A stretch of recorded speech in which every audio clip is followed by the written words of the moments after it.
Noun. A. Moral depravity or corruption, wickedness.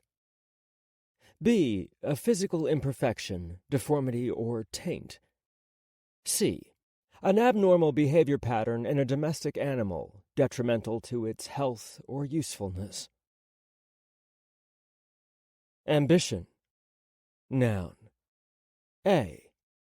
An ardent desire for rank, fame, or power. B. A desire to achieve a particular end. C. A strong desire to do or to achieve something, typically requiring determination and hard work. Redemption. Noun. A. The act of making up for. B. An exchange for something of value. C. The act of saving from sin. Prologue. I am as my Creator made me. Minnie Smith. Wyatt. I knew exactly when it happened. When the monster inside of me woke up. I was different from my siblings. I'd always known that. I didn't know how I knew, but I knew I was different from them. Whether or not they would admit it, Ethan and Donna were the real twins in our family. Yes, Donna and I were close. In fact, there were times when I had a feeling she needed me, or she'd have a feeling I needed her. Twin telepathy, as it's called. But at the end of the day, no matter how close I was to her, in my mind, Donna was my sister, but she was Ethan's twin, not mine. The reason I'd never tell her that was the same reason I knew I was different. Ethan and Donna were children of Machiavelli, masters of manipulation, champions of cunning thoughts and actions. While I knew how to manipulate, and on occasion was cunning, I hated it. They loved deceiving people, loved watching as people fell into their traps. Like the old Greek gods, they found amusement in watching people come to tragic ends. They were the eye of the storm. I was a chaos monster. Like he did with my brother, my father gave me The Prince to read as a boy. Out of respect for him, I read it. But once I finished, I chucked it out of the window, along with The Art of War, The 48 Laws of Power, Crime and Punishment. The list of books that had been tossed to the sky from my window before plummeting back to earth, never to enter my room again, was enough to fill a small library. Why? Too many fucking words. And I did not mean that in the Neanderthal I do not like reading sense, but in the why the hell are there so many goddamn books on power sense. Why? It has always been simple to me. People want to do whatever the fuck they want to do, but can't because they fear retaliation. So they seek a position that allows them to do just that. A position that allows them to fuck others and never get fucked over in return. It was for that reason Ethan and Donna plotted and schemed. I, on the other hand, did not like it. Didn't see the world like that. Yes, like everyone else, whether they admitted it or not. I liked power. And yes, I not only wanted to do whatever the fuck I wanted, but also always did whatever I wanted because, unlike other people, I did not fear retaliation. I welcomed it. When I was younger, my parents, my siblings, and even I thought there was this softness in me. That the reason I didn't connect to power or manipulation like Ethan and Donna did was because I was kind or merciful. In my family, that was akin to being born with a tail. So I worked hard. I pushed myself, all to prove I was just as ruthless as my brother and sister. Until one day I realized I wasn't kind. I wasn't merciful. I was fucking bored with it. Why fight people who can't fight back? Why manipulate people who could never do the same to me? Those thoughts came to me when I was 16, because that was the first time I'd ever fought a real opponent. A real chaos monster like me. My father. Wyatt. Age 16. His fist collided with my nose so hard the blood came down like a broken faucet. And when I stumbled, reaching up to stop it, his foot collided with my chest. I lay on the ground with him standing over me as he kicked me, all the while screaming down at me. "How much longer are you gonna be such a little bitch?" I'd never heard such rage in his voice.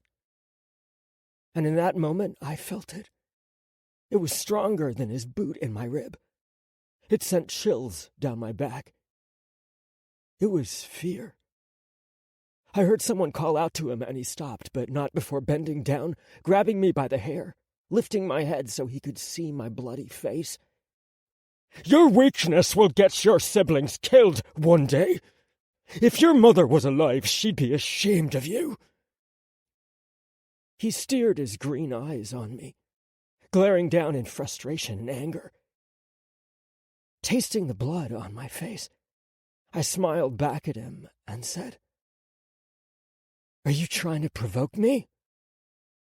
Before he could answer, I spit the blood onto his face. Breaking out of his grasp, rushing him, charging him to the ground, pinning him under me, I punched over and over again. He raised his arms but couldn't block me, so he took it.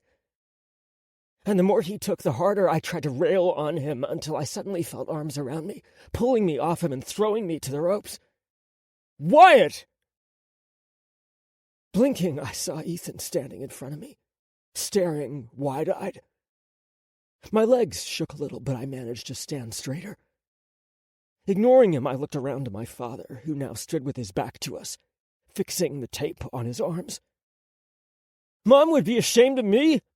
What about you? Since she died, you've walked around like a kicked dog. Wyatt, enough!" Ethan hollered at me as I laughed.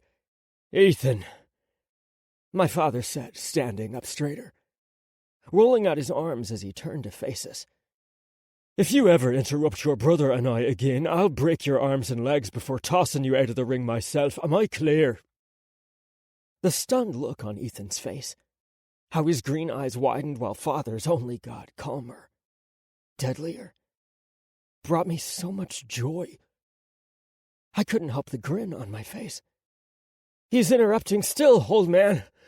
Why don't you break one leg and arm now so he gets the picture?" I asked, not realizing at first I was hopping in place, more than ready, until I saw my father lift his fist up. "You worry about yourself. I have nothing to worry about," I replied. He tried to hide it, tried to be cold, but I saw it. The small grin on his face. And I didn't care whether Ethan was in the ring. I charged him, ready to kill him. And he charged me, ready to do the same damn thing. I wasn't a kid anymore. I wasn't even his son anymore. I was just a motherfucker in his ring. We fought until the sun began to set. Blood, sweat, and saliva on each other's fists.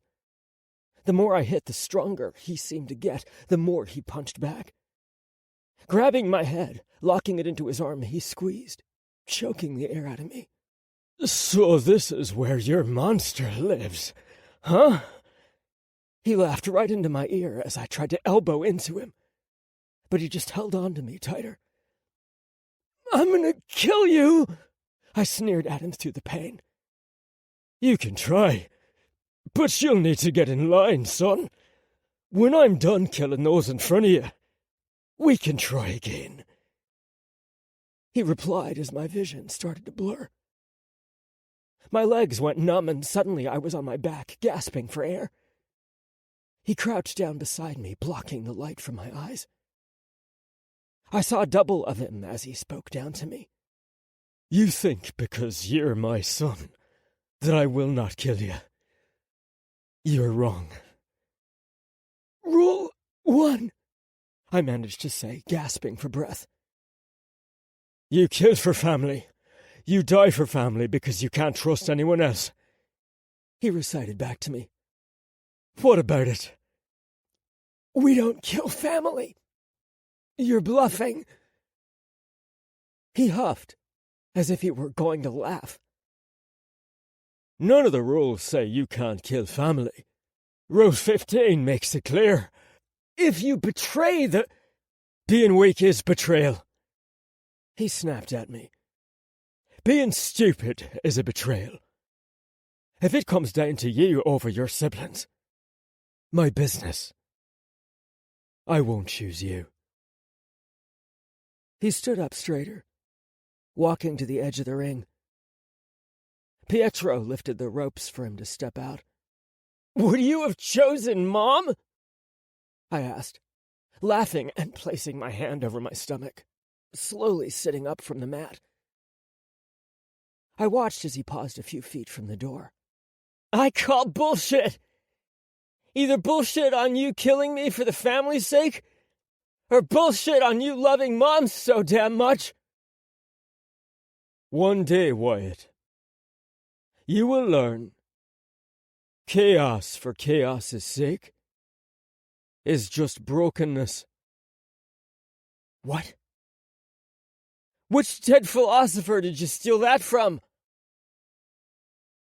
He didn't bother saying anything more than that. I wish I could have seen his face. He just kept walking forward, got on the elevator and left only Ethan and me around the ring. "You're a fucking idiot," Ethan said while stepping into the ring. I tried to get up from the ground. All of me hurt, worst of all my legs, and I stumbled forward. Ethan caught me, lifting my arm over his shoulder. "I'm fine," I said, even though I didn't have any strength left to move away from him. "You're a fucking idiot is what you are," he muttered again, moving to sit me in the corner of the ring. "I heard you the first time. Oh!" Gritting my teeth, I held onto my side, trying to fight back the pain. "Biggest fucking idiot I've ever met," Ethan said one more time, handing me a water bottle. "I think you might be malfunctioning. Run back to Dad so he can reprogram you to kiss his ass like a good little soldier," I snapped, snatching the bottle from his hand and drinking. Just like my father. He didn't react, just shook his head. What good comes out of going against him? Of provoking him by bringing up Mom? For a smartass, he was such a dumbass sometimes. "Why don't you provoke him? Why don't you push back?" I asked. He frowned. "I would if he was wrong. Don't you see?" "No, I don't see. I'm told this or that. Now I want to see. I want to see if he'll keep his word. If he'll really kill me." I grinned up at Ethan before splashing the rest of the water on my face. "Wyatt," he said, in his warning voice, the one he used on the fucking guards. Rising back up to my feet, without him, I placed my hands on his shoulders. "Big brother, it's no fun working inside the rules. Dad might be right. Or maybe, just maybe even he doesn't know what he'd do." "So your plan is what? Cause chaos until he kills you? Want to take bets?" I grinned so wide my cheeks hurt. Ethan shook me off his shoulder, moving away from me, but not before saying, "Dead men don't pay." Fuck, you are annoying. But I wasn't going to ruin this. If our father couldn't kill me, that meant no one could. This was going to be fun. Let the games begin. Wyatt. Now. Let the games begin. That's what I thought. That's how I saw all of this. As a game. And like all gamers, I only wanted to fight the best. I wanted a challenge. I wanted to stand on the edge of danger. I was a child.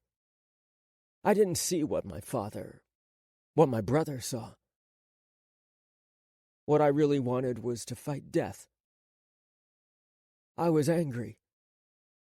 I was, as my father said, broken. And I wanted to fight the thing that broke me. Death. My mother's death. In my mind, my father was the only thing that seemed close enough to that. Maybe that's why, not even 3 months from that day, death came to show me it was bigger than even my father. That it didn't care what I wanted and what I felt. It took what it wanted when it wanted. Mother's death broke me. My father's death scared me. His death proved I was weak. I couldn't win. I would never win. Not like that. That's the real reason I became a doctor. I didn't give a shit about other people. This wasn't about other people. It was about me and death. Me stealing victory out of its hands. In all honesty, I didn't even see the people in between. Sir! Sir! I glanced over my shoulder at Grayson, who stood in front of my closet door. Again he repeated, "Forgive me, sir. I knocked a few times and got no answer." I stared for a few seconds, still baffled by how he called me sir, without sarcasm or annoyance, but with respect. "It's fine. What is it?" I asked as I clasped the button at my wrist. He lifted a file, an old-school yellow folder with far too much paper in it. "The boss has paperwork to sign, but..." "But?" I questioned, grabbing my suit jacket off the hanger and slipping it on, adjusting the shoulders. He looked at me like I was supposed to read his bloody mind. Then again, only an idiot wouldn't know what he was thinking. He was thinking how in the hell was he supposed to go see his boss, my brother, and talk about work as if the man hadn't only just witnessed his wife's murder. It had barely been 1 full day. It was only logical that he would think that. It was what any logical person would think. However, my family made it a habit not to think like everyone else. As my father would say, to rule over the sheep, you can't be among the sheep. And because my mother got a kick out of proving my father wrong, she would say, of course you could, as long as the sheep didn't realize you were a wolf. Dear God, I'm mentally quoting my parents now. "Sir?" "Ugh, this shit is gonna get annoying really quick," I grumbled while walking over to him and taking the file, looking him dead in the eyes. "Grayson, how long have you known my brother?" "Almost 12 years now." "So why the fuck are you acting like a virgin in front of me?" Taking the file, I smacked the side of his head. "No wonder Ethan thinks he's a damn god.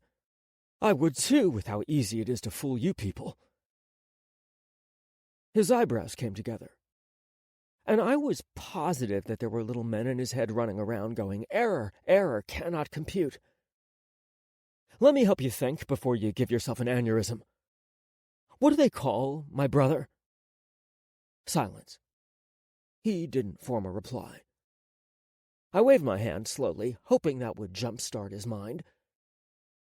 "But you and I both know who he truly is. Do you think that a woman he hasn't known for even half a year would change who he's been for the last 28 years?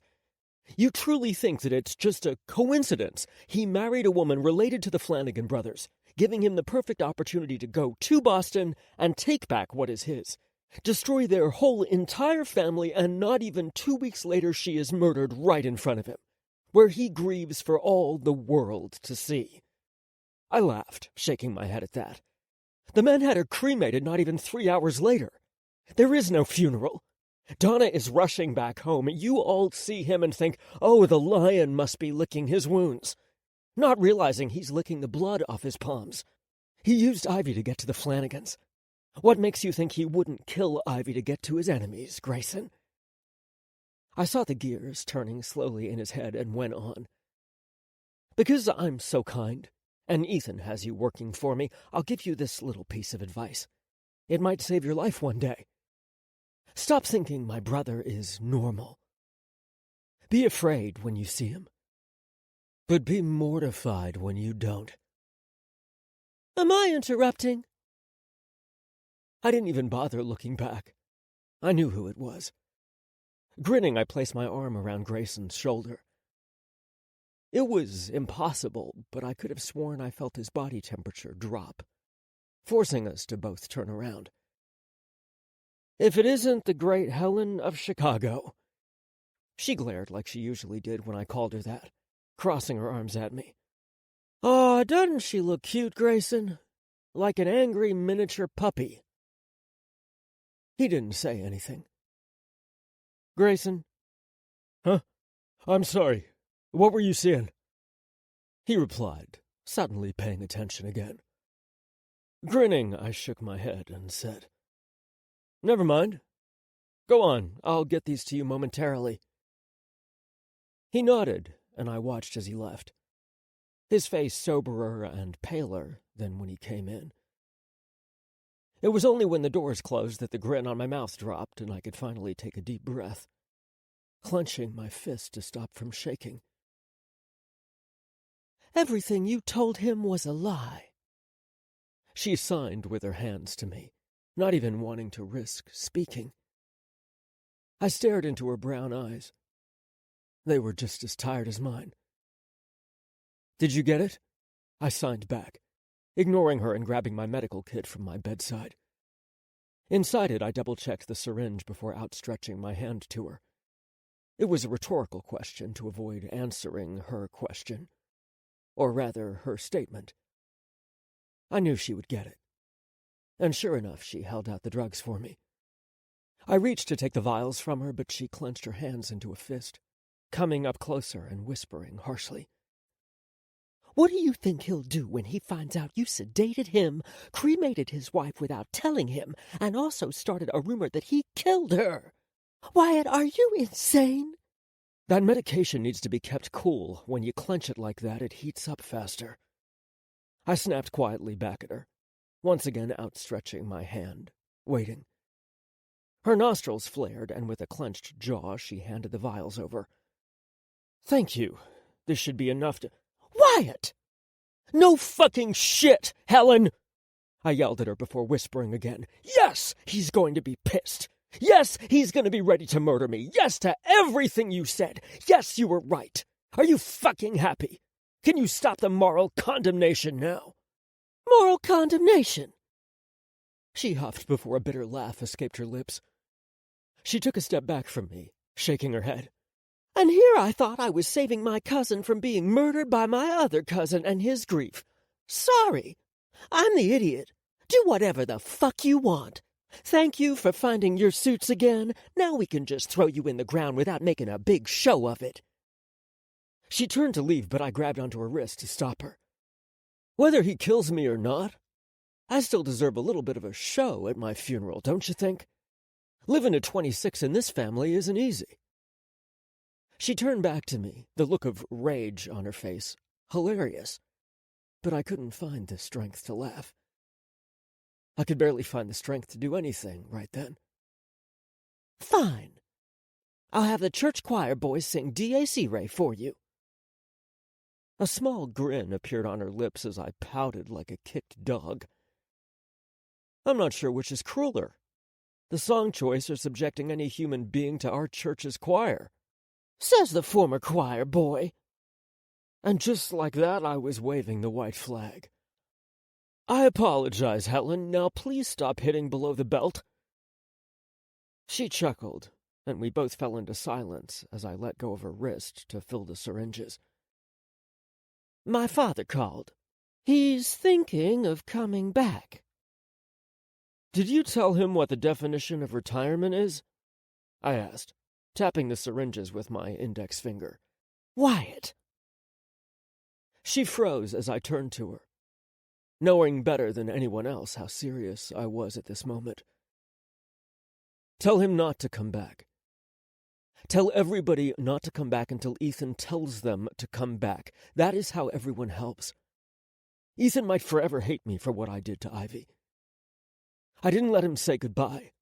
She'll have no funeral. Now I'm dragging his love for her through the mud. I knew all of that when I did it, and I would do it again. And Ethan wouldn't stop me, nor will he ever deny the rumors. Why?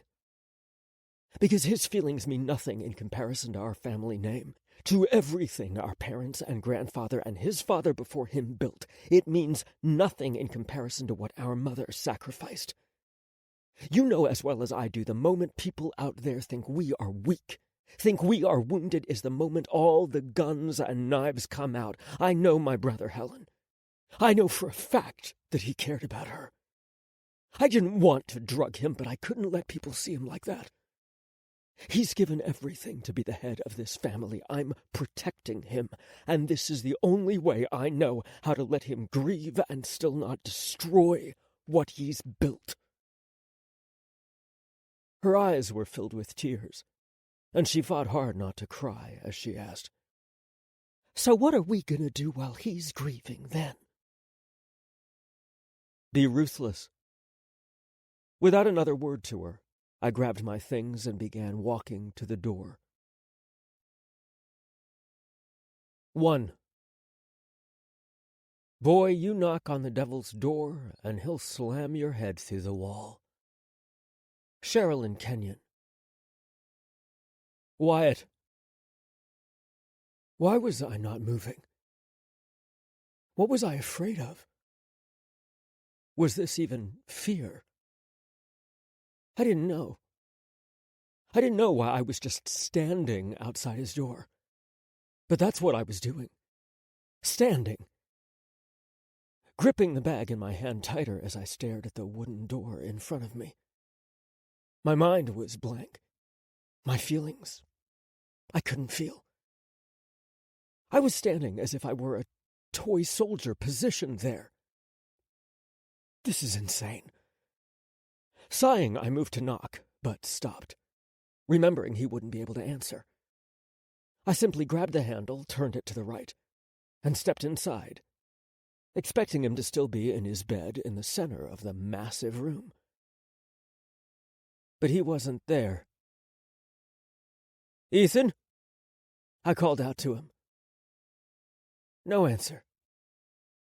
My feelings suddenly returned. All I could feel was panic. Ethan! Dropping my bag, I rushed to check the bathroom. He wasn't there. Then his closet. He wasn't there. I checked everywhere, even over the balcony before finally reaching for the phone, dialing his cell. I heard it ring, just not on my side of the phone, but from the one place I'd stupidly forgotten to check. Ivy's closet. With the phone still held to my ear, I moved, pausing just like I'd done to get on the phone before sliding the door open. Bang! It happened so fast I couldn't even move, jump, breathe. All I could do was stand there, missed by an inch. His voice was heavy. In Boston, a few of the doctors had a term for the last words of men who were dying alone. Heavy voices. Heavy with pain, heavy with regret, heavy with rage. So heavy that when whoever was dying tried to speak, their voices couldn't carry the weight of their feelings and just came out as numb, cold whispers. I glanced to the right of me, seeing the very real bullet now lodged into the thick frame of the door before looking to my brother, who sat at the end of Ivy's closet. There were still shopping bags that hadn't been hung. Everything was brand new, untouched, never used, never would be used. Funny thing is, she said she wouldn't be able to wear all of this, he said bitterly, following my eyes before bringing a bottle of brandy to his lips and drinking. In his other hand was his gun. He brushed the side of his mouth as liquor spilled and gripped the gun tighter. You shouldn't drink Bang! He fired at the floor right before my foot, stopping me from walking forward. Give me a good reason not to kill you, he said. I'm your brother? Bang! Fuck! I hissed, reaching up to grab the tip of my ear, which had to be bright red from the gun burn. Inhaling deeply, I looked back to him as he took a swig. I take it that is no longer a good reason. To answer, he put down his bottle and pointed his gun again. Ethan! Bang! I couldn't move. Not because he hit me, but because I had no idea where he was aiming and whether he'd miss or not because of his obvious mental break. So again, I just stood there, hoping he wasn't yet that lost. 11 years, he said, pulling out the magazine of his gun. That's how long I alone was left to protect this family. I accepted that. I was firstborn, that's what I was supposed to do, that's what I was born to do.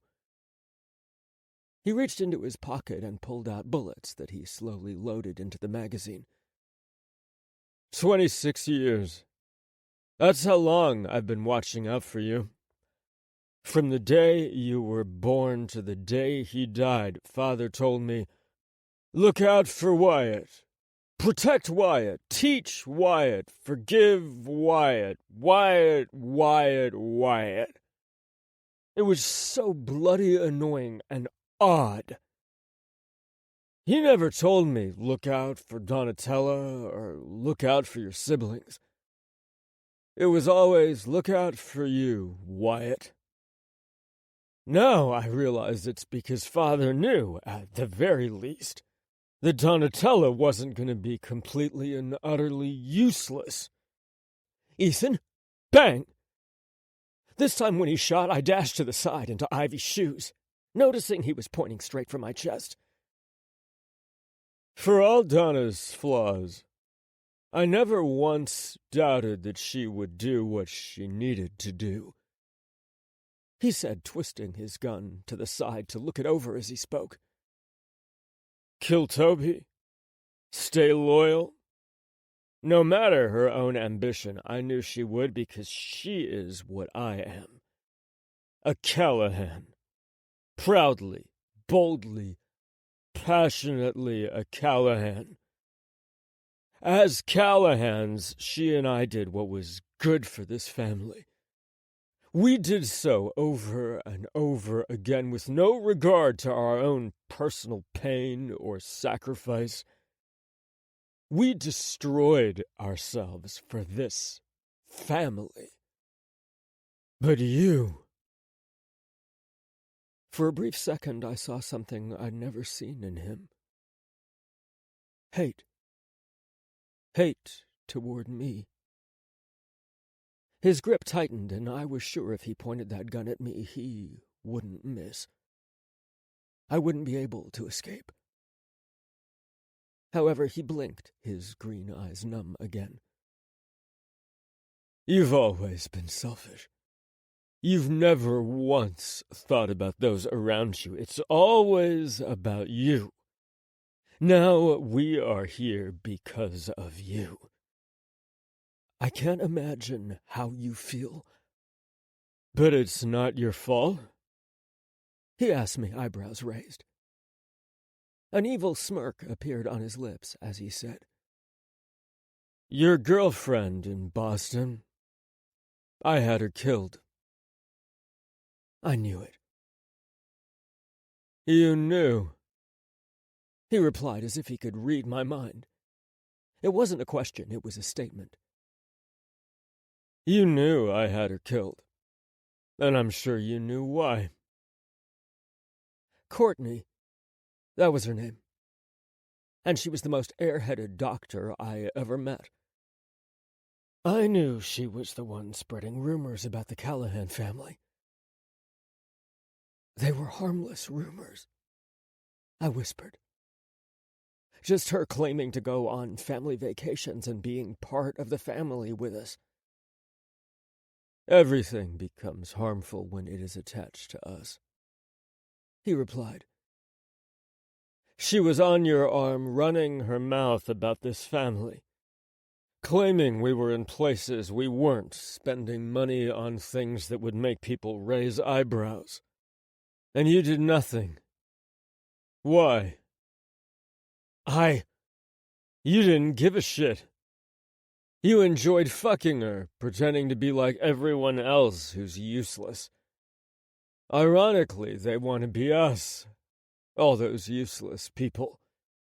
You also knew she might get herself killed, but you didn't care. You never care about anyone but yourself. Am I supposed to apologize for not killing my girlfriend? I snapped, already done with this fucking lecture. You want someone to blame your... The bottle flew right at my face, forcing me to duck quickly. I will blame you, he hollered back. 26 years I've spent watching your back, cleaning up your fucking messes. I couldn't do my job because you couldn't do yours. Every moment I spent on you was a moment taken away from something else. It was a moment I could be blindsided, and I was. You came back, but you were so hurt about Donna and busy fucking maids, you still couldn't have my back. You never have my back until everything goes to hell. I let myself get shot to bring you home. My wife, we lost our child to get you back where you should have already fucking been. I made a mistake. Fucked up because of you! You, Wyatt! He gritted his teeth and clenched the gun even tighter as his eyes glazed over with tears he'd never let fall in front of me. I couldn't speak, because I now knew why I couldn't come inside his room. What I was feeling. It was guilt. Shame. I was ashamed because deep down I knew. I knew I was, practically. Mostly to blame. He was right. We all had our roles, and I was never interested in mine. Ethan, you cremated my wife. His voice dropped to a whisper again.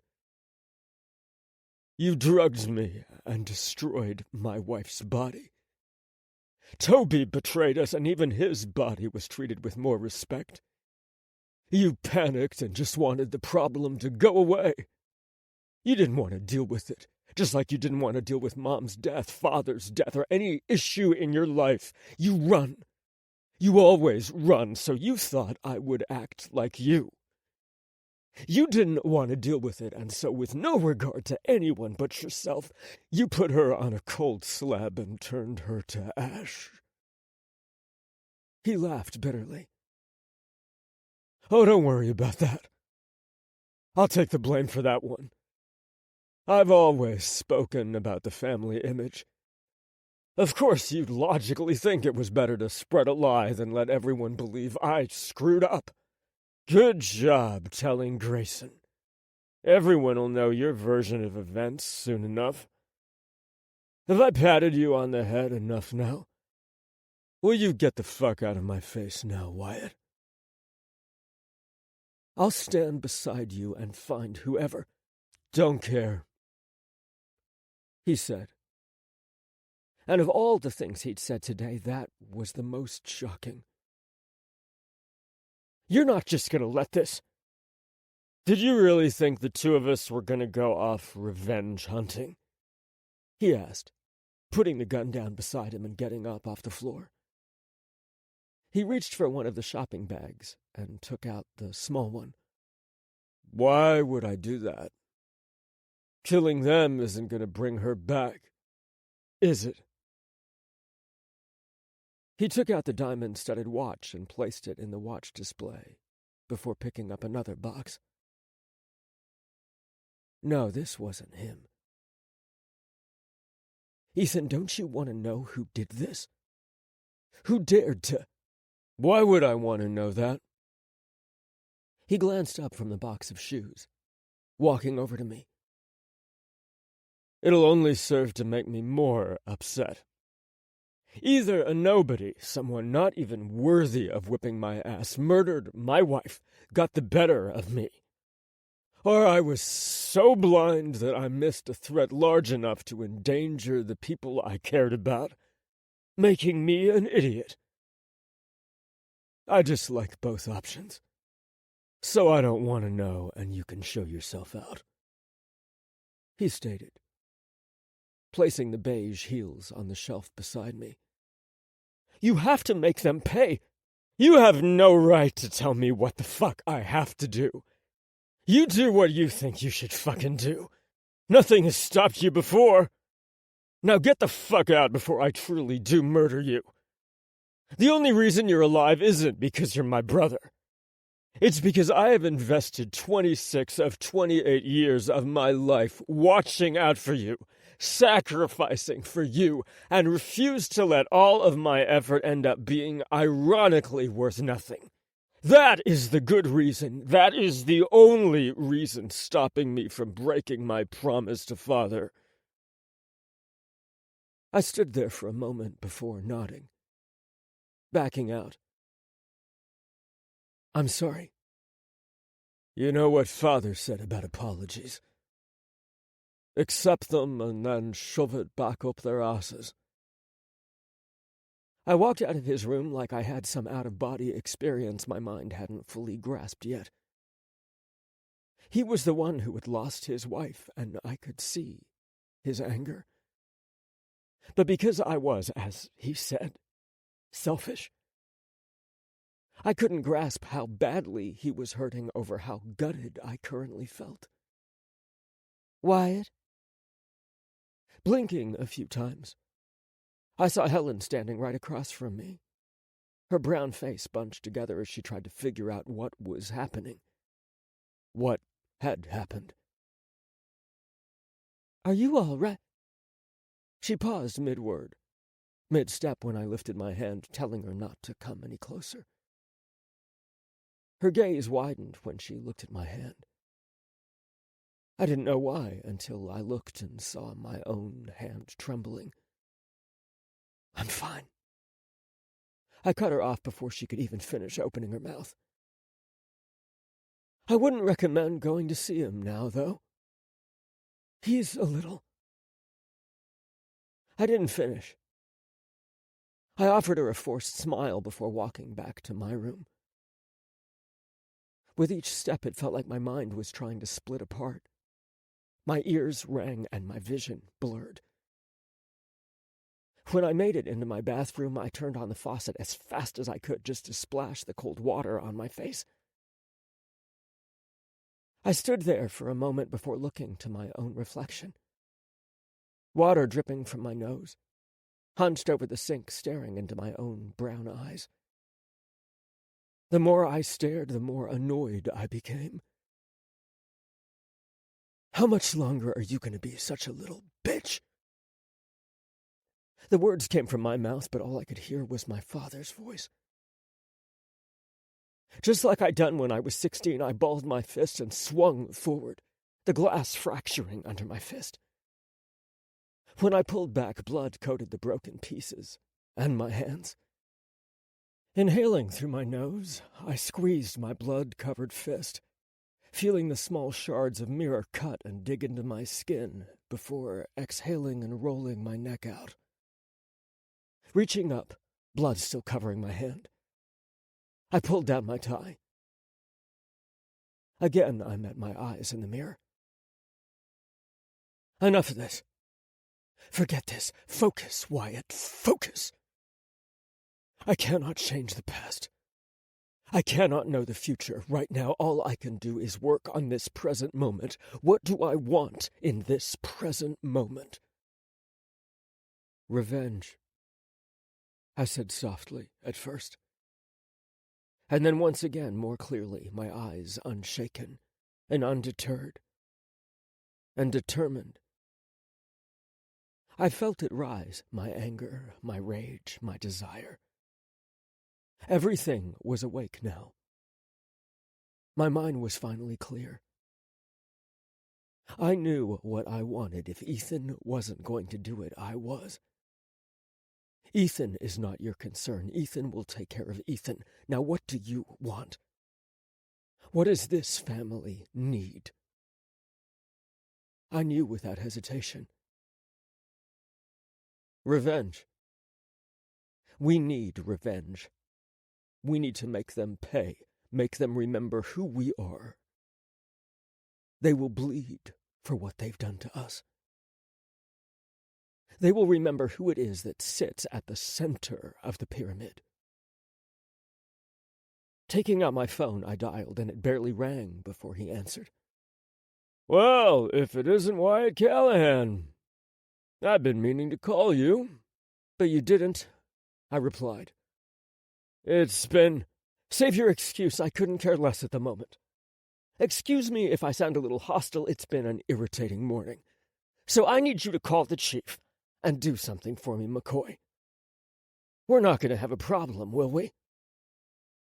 As the commissioner's duty is to help the good citizens of Chicago like yourself, I'm sure the chief would agree. Beautiful.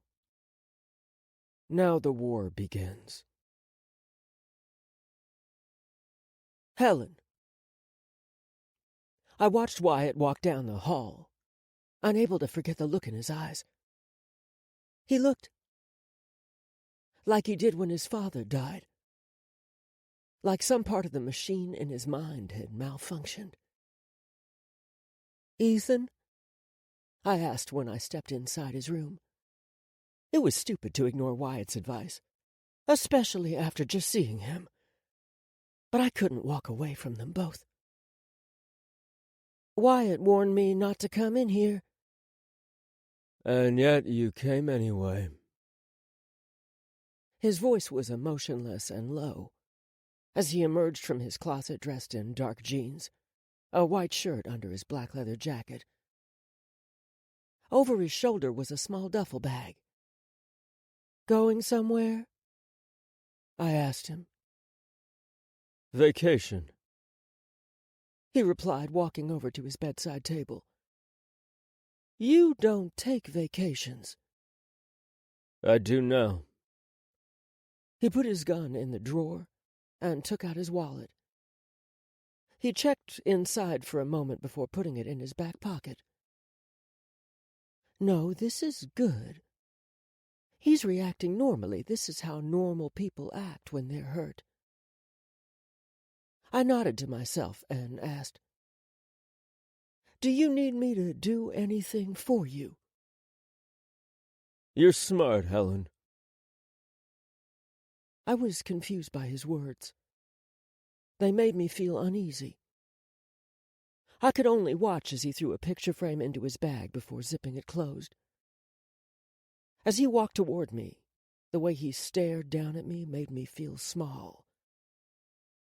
What? You are smart, which is why we have always worked well together. Be smart. Only stupid women die for men who don't love them in return. Wyatt is going to disappoint you. Especially when he realizes what you're really like. The real you. He replied, walking around me and toward the door. Just like that, he was gone. And I realized why Wyatt's hand was shaking. Ethan had mastered the art of gutting people with words. Wyatt. When faced with no other option, and unsure of what was right or wrong, all I could do was press on, ignoring the scrapes in my flesh, the aching in my feet making a path where there was none. I couldn't remember where I'd heard that, or who even said it, but it replayed in my mind as I waited in front of his door again. And when he stepped out, bag in hand, he glanced me over once, before turning to walk to the elevator. Stepping in his way, his green eyes piercing into mine, I saw nothing. I saw no anger, no rage, nothing. He wasn't there anymore. And once again I knew what I had to. I knew I'd have to do this alone. But he needed to at least know this. You leave, I will take over until you come back. Those who did this will kneel at your feet. I told him. Silence greeted me. He just stared. No response. Hoping to get any reaction out of him, I said, You can kill me after I do this for you, brother. He still didn't react. Sir! I looked behind me toward the elevator. Grayson appeared, and upon seeing Ethan, he rushed forward like a 5-year-old on Christmas morning. Grayson wasn't just loyal. He was a fan. It was how I knew he'd spread anything I told him about Ethan. I came because... Anything you need to say? Ethan cut him off while walking toward the elevator. Say it to Wyatt. He's in charge now. Yes, sir. Grayson nodded, his eyebrows frowning together as he watched Ethan get on and say nothing else as the elevator doors closed. He's not going to do anything stupid, I reassured myself. And yet I still couldn't but doubt, help but wonder. No. I wouldn't. I needed to focus. What's the plan? Grayson asked, turning to face me.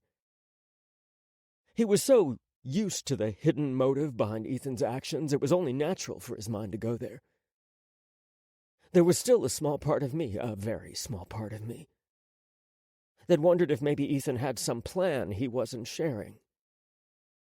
But who could have planned for this? The man I saw sitting in the closet.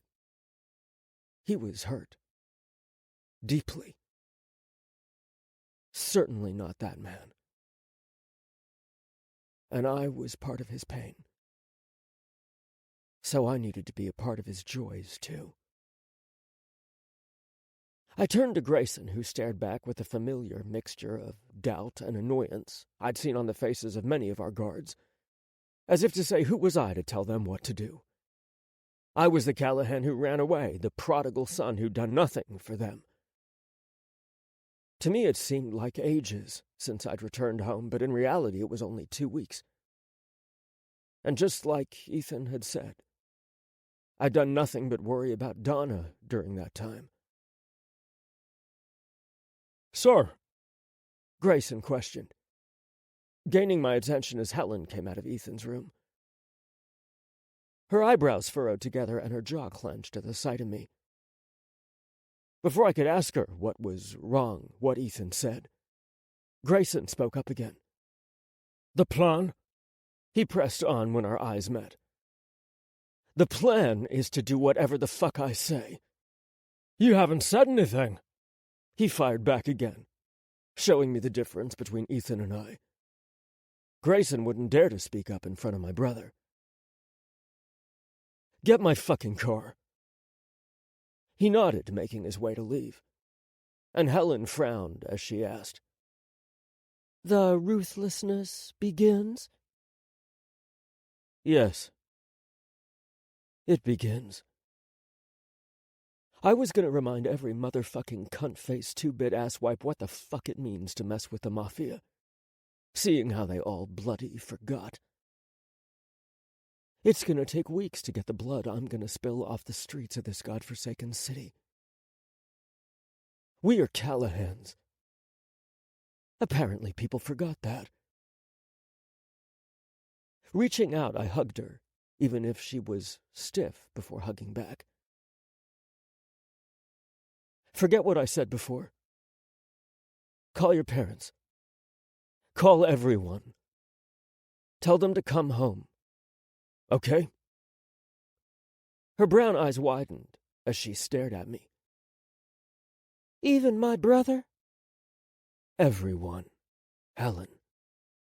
I replied, putting my hand on her cheek. We had a lot of people to kill. When Ethan comes back, he's not going to be fighting alone anymore. 2. Fire, water, and government know nothing of mercy. Albanian proverb. Wyatt, age 9. 9 points! I yelled, lifting the board above my head. 9? She made a face as she came out of the water as she grabbed a towel to dry her hair. That was a perfect 10. No! I shook my head and pointed to the pool. You were slow on the second turn, so 9 points. Me? Slow? She threw her towel back on her chair. Yes, you. I nodded, standing tall. We eyed each other down for a long time, and the moment I saw her mouth turn up, I made a run for it. No running, Mommy! I laughed and yelled at her. If I make the rules... Her arms wrapped around me like an octopus as I tried to run. She started to tickle me. I can break the rules. Stop! I giggled, trying to wiggle away, but she picked me up. I'll give you a perfect 10. She was holding me so tight, I could feel when she jumped. No! I closed my eyes and my mouth. The water pulled us down, and when she let go, I opened my eyes under the water. Everything was blue. The bubbles in the water floated up, and I could see her look back at me. Her black hair floating behind her, she smiled at me, reaching over to me, but I swam away from her. Like she showed me, I cut through the water.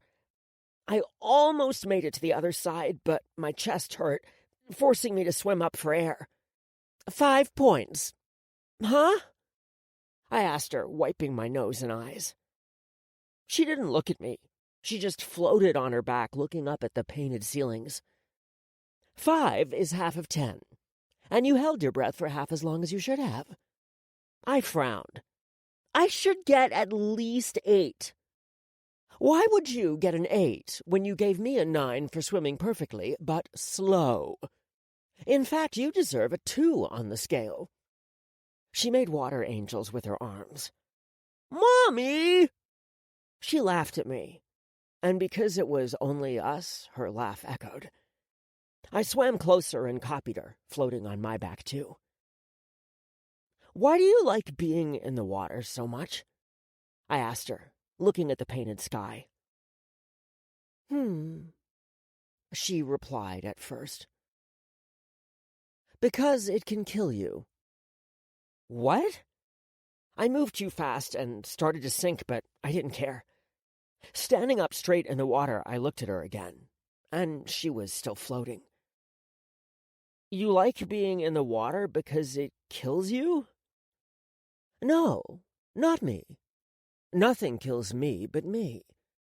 I swim because water can kill other people. She closed her eyes. I remember my mother, Grandmama Aviella, and I were in an accident, and I got stuck in the ocean. For a little bit after that, I was scared of the water.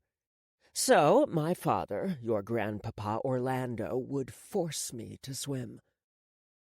That's bad. Why do something that you don't like? She made another face. Do you think it's bad that I made you learn to swim, Wyatt? No, but... I frowned, not sure how to explain it. But every kid needs to learn how to swim. Why? 'Cause then they don't get hurt if they fall in the water. But if you knew how to swim already, why did Grandpapa still make you? Because not swimming out of fear is worse than not swimming at all, she whispered gently to me. I had to swim a little to keep nearer. People fear things they can't control. You can't control the water, Mommy. She frowned, her eyes finally opening, but she didn't look at me. Wyatt, don't think like normal people think. Normal people are mediocre. Think like me, like your father, like a Callahan. You never have to control water. Water, air, fire, dirt. It's all irrelevant. None of those things care about you. They do not change course for you. Normal people try to avoid or fight those things. But I know, and now you know, you are above the water, the air, the fire, and the dirt. The most important element is you. If someone dragged me to the bottom of this pool, would you be scared? No? Why? I didn't need to think about it. It was an easy question. Because you can hold your breath a really, really, really long time. You'd get down there and punch them for grabbing you, then swim right back. She smiled wide. Exactly. Normal people would fight the water, try to fight to get back up. Why? Because they are scared people. Scared they aren't strong enough or smart enough to make it out alive. But me, I know no matter what, no matter where I am, I will survive that moment. I like swimming because it reminds me that I don't fear what kills others. Because I am not like any other. I rise and thrive in anything and everything. Does that answer your question? I nodded, and she grinned. Good. Now, the first person to reach the bottom and come back up gets homemade strawberry vanilla ice cream. Me! I dunked into the water. I swam and swam, deeper and deeper, toward the darkness at the bottom. Wyatt. Now. You totally cheated! I yelled at the toothless 7-year-old in front of me. Well, she wasn't toothless. She was only missing her 2 front teeth. But the gap was so big that when she smiled, as the little cheater was doing now, I could see inside her mouth, which pretty much made her toothless. I am not a cheater! She giggled, as did the other girls around me. Okay. I raised my hand to pause their laugh fest. There are 4 draw 4 cards in an Uno deck. I lifted the card in the middle of the pile and held it up for them. This is the 6th draw 4 you girls have put down against me. The math doesn't add up. Someone is cheating. Or... Little Miss Pigtails, who sat to the left of Little Miss Toothless, said loudly, rising to her feet to defend her friend. That card got mixed up with the other Uno deck. Stuff happens. She shrugged. I narrowed my eyes at the lot of them, and they only laughed at me more. Miss Bossy Skirt, who sat on the right of Little Miss Toothless, got up as well. I don't want to play with someone who thinks we're cheaters. She crossed her arms at me, causing the other girls to get up too, in open rebellion, crossing their arms in unity. Can you believe this shit? 7-year-olds. A whole gang of them temperamental with me. You leave the game and you lose automatically, making me the winner, and you a loser. Losers don't get more sugar cookies. Sorry, I said with a smile, crossing my arms and leaning back in my chair. All the girls looked at her nervously. Miss Bossy Skirt pouted at me, her face getting all round. She looked like she was about to cry. Her bottom lip even quivered. And I knew then these little truants had done this to some other poor schmuck before. Where did these girls learn to do this? You're mean, Little Miss Freckles said with a pout, her voice the softest of the Little Miss collection. I gasped and looked over my shoulder. Grayson was trying his best not to pay attention to any of us, out of fear of laughing. Grayson, am I mean?" "Most definitely," he replied, nodding. See, even your... What are you, anyway?" Miss Toothless asked. "Yeah, you're kind of creeping me out here, dude." Miss Pigtails agreed, tilting her head to the side, making her pigtails fall lopsided. All of their attention focused in on him, and I couldn't help it. I laughed. I laughed so hard, tears pooled at the corner of my eyes. "Ladies," I finally regained composure. "Well, I am sure something sketchy is up with this card game. I'm going to let it slide, because I haven't laughed so well in a long time. Just don't cheat again, hear me?" "Fine." Miss Freckles and Toothless replied in unison, to the dismay of their two other friends. I snapped my fingers. "I knew it!"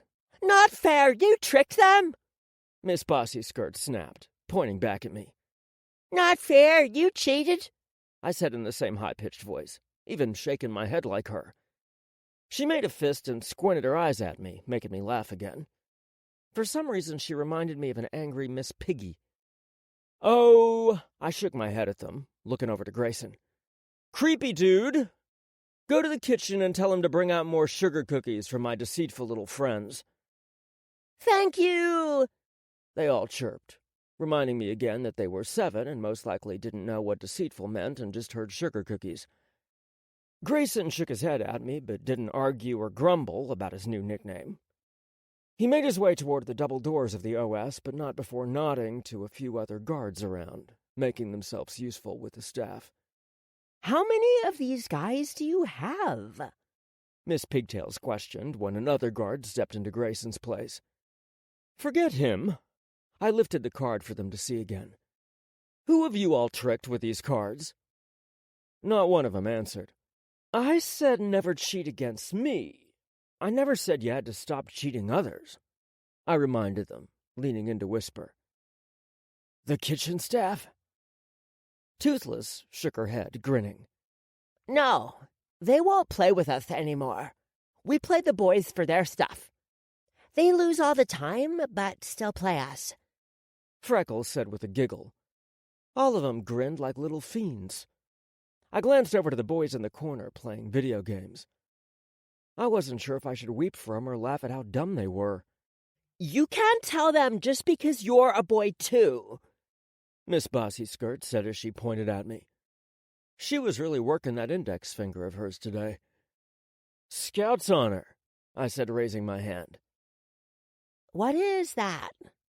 Miss Pigtails questioned. "What? Scout's honor? Like the Boy Scouts?" Their faces went blank. "Mary!" At the sound of the older woman's voice, the pigtails of Miss Pigtails, a.k.a. Mary, spun in the air. "Mommy!" She grinned happily as she ran to her mother.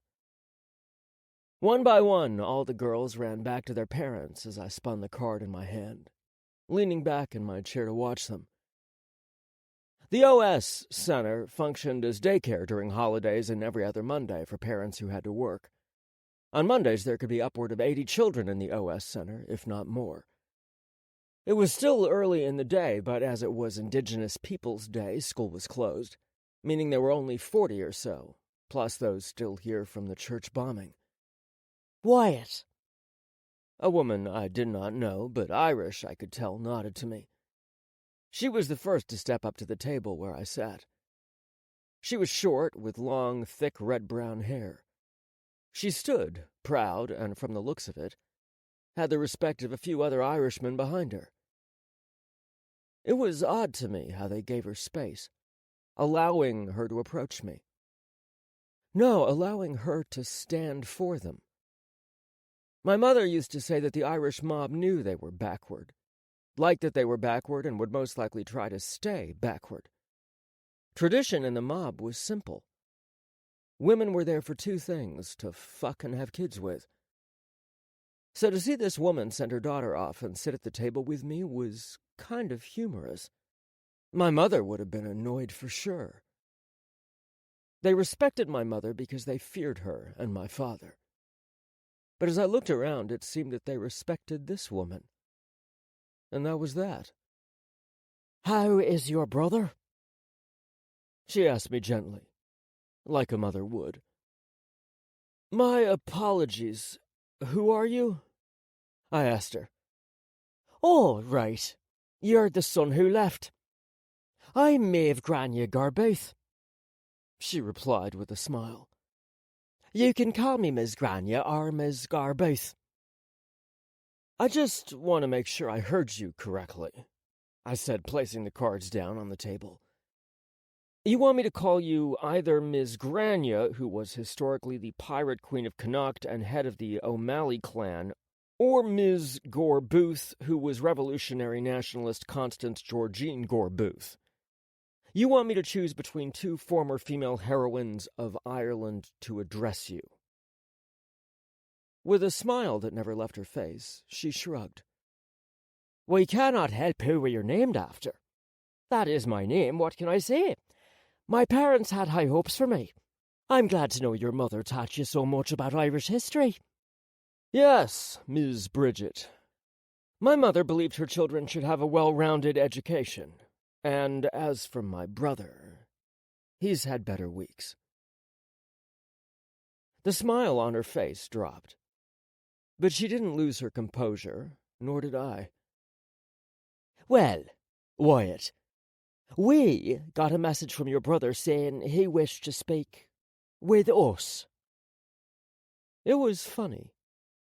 No, not funny, pathetic really, how she tried to deflect to the Irish men who now stood behind her. There was more than 24, a few more coming. They all stood back, emotionless but tense. Their eyes wandered around the auditorium, all of them waiting for Ethan. "Do you know when he will arrive, or is he already here?" Her eyes darted around quickly. I shrugged. "I, like you, work for my brother. He asked me to be here, I'm here." Her blue eyes narrowed at me. "Is that what you've been doing in Boston? Working? And here we all thought you were enjoying the spoils of all that fancy education. The glory of being a doctor by day, jet setter by night. I hear your sister's going to be a real-life princess now. My God, how fortunate you Callahans are." I nodded. "Yes. Well, there are ups and downs. My sister-in-law was just murdered yesterday." "Yes, how sad. If we had gotten a funeral announcement, maybe we would have sent flowers. Then again, she was part of your family so briefly that many of us didn't get to know her. What bad luck she had. It was almost like she used to torture our people in Boston and then was thrown to the side when she was no longer needed by your family." By her tone and the very words that left her mouth, I knew then that the lie I'd shared with Grayson this morning had reached her. Which made me wonder, what else leaked out from our house to her ears? How much did they know about our home? Everybody is needed. Ivy was especially. Ethan is heartbroken. It was the truth, but more than a few of them scuffed, rolled their eyes, or simply shook their heads. Bravo, Ethan. They truly think you are a heartless bastard.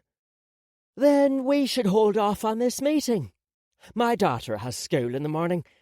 "Maeve, what is the rush? School is still gonna be there." In walked a man I did know. He was the younger brother to Savino Moretti, the man Donna killed, uncle and godfather to Clarissa Moretti.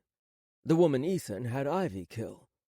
"Emilio, I wasn't aware you'd be here." Maeve, who at this point I'd only called Bridget, said to him as he pulled out a chair at my table and sat down. His hairy hand reached into a wrinkled shirt and pulled out a pack of cigarettes. "Why wouldn't I be here, Maeve? The boss asked me to be. Or does he have to meet with us Italians, now separately?" He questioned, smacking the pack of cigarettes on the table before pulling one out and lifting it to his lips.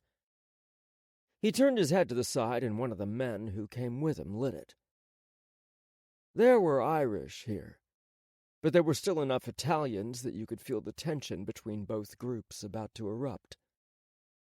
They were split. Irish to my left, Italians to my right. Even the kids who were behind me were split. A few of them were saying hi to the kids who had come with their parents to this meeting, but no more than that. "I was merely making small talk, Emilio," Miss Bridget said with a fake smile, and nodded to him. Emilio grunted a reply with a cigarette in his mouth before looking over to me.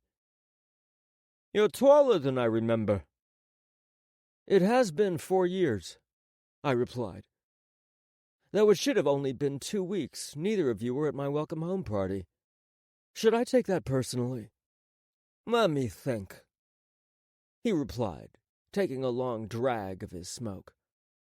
"Should I take your sister and your brother's actions against my family personally?" I shrugged, leaning back in my seat. "Well, that depends.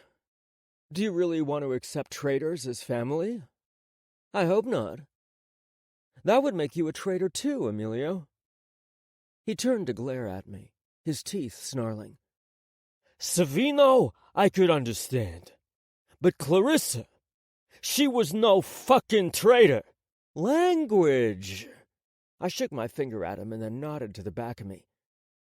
"Children are here. I was hoping to have a diplomatic conversation with all of you here." "You?" Ms. Bridget questioned and pushed further. "You called this meeting, not your brother." "I did." She shook her head, getting up. "I don't have time for this." Emilio scuffed, rising from his chair. "Look, kid, if your brother really wants to talk, he knows where to find us. Okay?" I nodded to him and watched as they all prepared to leave. But when the first person in the back pushed to open the door, it didn't budge. I watched as they tried a few times, even moving to the other set of doors before truly realizing they were locked in. "What is this?" Bridget snapped, spinning back to look at me. Her red hair whipped to the side with her. "Do you really think you can lock us in here and we'll all just be forced to work out our differences?" "Kid," Emilio sighed. "When has locking up hothead Irishmen and hot-blooded Italians together ever worked out?" "It worked for my parents," I replied with a smile. "After all, here I am, half hothead and half hot-blooded. I'm so hot I'm fireproof." "This isn't a game," Bridget hissed back at me. "Let us out, or you and your 7 guards will learn the cruel realities of mob-on-mob violence." "Oh, mob-on-mob violence," I repeated, nodded. "I like it. That is what I'm going to call today, a lesson on mob-on-mob violence." "Wyatt!" She was cut off by the screams of the kids behind me as they ran like a horde of white sheep to their parents and families. I could feel the heat of the fire behind me. I could hear the sparks from their video game and the television as they combusted. But best of all, I could see the orange flames reflected on their faces, in their eyes as the fire spread. Like the little bugs they were, they couldn't look away from the light. Their necks snapped left to right as they watched the flames spread to the right wall, and then to the left, and then toward the ground. The closer the flames got to them all, the more they could feel the heat inhaling the smoke, the more their panic set in. The children began to cry. "Mommy! Mommy!" Poor little Miss Pigtail screamed as the flames surrounded her, blocking her path in every direction. "Mary! Sweetheart!"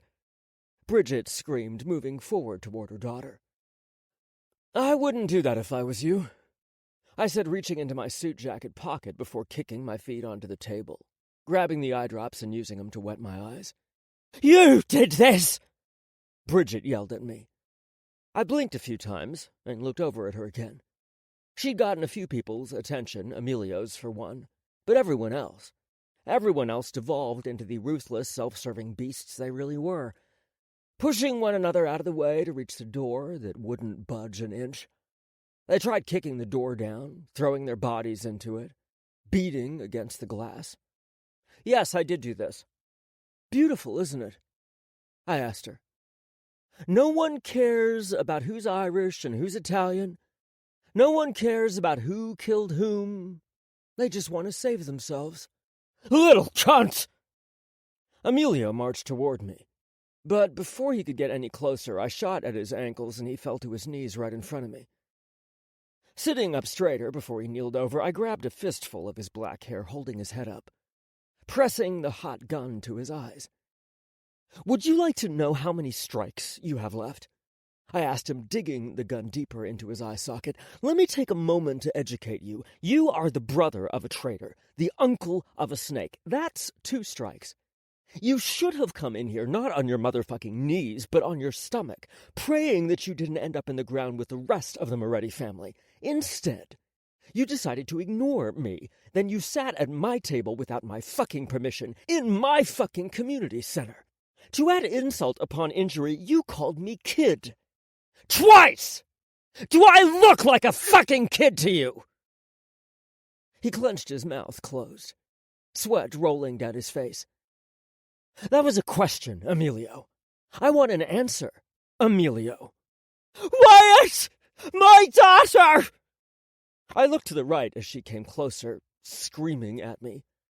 I'm currently having a discussion with Emilio, Bridget. You want me to keep having this discussion because when I stop, I'm gonna have to tell you your daughter can burn to a black crisp in front of my eyes and I would abso-fucking-lutely do nothing to save her. Her eyes widened. Her head snapped back to where her daughter was coughing on her knees. Bridget rushed to her, but in doing so she triggered the springs I had wired, causing the fire to spread more. Her daughter screamed as the flames burned the sides of her arms and face. Mary! I looked back at Emilio, shaking my head. I tried to warn her, didn't I? Now, where were we? His reply was to take the knife he'd been hiding and try to stab me. But his grip was loose. The knife fell to the floor beside me. He began breathing harder. Do you know why you're sweating so hard? I asked him, knowing he couldn't answer. His pupils were already dilated. It's not the fire. It's not the heat. I'm sure that has made a little impact. Even I'm getting a little bit warm. But the truth is, it's because I laced my bullets. The drugs right now are confusing your whole nervous system. So when I do this, I push the gun into his eye socket, causing him to inhale sharply. It feels like someone is squeezing your lungs, right? Isn't it cool? The things medical science can do nowadays, right? He tried to breathe, but only ended up coughing due to the smoke. My brother wanted to kill you and be done with your family for good. Luckily for you, he was busy at the time. That is how insignificant you are. Now, I'm gonna tell him not to worry. Get it over with. I moved the gun down to his shoulder, pulling the trigger, watching as he gritted his teeth. You still don't understand, Emilio. You do not make the rules, you do not command me, and you sure as almighty fuck don't tell me what to do. Don't worry, by the time I finish with you, you won't sleep, eat, or even shit without asking my permission. So, get used to this position. You're my dog now. Letting go, I watched as he fell over onto his side. I rose from my chair, looking at the flames around me. Watching as more than a few of the younger children, weaker women, and less healthy men fell to their knees, putting their hands over their mouths or tried to keep children calm. A few of them even began to pray, meticulously walking on every other tile, then the third on the left and one up until I got to where Bridget sobbed. Her hands burned and bloody as she held on to her also burnt and bloody daughter. The pain must have been so bad the poor girl passed out. But not before wetting herself. So mothers really will walk through fire for their children, I said, looking down at Bridget. The tears rolled down her face as she looked up at me. You devil! She said in Irish. You haven't seen anything yet, Bridget. I responded in Irish before turning my attention to any person still conscious or not withering on the ground in pain. Pulling out my phone, I dialed the code. Suddenly, the fire prevention vents sprung to life, sucking the chemicals, fumes, and visible smoke, which was mostly carbon, tar, oils, and ash, out while the sprinklers showered every single square inch with water. The fire wires I'd set in place, now off. As the water beat down on me, soaking every inch of my clothes, I said to them all loudly, "Let this be a reminder to all of you. Whatever your anger is, whatever your issues are, you pledged loyalty. So I and my family shall demand loyalty. Italian, Irish, I don't give a sweet Mary mother of a fuck." I walked through the maze of their bodies as they sobbed, heading to the front door. You will be loyal, because this is no longer an I burn you with me relationship. It's now a I don't fucking burn but you cock-munching bastards still do relationship. My family climbed to the top, but we never stopped preparing for you at the bottom. We don't need you anymore. You aren't the only families or people who want our support. We chose you. We keep choosing you. We defended and provided for you because we're blood or kin. If that no longer means what we have always thought it to mean, then we will destroy you all. At the doors, I didn't even have to reach out and touch them. At the push of a button, all the doors sprang open. At the push of another button, I lifted the phone to my ear. Thank you, Commissioner McCoy, Chief Mataka. You can send them now. Hanging up, I turned back to them as I stepped aside. Well, you are all free to go. Thank you so much for making time to hear me out. I look forward to our next get-together. 3. Now I can go back to being ruthless again. Robert Francis Kennedy. Wyatt. Ladies and gentlemen, thank you for waiting, The chief of surgery said into the microphone beside me. I'm Doherty Hahn, chief of surgery at Chicago Medical.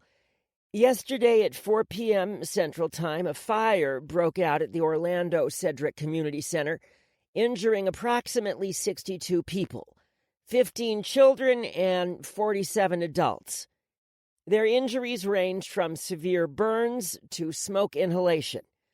I'm happy to report to you that there are no casualties, in part thanks to the quick actions of Dr. Wyatt Callahan, who was among those in the fire, luckily unharmed.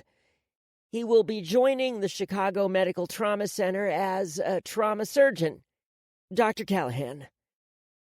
Nodding, I stepped forward behind the podium and spoke into the microphone. I'll answer any questions, but please be gentle. As you know, I am a Callahan, and I have no experience with the press.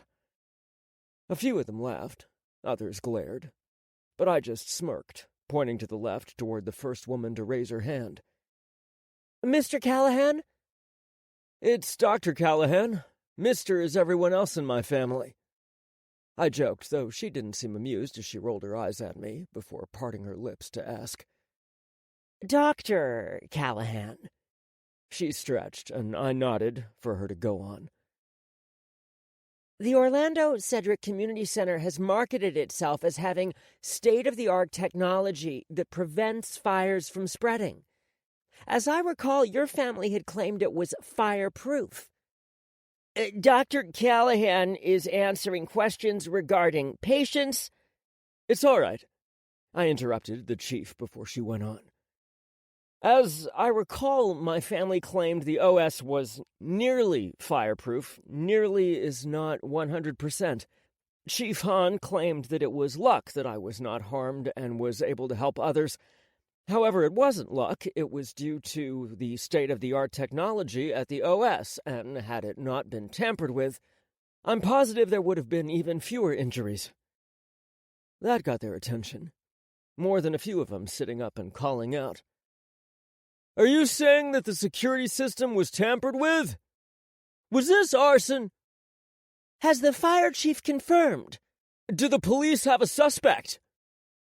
Reaching up to my lips, I blew on my fingers, making a high-pitched whistle that was further amplified by the microphone, making them cringe. Dropping my hand, I took a deep breath before speaking. "I am a doctor. I came here to give you all a status update on the patients under my care. If you do not have questions regarding the patients, like 7-year-old Mary Gore Booth, who has severe burns on both her left and right arms, along with her feet. She's scheduled for skin grafts within the week, and hopefully within a few months this will be behind her," I replied, lifting the photo of Mary. Did I have the mother's permission? No. Would she give it to me? I was sure Bridget would never question this family again. "While there are no critical patients, we do currently need blood donations. To those who have donated, thank you." I could feel myself going on autopilot. My mother used to say the press are like puppies, hyper, attention-seeking, eager for a bone. So always give 'em your attention and a damn bone. They were asking me questions, but I was sure they were all itching to question the police and fire chief about an arson suspect. Meaning my family, the OS, didn't fail, but was a victim of arson. So long as trust in my family was still maintained and that we still had a good image, I didn't care who took the fall for the arson. No, that was a lie. I did care. Which is why I already had a scapegoat. "Neil." "Sweet, hold on," I said to her as I stepped out onto the street. One of the guards who'd driven in behind me jumped quickly out of the Range Rover, hand outstretched for my keys. "Who are you?" "Mannix, but people call me Monk." "I don't really care. What I care about is my precious. Do you know what that is?" I asked him, nodding to my car. He glanced to my precious quickly before looking at me. "It's a vintage Ferrari." I stared at the blonde-haired, lanky man-boy stepping forward. I put my hand on his shoulder, turning him to face my precious along with me. A pure man sees an old Ferrari. This, my ginger-haired friend, is a one-of-a-kind custom-built forest green 1961 Ferrari 250 GT SWB California Spider. It's almost as precious to me as my children. So, how will you treat it? Like it's your child? He replied. No. I shook my head. You'll treat it like it was more important than your child. Your favorite child. Your only child. Got it? Yes, sir. Good man. I nodded to him, tossing the keys up for him to catch, which he did as if I'd thrown up gold, before looking toward the hospital behind me. I've been back in this city for an hour and already at the fucking hospital.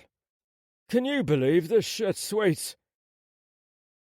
Are you talking to me or the driver still? She answered back. I grinned, pressing the Bluetooth further into my ear as I walked forward. You know you're the only Sweets I have. She replied to me. Then to someone else. Put that in the corner and leave that. I'll unpack it myself. I still don't understand why you needed to pack anything. We could have bought anything that wasn't already in our room here, I said to her as I glanced over the emergency room. The smell of alcohol and disinfectant trying but failing to mask the scent of smoke and burnt flesh. Well, when you decide to copy Declan's bad habit of expensive cars, we should save anywhere we can. I rolled my eyes at her piss-poor excuse to take a jab at cars. Sweets, it's our duty as insanely unimaginably rich people to spend money on obscene shit. It's an insult to the poor if we don't. And it hurts the economy. Did you really just say not buying expensive shit hurts the poor and the economy? You don't give a crap about either of those things. She laughed so hard she snorted, which in turn made me laugh as I walked up to the visitor's desk. That is not true. I care a lot. That's why I'm about to donate to, I paused, picking up one of the flyers on the desk. Half Home. She stopped laughing and paused for a moment before asking, Do you know what Half Home is? I glanced at the picture on the cover of the flyer. A father and a daughter hugging each other. There were no other words on it besides support Half Home. A father-daughter program. She broke out into a fit of laughter again. What?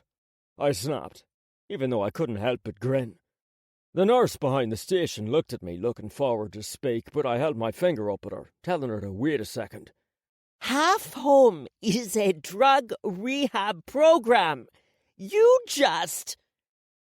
She tried to hold in her laughter as she said, You just said you wanted to donate to a program that tries to take away the customers who are making you so very rich enough to donate. I couldn't help the Grinch-like frown that appeared on my face. The nurse stood up, pointing behind me. I glanced back at the families, also on the phone but a lot more panicked, who had photos in their hands. They were scanning around for whom I could only guess were their family members. Sweet, I'm gonna have to call you back. Duty calls. Spending money on obscene shit? She questioned. No, pretending to give a shit, I said to her in Korean. Fighting? She replied, before hanging up.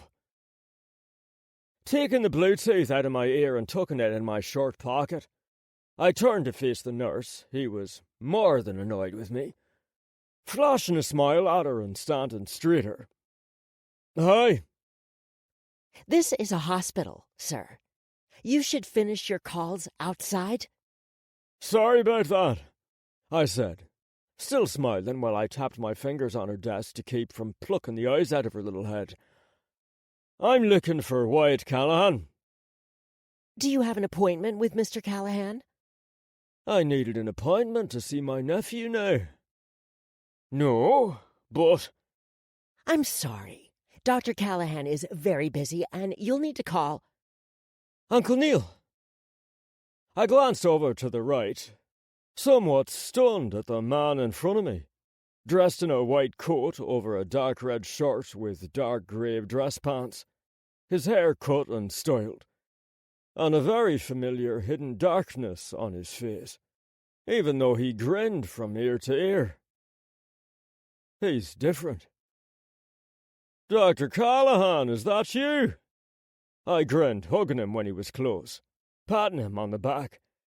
I was just being lectured on why us little people must make an appointment to see such an important and busy person as yourself. What? He pulled back, his brown eyes speckled with spikes of grain, shifted to the nurse beside us. She stood up straighter, eyes wide, and his glance shifted down to her name tag. She noticed. Anyone would have noticed. He made it obvious. And in doing so, she quickly spoke up.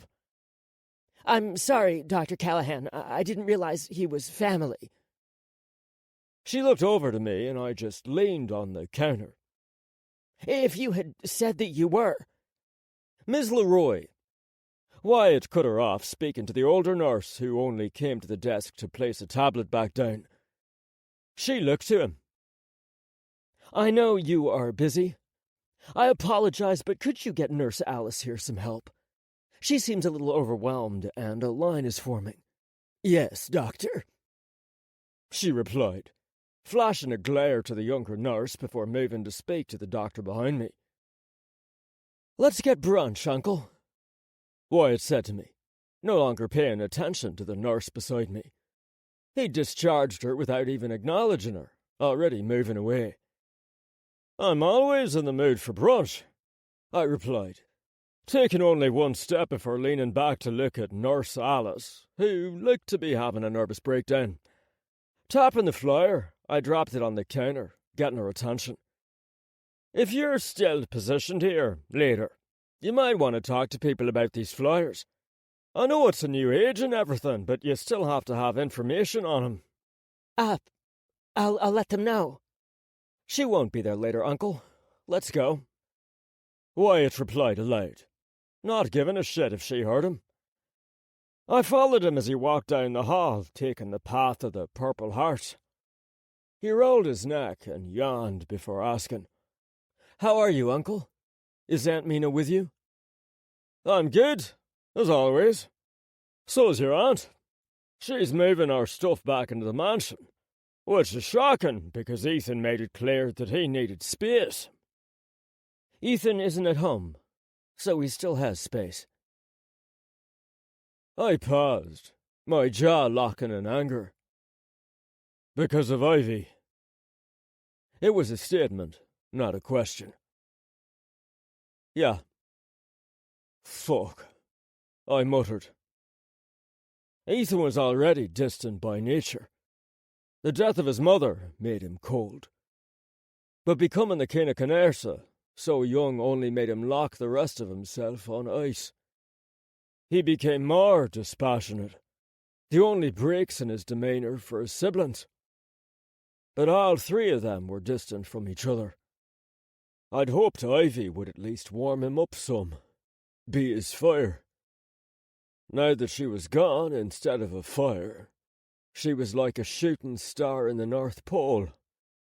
Pretty, unexpected, but fleeting and utterly useless. Ethan would most likely sink deeper inside himself now. Fuck. This isn't what Liam wanted for him. He's going to be back, and this time we're not going to let him have space. Space doesn't apply to family," he said seriously, making me look at him again. "Who are you and what did you do with my nephew?" I questioned, crossing my arms. "I killed him," he muttered under his breath, pausing to look at me. "I need you to not get caught up in who I was, but who I am right now. Because there is no learning curve on what we need to do." My eyebrow raised. "Learning? Kid, I remember teaching you how to scope." He laughed, pressing his badge on the panel near the double-frosted doors labelled BCR. "BCR?" I asked him. "Burn Center Recovery," he replied. "Where the last man who called me kid is." Ignoring his latter statement, I grimaced at the former. "I thought we were getting brunch." "We are." He grinned. "You're really going to depress my appetite before I eat," I grumbled, followed inside to hell. No, not to hell. To those who'd barely escaped hell. That's what it looked like. Everywhere on the right and the left of me were doctors tending to weeping, sobbing or sleeping drugged burn victims. Children, women, men, but very few old people, all wrapped like mummies on beds. I noticed the names outside the glass rooms were either Irish or Italian. "We were attacked," I whispered to him. "No," he whispered back to me, pausing to look into one of the glass rooms. A brown-haired woman rested on a chair next to a small girl, who I could only assume was her daughter trying to stay awake. Both of the older woman's hands were wrapped in white bandages, but that looked less painful than the thick, cast-like bandages on her daughter's arm. On the glass screen of the door was the name Mary Gore Booth, her vitals appearing when Wyatt tapped the glass. The woman looked up, and the moment she saw him, Fear and rage, but mostly fear, spread across her face, engulfing her. She tensed up and sat straighter. It wasn't the normal fear our family received, which was usually fear mixed with respect. No, the way Miss Booth looked at him, you'd think it was a scene right out of a horror movie where the creature appears out of nowhere, staring right at you. No one was attacked, Uncle. They were just disciplined. Wyatt whispered. You did this, I said softly in disbelief. He glanced up at me, and I knew why that look in his eyes felt so familiar. It was Melody. The look in his eyes on his face. It was the same look I saw in his mother when she'd done something so ruthless that it would mentally shatter anyone who heard it. I hated having to go to Bible study when I was a kid, he admitted randomly. In fact, I kind of thought God was a dick. Mom and Dad said we'd take care of our people. Then in the Bible, I'd read how God would punish the Israelites, the ones he called his people, because of the actions of a few. The corner of his lip turned up, and he shrugged. I guess that's because I was a kid. I didn't think about the big picture. But now I do. God is responsible for his people, and his people are responsible for each other, so if one person messes up and the rest of them do not take care of it, he must punish them all, so they all know they will be held accountable for the sins of their neighbors. I tried not to yell, looking around before muttering, You did this so they'll police each other. Uncaring, he spoke as if he didn't care who heard. I did this for many reasons. That is one of them. There will be no more rebellions. There will be no more feuds. There will be a long line behind my brother. They can get in it or they will burn. It was in that moment I felt the chill gone down my spine. I realized that for Mrs. Booth, he might really be the creature from a horror movie. Dr. Callahan?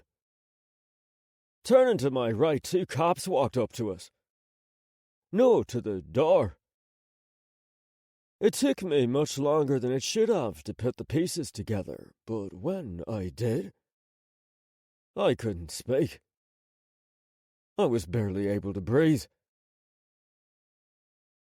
Unfucking believable. I watched in absolute shock as the cop walked into Ms. Booth's room. Her eyes shot to us. To him, the creature from her ongoing horror movie. They put her arms behind her back, and she must have been in shock too, because she just stared at Wyatt as they took her out of the room. You framed her, I whispered as they took her away. Both her and Moretti needed a special lesson, he muttered, glaring down at the double doors. He blinked a little before focusing on me. Now let's get food. I'm starving. I've been up all night tending to burnt flesh. Oof. I watched as he yawned, stretching his arms out as he walked away from the door. I had to pause for a moment and glance down at my arm. Sure enough, the hair had raised, and I had goosebumps. The same type I used to get when Liam and Melody showed the world how ruthless they could be. Declan. The Irish are calling him Maddock, Neil said to me over the phone. I thought for a moment before nodding. Hey, Fitton. Maddock. Mad Doctor. Son of the Mad Hatter. The Irish sure know how to give names. Declan, this shit is motherfucking insane. He set the goddamn OS on fire. Well, he was inside it too. Wait, what? I frowned, putting the book in my hand down. He was inside. As in inside the fire. Is he okay? Is he fucking okay? He snapped at me. The kid, he's taking a, quote, power nap right now after stuffing his face with chicken and prawn pad thai, 2 bagels and jello. I had so many questions. Like, when did hospitals start serving pad thai? Why the fuck was he saying pad thai with a shitty accent? Did the bagels come before the pad thai or after? Did he just stop himself from calling Wyatt a kid out of fear? Was he afraid of little Wyatt now? Postponing all of those questions for more serious ones, I asked, "Have you heard from Ethan?" "No, but I'm not worried about it, because I'm sure now that he's the sane one out of the 3 of them." He grumbled. "Donna's the most reasonable. If Donna wasn't well on her way to being the Supreme Princess of Monaco, she would have killed Ivy or Ethan then Ivy, before trying to burn everyone else alive." The laugh came out of me was reflex, mostly because it was crazy, and true, but no longer a real possibility. It was funny. "You know who you remind me of right now?" "Who?" "Your father, Cedric." He knew who his father was. I said his name only because I missed seeing it.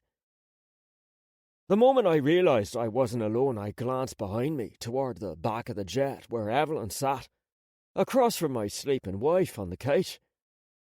She smiled at me and I smiled back. Without a word between us, she went back to reading on her own. Cora had made us all book nerds. "Why do you think so?" he asked, a little less animated and definitely soberer. "When Liam and Melody got married, he knew what they were doing was crazy, but he couldn't help but get excited about what might happen next." I answered, thinking back to a time that felt like a lifetime ago. "I remember. But you can't say that shit to me now, man. I'm the same age as he was when he died now. Fuck, you're old. Fuck, your hair's greyer than mine." I laughed. "That's only because you dye it." "I do not." "Bullshit." "I got bull, but no shit, brother. Some of us are just blessed." Rolling my eyes, hard, I nodded. "Fine. It makes sense now that I think about it anyway. Grey hair comes from stress. Stress from thinking. I guess in your case you just never. The moment you get off the plane, say it to my face, you little cunt." We were both silent, and I didn't realise why until I remembered. That's that point where Liam would have said something to insult the both of us. Right. Or praise himself. Neil snickered bitterly. Inhaling, I nodded and smiled to myself, leaning back into my chair. "We aren't burying any more of our family, Neil. I've seen far too many Cainacanertas come and go, Neil, in this lifetime. You? What about Mum? She's still good, right?" I grinned. "Evelyn is made of something out of this world. I wouldn't be surprised if she lives to be 200. "Then we've got to live to be 201, he replied. "I don't want her grieving over anyone else. She's been through hell because of all of this." I nodded. When I thought about how long she'd lived on the sidelines of our merciless, bloody lives, how many people she'd watched get lowered into the ground, I knew without a doubt that I wanted to just let her have peace. Let her enjoy family. We've always watched over him, but Wyatt's right. We need to be together again. One family under one roof again. Whatever he needs, no matter how far, we'll have their backs right there on the ground with him. Ethan, too. Donna, if she ever gives up that crown. He scoffed. Yeah, good luck getting that thing out of her hands. She's been walking around with an invisible one all her life. Now that it's real and everyone knows it, I feel sorry for the poor motherfuckers that try and get in her way. When this is settled, I want to take a better look at this Gabriel, too. The fact he'd just take her from the family without even meeting the rest of us. I don't give a fuck that he's a prince. I wouldn't stand for such disrespect. Liam would have spoon-fed him his own balls. Understood. Now, if you'll excuse me, the Matic is walking up, and I have questions about your thinking equals grey hair bullshit. You're an idiot, I laughed, and he just hung up on me. Taking off the Bluetooth and tossing it onto the table, I glanced out at the blue sky. We were going back to Chicago. Home. And with home came the madness. Are you going to sit there all day, or are you going to help your wife get some proper rest? Evelyn called out to me. Grinning, I stood up, turning back to them. The moment I move her, she's going to wake up. Not after the sedative I just gave her. Evelyn replied, sipping her tea. My eyes shifted quickly to Cora, watching her chest rise softly, thankfully, as I moved to her. You drugged my wife?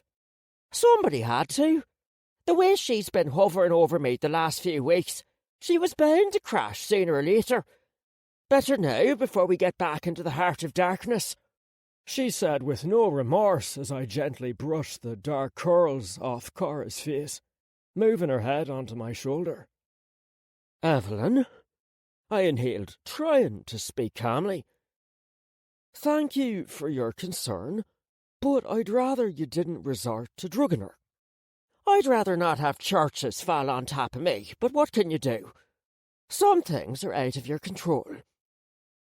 She replied, sipping her tea again. I didn't want to smile, but I couldn't help it. It was good having her back to her normal, witty self again. For the most part, thanks to some of the best doctors, and the most expensive on this planet, you could barely see the scars on her arms and neck anymore. She sat on her own, dressed in black trousers, a striped blouse, and a gold-and-green double-breasted jacket. Ethan took care of those ingrates, I told her seriously. She looked at me, her dark eyes hard and angry. Then another set of ingrates killed his wife. They hurt my grandson. Now he's only God knows where. He'll be back. I know he'll be back. He's Ethan. He has responsibilities. He needs to get himself straight, but I don't doubt he'll be back. What I need to be sure about is Wyatt. Once again, I remembered that I wasn't just sitting across from the women who'd raised me since I was a child. My aunt and my mother. But instead the former wife of the Céine Connérta. Mother of the Céine Connérta, now grandmother to Céine Connérta. She was as, if not more, attached to our family business and empire than anyone else. Wyatt was the one who set fire to our centre. He put our people into the hospital. She asked me for confirmation. I nodded. They're calling him Matic now. Good. She placed her cup down and lifted her book again, which was ironically Heart of Darkness by Joseph Conrad.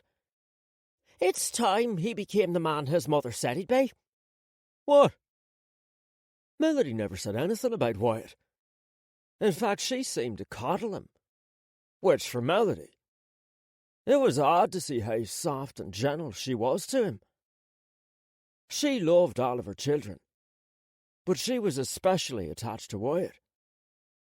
It was how everyone knew he was her favourite. You didn't see it? She glanced at me and seemed honestly shocked. See what?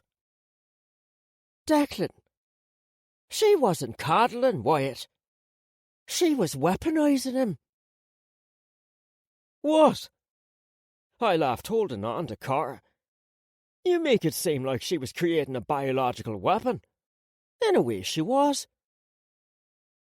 She leaned back, propping her head up on the arm of the couch as she explained. Slowly, carefully, painstakingly. She was morphing Wyatt, a boy who was going to be dangerous simply by nature for being a Callahan, into someone more dangerous. She pushed Ethan and Donna to be strong mentally and physically, because she knew they were both going to rule. They needed to be able to see all the people trying to hurt them. They needed that foresight. But with Wyatt, she wanted him to forget who our enemies were and who our friends were. Forget everything. But who he was. Well, Ethan and Donna always cared about the overall family. Wyatt only cares about Wyatt. So, she made him selfish. That's what we didn't need, Evelyn. She shook her head. It's exactly what we need. They're all selfish. But Wyatt's selfishness is like Melody's selfishness. Ethan and Donna are complex. Wyatt is simple. He will do what's best for him, and what is best for him is having his siblings. His only goal is to defend. Melody knew Ethan would become King of Canerta. She didn't want Wyatt to think like him, to want the same things as him.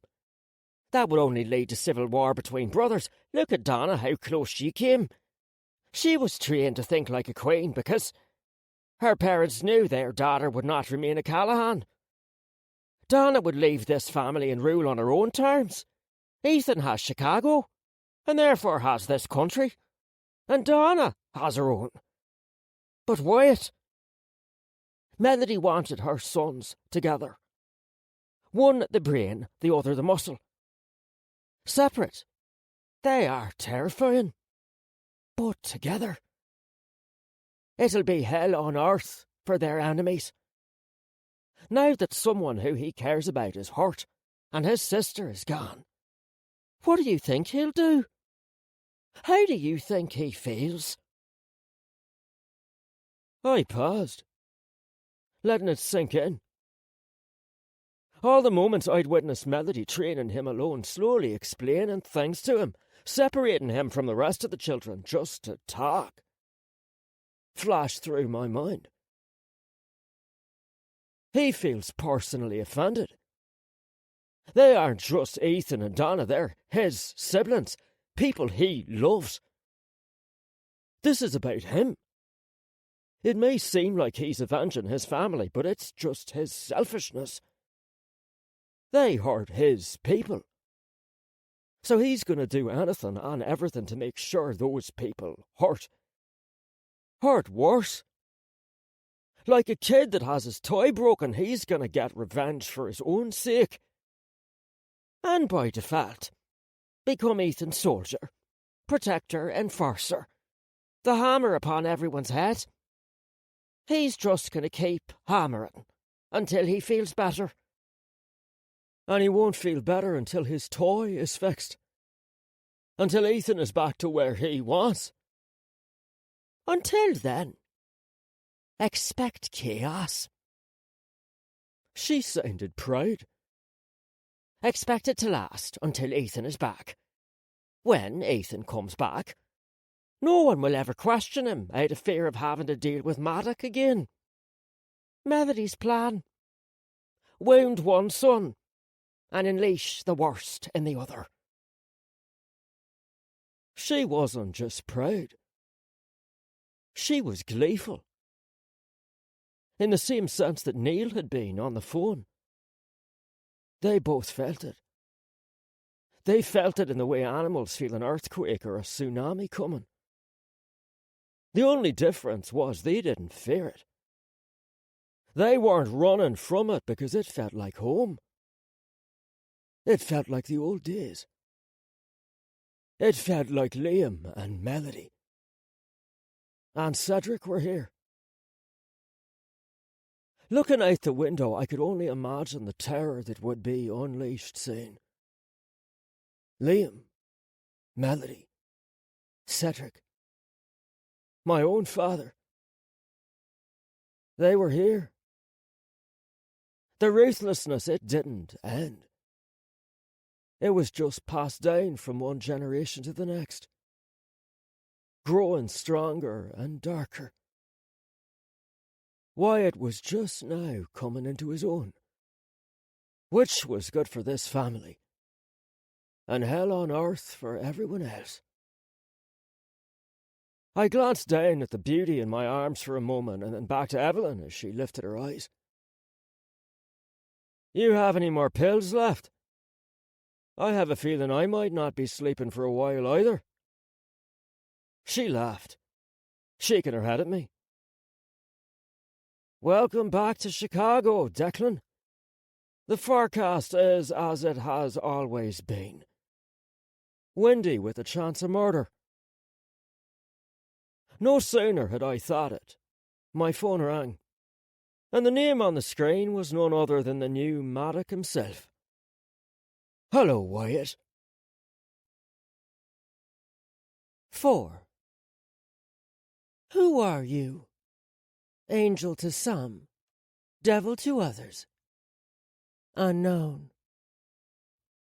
Helen. Be ruthless. That was his answer when I asked him what he was going to do now. For some reason, even though I knew who he was, knew what this family did and would do, I still couldn't merge the Wyatt I'd always known. Goofball Wyatt, smart-ass Wyatt, charming Wyatt, with the one who'd spoken on screen.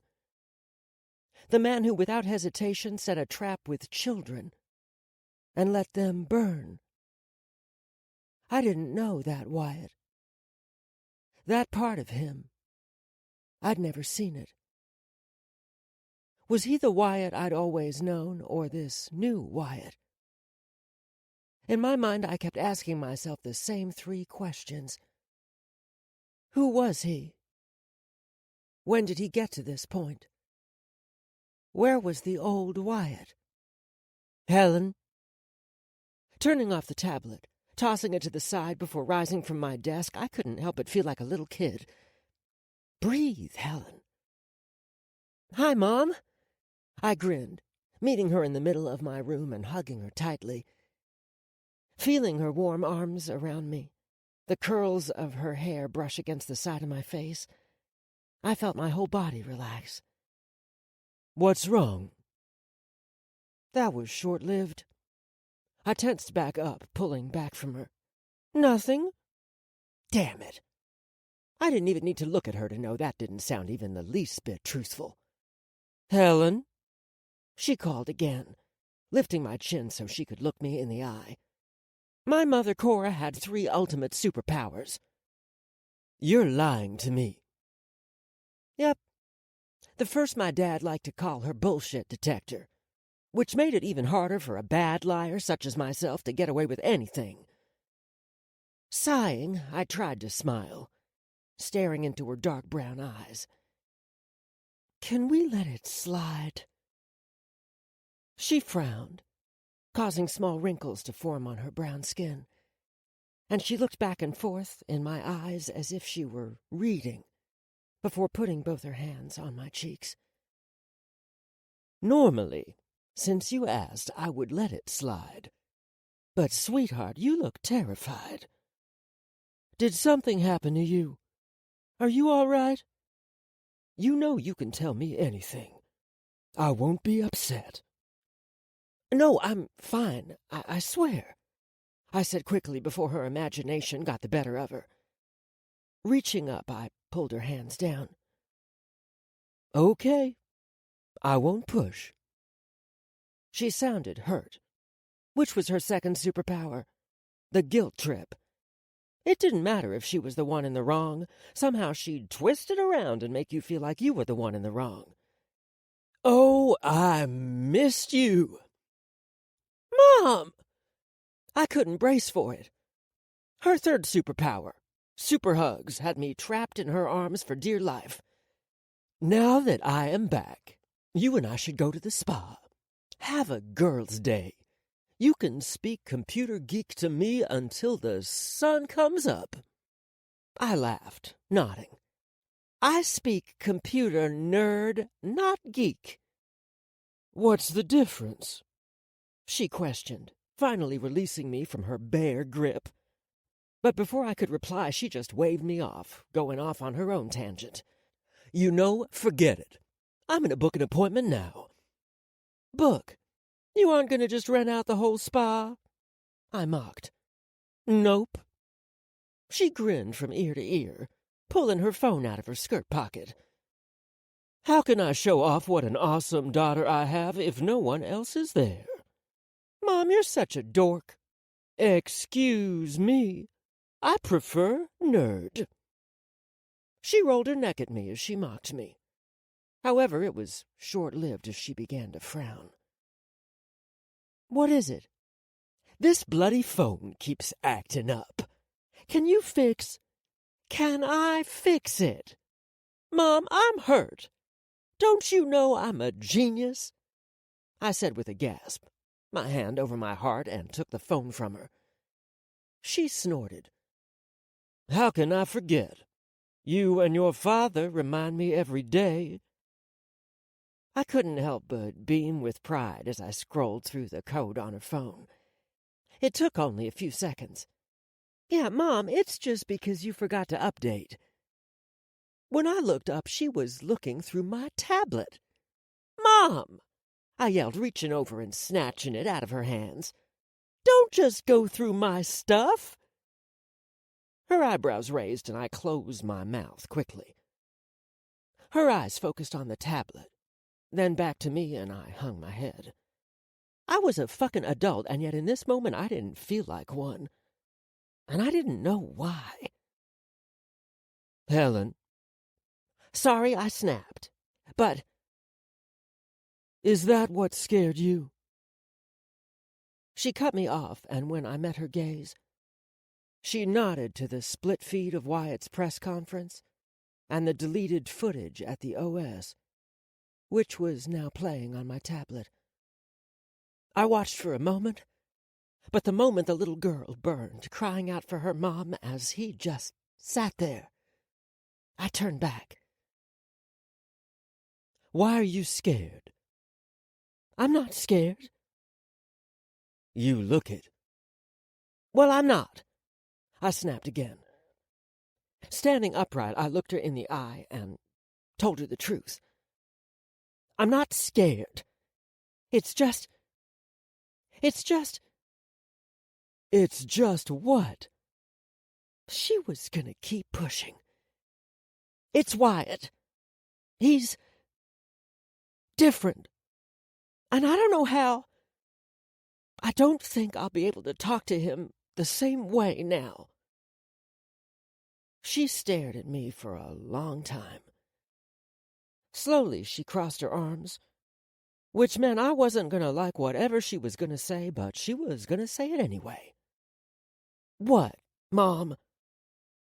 Why do you think you can't talk to him? She asked. Of all the things I thought she was going to ask, that wasn't it. He's like a completely different person. I was wrong about him all this time. Helen, I know you. That you know what this family sometimes needs to do. I know what this family does, Mom. I'm not an idiot. But Wyatt doesn't do this. I replied, lifting the tablet for her to see again. If he is violent, he never hurts people who aren't related to the issue. This is who he's always been, she replied softly, looking at me as if I just time-traveled and didn't understand how the world worked. Mom, Wyatt tries to be good despite the fact that he's a... Helen, I'm not sure why you think that. Can you stop making it seem like I'm crazy? Wyatt has a temper, but he can be like a little kid sometimes, and sure, he gets in fights. He's even killed people, I know that, but he's never gone off the deep end like this." Again, she just stared. I sighed, adding, "Look, obviously he's not the best of people, but between him and his siblings, he's the most violent." She interrupted me. "What?" "Out of all your cousins, Wyatt is the most violent, Helen. I'm not sure why you have rose-colored glasses on when it comes to him, or how you missed who he is, but you need to come to grips quickly. Whatever he, your father and uncle are planning, that," she pointed to the tablet in my hands, "is just phase 1. Of all the things Ethan and Donna have done, why would you say that Wyatt is the most... Do you remember when your biological father took you away from us?" She asked it, and it was as if she'd slapped me across the face. Nodding, I whispered back, "I was 11.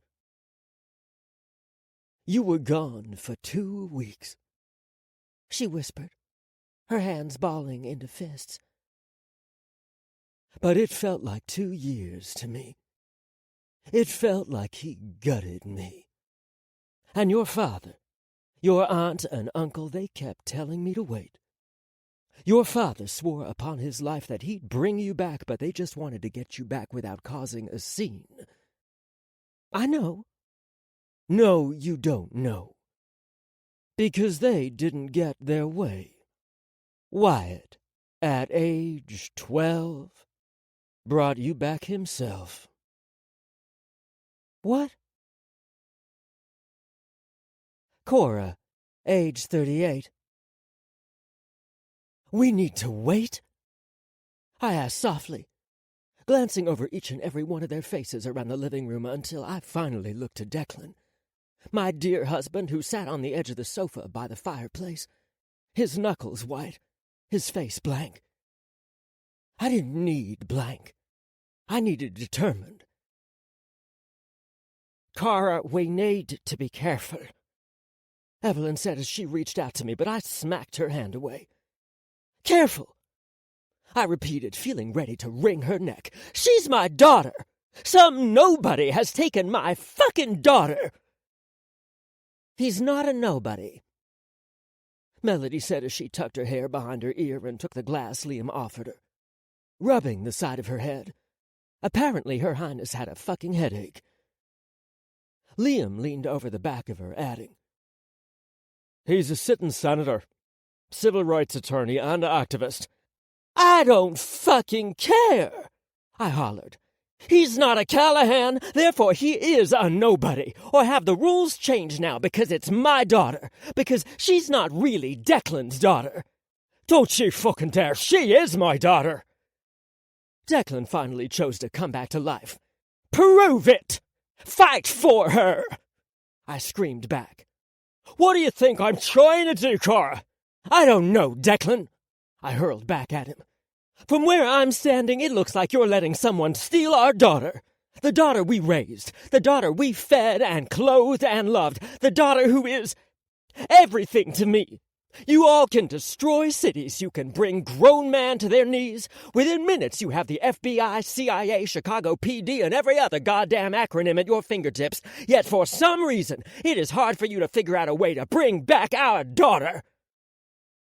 And what do you think will happen if we use one of those acronyms to get her back? Huh, Cora?" He hollered back. "I don't. You should care." He cut me off. "If we go to the FBI, CIA, Chicago PD, or anyone else, people will know they're in our pockets. If we look bad, if people find out how corrupt we really are, we could lose Helen forever. If we kill him, not only will we kill our daughter's biological father, and she could hate us, we would be the first suspects. Once again, we could lose Helen forever. I swear on everything that I am, everything that I own, I swear even on you, I will bring our daughter home. But we can't just snatch her, Cora. Give me time." I shook my head and backed away from him, glancing to Liam and Melody, who just stared between us. If it were Donatella, she'd already be back.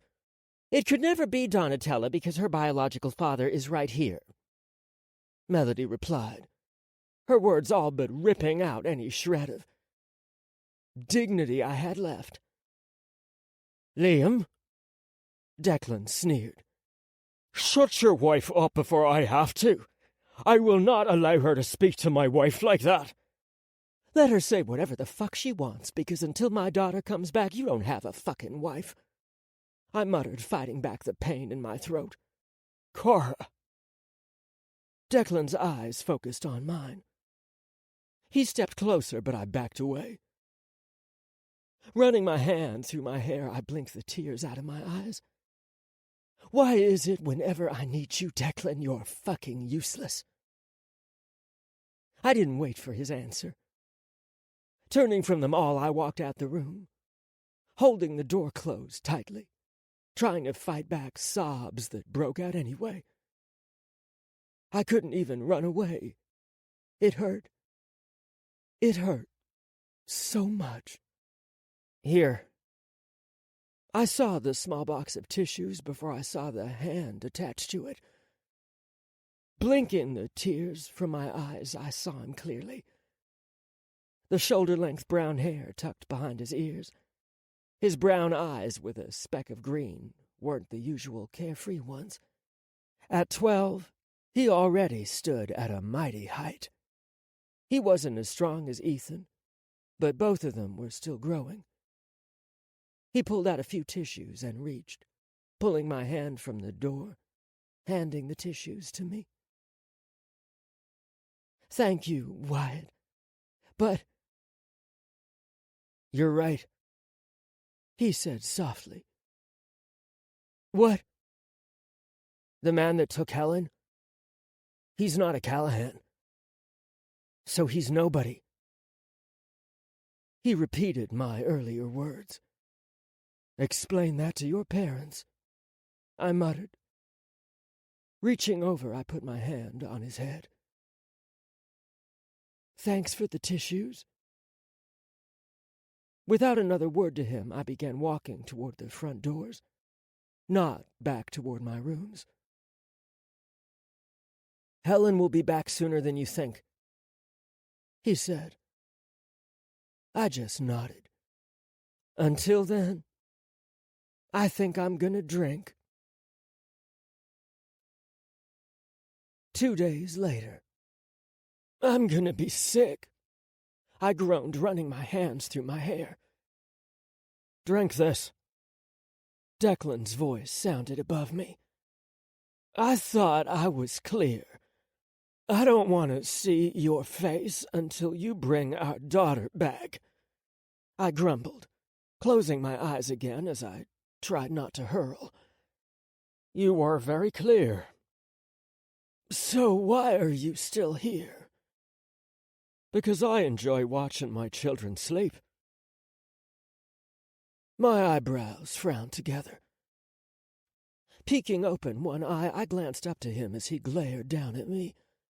A glass of water in one hand, pills in the other. Are you making fun of me right now? Stone-faced, borderline enraged, he glared down at me. No, I'm trying to prevent you from puking on our children as they sleep because, like I said, I enjoy watching them like this.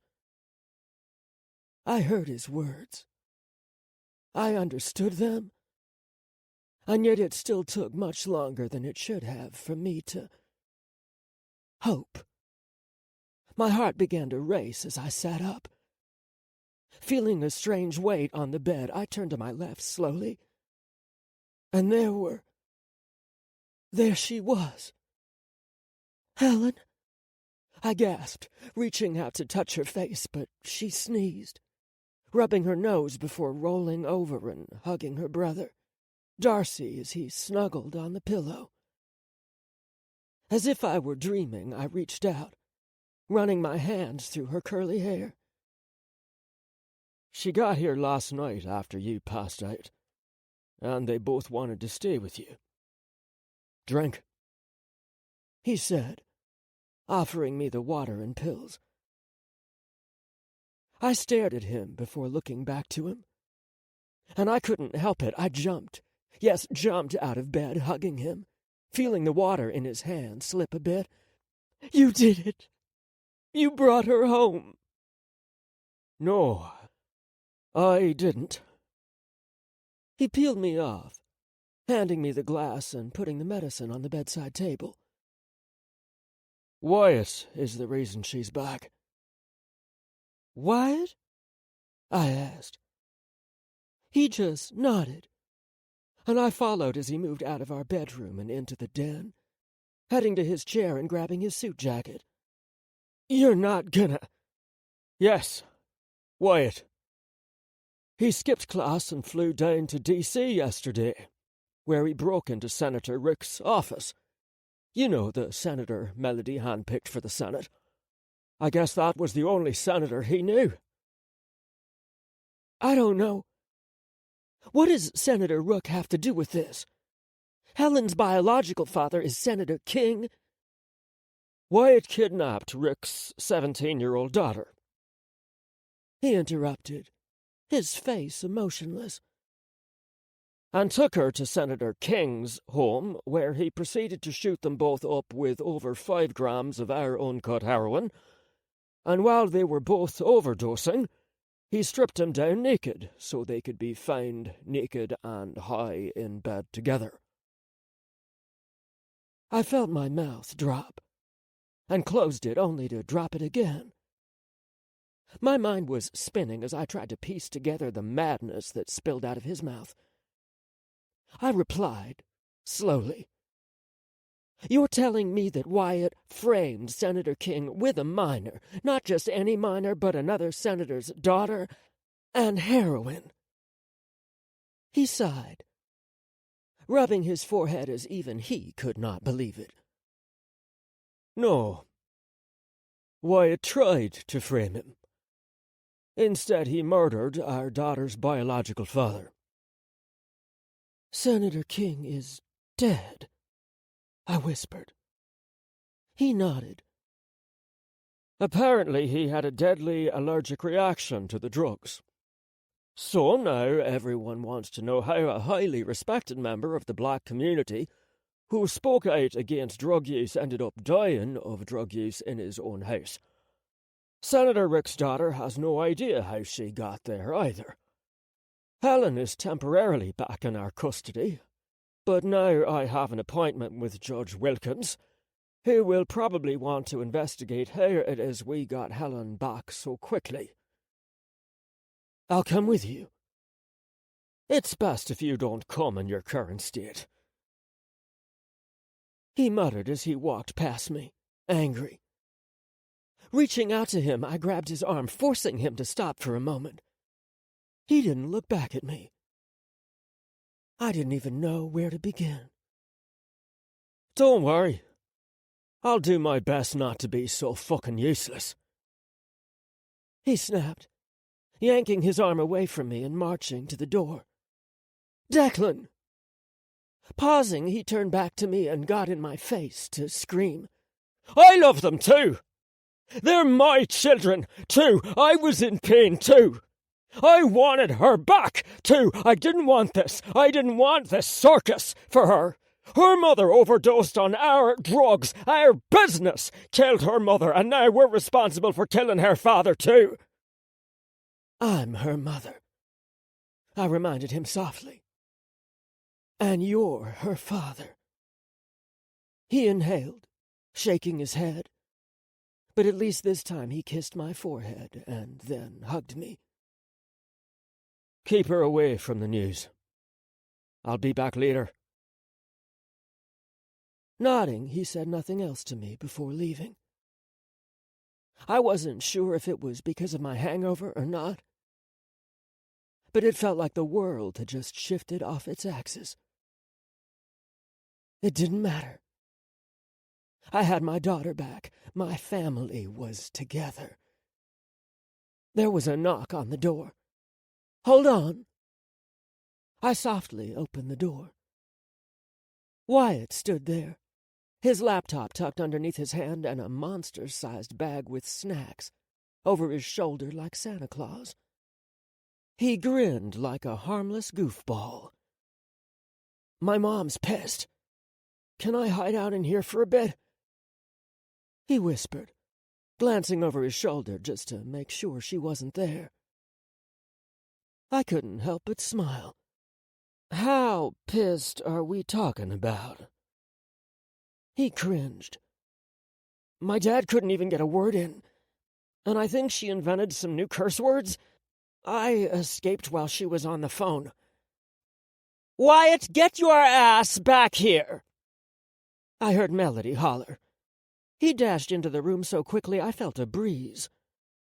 "I don't know why they're so mad. Everyone is home now," he muttered once I closed the door. "Wyatt, you were reckless." "Not you too, Aunt Cora." He truly looked upset. He grumbled. "I thought you would be on my side." "Relax." I put my hands on his shoulders. "I'm on your side. How could I not be? You're my hero." He grinned, dropping his bag on the ground and lifting his shirt to show me his rib, which was a deep purple and red. "Senator King put up a fight, but I got him good." It took me a second to adjust to the coldness, the ruthlessness of his words, which he was somehow able to say with the most innocent smile on his face. He reminded me of a little kid, an infant who laughed while smacking his parents because he didn't know that what he was doing was wrong. "Wyatt," I whispered, looking him in his eyes, "I'm grateful. But you shouldn't brag about this. This was bad. And sad. It was." "Aunt Cora," he whispered back, putting his hands on my shoulders like I'd done to him, mocking me. "It's kind of hard to take you seriously when you say bad and sad in the same sentence. It sounds like you're reading Dr. Seuss." "Wyatt, I know," he said, a smile no longer on his face. "I know it was a bad plan. I know it wasn't a good thing to do, and I swear I didn't mean for him to die. I know my parents had a plan, and Uncle Declan had a plan. I'm sure even Ethan had a plan. All of their plans were going to be better than mine. I know, but Aunt Cora, I don't think we should plan for family, right? You think that too. That's what you said before, kind of how we're Callahans. Helen is a Callahan. She belongs here. Any plan that makes her wait with some strangers was worse than my plan. It might make everything go smoothly, and Mom wouldn't be upset with me, and Uncle Declan wouldn't have to go see the judge, but it would still be worse. I'm not going to say sorry. I'm not going to feel sad because we won.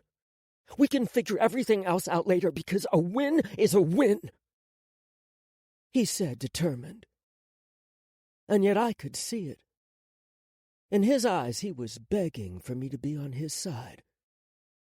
"You're right," I said with a smile, nodding. "A win is a win. Helen's home, and that's all that matters." "Right. Thank you." He let out a big sigh of relief before getting himself comfortable on Declan's armchair, digging into the bag of snacks. "Wyatt?" Looking to the door of Declan's and my bedroom, I watched Helen step out, her curls a mess atop her head. "Finally, you're awake." Wyatt grinned so wide I wasn't sure how his cheeks didn't hurt. "I was worried I was going to have to eat your welcome home party snacks before you had any." He lifted all the junk food he could hold up for her to see. "Twizzlers!" She grinned back, about to rush for them, but then saw me. "Good morning, Mommy. Can I have those?" 2 weeks. I'd been without her for 2 weeks, and yet the way she spoke, it was as if she'd never left. Fighting back tears, I nodded. "I'll let it slide since you just came back." Thank you! She dashed over to me and hugged me tightly before making a beeline for the snacks. Me too! Cedric came out of the room, ignoring me completely. But it was okay. Everything was okay because they were right there, laughing and giggling and stuffing their faces. I had my daughter. My children were with me. That was all that mattered. However, somewhere in the very back of my mind, I couldn't help but think to myself,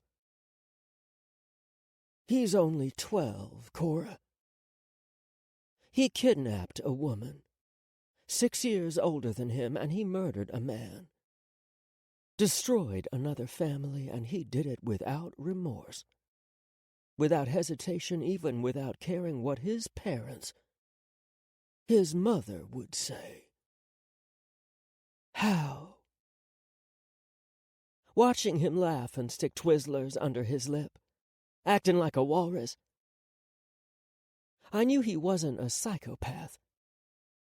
He cared. He cared a lot. God complex. No, he wasn't narcissistic enough for that to be the case. What is he? How is he like this, so young? Helen. Now.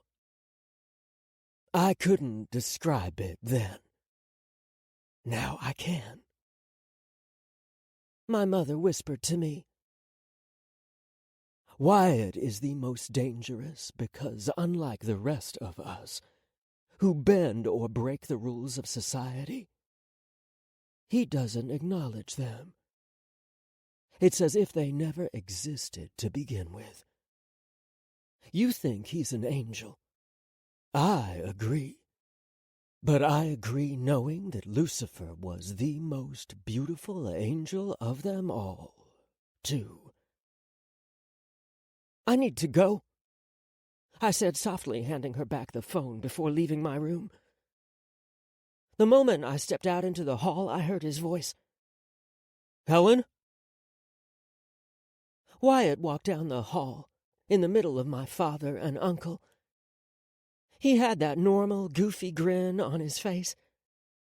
He seemed the same, and yet all I could see were tattered black wings behind him.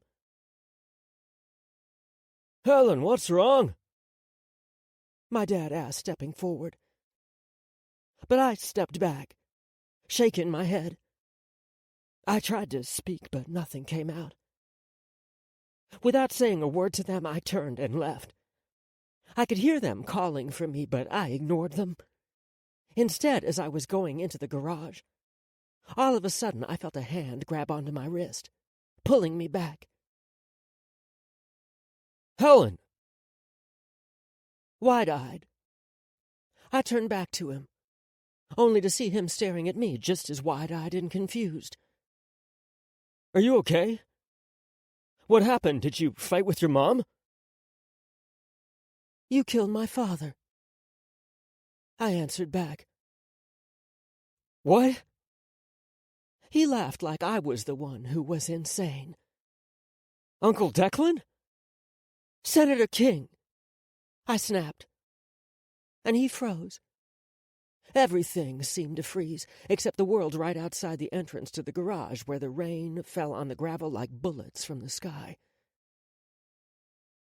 He opened his mouth and closed it, and then opened it again, but no words came out. Let go of me, Wyatt. He blinked a few times before glancing down at my wrist, like he forgot he grabbed it before letting go. The moment he did, I turned around and walked over to my dad's Aston Martin. Wyatt didn't speak. He didn't move even as I reversed. Then just before I sped out, he called out and finally said, You belonged here! Glaring at him, gripping onto the steering wheel, I fought the urge to run him over. Instead, all I said was, "That wasn't your choice to make. It was mine."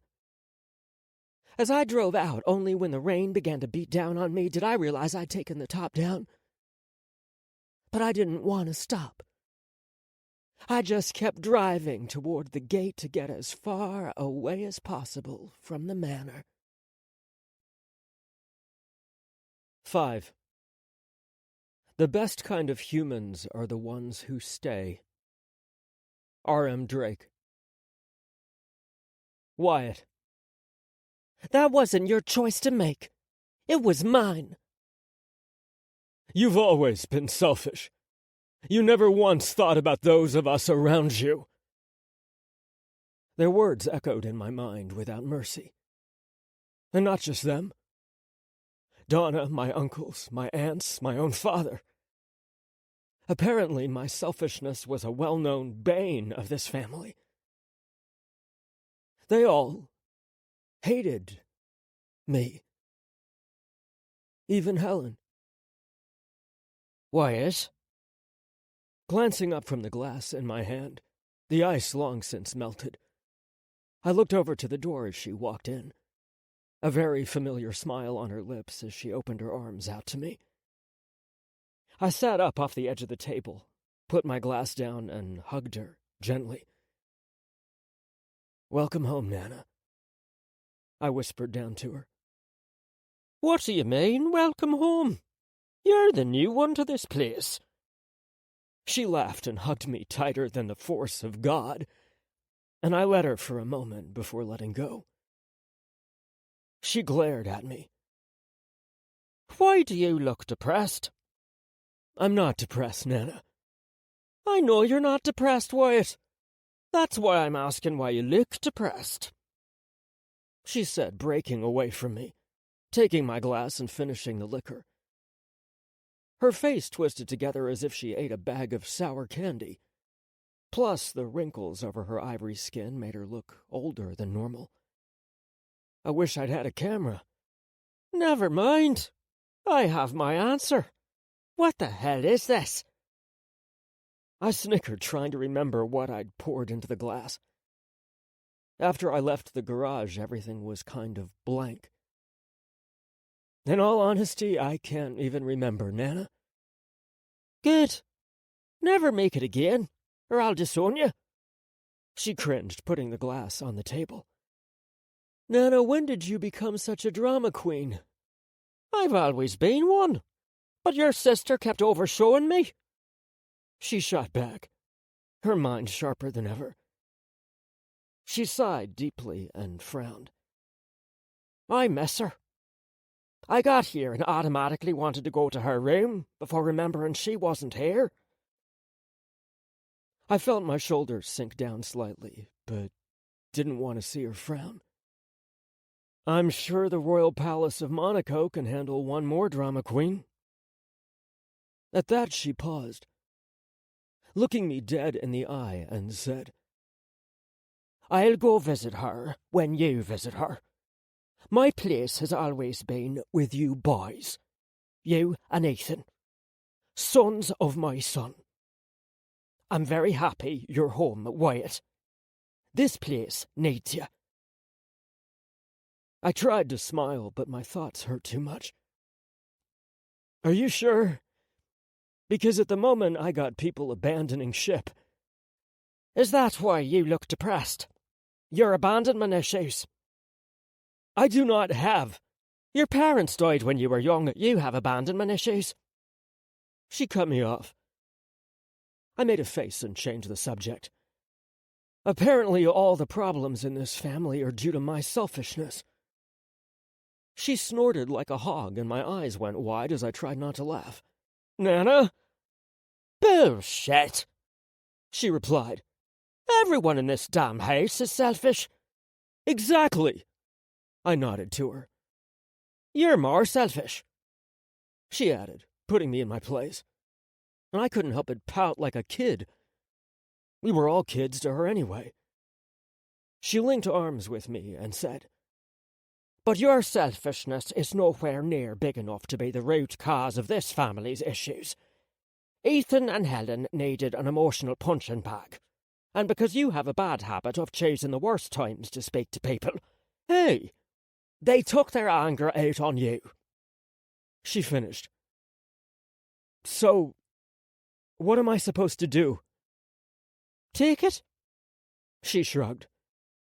You've done it to them dozens, if not hundreds of times, and they forgave you and moved on, because that's what family is for. Let them sort themselves out, and you keep focused on what you're supposed to do. You don't think I need to be less selfish? Taking their abuse is already being less selfish. So you are. Besides, knowing what you want, and doing it, is not always a bad thing. Many times, especially in this family of master planners and strategists, it's a good thing. It makes you human. It makes other people in this family stand up for what they want, too. I'd be sad if you changed who you were, Wyatt. You're just as your mother made you. Perfect, in your own way.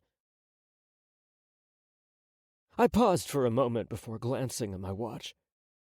It was after 5. I'd called my uncles for a meeting, which was why I was in Ethan's study anyway. You came in here to give me a pep talk before I talked to Uncle Neil and Uncle Declan? She grinned. What else can a grandmother do but give pep talks? Hell, I live for these moments. You'll never remember me until you're hurt. Nana... No, it's fine. I get it. Everyone is grown now, she said, obviously to further add to my guilt as she walked back to the door. Nana, let's have our own Welcome Back to Chicago dinner soon. I want to know all about what it takes to live to a ripe old age in this family. I grinned, knowing she'd want to smack me. Call me old again, you little shite, and you'll never make it to 30. She replied, and I laughed as she went. Love you! I yelled back toward her. Slam. She'd slammed the door so hard it didn't even close fully, slightly swinging back open, allowing my uncles to walk into the study. Neil grinned. You called her old, didn't you? All I said is I wanted her to teach me how to live as long as she had in this family, I said. Must you fight with everyone? Declan asked, walking over to the bar. Yes, I nodded. It's part of my charm. He laughed, walking over to me with a new drink. You know, I never thanked you for what you did.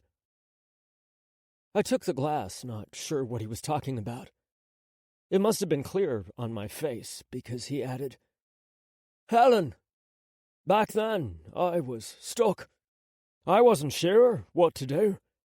Your parents wanted things to be done quietly, your aunt was on the verge of a breakdown, and I miss my daughter.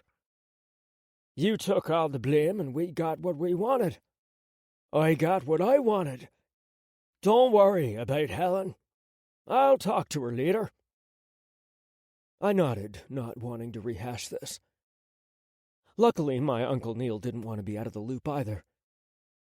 He pointed to the 1937 map of the United States, showing routes of principal explorers and early roads on the side of the wall between the bookshelves. Sayularo is now in control of Miami. Roca has Houston. Villalobos has from New Mexico to Southern California, Uncle Neil said, reading the lines on the map. Every year, Ethan sent us information for the new code. Cartels and other Mafia families that were trying to rise up against us to steal our network for trade. The code matched the lines of the old map in our family study. They're trying to cut us off in the south, Uncle Declan added, staring at the map. To do that and not fight each other means they're working together. I finally spoke. They've been ambushing our routes from South America, something they found out through Tobias, and the Italians backing Savino have been helping them. Donna had the ones she found out taken care of, but it still doesn't change the fact that we've lost at least half the Italians. Uncle Declan muttered. And the ones we have are now terrified because of your actions at the OC. Uncle Neil responded, glancing over to me. I did what I had to do to stop the bleeding, I replied, looking at the lines throughout the south. Fear will at least stop anyone else from turning coat until Ethan gets back and figures out how to unite them again. The ones who did betray us and didn't get caught, it's only a matter of time until people begin to turn them over. Fucking grunts. After everything we've done for them. Uncle Neil grumbled as he brought his glass up to his lips, stating before he drank, At least we always have the Irish. That isn't enough, Uncle, I snapped, moving to sit on the couch, leaning back into the seat. There is a rebellion rising against us on every front. Don't praise the Irish, they were just put in their place because of Ethan. They won't try anything for the time being. But if it looks like we're losing, they'll abandon us too. I don't trust them, and neither should you. Things have changed from back in your day. Back in our day? Look at him, as if we're from the Stone Age. Uncle Neil snickered, moving to sit on the couch across from me. The drug wars never change, Wyatt. It's always about who has the power, the money, and the drugs. And just like in our day, we have them. We just need to defend them. I grinned at that. We do. But we need people, Uncle. The more people, the more power. A rich man isn't powerful if he has no people. He isn't a king if he controls no one. What is it you're thinking? Uncle Declan questioned, turning away from the map to face us. We can't trust the Irish. We can't trust the Italians. Then what? Family, I answered back. We trust family. You know I'm not the thinker, that's Ethan. Taking the remote, I held it up to the map and clicked it once, watching as the glass over the map highlighted our state of Illinois before zooming into Chicago, breaking up the city by zones. Before leaving, Ethan apparently was thinking about this plan. They both looked, but didn't seem to get it. He wants to spend almost $5 billion redoing these neighborhoods, Uncle Declan asked, glancing at the costs that were calculated in all of the zones. The amount of money he was willing to spend was insane. Is he trying to run for governor in a few years? Uncle Neil snickered, shaking his head. He really doesn't need to do all of this. You all really don't get it, I chuckled, enjoying the fact that for once they were the idiots in the room.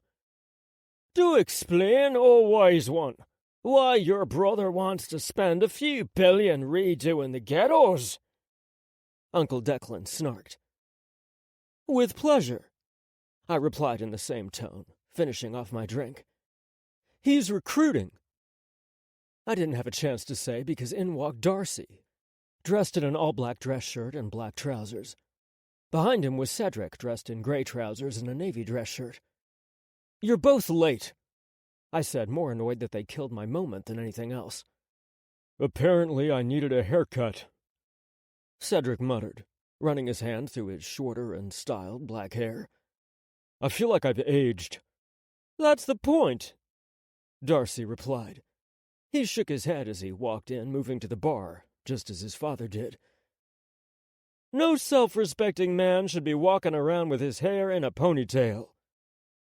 Someone is just jealous of my God-given good looks. Cedric grinned as he threw himself on the couch next to me.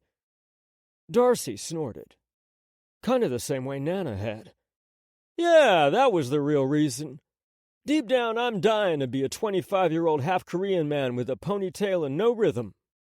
What is going on, and don't you have workouts today? Uncle Declan cut Darcy off as he sat on the arm of the couch beside me. Darcy looked at his father for a minute, and then back down at me. Are you going to tell them or not?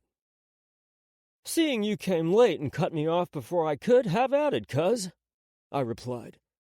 He drank first before saying, I'm retiring from the NBA. You're what? Uncle Declan repeated slowly. Dad, I'm retiring. I heard you the first time. Uncle Declan shouted at him. I'm trying to figure out why a healthy 24-year-old retires from something he loves. His eyes shifted to me. Would you care to explain, Wyatt? I can speak for myself, Father. Darcy snapped back at him. But I'm not able to answer your question because I don't know why a healthy 24-year-old retires from something he loves. After all, I don't love basketball. I played because Ethan told me to do something outside of the family. I'm stopping because Ethan asked if I could come work with the family. It is my family, too, isn't it? I have a right to choose whether I want to be in the family business or not, don't I? Uncle Neil sighed, trying to cut in. Darcy, this isn't a game. When has it ever been a game? Cedric questioned, his tone much more serious as he sat up looking to his father. Father, you've been training us since we were children. How to fight, how to shoot, what it means to be a Callahan. What it means to be the family of the Cana Canerta. You taught us to be loyal. So here we are. Why are you confused? You made us this way. Silence. It was so thick and heavy that it was suffocating. Uncle Neil, Uncle Declan. I spoke up, leaning forward. You married outside of the Irish. Just like my father, except the only difference was that my father worked to bring the Italians up too. They spent millions to make sure no Irish or Italians found themselves living in the ghettos. They uplifted their people. Uncle Neil, you said things never changed in the Mafia. That isn't true. You changed them. Both of you did. The Irish and Italians keep thinking we need them, but the truth is they forgot why they need us. Ethan's plan is our parents. The blacks and the Asians are our people now, too. Our family is mixed. Our people will be mixed.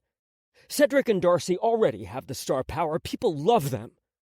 No one will think twice if they find out they're retiring to dedicate themselves and their inheritances to fixing their communities. In fact, people will love them. While that is happening, I looked to Darcy to let him explain, but also to make sure he understood as well. While you all are taking care of the Southern cartels, Cedric and I will be building our own. When you build up the community, gangs break up. A lot of them are lost, and society isn't going to take them back. They're going to need a new leader. You're going to have them follow you, Uncle Declan replied, his voice emotionless. You're going to be the head of former black gangs, and Ethan is going to be the head of you, making him control the blacks, the Asians, the Irish, and the Italian. Is he going to have you marry a Spanish woman, too, so we can have the whole diversity spectrum? No one is making me do anything. Okay, snickered Uncle Declan, clearly not believing him. I got up from my couch and placed my glass on the table. I'm guessing you all are going to want to talk. Fine. Take the day and have your father-son time. But remember, this isn't negotiable.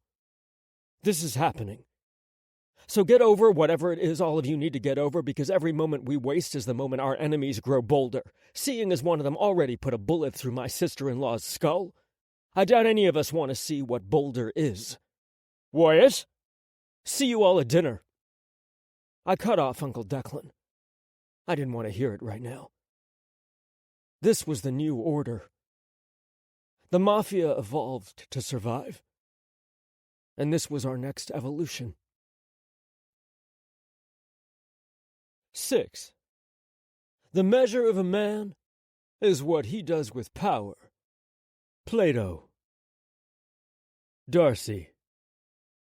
Whenever my father wanted to have one of those man-to-man talks with me, he took me to the garage.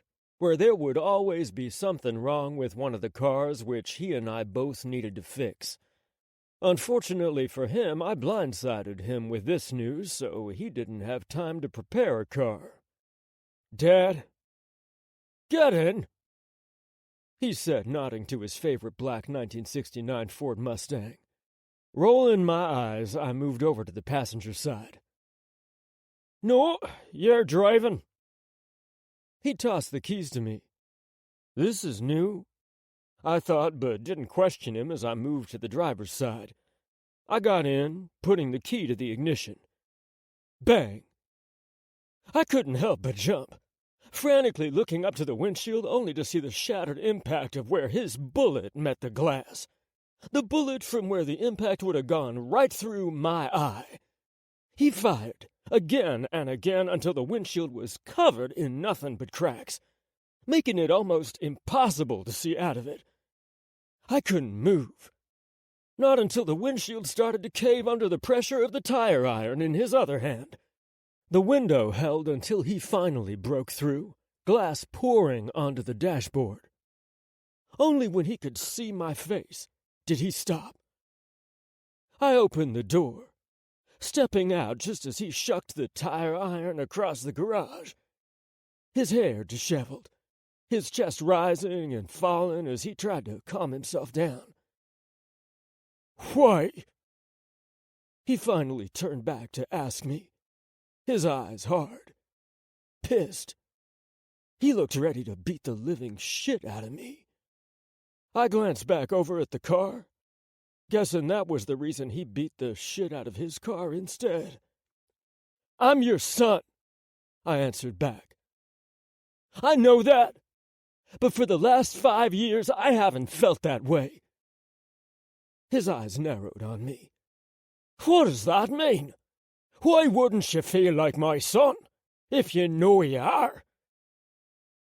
"Because you stopped acting like it," I replied, unbuttoning my shirt as I assessed the damage he'd done. "When I was younger, you were never easy on me. You made me learn how to fight, you pushed me, you made sure I always knew what was happening in the business and what I could do to be useful. And then Ethan told me to find something not related to the family to do, and all of a sudden you stopped being my coach and my mentor and just became a fan.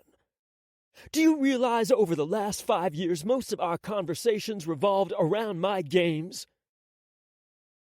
When I glanced up, he was still watching me carefully, not saying anything.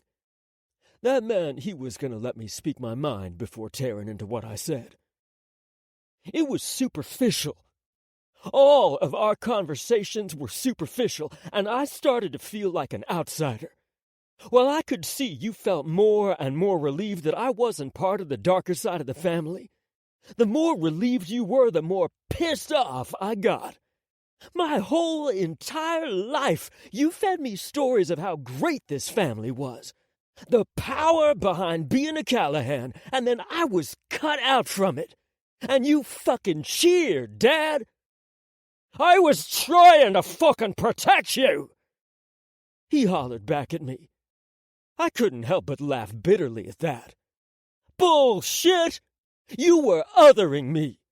Do you know how many times I've wondered, if I wasn't black, would you be so quick to expect me to accept that I wasn't part of operating the family business? Are you fucking kidding me right now, Darcy? Have you lost your goddamn? You were supposed to be the King of Canerta." I hollered at him, and his eyes froze wide. "After your father, it was supposed to be you. But because he was murdered when you were young, Cedric stole it from you, and he stole it from me. Which is why we take orders from Ethan. If you didn't want me to be a part of the business, then you should have claimed your birthright. But you didn't. You let Uncle Liam take it. And I think part of you did that because of Mom. Yeah, we wanted the Italians on our side. Yeah, Uncle Liam was already expecting it. But deep down, I'm 100% sure you put up no fight because back then, the Irish weren't going to accept a black woman as the wife to the head of the Irish. You took a knee and bottled up your own ambition for peace. So maybe you don't think about it. But I do. I think about it all the time. You think of being the king of Canarta? He asked slowly. Clenching my fist, I nodded.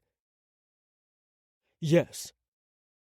I think about how if my father had just fought, if he had been a little bit more selfish, a little bit more power-hungry, I'd be Ethan.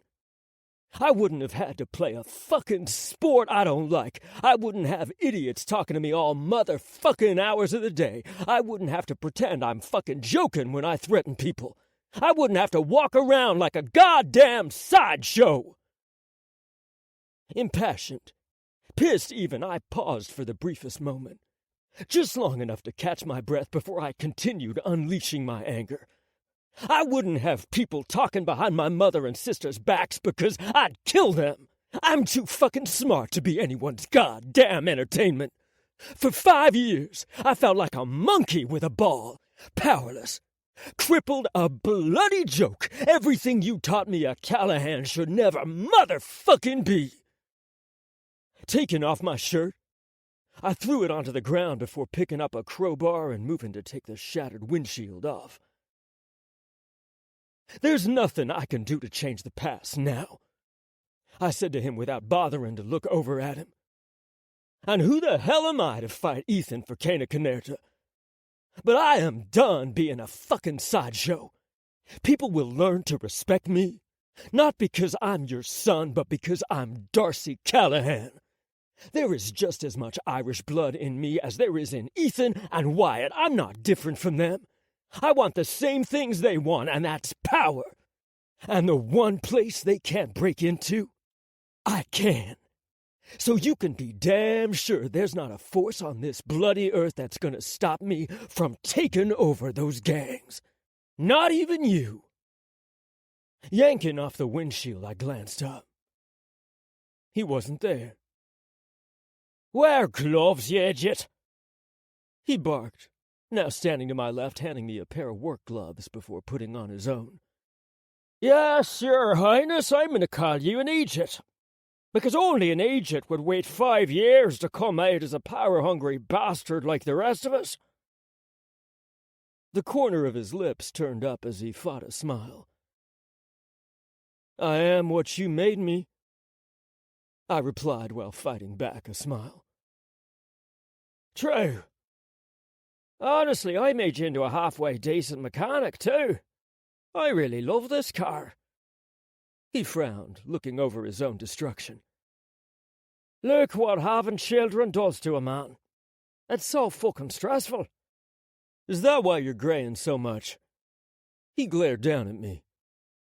Would you like to die today? I laughed. See you in hell then, Pops. 'Cause we both know Mom'll cut you to pieces. She loves me much more than you.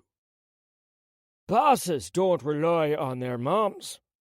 Because their mothers are either dead or dying. My mother is alive and very good with knives. Will you shut the fuck up? God damn, have a little respect and let your old man threaten you a little bit. Jesus Christ. I laughed. I couldn't help it. And even as we began to focus on the car, I couldn't help but sigh. In the back of my mind, I saw it. I was finally out of the damn cage. I wasn't going to be a side character in this family anymore.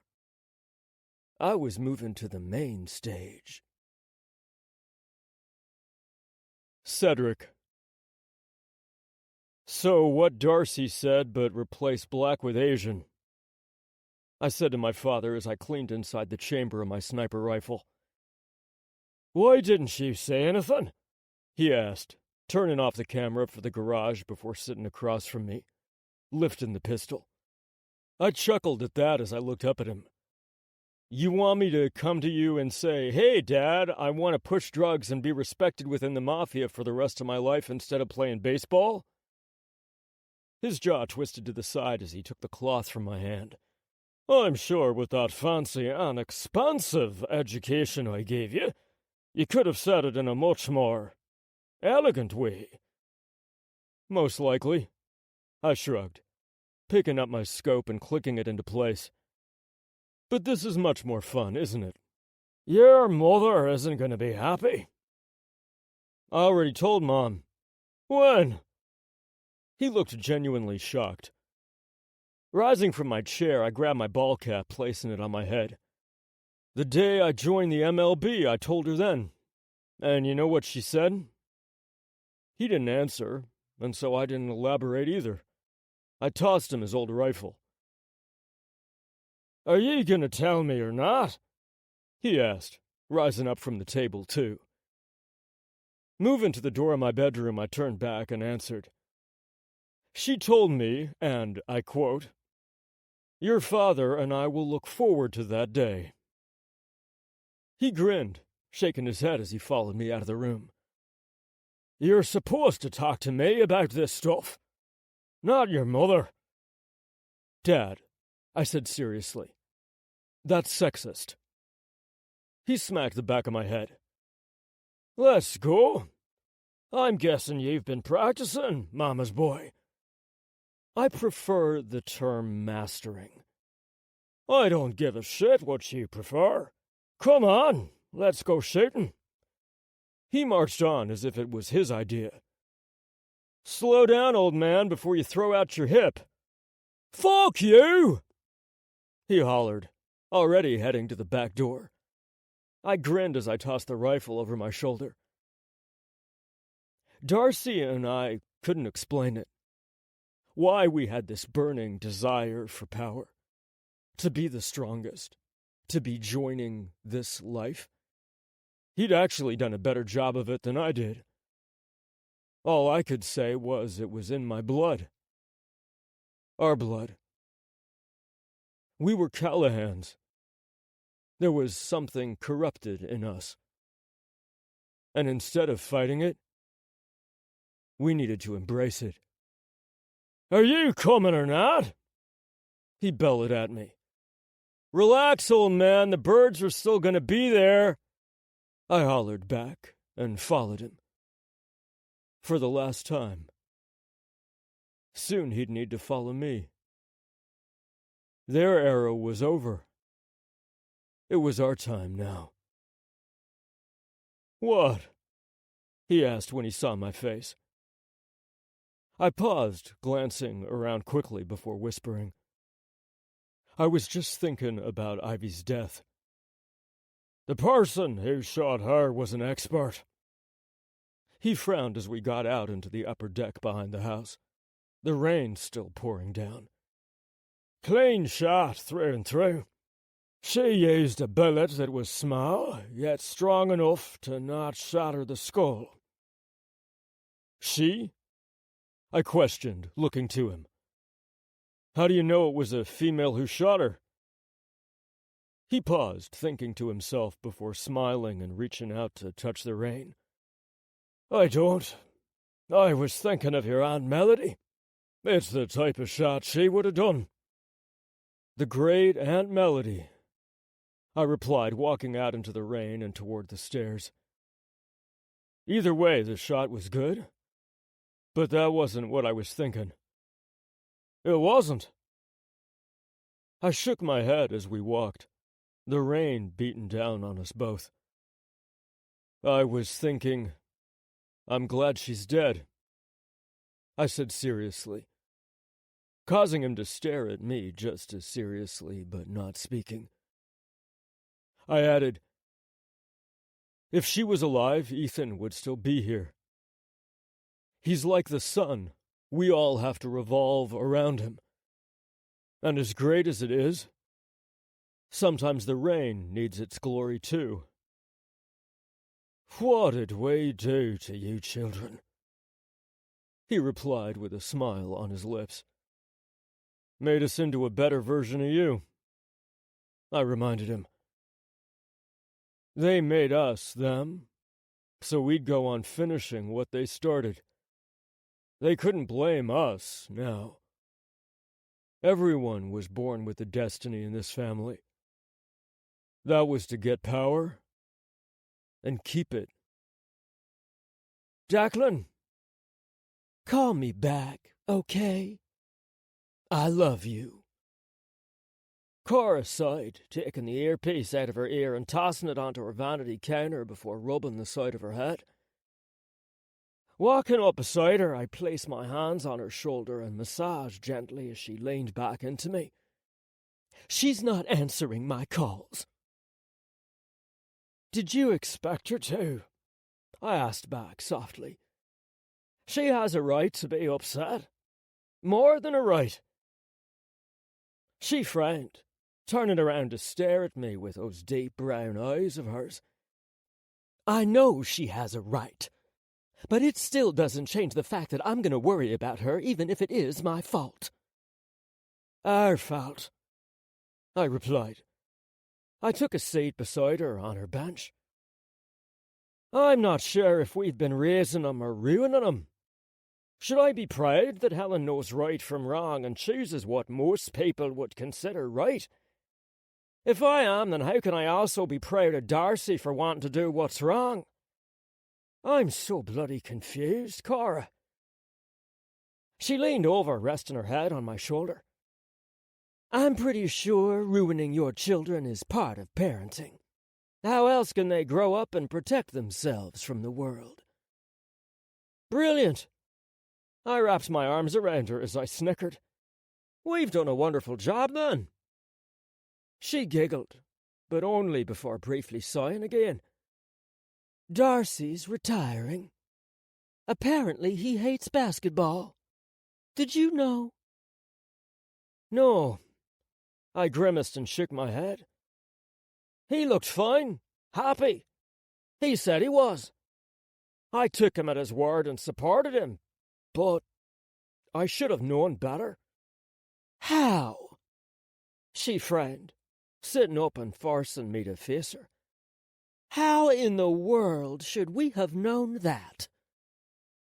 He's my son, I said back to her. He may look more like you, but since he was a baby, all I could see was this younger version of myself. Just like him, I was shy, liked to observe, and I didn't want to rock the boat. I told myself over and over, just be happy with what I have. Yet deep down, I was aching to be Liam. However, because he was like my brother, I pushed ambition to the side and went along to get along. I was the good little soldier. I accepted that long ago, but you should have heard Darcy. It was like being lectured by the part of me I let go of. He all but said I cheated him out of his inheritance. And I did. Because I was weak. Because I was so passive. I altered both his destiny and my own. Bullshit. She all but sang as she rose from the bench and took off her earrings. Excuse me. I couldn't help but grin, watching her gear up to lecture mode. Bullshit, she repeated while undoing the side zipper of her pencil skirt. If Darcy wanted something, he should have spoken up. Since the day he came into this world, you, his father, has moved heaven and earth for him more than he will ever know. Cheated him. Ha! It's easy for him to say that when he doesn't know what the world would have looked like had you taken over the family. I can tell you for damn sure I wouldn't have been your wife and he wouldn't be himself. And on top of that, whatever son you did have would have been forced to live under the constant threat of being murdered. Well, more than they already are. Ethan's wife just took a bullet to the head. Is anyone shooting at Darcy? No. Why? Because he's not the boss, and because he's not the boss but still a Callahan, he's free to do anything he damn well pleases, and I mean anything. The fact that it even took him this long to get to the point where he could speak his mind means he wouldn't have been able to stand on his own when he was 18, the same year Ethan had to. And another thing, we are alive. His parents, both of us, are alive. Can Ethan say that? No. Why? Because his father and mother made the choice to stand in front. He is the man he is today because you have stood beside him. Bravo! I laughed, applauding her. You tell him, baby. I'm being serious. She laughed back, taking off her shirt and throwing it at me. It was as if she'd taken the weight off of my shoulders. Rising from the bench and walking over to her, I wrapped my arms around her, hugging her tightly. "Thank you," I whispered. "I feel better." "I wasn't trying to make you feel better. I was just telling you the truth," she muttered while trying to wiggle out of my arms. "He should never complain about having a father like you, 'cause even with how much we've ruined them, there still isn't a better father than you." "I'm sure Helen, when she calms down, will think the same of you," I told her softly, and she paused. "What if she never forgives us?" It hurt to think that. The thought was so painful I didn't even want to entertain it. No matter what, we'll love her, and hopefully that'll be enough. "I want her home," she said, hugging me tighter. "I feel so damn old, Declan.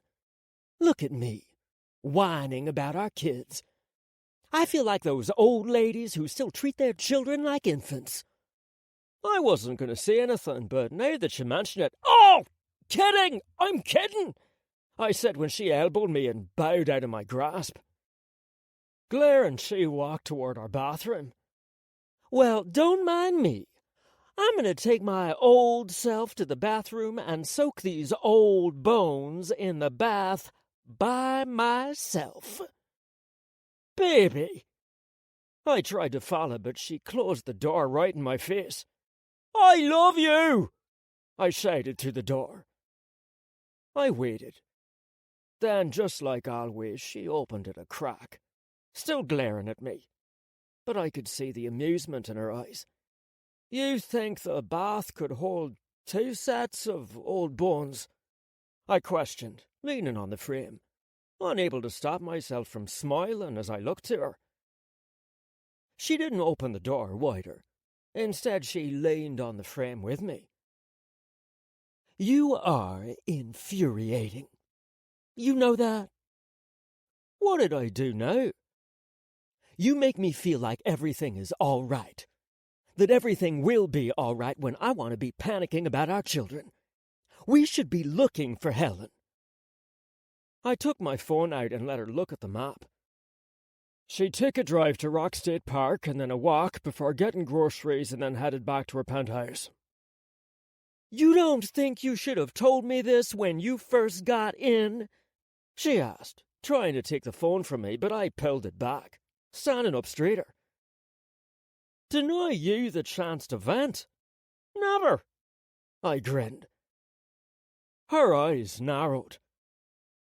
"Why do I feel like you're calling me predictable?" "That's a very negative way to say it," I stated as I slowly pushed the door open and stepped inside. "And how do you see it?"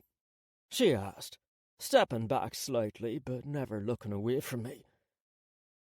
"I see it as the product of 30 years of studying," I replied, grabbing onto her hips before lifting her up. Her arms instantly wrapped around my neck. "I have a PhD in Caroline." "Oh, in that case, doctor, please." My lips were on hers before she could even ask. She found me infuriating. The feeling was mutual. How was it that everywhere she wasn't was chaos? I felt as bad as she did when I came in, and yet the moment she began to speak, everything else melted away. How could I not feel like everything is all right? That everything will be all right? I had her, and that was all I needed. What I gave up, what I could have been, what I could have had, none of it held a light to what I had with her. Peace. It wasn't the measure of power that made a man. It was the measure to which he felt loved. 7. There is a little boy inside the man who is my brother. Oh, how I hated that little boy. And how I love him, too. Anna Quindlen. Wyatt. 1 week had gone by like it was nothing. So much had happened, and there was still so much more I needed to do. So much I couldn't do. You've reached Helen Callahan. Please leave a message.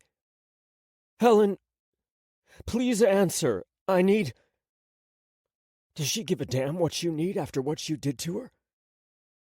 The thought stopped me mid-sentence. Hanging up the phone and tossing it onto the glass table, I leaned back into the chair, running my hands through my hair and fighting the urge to pull. Kane, explain to me why I don't have access to the family files. I sighed, closing my eyes. Wyatt Callahan, your access has been denied, and I cannot answer your question. Unlock your access. Why? Why is my access denied if I can get in the fucking room? I snapped, looking back at the screens, which all had the same password request on them. I was able to look through Ethan's hard file in his study, but half the damn information was cited in Kane, which only made it one step above fucking useless. Wyatt Callahan, your access has been denied, and I cannot answer your question. Unlock your access. Fuck you, I muttered, ready to chuck my phone at Kane. The fucking computer was pissing me off. Password denied. Rolling my eyes and inhaling, I stared. I tried to think, but I didn't remember setting a password or even being given one. Kane, who set the password? I waited for Kane to give me the same reply. Instead, it said, Ethan Callahan. Of course he'd be the one. Even when he wasn't here, he was being a pain in my ass. Wait. So I can ask questions about the password? You have 3 more tries, Kane replied. I moved closer to the screen, trying to think. When I remembered what I'd said to my uncle. I'm not the thinker, that's Ethan. If I knew my brother, he'd thought of this moment. Hell, he must have planned it. So this, like everything else he did, was a test. I had 3 chances to get the right answer, and the purpose of all his tests had always been for one thing. To get me back to where I should have already been. As he had said, he wanted me here. I had access to this room even though I had no access to the data because he wanted me back in the family.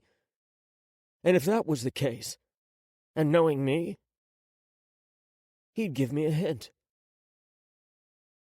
Kane, my second question is, what is the hint? I crossed my arms over my chest, staring at the screen. Hint. What you should have said. Rolling my eyes, I said, Kane, the password is sorry. Password denied. Shaking my head, I moved back to the chair, sitting on edge, hunched over as I tried to go over this again. I was right about the hint. But what should I have said? Kane, the password is... It's my fault? Password denied. Of course it is, I grumbled, almost ready to pick up my phone and call Donna, until I realized how pitiful that was. I needed to call my sister for help getting into a fucking computer. I looked up at the top panels. The irony. The 3 people who I never expected to not be here, Donna, Ethan, Helen, all of them were gone. And now it was just me. I hated how I was starting to realize how useless I was on my own. Everything I could do before I did with the belief they'd always been where I left them. Like they were toys. but I'm trying to make up for it. Kane, remind me to tell Ethan he sucks at hints. I grinned to myself, closing my eyes.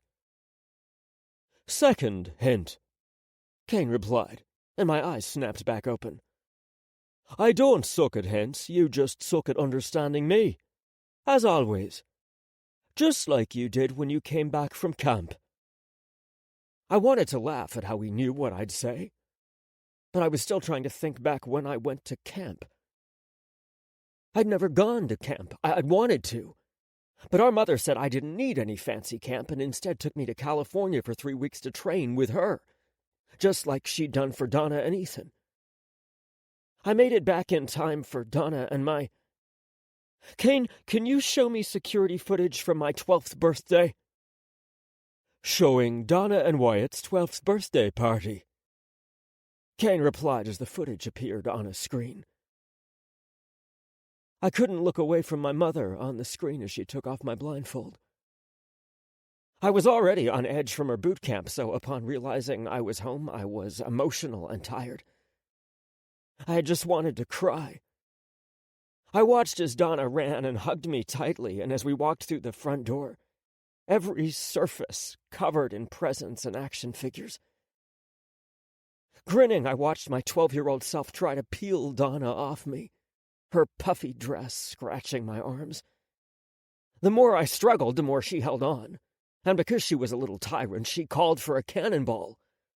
Obliging her, Helen, Cedric, Darcy, and Nari all tackled me. Oh, guys, I'm sore, I said to the video, knowing that wouldn't change anything, when the camera suddenly focused on Ethan's face. Kane, is there volume? I asked. You have no more questions. Rolling my eyes, I watched intently, trying to remember what Ethan had said to me. Instead, I just watched as all my cousins and Donna got off me when he spoke. Thank God they were going to crush me. I started to think when I noticed my reaction to his words was what I remembered. For some reason, I was upset. I was snapping at him. Ethan just rolled his eyes at me and turned to walk away. Had I not been focusing on his lips, I would have missed it. Kane, rewind a second. I watched again as his lips muttered something as he turned away. Kane, rewind again. On the third time, I was sure. Part of me wished I wasn't. I was tired of reflecting on what a little shit I was. Kane, the password is... I missed you too. Password accepted, Kane replied. I could only put my hand over my mouth, watching as the system unlocked. Your access is unlocked. Welcome, Wyatt. How can I help? Has anyone invented a time machine yet? I asked sarcastically, forgetting sarcasm wasn't apparently Kane's strong suit. Searching. There are no journals or articles on the inventor of the time machine. Never mind. I was still looking at the screen. I couldn't even remember my 12th birthday clearly. And yet well over a decade later, it was still on his mind. I'd been upset with my mother, with training. I'd missed being home. I'd missed Donna and Ethan, but I didn't know how to say it then. So I lashed out. Even when I came home this last time, did I tell him how I missed him? We were both horrible when it came to communicating with each other. Donna was our spokesperson, and most times we just went on as if it never happened. I felt like I could never speak to him because it was like everything else. I struggled with it, and he excelled at it by nature. Kane, how many times did Ethan save me? Opening Wyatt-related incidents folder for the last 10 years. Jesus fucking Christ, Ethan, you are so damn petty. I had to laugh. Of course, not only would he record all of the times he'd saved my ass, but he'd also store them in a special fucking folder. What year would you like? I wanted to tell Kane to delete the folder. Surely he'd know that and wouldn't let me delete it, right? Delete the folder. Access denied. I grinned. Well, it's good to know I know him as well as he knows me. Kane, create an Ethan-related incidents folder. Fuck it, I was petty too. Subfolder this year. First file mark as Boston. No further explanation would be needed. Created. Nodding, I lifted up the files on the desk behind me. New file marked Ivy. And pull up video feed from airstrip 17453 at noon. Should I play this video? Looking up, I nodded. For a second time, forgetting I wasn't talking to a real person. Play video. Playing. Kane stated, and I watched as Ivy spun around. Pause, I said, watching the bullet go through her head. Rewind. Play 3 times slower and zoom. Pause. Repeat last 10 seconds. Repeating. Repeat again. 5 times slower. Watching the video of the bullet come out of her brain, I noticed the trajectory was going upward. It wasn't going down. Most snipers shot from a sniper's nest. Like a bird's nest, a sniper's nest was higher and usually farther away, allowing snipers to never come close to their victims. But this person had shot from nearby. Very near. The person who shot Ivy was definitely on that airstrip with us. Kane, cross-reference all personnel on airstrip 17453 with the employee log. Exclude family. As Kane searched, I laid our 3 biggest threats on the table. Sayalero of Miami, Roca of Houston, Villalobos of New Mexico. It would have actually been easier if they were Mafia families. I'd know who was the head and at least who to go after. Cartels were a pain in the ass for the very same reason they were useful. They were nothing but pawns. If one died, another would replace him. You needed to destroy the whole structure. Ethan and our parents used local cartels to hide their footprints and to keep locals fearful enough to stay out of certain areas. When the cartels were loyal, they got a decent cut, got a reputation, and all was right with the world. For Villalobos, Ethan had found out that the current head was a kid by the name of Joaquin Agar, who had made a name for himself by killing his uncle 8 months back, putting a cog in our well-oiled machine. Looks like a little cunt, I said, looking at the photo of Agar, a shaggy-haired, tan-skinned, thin man. But I couldn't imagine he'd been the one to order Ivy's death. In all honesty, killing Ivy was insane. Why?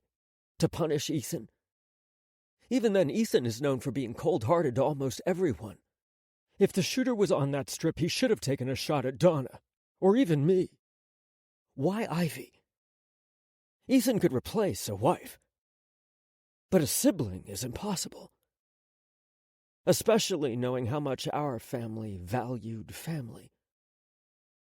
One unidentified person, Kane stated, forcing me to look up to the screen there. Near an exit with a dumpster was the back of a white-skinned man. Due to his uniform and the hat he wore, I couldn't see his face. Wait. Taking the remote pad, I zoomed into the photo myself, turning the feed slightly until zooming in on his arm. I had a feeling you'd be in here, Cedric said, breaking my focus as he walked into the room, a towel around his neck. He dried his hair with it as he walked over to me. You know, it's the first night all the family is together. It wouldn't kill you to have dinner with everyone. Donna, Helen, and Ethan aren't here, so the family isn't all here, so it's not different from any other dinner, I replied, still concentrating on the image. Jesus fuck! He laughed, and at that I looked at him. What? You legitimately sounded like Ethan just then. I froze, my face contorting as I remembered what I said. I did, dear God. He laughed so hard it was almost deafening. But then, calming himself, he added, I asked my dad once why he stepped back and let your father take over. And he told me this stuff had a way of consuming you. That your parents spent all their time thinking and plotting. Sometimes they'd even forget to eat or sleep. He didn't want to live like that. I'm sure Ethan would have some kind of timer set to make sure he ate, just so he could stay in tip-top shape for this. I was only partially kidding. Cedric didn't seem to find it funny. I hope he doesn't. He isn't Kane. He isn't a computer or a robot. He needs people. And mental breaks, too. I was thinking, as tragic as this is for him, it's his own lesson, too. He cannot be all-knowing all the time. He's only human. Like you were only human. Cedric, what does this look like to you? I lifted up a photo to him. He took it, tilting his head to the side as he stared. A gorilla? I nodded and pointed to the screen. Look similar? He turned all the way around and lifted the picture up to see them both before glancing down to me. Who does it belong to? Roca. They were a southern cartel. Finally, I knew who to kill next. Now that you know, come to dinner. He pressed, getting up on the edge of the table. Grandma refuses to let anyone else eat until she sees your face in the dining room. So that's the real reason for your pep talk. Food? I questioned, gathering up the file and the photo from him as I stood up. Do I need a better reason? He asked. Everyone in this family was ridiculous, but I couldn't imagine them not being here. When I tried to, I thought of Ethan. Even though I felt like they had left me, I still had family here. What was it like when we weren't here? When he was alone here? You coming? Yeah, I said, glancing around the room. Goodbye, Kane. Goodbye, Wyatt. Kane replied before the room went dark. Still find that thing creepy, Cedric muttered, shaking his head as we walked toward the elevators. Don't let Helen hear that or she'll ban you for life, I said. But the moment I said her name, I felt the same ache and annoyance as before. She'll come around, Cedric said as we got on the elevator and the doors closed. Looking over to him, I asked him, seriously, if I killed your father, how long would it take you to come around? He looked back at me, his dark eyes just as serious as mine. As long as it took me to kill you. I thought as much. I put my arm around his shoulder, frowning as I leaned on him. What do I do, Cedric? Help me. I don't want her to kill me. He rolled his eyes, trying to shrug me off him. You and I both know Helen would never kill you. That would be like Donna killing you. But... Uncle Wyatt! A small, high-pitched voice screamed, and all I saw was a blur of pink as she jumped toward me as we came out of the elevator. Letting go of Cedric quickly, I grabbed onto her and spun her around my waist, her tutu puffing up. "Quick, Cedric, call animal control! I'm being attacked by a pink chipmunk!" I yelled out. I'm not a chipmunk! She giggled while trying to escape. Lifting her upright, I stared into her round eyes, closely. She tried to be serious, but it made her white cheeks puff up. I couldn't help but grin. "Are you sure you aren't a chipmunk?" Uncle Wyatt, it's me, Sora. She replied as if I could really forget who she was. "Oh, Sora!" I gasped, and she grinned widely, showing her little white teeth. "My favorite niece, Sora?"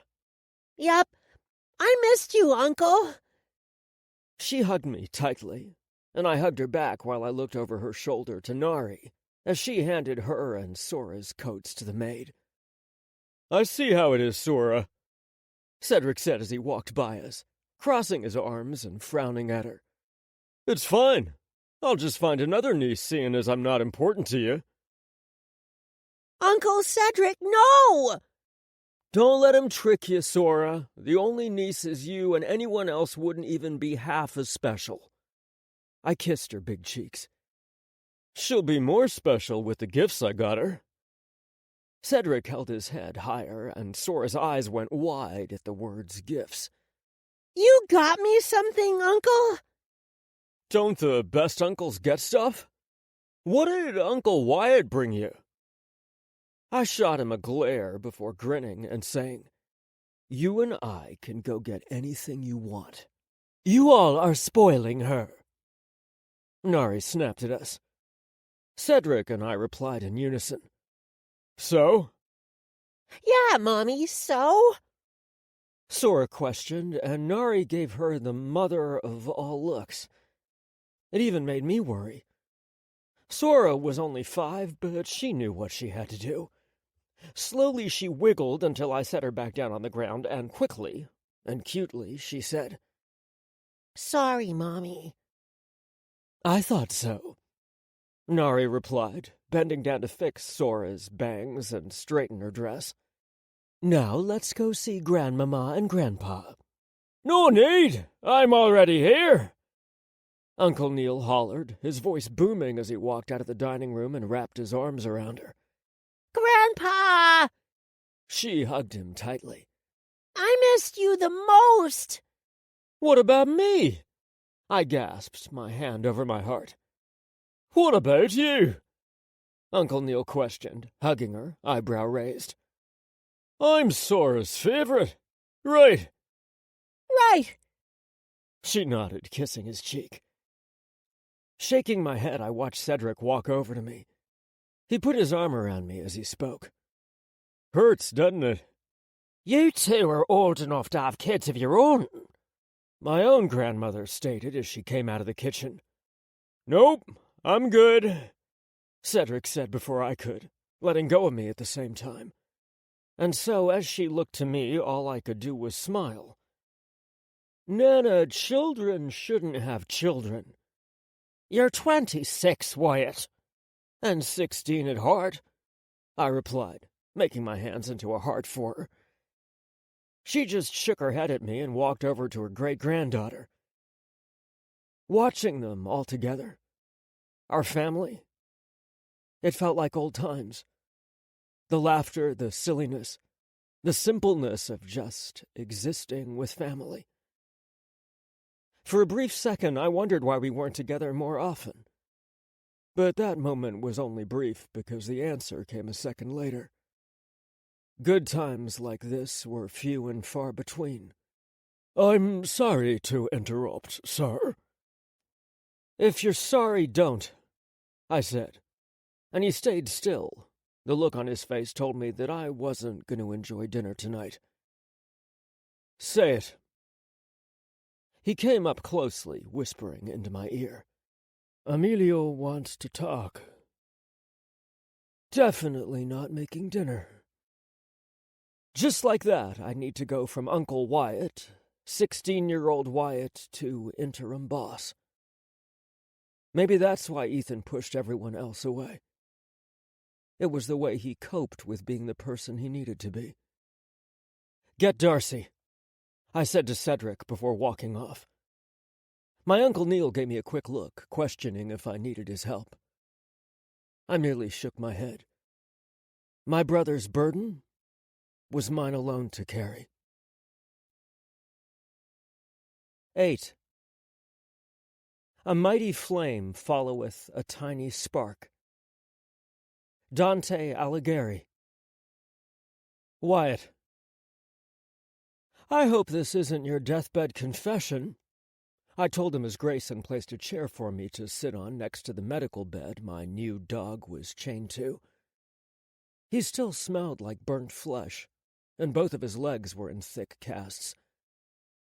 Because I haven't given you permission to die yet, Emilio, I added as I took a seat. Trembling, his burnt hand reached up to pull the oxygen mask down. You really are like your father. He also enjoyed kicking others when they were down. Thank you.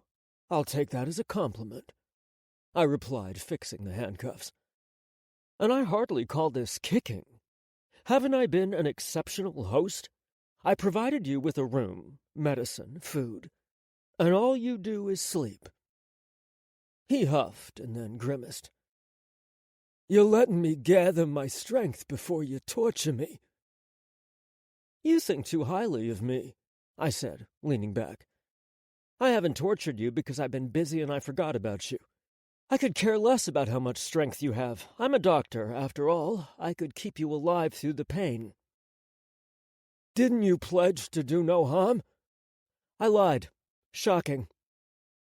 He was silent.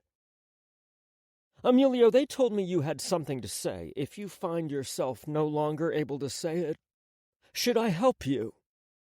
I looked to Grayson, who brought over my medical bag and placed it at my feet. Because if need be, I can help you. Reaching into the bag, I pulled out a pair of black surgical gloves. Emilio tried to remain calm, but no matter how emotionless his face, he couldn't hide the fear in his heart, the monitor beeping as his heart rate rose. Well, I'm all ears. I slid the gloves onto my hands. There's a shipment my brother had coming in, he said. Coming in where? Here? I questioned. He nodded. Feeling my own heart rate rise, my hands balled into fists as I clarified. Your brother was going to have a shipment sent to Chicago. Our Chicago. My Chicago. That's what you're telling me? Again, he nodded. What was it? Coke? Crystal? Heroin? Heroin! It's always heroin. What made him think he could outsell us in our own backyard? He wouldn't have done something so stupid unless he was, in fact, that stupid, or unless he had a reason to believe he could get away with it. I doubted the former, so it had to be the latter. Emilio didn't reply, obviously not understanding the delicate situation he was in. Emilio. I looked up at the concrete ceiling and inhaled. The moment I exhaled, I was out of the chair so quickly it tipped over. My hands were around his neck, lifting him up off the bed and throwing him to the ground. The wires and monitors crashed down along with him. Gripping onto the side of his skull, which still somehow had hair, I lifted his head so he could see. Did I not tell you I was busy? Do busy people have time to listen to dogs take dramatic pauses? Speak! I don't know. Hold him up! I yelled, letting go of his head and standing straighter. Two other men beside Grayson lifted the ingrate as I reached into my bag, pulling out a pair of scissors and a scalpel. I don't know! I swear! I swear! You see, I want to believe you, Emilio, I said as I walked closer to him while holding onto his jaw. I swear! But I don't believe you, Emilio. After all, you've been keeping this secret for so long now. Who knows what other secrets are going around in that brain of yours? I whispered as I placed my scalpel on his forehead and started to cut into his flesh. Should I open it up and see for myself? His mouth opened, but he couldn't speak. And so I kept cutting, carving a massive C on his forehead. Tears came out of his eyes, mingling with the blood dripping down from his forehead. Gently, almost kindly, I said to him, Emilio, don't you want to rest? I can let you rest. You can lay back down. No one will bother you again. Please, he begged. Just tell me what I need to know, and you can go back to bed, I said, lifting my blade from his skin, putting one of my gloved hands on the side of his face. It's okay. Go on. When is this shipment? The 19th? He answered, and I felt the urge to rip his mouth from his face. Today was the 19th.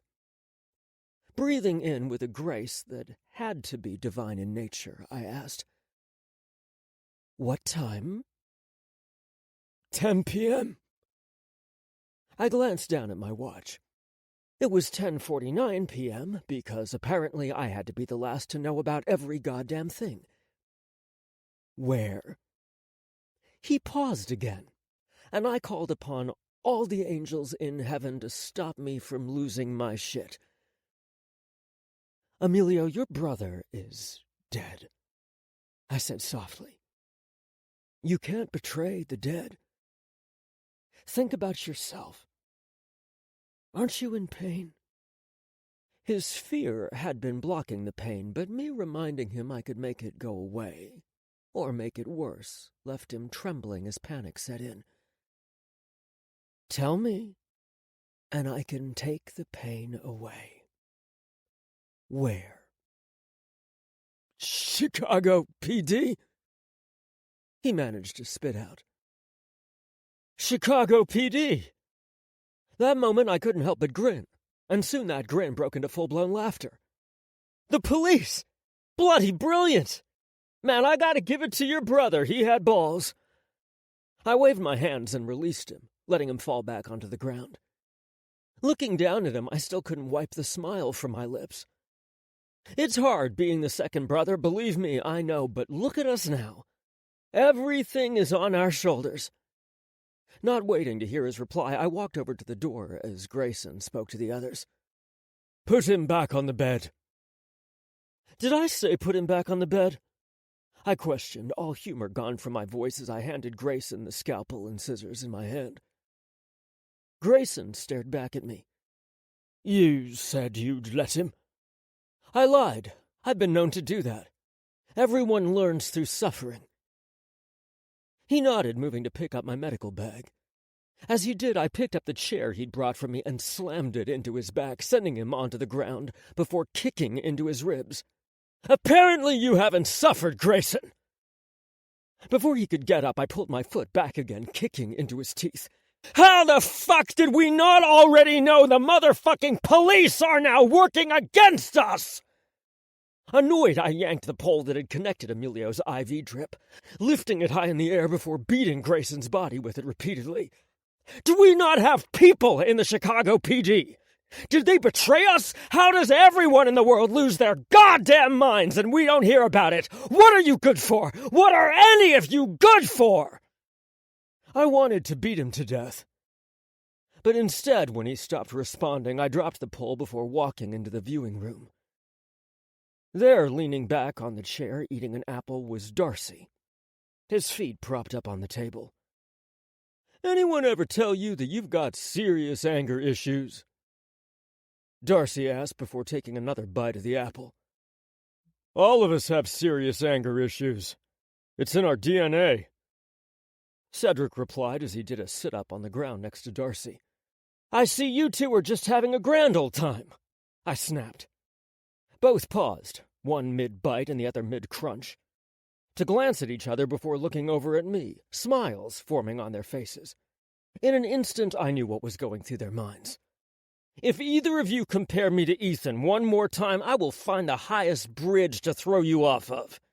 Yeah, definitely not Ethan-like at all. Darcy fought back a laugh. I'm already getting goosebumps, Cedric replied as he pushed himself off the ground.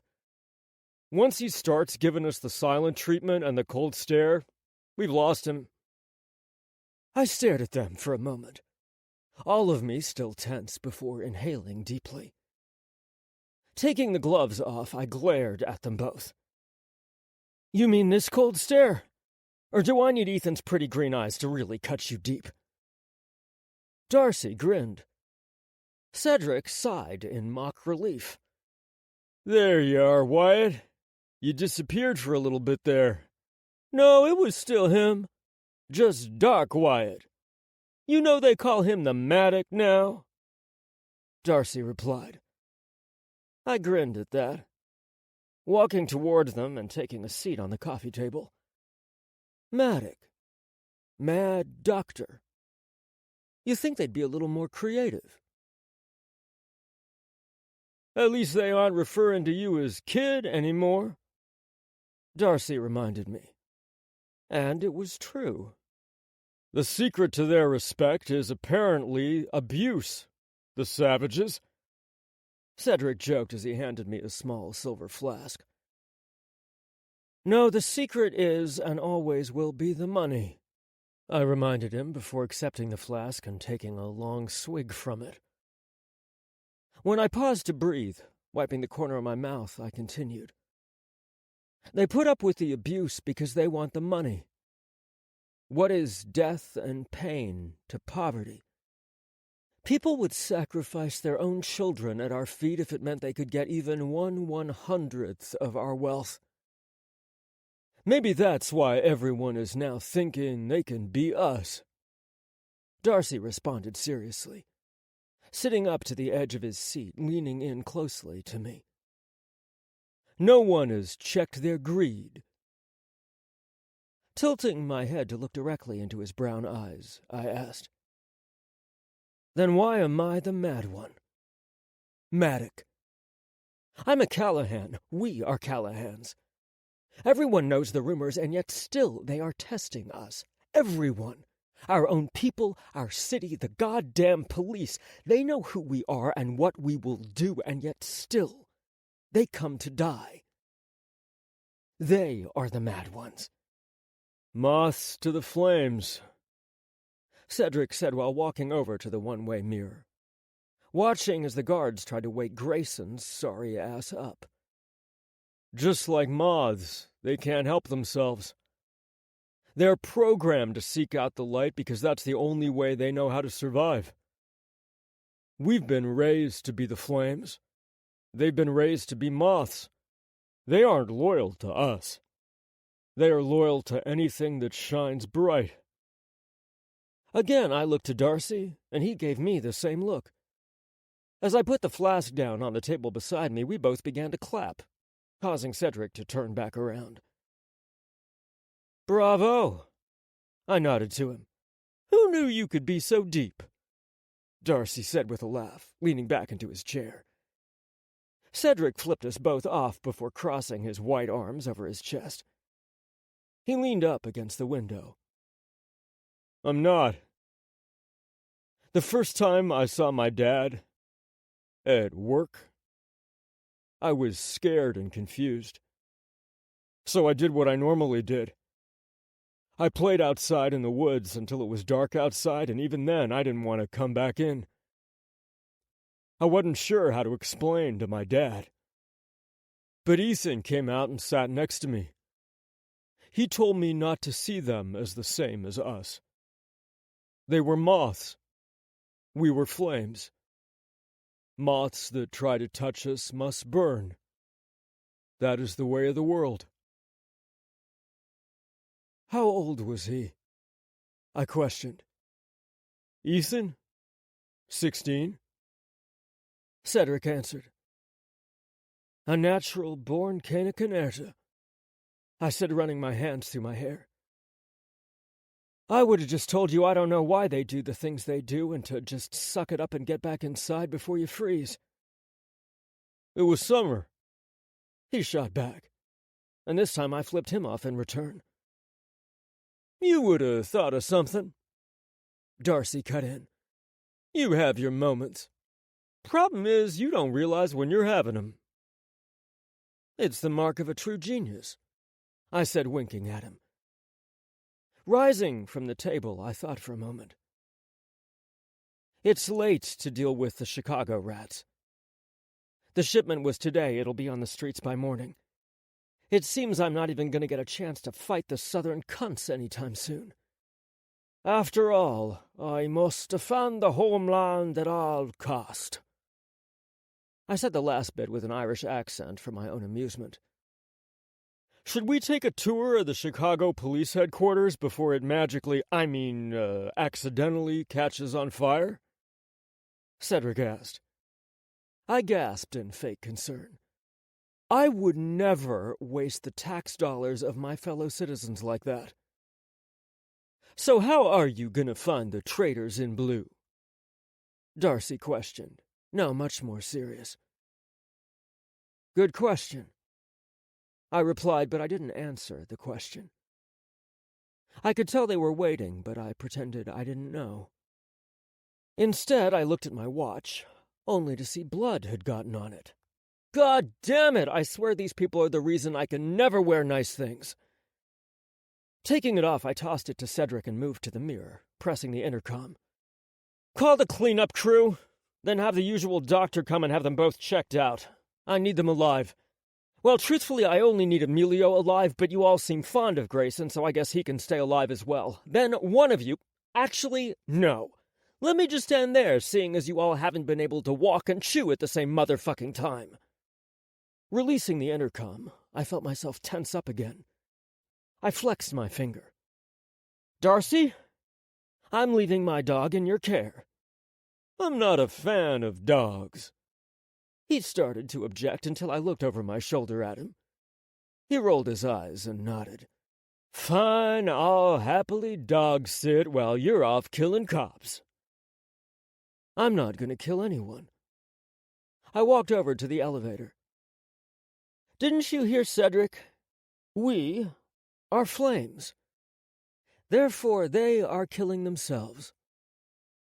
Tell Nana I apologize for missing dinner tonight. Entering the elevator, I leaned back against the panels, and just as the doors closed, I heard Cedric say to Darcy, 100 grand, he burns them alive too.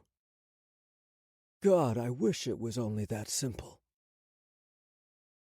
Cedric, he isn't going to burn them alive, though he probably wants to, Darcy said after Wyatt left, tossing the core of his finished apple like a basketball into the air and across the room.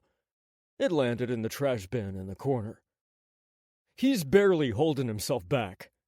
You and I both know the longer Ethan isn't here, the more reckless Wyatt'll be. We controlled the OC.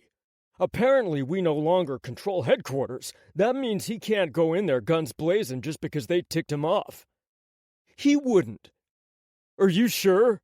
I pressed, and he paused before rising from his chair, adjusting his trousers. Between him, Wyatt, and I, he was just slightly taller, but still shorter than Ethan. There's nothing we can do for now. He's decided to deal with this his own way. That was the problem. Wyatt's way wasn't always the most logical or reasonable way. Actually, it was rarely the logical or reasonable way. Wyatt is the type of person to jump out of a plane without checking if he has a parachute on. Yet somehow he always managed to make it to the ground safely. Darcy tried to remind me as he walked up beside me. Somehow is Ethan. Ethan has always watched over him. Before that, his parents, our parents. Darcy just shrugged his shoulders at me. Ethan isn't dead. If Wyatt gets in over his head, I'm sure Ethan will be back. Even if not, there's us. Both of them become tunnel-visioned when it's this personal. That's why we're here. To see when they can't. Glorified sidekicks, I scoffed. A smile formed on Darcy's lips as he nodded. Yeah, but even glorified sidekicks have their day. We already got what we wanted. We're in, where we belong. Right now, I'm more annoyed about these ingrates. He meant the people on the other side of the glass. Turning my back on them, I leaned on the glass again. Have you spoken to your sister? It's dangerous for her to be by herself with all of this happening. Darcy shook his head no. There's no need. She'll be fine. Besides, I pity the fool who thinks of going after my sister. The moment he said it, I tried to imagine what would happen if someone did try to go after her. If Helen of Troy caused 1,000 ships to sail, then Helen of Chicago could cause 10,000 bullets to fly. There was a price to pay for messing with the women of this family. Ivy hadn't even been a part of this family for 3 months, and her death already made Wyatt burn people alive. Turning around, I watched as Darcy gave orders to the guard who lifted the broken, bloody, and bruised Emilio from the ground. Why do I get the feeling that is still just the opening act? 9. You're either at the table or on the menu. Al Capone. Wyatt, age 15. He shit himself, I said, looking in disgust at the man standing in the snow, in nothing but his now-stained briefs. The weak ones do that a lot, Ethan said, taking a step beside me, the snow breaking under his black leather shoes. He reached into his jacket and pulled out a pair of black leather gloves, tossing them to me. You forgot these? I didn't forget them. I brought my own. I showed him the dark brown leather gloves I already had on. His green eyes glanced down at them. He nodded but didn't say anything, putting the black gloves back into his pocket. Have you met my sons, Dentico? Our father asked as he walked up behind, dressed in a black coat and scarf over his double-breasted suit. On his head, one of those flat black caps. When I saw him, I thought we were going for dinner. But apparently not. The one that looks like me. That's the eldest. Ethan, introduce yourself. Hello, Ethan said coldly, his eyes never looking away from the shit-stained man standing in the snow in front of us. This is the second one, my father said as he rested his arm on my shoulder. Wyatt, introduce yourself. Why would a dead man need to know my name? I questioned, uninterested in any of this. I expected him to snap at me for not following his orders, especially since we were in public. As you can see, you and I have something in common. My father sighed, still speaking to the man who I could only guess was Dentico. Raising teenagers is a pain in the ass.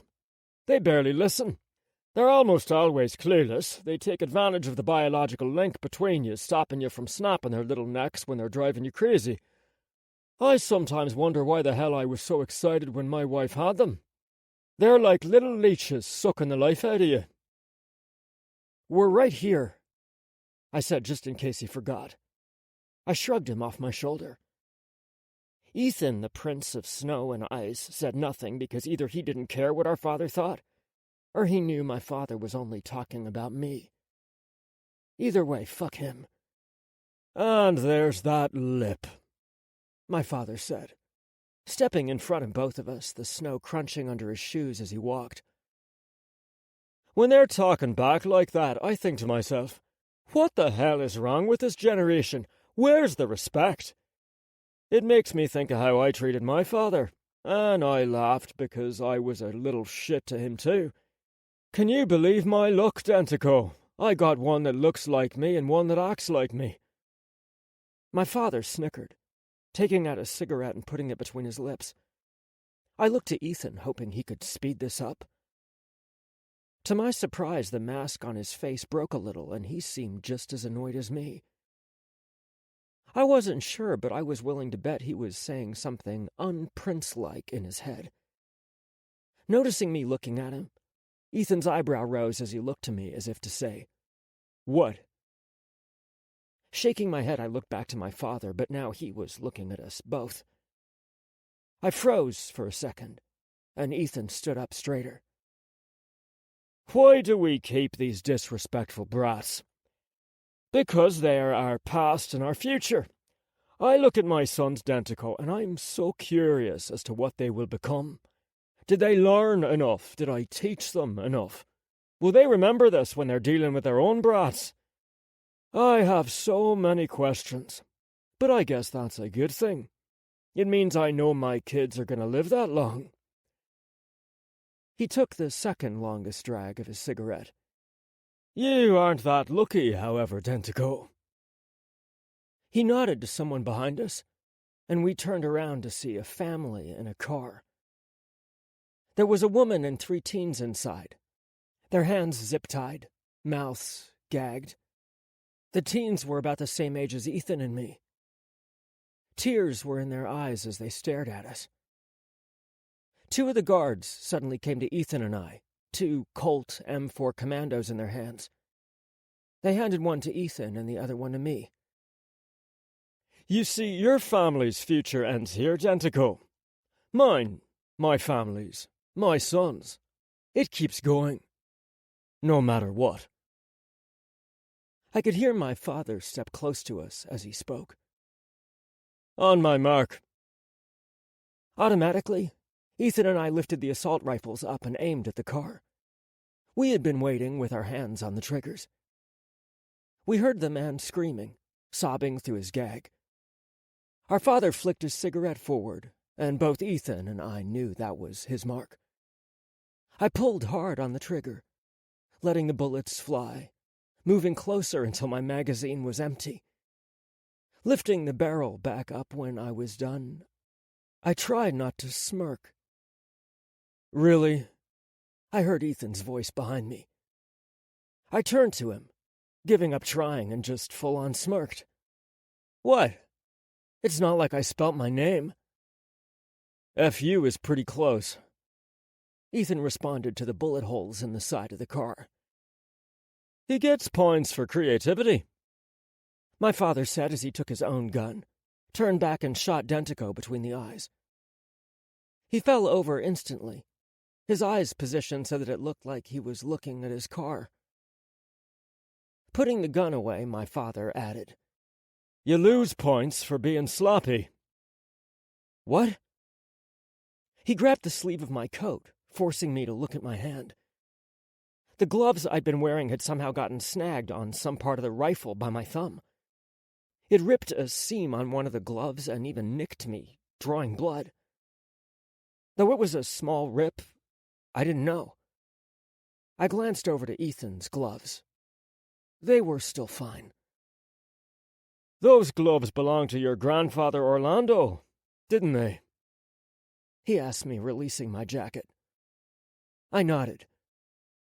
How many times must I tell you don't bring things you aren't willing to burn and get rid of later?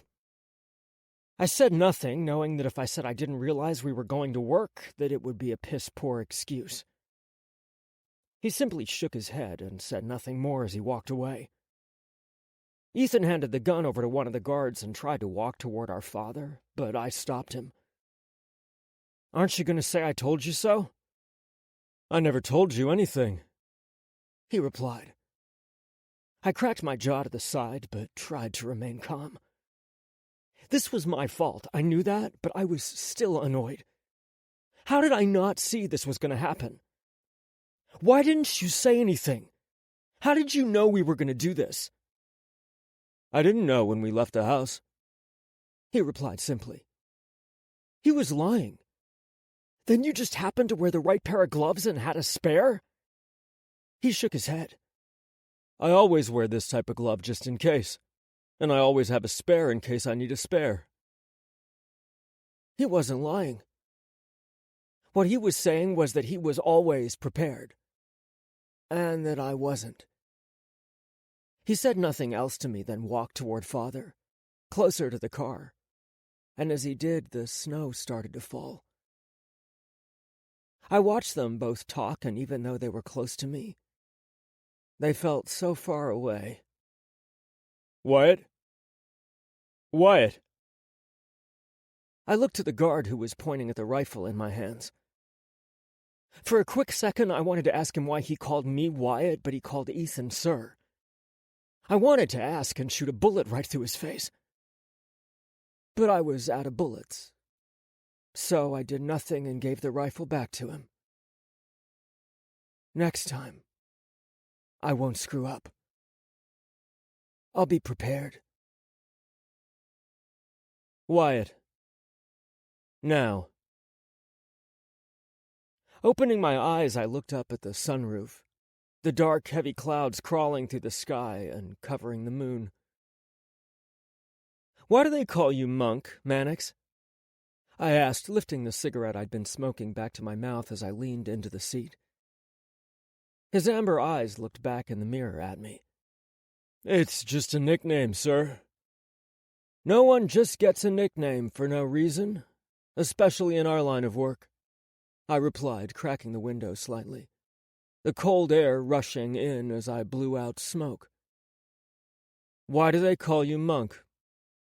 I'm tall and lanky with the face of a teenager, he said bitterly, looking in the car's side mirror. So when I was an actual teenager, they called me Monk because they said no woman in her right mind would fuck me, and so I'd be better off joining a monastery. When I started to work for your family, most of the other guys already knew me as Monk, so the name stuck. I sighed, trying not to laugh. How did I know? I swear everyone lacks creativity. What you mean, sir?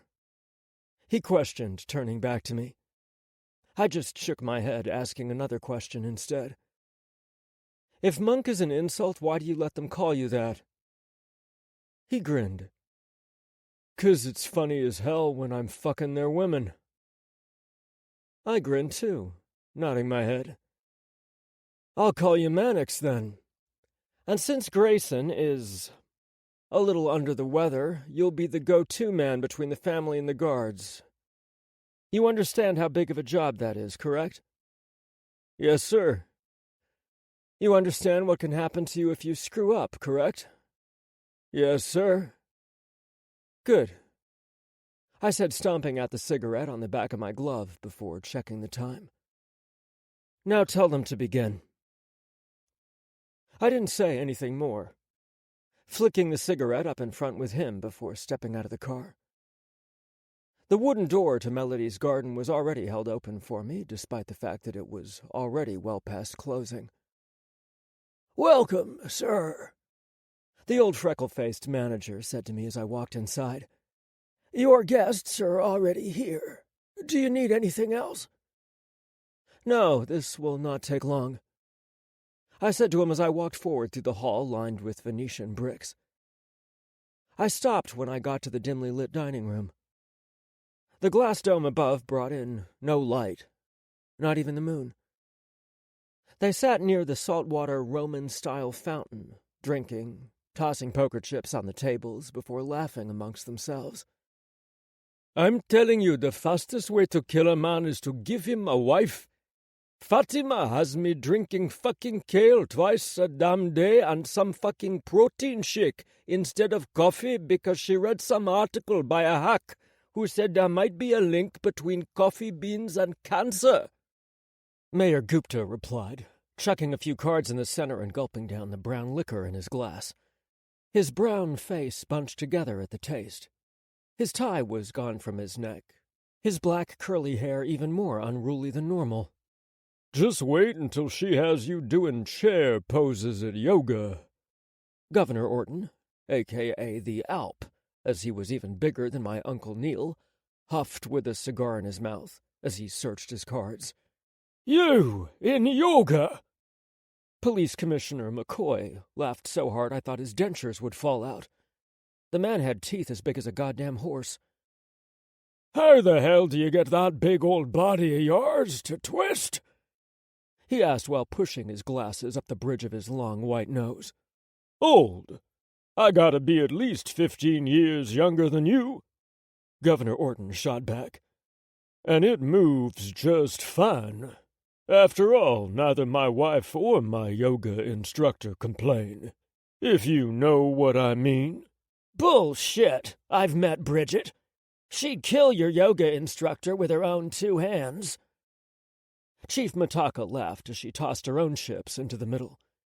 She was around the same age as McCoy. Her short, curly gray hair looked like it came out of a black and white sitcom. She was a tall woman with a broad-shouldered stature and age spots over her white face. Only if I didn't let her watch. Governor Orton winked at the chief and then laughed outright, nearly blowing the smoke out of his mouth. He raised his glass, and one of their private security guards came over with another bottle from the bar at the far side of the room. I counted 6 private security total in the dining hall.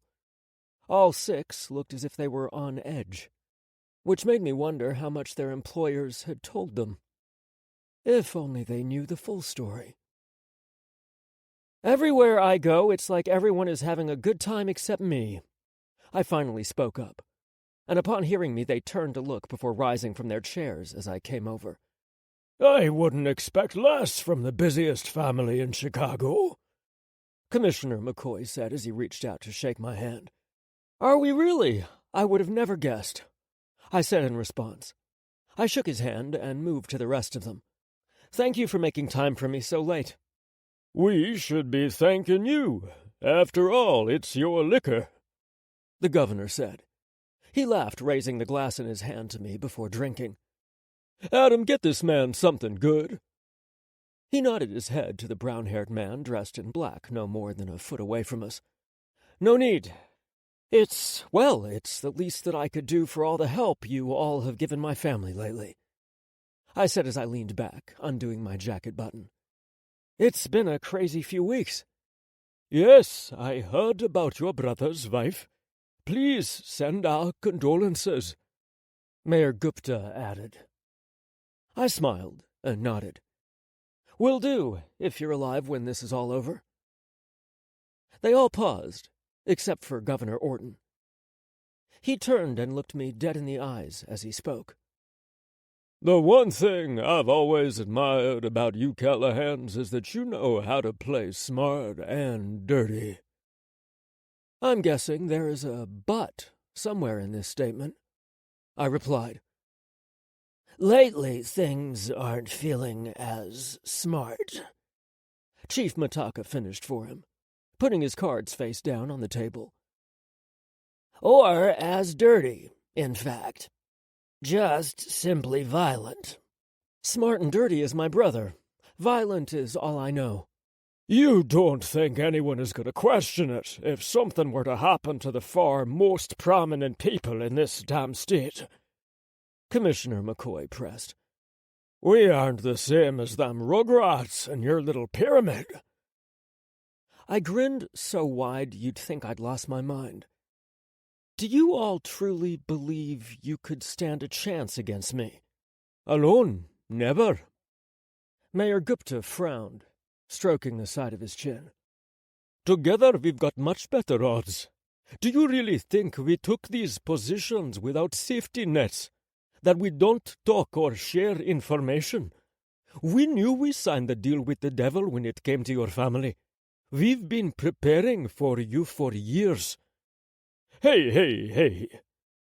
Governor Orton held his hands up in front of the mayor.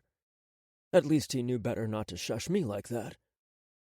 He turned his rock-like face to me. What my friend here is trying to say is, we are team players. If something is bothering you, we don't have to go down this road of threats. Just let us know what we can do for you, and we'll get it done. We're all in this together. I frowned, trying to think. There was this old musical my nanny would make us watch one time that had a dance number. That song said that too. I'm trying to remember. High School Musical, Chief Mataka said. I snapped my fingers. Yes, that was it. It was so fucking annoying. Me and my sister hated it, but our nanny was determined for some reason that we watch and even create musicals with her. Luckily for her, my sister complained to my dad and she was fired before accidentally tripping down the stairs. I'm sorry that was random, but now you know how I feel listening to you all speak. You're not a very reasonable fella, are you? Governor Orton asked. I have my moments. I lifted one of the decks from the table and flipped down cards. However, I heard you, Governor. You all sold your souls, and you're willing to do whatever I need you all to do. But my question is, why didn't any of you remember that before I got to this table, before drugs were stolen and then sold by none other than the damn Chicago PD? If we're all in this together, why am I not enjoying the expensive brandy and playing cards? Would anyone like to help me find a reasonable answer to my questions? Impossible! Commissioner McCoy hollered defensively.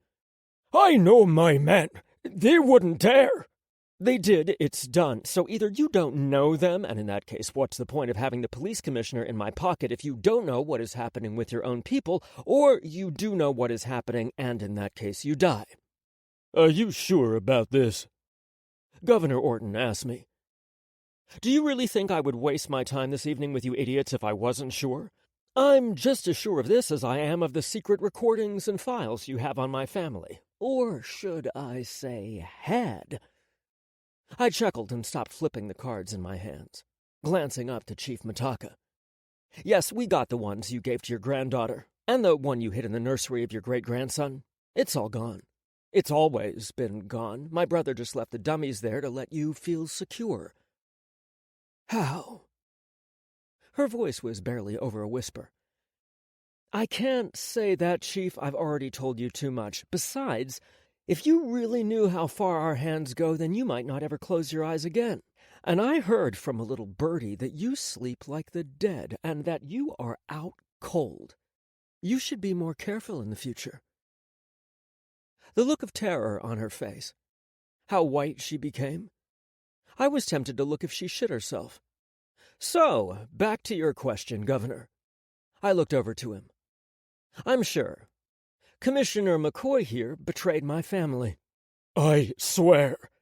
I really wish people would stop swearing. What are you swearing on or to? You believe in nothing, you care about nothing, and you are nothing. So why the fuck should I believe your I swear? Only honorable people should swear, and everyone's already gone past the honor stage, haven't we, Commissioner McCoy? I asked, finally putting the deck down when I found the card I was looking for. I looked to the other three beside me, all of them now silent. So, are you all still in this together? Mayor Gupta rubbed his neck before looking up to me. How is your family planning on handling this? You can hardly kill him here. You fucking traitor! Commissioner McCoy hollered, rising to his feet. I had nothing to do with this. I am telling you now, I will find the men responsible. Shut up, McCoy! Chief Mitaka screamed at him, breathing out through her nose like a bull. You said in the future. So this is just a warning. I told you violence is all I know. I lifted the ace of spades for her to see. I suffered a loss yesterday. We're all in this together, Chief, so you're all going to suffer one too. What have you done? Mayor Gupta asked, already dialing on his phone.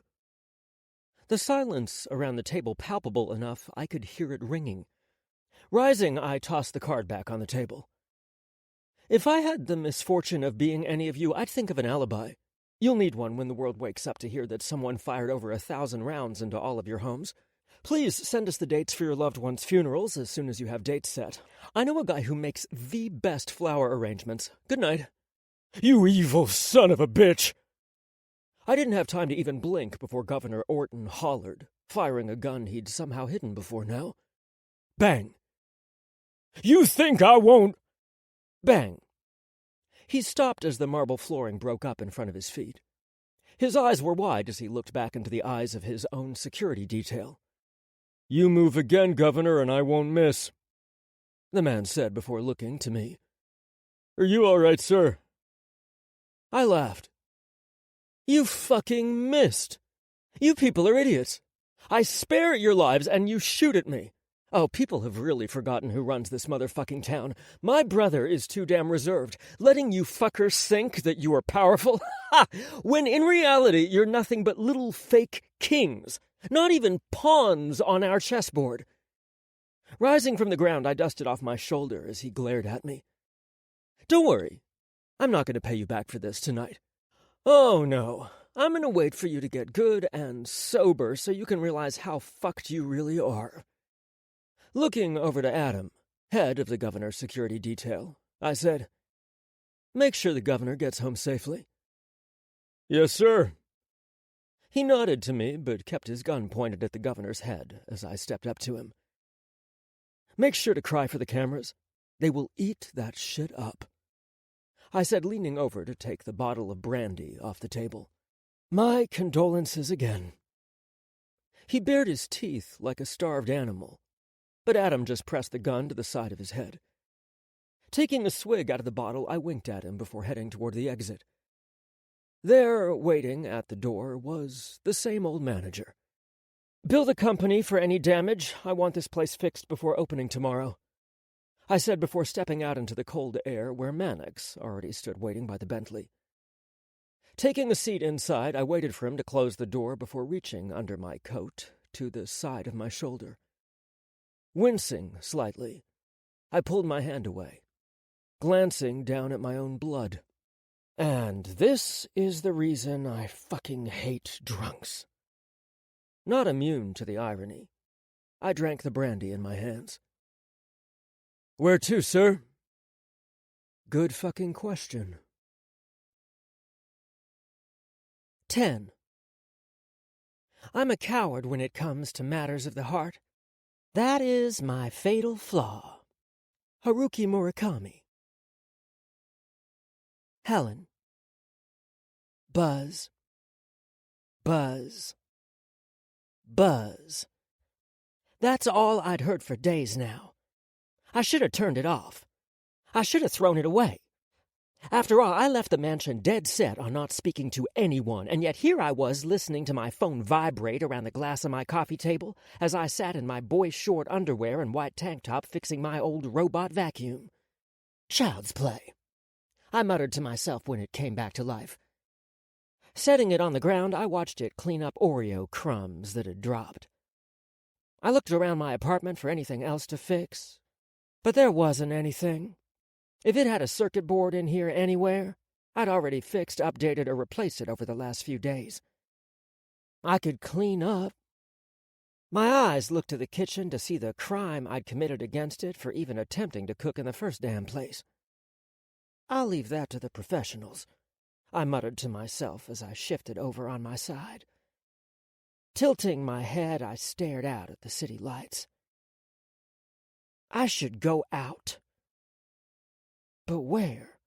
A club? A bar? Those weren't my scenes. And I didn't see how forcing myself into a building with drunks, hoping to get drunk myself, was going to do anything other than annoy me. I could see my sorry self in the reflection of the glass.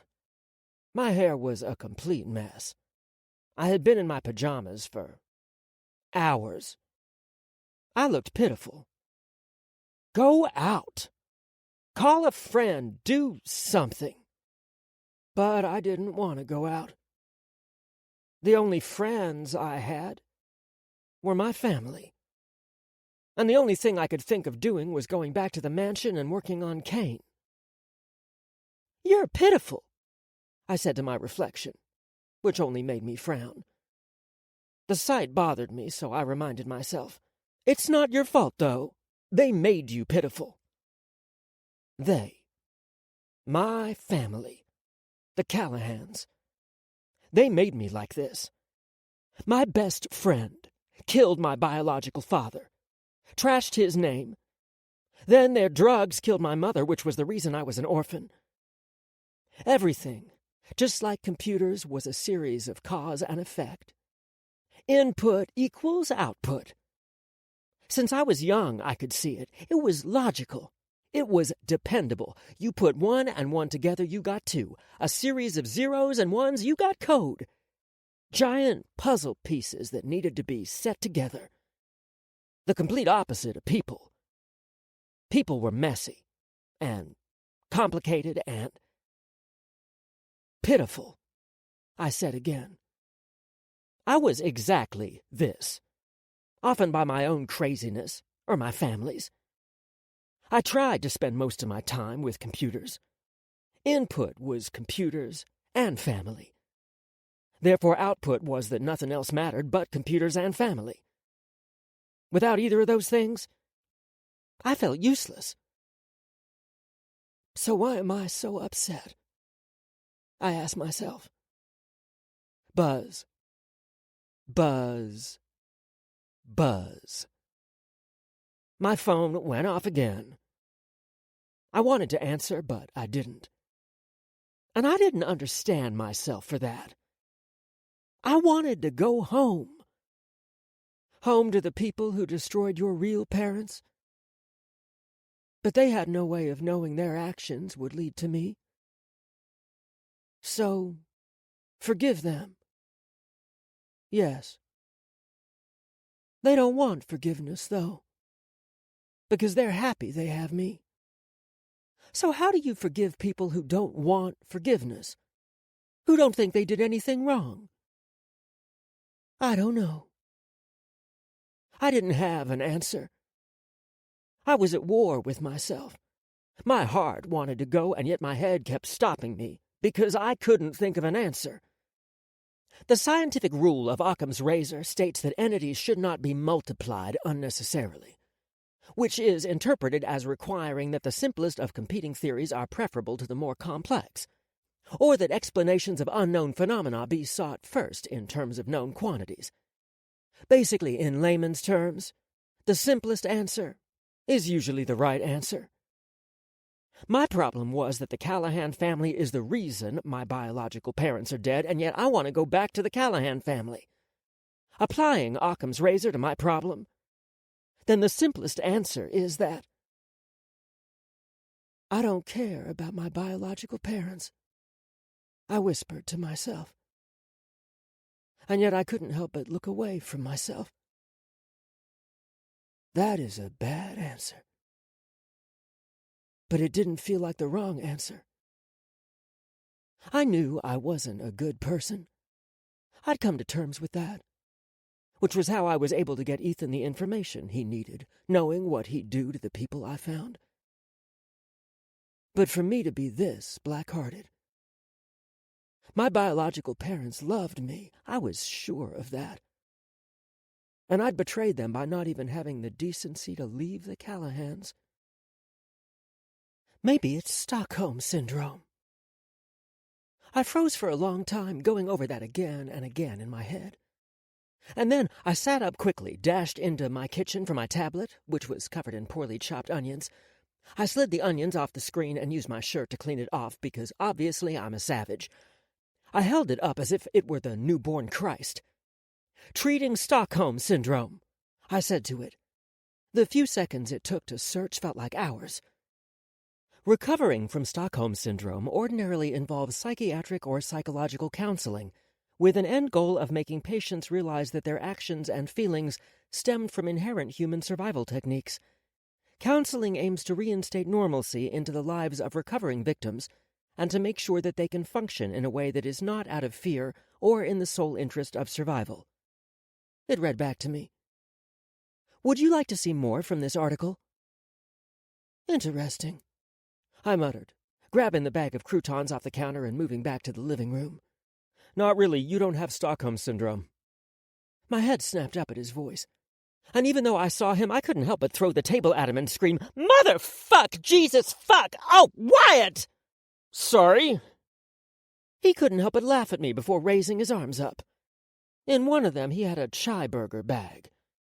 He was wearing a black jacket over his dark gray suit. "Can I come in?" "You're already in." My heart still racing, I had to hold the arm of the couch to yell at him. "How the hell did you even get in?" He took his cell phone out of the back pocket and showed me. "You put the app on my phone. I turned off the alarm because I wasn't sure if you were sleeping and didn't want to scare you." "Well, you fucking failed," I snapped, taking a deep breath. "What is wrong with you? Just because I put the damn app on your phone doesn't mean come over whenever you damn well want. At least call first." "I've been calling you for days." And I paused, remembering why I was even in the apartment to begin with. Reaching up and rubbing my nose, I couldn't find the words, and so I went with the first thing that went through my mind. "Wyatt, I'm not answering the phone because I don't want to talk to you. I'm here because I don't want to see you. If you can't be ashamed of what you did, can't you at least respect that? You're right. But do you mind getting me a first aid kit first? He asked. And it was only then that I noticed the grimace on his face. He was smiling through pain. Before I could ask what happened, he moved around my couch, putting the burgers on the coffee table. Then he proceeded to take off his coat and suit jacket. Only then could I see the dampness in his shirt. The blood had soaked through his shirt. It took a second for my brain to process what I was seeing. When it did, panic set in. "Wyatt!" I hollered, rushing toward him. "What the hell happened? You're bleeding. Fucking shot? Someone shot you!" The one day I don't wear one of those damn bulletproof suits, I swear I have the worst fucking luck. He laughed, and then whined as he took off his shirt. "This isn't fucking funny. You've been shot." I know. "You're bleeding." I know that. "Then why the fuck are you here and not with the goddamn doctor?" Because I can't afford it. He hollered back at me as if I were the problem. I wanted to smack him, and it must have been clear on my face because he sighed. Everyone is watching me, Helen.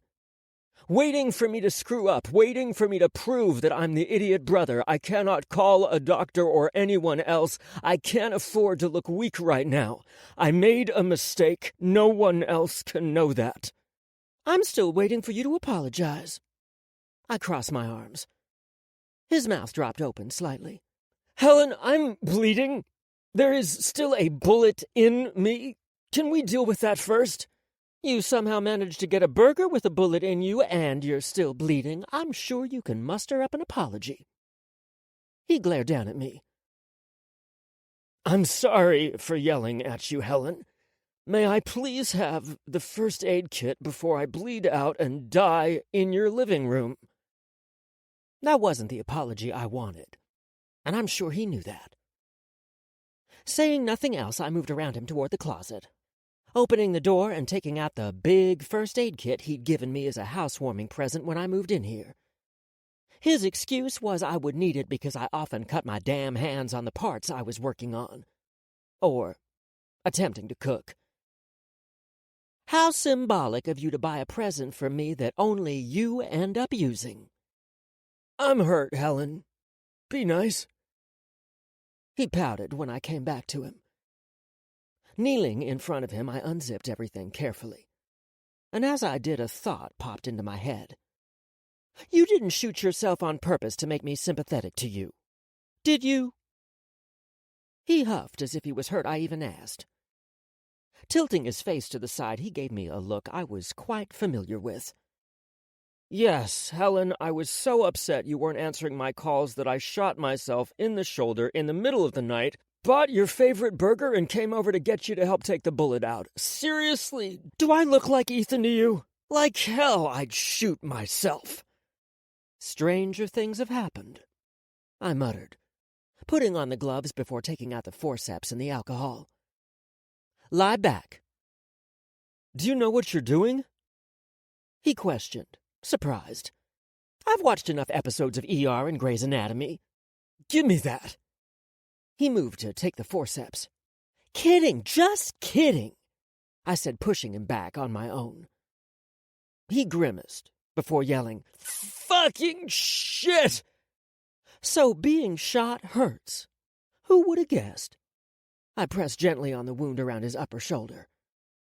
Your sarcasm has been noted, Helen. He grumbled, closing his eyes. And I wished I could do the same. If only he knew that sarcasm was the only thing keeping me from staring at his perfectly sculpted body. It was marble. I wanted, dreamt of running my hands over it 12 times. And of course, here was my chance. But it was because of bullets and blood. This is gonna hurt. You sure you don't want anything for the pain? I'm already buzzed. Go ahead. He said softly, and put his arm over his face and inhaled. though he stopped because of the pain. Okay. Oof! He hissed through clenched teeth as I poured alcohol over the wound. What happened? I questioned, pressing my hands on his skin, again hoping to distract him. The governor got a little emotional when I told him I had his wife killed. My head snapped up like a rocket, only he hadn't shifted. I sighed, shaking my head. Brilliant. Now I'm going to be stuck working on the winter ball with Fatima Gupta. She's most likely dead, too. Oh, fuck! Jesus, cunt damn careful, Helen! He looked at me as I tried to dig the bullet out. So you killed the governor's and the mayor's wives tonight? That won't be a mess at all, I muttered, though internally I was happy as I got a good grip on the bullet. It wasn't too deep, and the bullet wasn't strong, nor did it shatter. For a man with no luck, he sure had some fucking luck. I found out that the Chicago PD stole product from us. Those assholes only have their positions because we gave them the positions. In return for that power, they protect our interests. If they fail, they have to be punished. Well, that makes sense, I said as I leaned in closer. What I don't understand is why you didn't wear a bulletproof vest, at least when going around seeking vengeance. He didn't answer that question and instead asked a question of his own. Ethan wouldn't have made such a dumbass mistake, would he? Taking the bullet out, I glanced back up to him. I will never understand why you and Ethan have this damn complex with each other. What? It's out. What else do I need to do? I asked, putting the bullet to the side on one of the open plastic seals near the first aid kit. I got this part, he said, sat up, pressing a bandage to his shoulder. What do you mean? Ethan doesn't have a complex toward... Are you insane? He really didn't see it. What am I talking about? Wyatt was the king of obvious. Wyatt, he let himself get shot. Let Boston spiral into chaos because of you. He did that because... He wanted me home. I get that. Everyone wanted me home. Even you. Idiot. Goddamn sexy idiot. When you came back in the brief moment before Ivy died, Ethan was happy. He was annoyed about Gabriel, but he was happy. All he has ever wanted was for the two of you to be working side by side. He's always wanted to be the best elder brother, so you could count on him. But the better he was, the more you resented him. And that pissed him off because he couldn't fail for you. For the same reason you couldn't let anyone see your hurt. Everyone is always watching this family, especially the Cana Canerta. If he slipped up, people would think he is weak and they'd hurt you or the rest of the family. He had to be strong to protect everyone, and you hated him for being strong. He's always been stuck in this no-win situation because of you. Add that, on top of the fact you two have vastly different personalities, he can't speak to you without you misunderstanding his words or thoughts. He honestly just wants your attention and company. Because he's lonely. Whoa, whose side are you on? You're my best friend, not his. He stared at me wide-eyed. When did you become the Ethan Whisperer? You're so childish. I shook my head, standing up. I know Ethan because I speak to Ethan. He even comes to hear me lecture sometimes. He does what now? And why haven't I gotten any invitations to these lectures? He questioned as he started to stitch his own damn shoulder. The man was made out of something outside this world. You weren't invited because you were in Boston, I said, heading to the kitchen to wash my hands and get a clean towel, along with a bowl of warm water. Yeah, sure, you would have. Then you would have made jokes about it for the rest of the day and left before you had to meet family. When I didn't hear his reply, I turned back around. worried maybe he'd passed out from blood loss or something. But instead he was just staring at me. What? Have I always been such a shitty person to you? There were a great many things to hate about Wyatt Callahan, but what really irritated me was his ability to look so innocent and sincere, even with blood all over his shoulder and confessing to murder. It was sick how he'd mastered that look. "Wyatt, you killed my father," I reminded him. I moved to sit next to him, taking the clean towel out of the bowl of warm water. Your father is Declan Callahan, and he's alive and well," he muttered, and looked away from me, cleaning his hands in the bowl between us. "Do you have any shame?" "I haven't checked recently, but I do have spicy mayo." He lifted the burger bag for me. Because it was closer now, I could smell it, and "Mr. Chai opened up just to make this for us. You shouldn't let it go to waste. It would be rude," said the motherfucking king of rudeness. I snapped at him, taking the damn bag away from him and throwing it back onto the table. "King of rudeness, king of selfishness, temporary king of Chicago. I'm one hell of a guy, aren't I?" "At least you know who you are," I muttered, cleaning his shoulder. I was also pretty insane, too. If I was like everyone else in this family, I should be plotting revenge on you for what you did. "Do you hate me that much?" he asked, his brown-green eyes staring directly in mine. "What I did was wrong on its face. Yes. Did I cheat you out of a choice? Yes. But if you could so easily think to kill me because I killed your biological father, shouldn't you be able to understand me?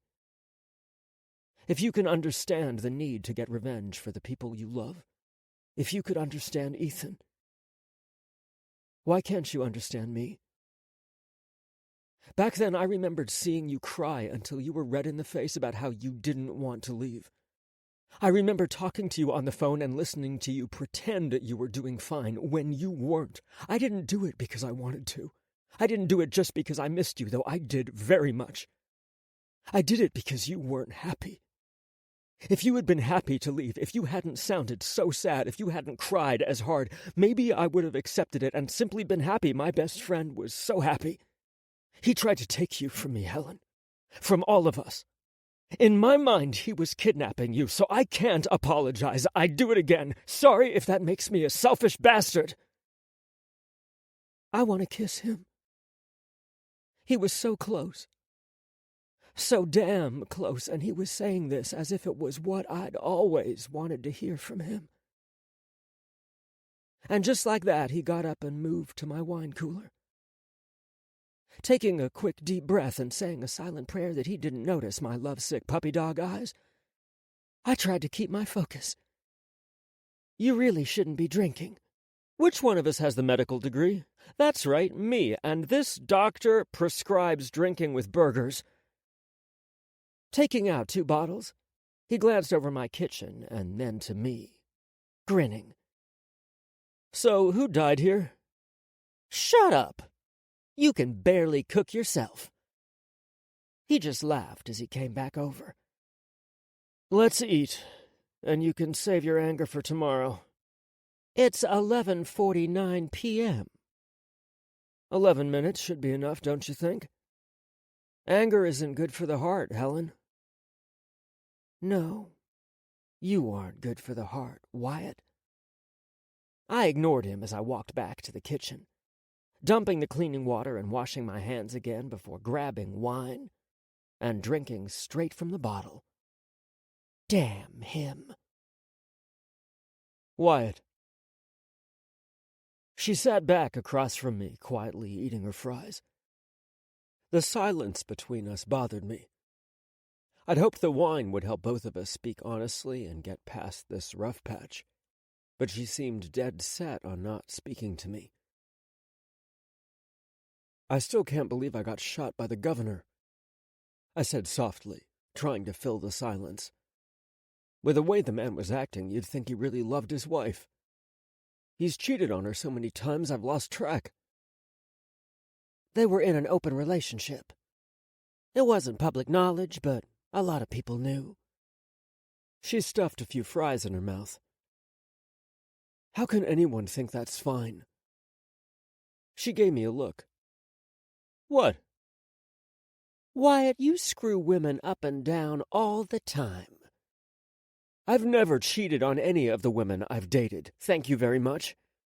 Loyalty is important, and if she's mine and I'm hers, the only person she or I would be with is each other.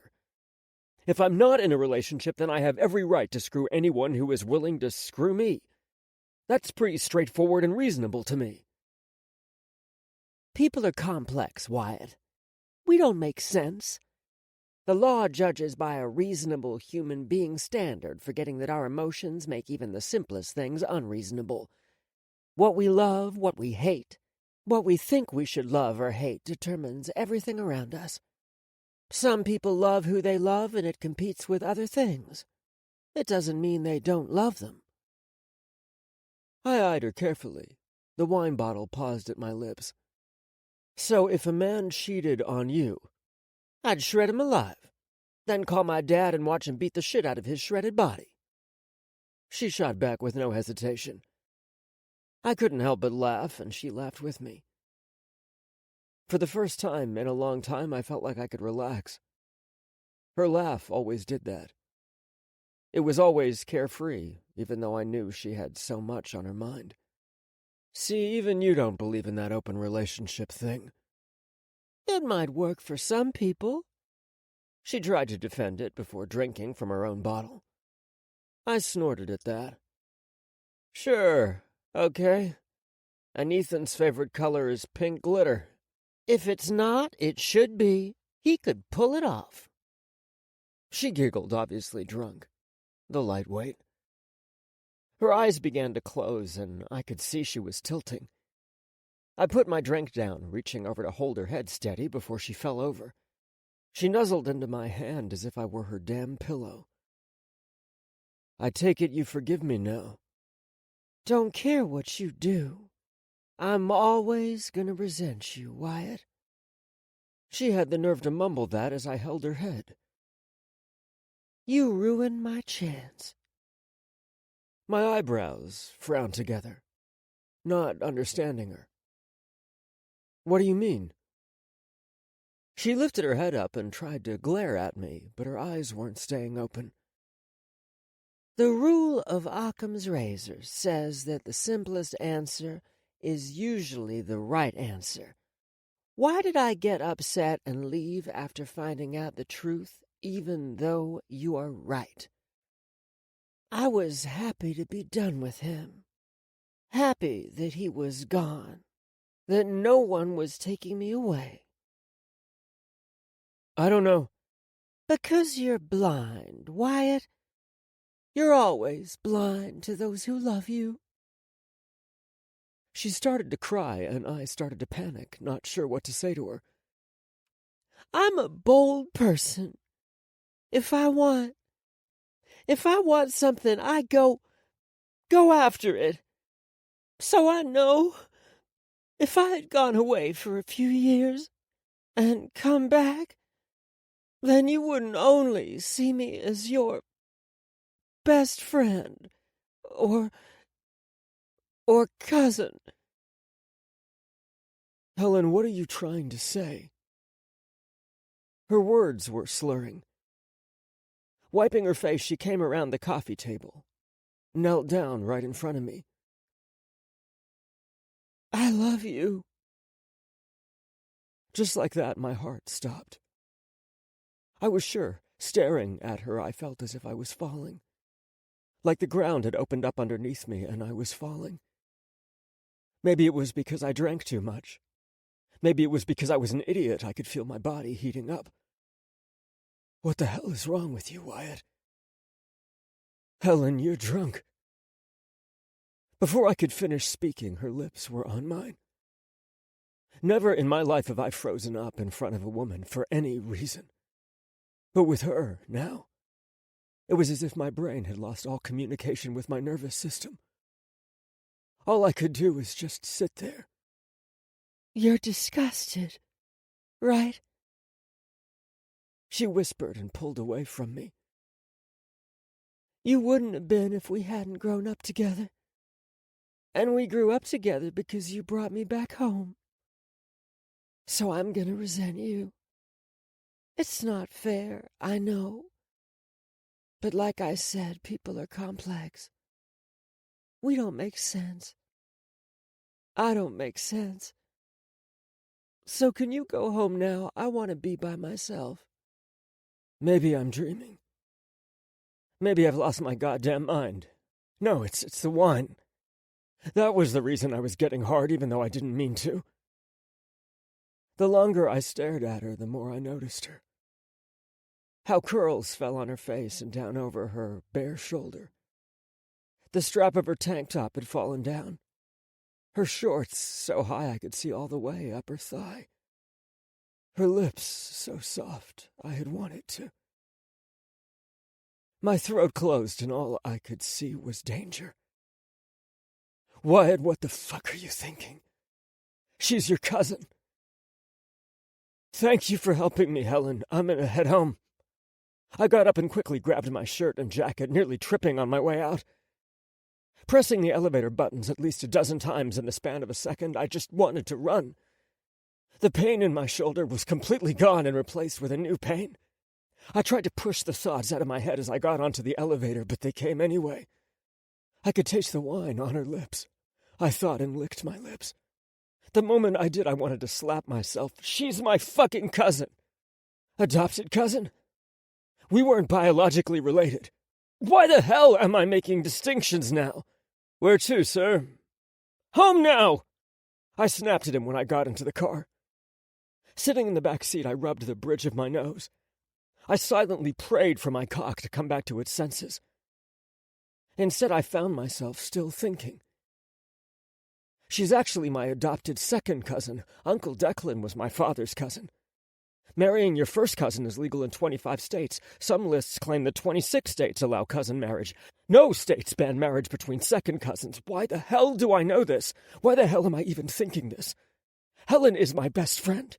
She is my cousin, nothing else. Sir, we're here. I glanced out the window at the mansion for a moment before getting out. I didn't speak. I couldn't speak. I just walked past our butler, O'Phelan, the maids, and made a beeline into my room, fearing someone would ask me what happened. I was right outside my room, so close to putting this night behind me, when a familiar redhead suddenly appeared beside me. Good evening, sir. I was just about to leave dinner in your room. She said softly. Her blue eyes met mine. It was far too late for dinner, and the odds of her just so happening to bring it when I got back were slim to none. But I opened the door for her anyway. Helen is my best friend. She is my cousin. Nothing else. Do you need anything else, sir? She asked when she put the tray down in the corner of my room. What do you think I need? I asked back. And with that, she slowly unbuttoned her blouse. I didn't have time for slowly. Closing the distance between us, I ripped the blouse off her, kissing her lips before lifting her up, her thighs wrapping around my waist. And I pushed down the nagging feeling I had in the pit of my stomach. 11. The less you reveal, the more people can wonder. Emma Watson. Helen. Buzz. Buzz. Hello? I muttered into the line, still not opening my eyes. Wake up, I'm mad at you. I didn't need to open my eyes to know who it was. Donna, I have a really bad hangover. Can you call back? You are aware it is improper to not answer the phone when a princess of a foreign nation is calling you, right? she asked, obviously not giving a damn about the fact that it felt like my brain was trying to escape out of my damn ears. Sighing, I turned over on the couch and brushed my hair out of my face. Last I checked, you weren't married, only living in absolute sin. Therefore, I'm not being improper by screening your calls.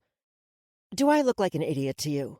I made him sign the marriage license before I got off the damn plane. It's too early.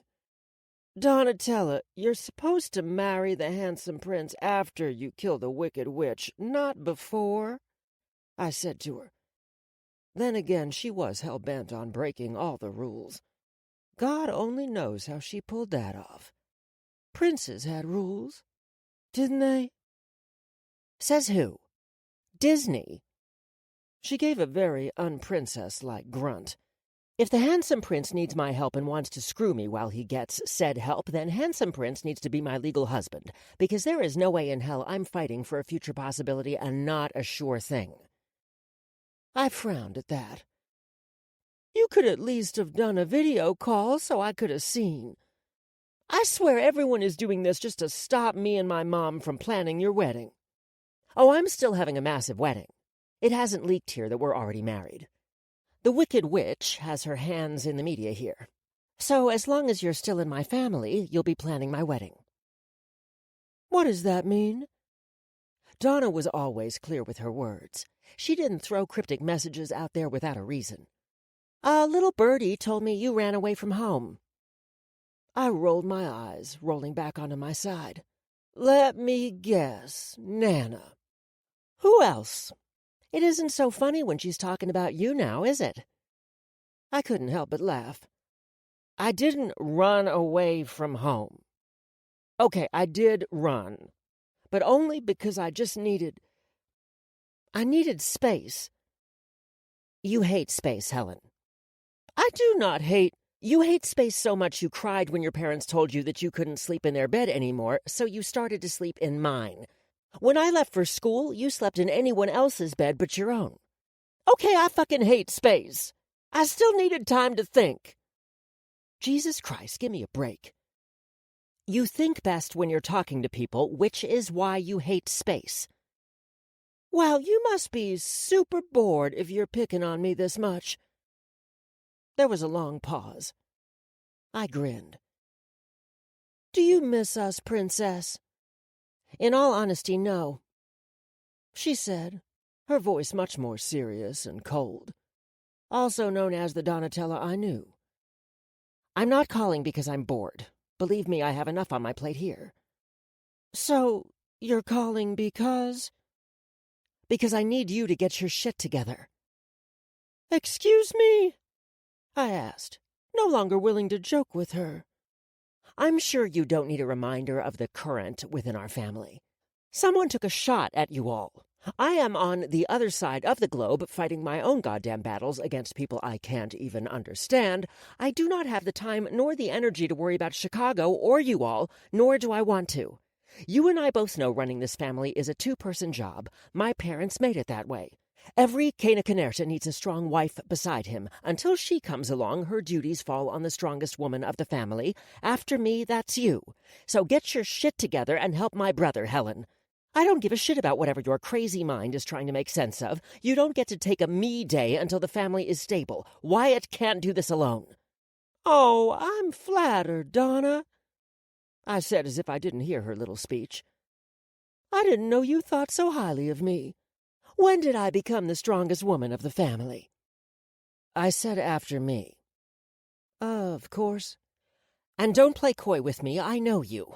You don't give a damn about your biological father, and if Wyatt hadn't killed him, you would have done it eventually. No, I would not. Catherine Zane.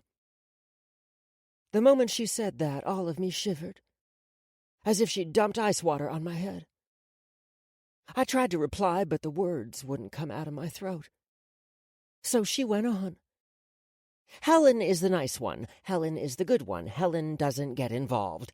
Bullshit. You are nice to the people you want to be nice to, good to the people you want to be good to, but deep down, you're just like the rest of us. A manipulative, selfish, violent murderer. After all, how could you have tricked me into killing her? You didn't care that I was only 12. You didn't care what type of ramifications that would have on me taking a life for the first time, or that she herself was a mother. You just wanted her to go away. You wanted to stay with us, and she kept trying to put you with your biological family, so you used me to get rid of her. I remained calm, forcing myself to smile as I spoke back to her. You know, last night I was thinking I had Stockholm Syndrome. Now I'm quite certain. No reasonable person would give any fucks about you, Donna. But you do anyway because the Callahan family does not raise reasonable people. They raise warriors, kings, future queens, in fact. They raise the next leaders of the world. You were raised a Callahan, you are a Callahan, and one of the strongest of us, no matter how much you pretend otherwise. What right do you have to get angry at anyone, to walk out on anyone? You need space? No. You need a wake-up call. Congrats, I'm taking time out of my very busy schedule to give you one. So, get your shit together, go home, and help. Because the longer it takes for you to settle this clusterfuck, the longer I have to wait to have my goddamn wedding. And the very thought of me having to postpone my wedding for dead Ivy is more than enough punishment for the year. Ethan is hurting. Not because of Ivy. She huffed. I know Ethan. I'm sure he's more upset because he feels like he failed his duty as a man or whatever than because he actually misses her. It's a wound to his pride, not his heart. He'll live. Inhaling sharply like someone had pumped air back into my lungs, I told her the truth. You're a terrible person, Donatella. Which is why we've always been so close. Love you, Helen.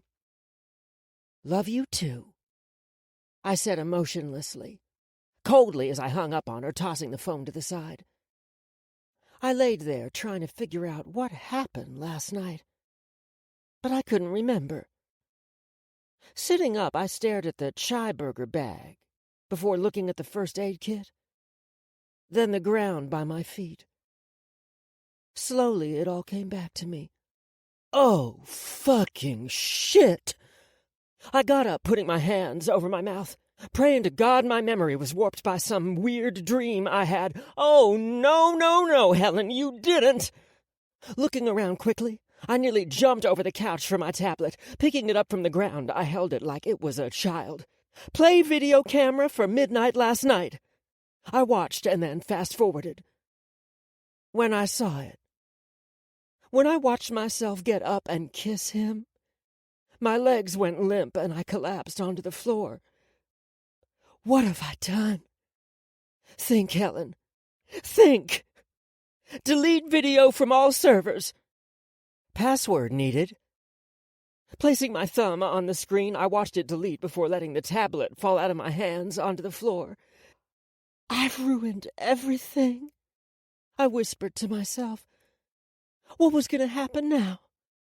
He was going to act awkward. My parents? Shit! No, he wouldn't talk to them about this. Maybe he was drunk too. And I remembered why I was so upset earlier. It was because I want Wyatt. I didn't want to be taken away from my family. But I don't want Wyatt to see me as family.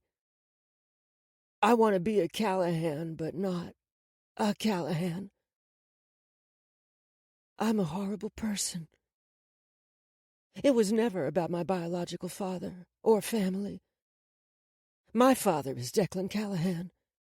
My mother is Caroline Wilson Callahan. I wouldn't have changed that for the world. But I wanted Wyatt not to see me as his cousin. I wanted my biological parents to show up just to remind him I wasn't his cousin. But he never stopped seeing me as his uncle's daughter. That is why I was mad. That was why I left.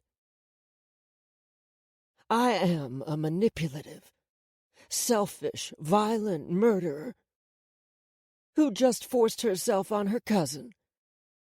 I have to fix this. Getting up off the ground and going back to the couch, I picked up my phone, dialing before heading up the stairs to my bedroom.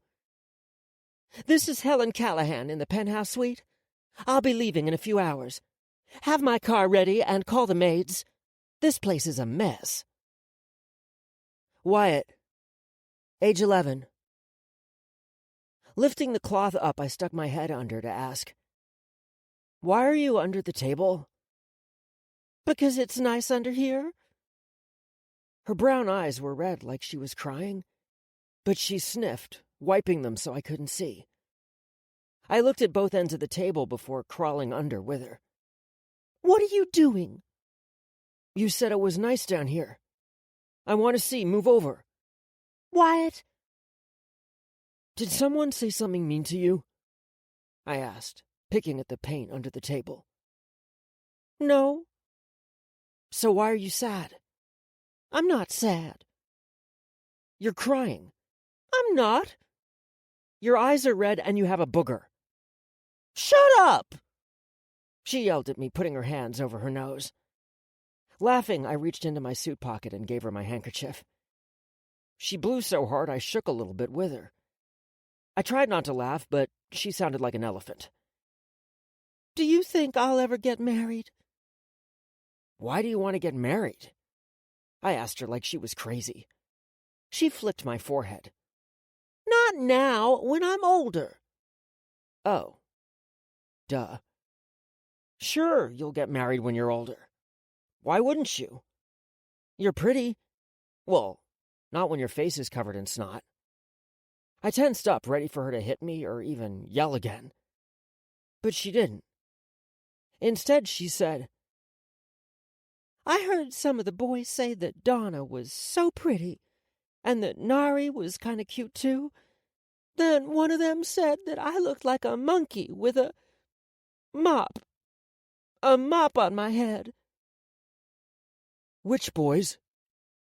I asked, looking out over the yard. She leaned over and then pointed to the ones by the trees. "Them." When I looked back at her, that's when I saw her lips tremble, and that she was pinching her hands together so tightly her nails were digging into her skin. "Don't do that," I said, pulling her hands apart. "One day you're going to get a ring on there. You don't want your hands to have scars." "But I'm ugly." This time I flicked her forehead as hard as I could. "Ouch! I already said you're pretty. Why are you listening to their words more than mine?" I yelled at her, really annoyed for some reason. "I'm going to tell Ethan, Darcy, and Cedric too. We're going to get them back for sure." "No! My parents said not to cause trouble." "We're kids, Helen. We're supposed to cause trouble." I grinned, letting go of her hand, and moved to get out from under the table. "Wyatt!" I popped my head back under. "Besides, if no one marries you, I will." "We're cousins. You can't do that." She replied back at me. "That's not true." I took out my phone to check and showed it to her. "Marrying your first cousin is legal in 25 states. Some lists claim that 26 states allow cousin marriage. No states ban marriage between second cousins. We're second cousins, Helen." "I'm not marrying you, Wyatt." She glared at me. I frowned. "Why not? I'm cool. Plus, I'm about to beat up the people who made you cry." "Wyatt, don't!" "Stay here and watch, so you don't get into trouble too," I replied, giving her the thumbs up before standing up straighter. I saw Ethan looking at me from across the lawn. I ran back toward the house, waving for him to come with me. I was going to make those boys cry worse than her. Wyatt, now. That's where I remembered that from. I sat up against the headboard. I even proposed. Looking to see what the maid lying next to me wanted, I felt annoyed with myself again. "You're not gonna make me ask you to leave, are you?" she asked, pausing a little bit before holding on to the bedsheet tightly, as if I hadn't already seen Oliver. She slid out of my bed and brushed her red curls out of her face. She bent down, trying to put her clothes back on as swiftly as possible. Ignoring her, I grabbed my phone and got up myself, stretching out my back. She just made it to the door when I called out to her. "Wait." "Yes?" Her head whipped back to look at me so quickly that I couldn't help but raise my eyebrows. Her eyes were wide, hopeful, I pointed to the tray on my dresser. "Take that with you." She blinked a few times before shifting her gaze to the untouched dinner she brought to my room last night. "Oh, yeah. Sorry, I'll take it. You didn't eat. I'll have your breakfast." "Did I tell you I didn't eat? I simply said take the tray as you leave." I watched as she tried her best to hide the disappointment on her face as she moved to take the tray. "Thank you, that's all. And this will be our last personal call together." "Did I do something wrong?" she asked, hanging her head and gripping onto the tray tightly. "Yes," I answered as I walked over to her, ignoring the sharp protest in my shoulder. I lifted her chin up, forcing her to look at me. "You're starting to want more. Hope is plastered all over your little face, despite me making it very clear that I was just looking for a fuck. Apparently that's too much for you, so find a new wing of the house to clean." "I'm sorry. I swear I'll be good," she nearly begged. Part of me, my cock mostly, wanted to see how much more I could make her beg. However, unlike most men, I wasn't ruled by my cock. Do you know how many women have told me something along those lines? All of you keep thinking you're special, that somehow I'll magically see we are meant to be together, that your pussy is divine and will make me see the light the more we fuck. The truth is, you aren't special. You just happened to be in my room while I was horny. I will never think we were meant to be together, and your pussy is so far from divine it might as well be in hell. Though I'll give you credit, your mouth was nice, which is why I let you in my bed more than once. But that's done, so clear your head of any silly fantasies. I held her chin, and she stared at me, unable to speak. "And get the hell out of my room!" She jumped away from me and dashed to the door, taking her leave. It was only when she was gone that I felt like I could breathe again. I grabbed my bed kit before moving to my bathroom.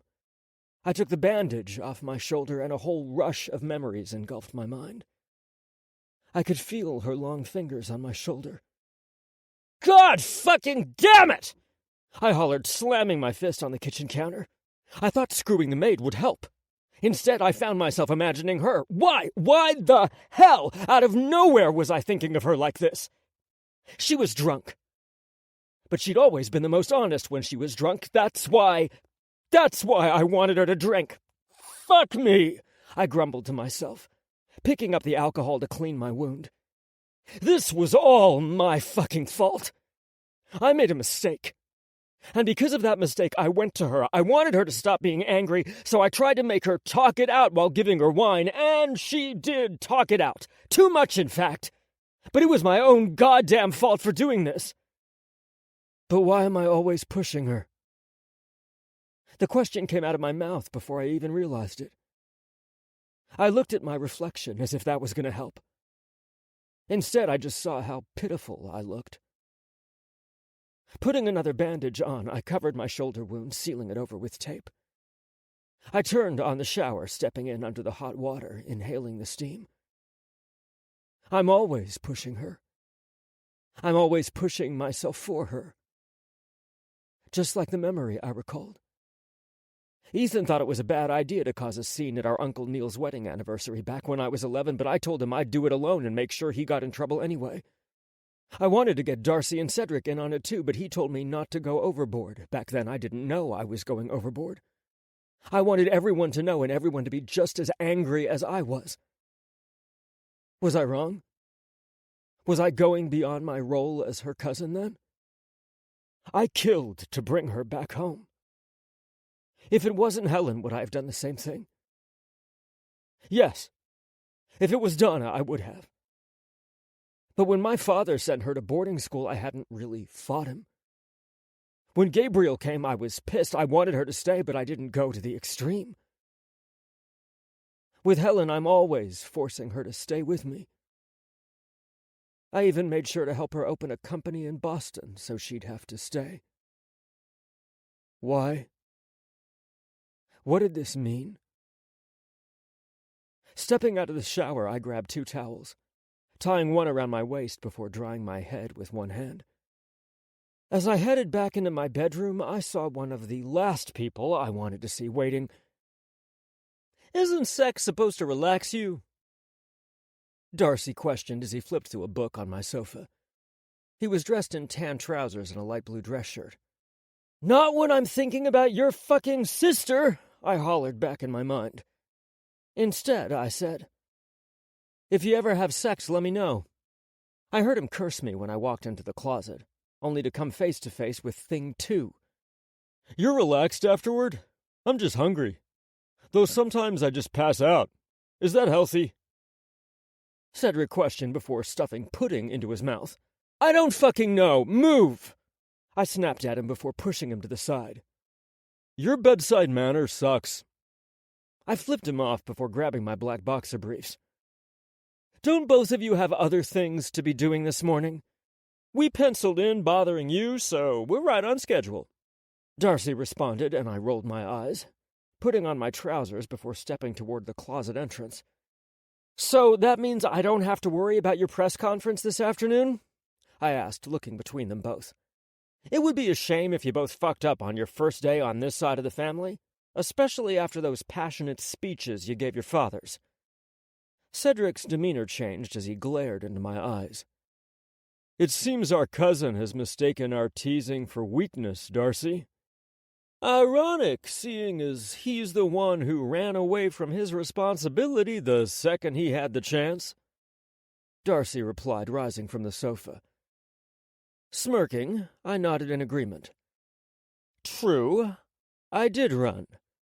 Neither of your fathers have ever doubted that I could do this job, that this is where I am supposed to be. Can either of you say the same?" "You sure you want to keep pressing, cuz?" Cedric said, his jaw set. "I don't see why not. After all, you work for me." I stepped into my room. "On this side of the line, we aren't just family anymore.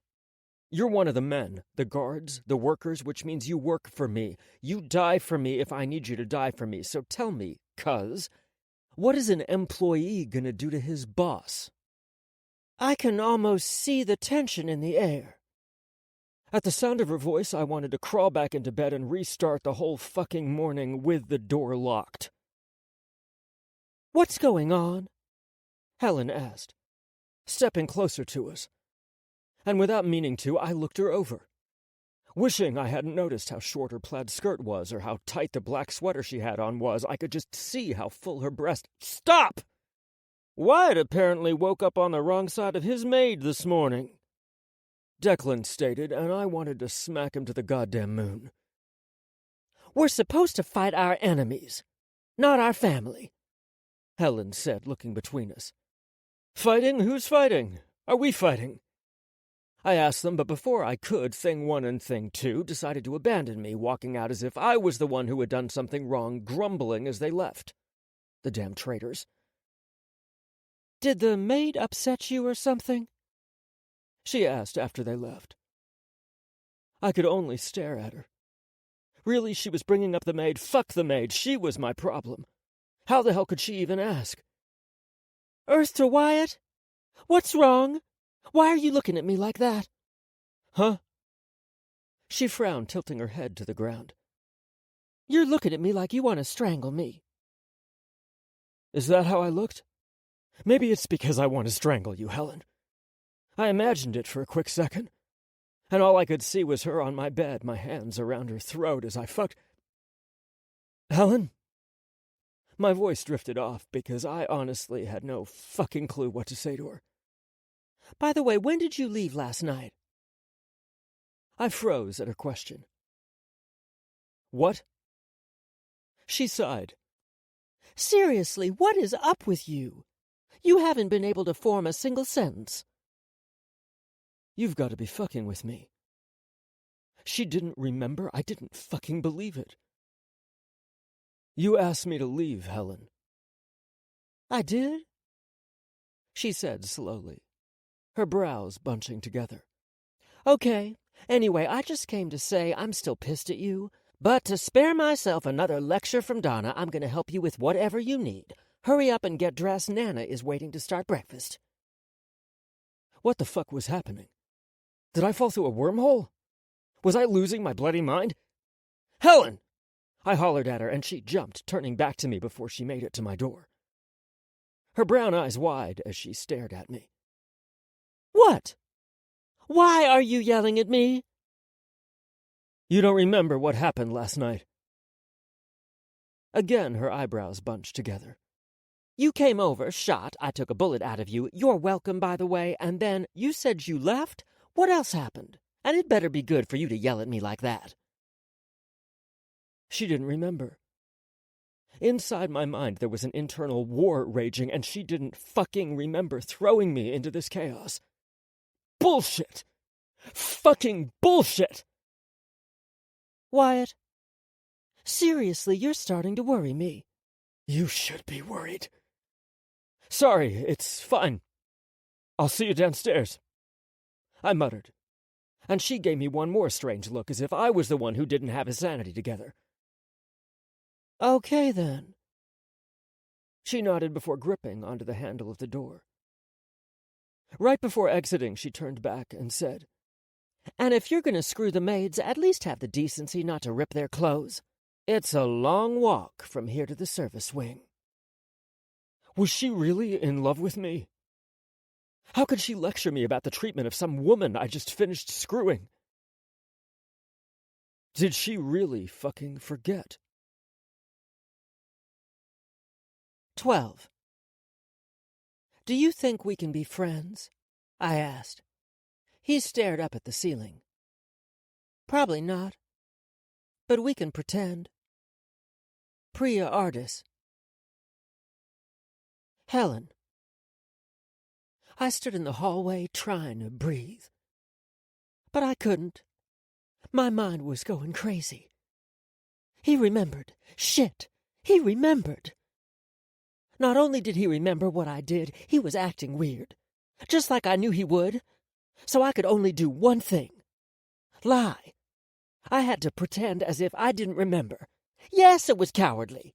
But what else could I fucking do? Pretending was easier for both of us. Are you all right, Gummy Bear? I jumped, not realizing he was right beside me. He frowned, his head tilting to the side slightly, eyeing me carefully. Before he could question me, I spoke up. Hi, Dad. Sorry, I'm just a little... I didn't have the words, so I just skipped over to more important matters. Don't call me Gummy Bear. Why not? You love gummy bears. He laughed at me. When you were little, you would inhale a bag like your life depended on it, and your cheeks would get so big. Dad! Okay, I promise not to call you Gummy Bear. To your face. I knew that was the best he could do, and he still wasn't going to keep that promise. Don't glare at me. I'm so glad to be home. He opened his arms to me. Smiling, I hugged him tightly, feeling him squeeze back. Oh, Dad! Ha! He laughed at me before letting go. As if your little arms could put a dent in me. Don't you know I'm made of stone? I made a face at him, crossing my arms as I reminded him. Just wait, Dad. Those bones of yours are aging quickly. He scowled at me, his brown eyes narrowing at me. I stared back at him, and out of nowhere he stuck his tongue out at me. My mouth dropped open. Did you just... I have no idea what you're talking about. Come on, we don't want to keep Grandma waiting, he said, adjusting his tie. Shaking my head, I walked down the hall with him, resting my head on his shoulder. Dad, you'll support me in anything, right? Hell no. What? I stopped. We'd only made it 5 steps. He said seriously, I'll support you in almost anything. But if you tell me you plan on leaving the family and joining a comic book cult, I'll smack you over the head. I couldn't help it. I laughed. Where does one find a comic book cult? You laugh, but I've lived long enough to know not to date the stupidity of some people. He nodded to himself, and he looked like he had really thought about it. Exhaling, I shook my head and took his arm again. "You are ridiculous, Dad." Me? When you were 7, you said you were going to run away to Comic-Con if I didn't take you. He chuckled, shaking his head. I grinned, remembering. "You had fun with me. You even got into an argument with a Wookiee." It was a grown man standing way too close to you in a furry bear dog costume. He was lucky I only used my words, and that it was me and not your mother. He grinned. We both knew he would have found whatever my mom would have done hilarious. Declan and Coraline, my parents were the very definition of overprotective. When Darcy and I were little, it was the most embarrassing thing in the world. But now, looking back on it, it was funny and sweet. They loved us, and Grandma always said Callahans love irrationally, obsessively, and completely. "Thanks for taking me, Dad," I whispered. He didn't reply because we were already at the dining room, but he did look down and give me a small wink. "Good morning, Nana." I moved to the head of the table where she sat dressed in a deep velvet green sweater with white pearls around her neck and a long black pleated skirt, her hair in short loose curls. Kissing her cheek, I hugged her from the side, saying, "You look beautiful as always." Good morning, and thank you, sweetheart. I'm glad to see you this morning. I missed you last night.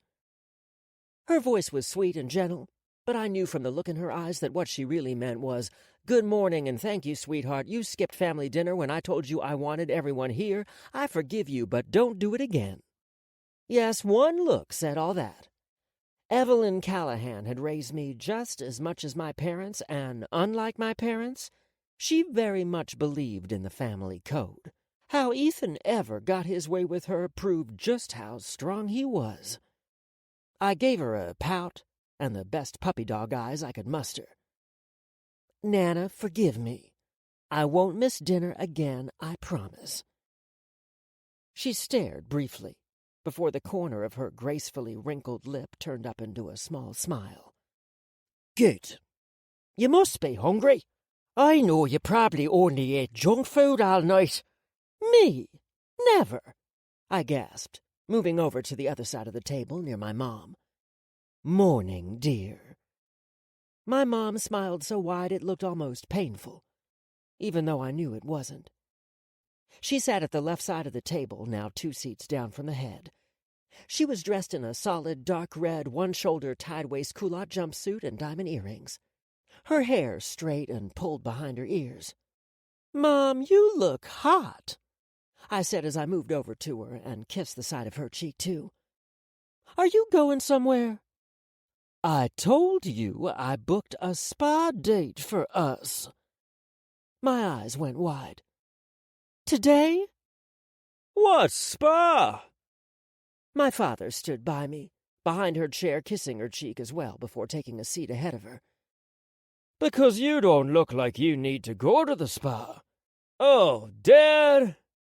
Darcy cringed as he came in after us, though I was sure he'd already been here. He said good morning to our grandmother before moving to sit beside me. Could you not give Mom eyes while I'm trying to get food? I'd like to have an appetite this morning. I'll give your mother eyes whenever I damn well please, and you'll live with it. He smirked, sipping his water from the glass. Be lucky I'm not. "Declan!" Nana called out to him. He looked to her and smiled. Yes? "Please spare us the details. We get it. You love your wife." Apparently everyone is just jealous of us this morning, ma beauté. He said to my mother, making her laugh and shake her head at him. Morning! Uncle Neil's voice boomed as he came in with his family. Aunt Mina was holding Sarah in her arms, but when Mina got closer, she set Sarah down so she could say good morning to Nana. She was still sleepily rubbing her eyes as she did. "Morning, Nana."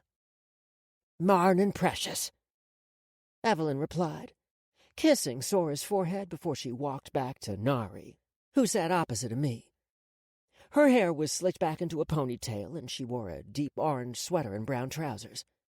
Evelyn glanced to the door, wondering where her husband was. "Where's Jason?" "He got called into the city. Apparently the market is going a little crazy," Nari replied, taking her seat on the other side of Cedric. Uncle Neil sat at the head, to the right of Evelyn. I noticed that because Ethan and Donna weren't here, the table seating had changed. Ethan normally sat at the head. His wife would sit to the right, Nana to the left, and Donna beside her. Wyatt was never here, but he would have sat on the right next to Ethan's wife until Nana wasn't here. Then he'd sit on the left of Ethan. The Callahan family table was a hierarchy, and Evelyn enforced it strictly. So while Nari was older than Cedric, she actually moved down and Cedric up after she got married to Jason. I knew the same would happen to me eventually, but it was kind of weird now, because I always knew I could count on Donna breaking the rules and sitting near me just to chat because she was bored. If I was married to Wyatt, I'd actually end up sitting ahead of my father. What the hell was I thinking? That was impossible. It's wrong, Helen. Don't cause any more problems than you have already. "Is it about last night's shootings?" Nana asked before looking to O'Phelan to start bringing out the food. "Have they announced who died?" Governor Orton's wife, Bridget Orton, Mayor Gutpa's wife, Fatima Gutpa, along with his grandmother, Commissioner McCoy lost 2 teenage sons, and Chief Mataka lost her granddaughter. Wyatt answered as he came in, and I immediately looked away, picking up my water as he moved to his seat ahead of my father. Evelyn most likely sat in the head chair to remind everyone, even the staff, that Wyatt was not the head of this family. That spot was for Ethan. Knowing Wyatt, he probably preferred it that way. There were a few others, but those are the only ones we should really pretend to care about, Wyatt said, tearing apart the bread O'Phelan had placed on his plate. "How sad. I'll have flowers sent." "I already had them sent," Wyatt said with a grin. Evelyn looked at him for a long time. He looked right back at her. But they didn't say anything else on the matter. Instead, Evelyn cast her gaze on Darcy, then Cedric. "You two have a big day today. I'm looking forward to your press conference." "Is it in good taste to do it after what happened last night?" Aunt Mina asked, sipping her tea slowly. "We wouldn't want to look insensitive." "Actually, it helps our cause," Darcy replied while pouring milk into his coffee. "The whole reason Cedric and I are planning it is wanting to do more, because life is short. Last night only further emphasizes that. If they still don't get it, one of us will be sure to offer our deepest, fakest condolences to those who lost their lives in last night's senseless massacre."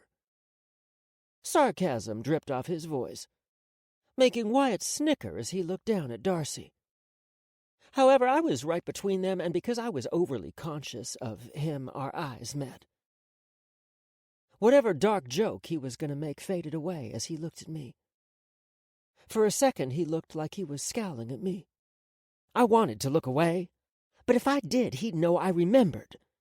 So I just gave him a surprised look and mouthed, "What?" Annoyed, he looked away. "What's wrong with Wyatt?" my mother whispered to me. "I have no idea." I shrugged. She looked back over at him, but then shrugged it off, asking, "Wyatt, are you going to be at the press conference too?" "Nope. I'm going to the barber shop." I didn't listen any further than that, and my father and Uncle Neil started to speak about how in their day, blah, blah, blah, we're gods, blah, blah. I didn't have time to go down memory lane with them. I was panicking. How the fuck was I supposed to make us go back to normal? I didn't want to lose Wyatt, or this family. I didn't want to lose my place at this table. This was my home. He'll never let me step out of the cousin zone. I have to let it go.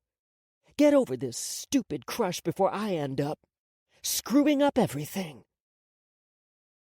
Wyatt. The latest numbers, David, the death count has risen to 37, with 40 more people ages ranging from 7 to 77 who were critically wounded after a series of drive-bys throughout the city and state last night. Among the dead are both wives of the current governor and mayor. People are shaken and confused, wondering why this happened, how this happened. So far, local authorities have not been able to release a motive. The FBI has been notified, and the president has released a statement which in part reads, "I'm deeply saddened by the news of last night's massacres. Chicago, which had finally reached peace and stability after so long, was shaken to its core. My heart and prayers go out to all who were so tragically affected, and I've spoken directly with Governor Orton and Mayor Gupta to let them know that anything they may need during this time will find its way to them. There will be justice for this." Those are the words of President Tarleton, David. The White House has stated that President Tarleton will make a visit to Chicago sometime later this week to speak to the victims directly.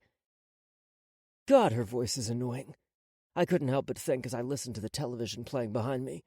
Thank you, Aubrey, for that reporting. We turn now to some different news. Moments ago, all-star Chicago Bulls point guard Darcy Callahan and his cousin, an equally famous pitcher for the Chicago Cubs, Cedric Callahan, retired, shocking many as both of them seem to be at the height of their careers. Their reason? Life is more than the game. After recent events, they both have decided to take up humanitarian works. Here is their press conference. The reporter stated, and I had to give it to him. It was a smooth transition. I lifted my chin for the barber, the blade gliding over my cheek. "Ladies and gentlemen, thank you for coming," Darcy said into the microphones, dressed in jeans and a basic T-shirt. Darcy looked at Cedric, who sat to Darcy's right. Cedric nodded, signaling he was ready. Darcy continued. "Over the last few weeks, many of you have witnessed the great many tragedies that have befallen our city and, more personally, our family. It's been a hard year, and in times of hardship, my grandmother says to pause, reflect, regain your footing, and find the strength to walk on your path. When I first began playing with the Bulls, I thought there was nothing more I could ever want in life. I was living my dream. But now, my dream has changed, which is why I've decided to retire from the Chicago Bulls and begin a new organization, the RISE Coalition, aimed at helping underprivileged communities rebuild themselves." The cameras flashed as Darcy paused, allowing Cedric to speak. Cedric crossed his arms, leaning forward, still chewing his gum as he spoke.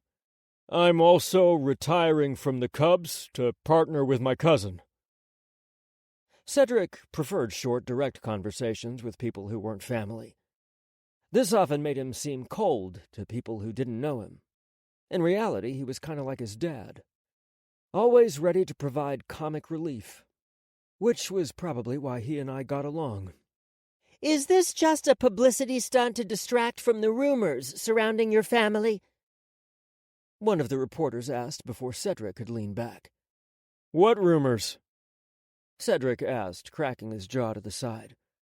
"Y'all make up a new one every week. I'm a little behind on my gossip." I snickered. Darcy spoke up before anyone could answer Cedric's question. "Our grandmother almost died in a terrorist attack. Our cousin-in-law passed.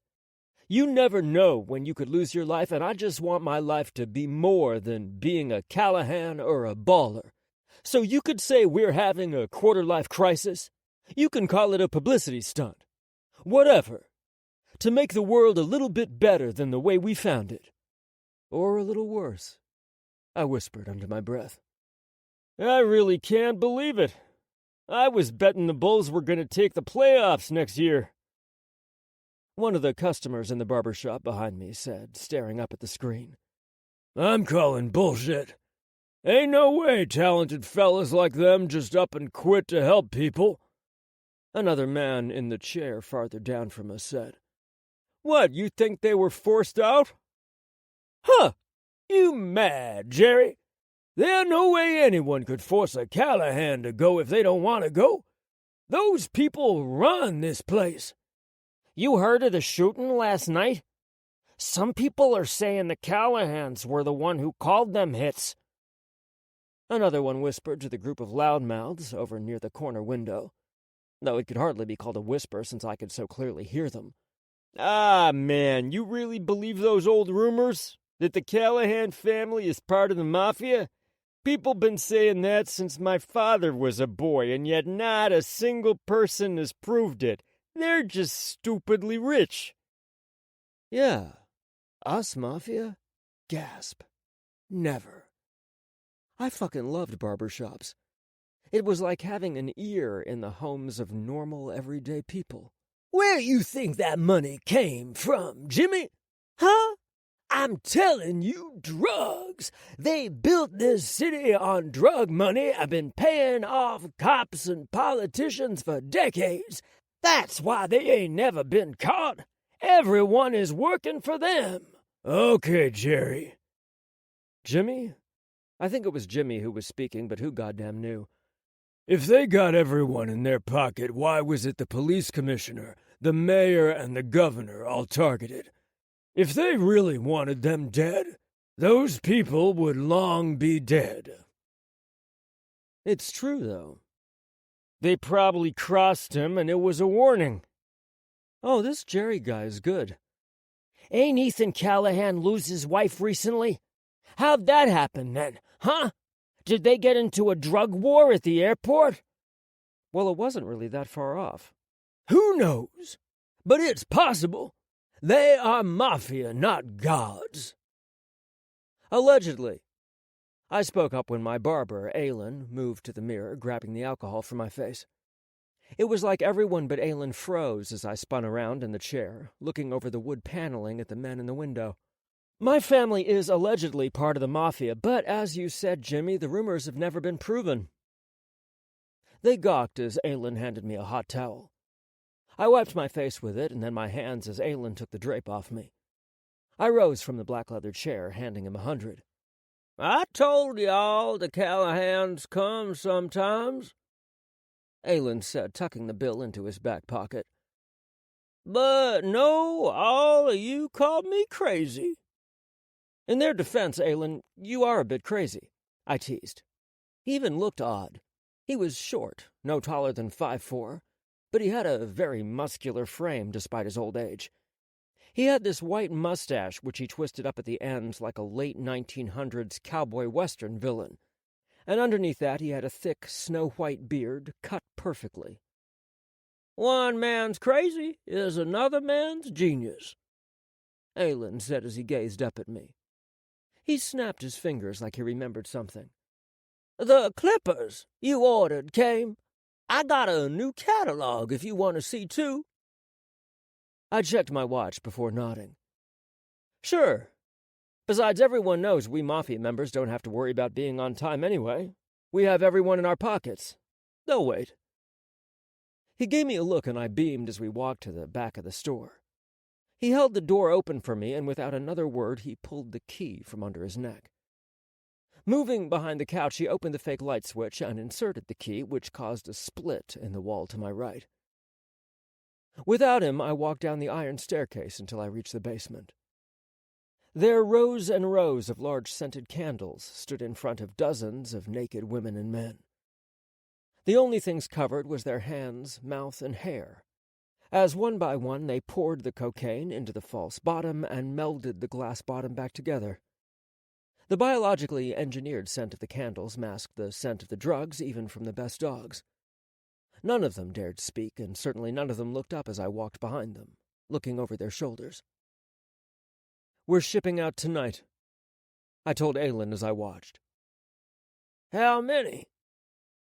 All. The others have been notified already. Is your brother aware? He paused as I turned to look down at him, and he swallowed slowly, nodding. We'll be ready. You have no choice, I reminded him, turning back around toward the stairs. In light of all the other shit I was dealing with, this part was starting to feel fucking easy. Back up the stairs, Aylin gave me a box, my delivery, before locking the door behind us and opening the door back into the barber shop. The boys' press conference appeared to be done. On the screen now stood Governor Orton, a.k.a. the Alp, red-faced, gripping onto the podium. Don't be stupid, Governor. I didn't really bet on him being able to help it. He wasn't stupid by choice, meaning he wasn't actually dumb. He was quite smart, and that was his problem.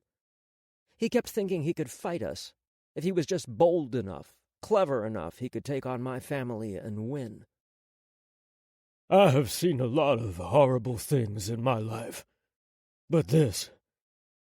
My wife was a good person. The people, the person who did this to her, to this city, are more than monsters. They're soulless cowards.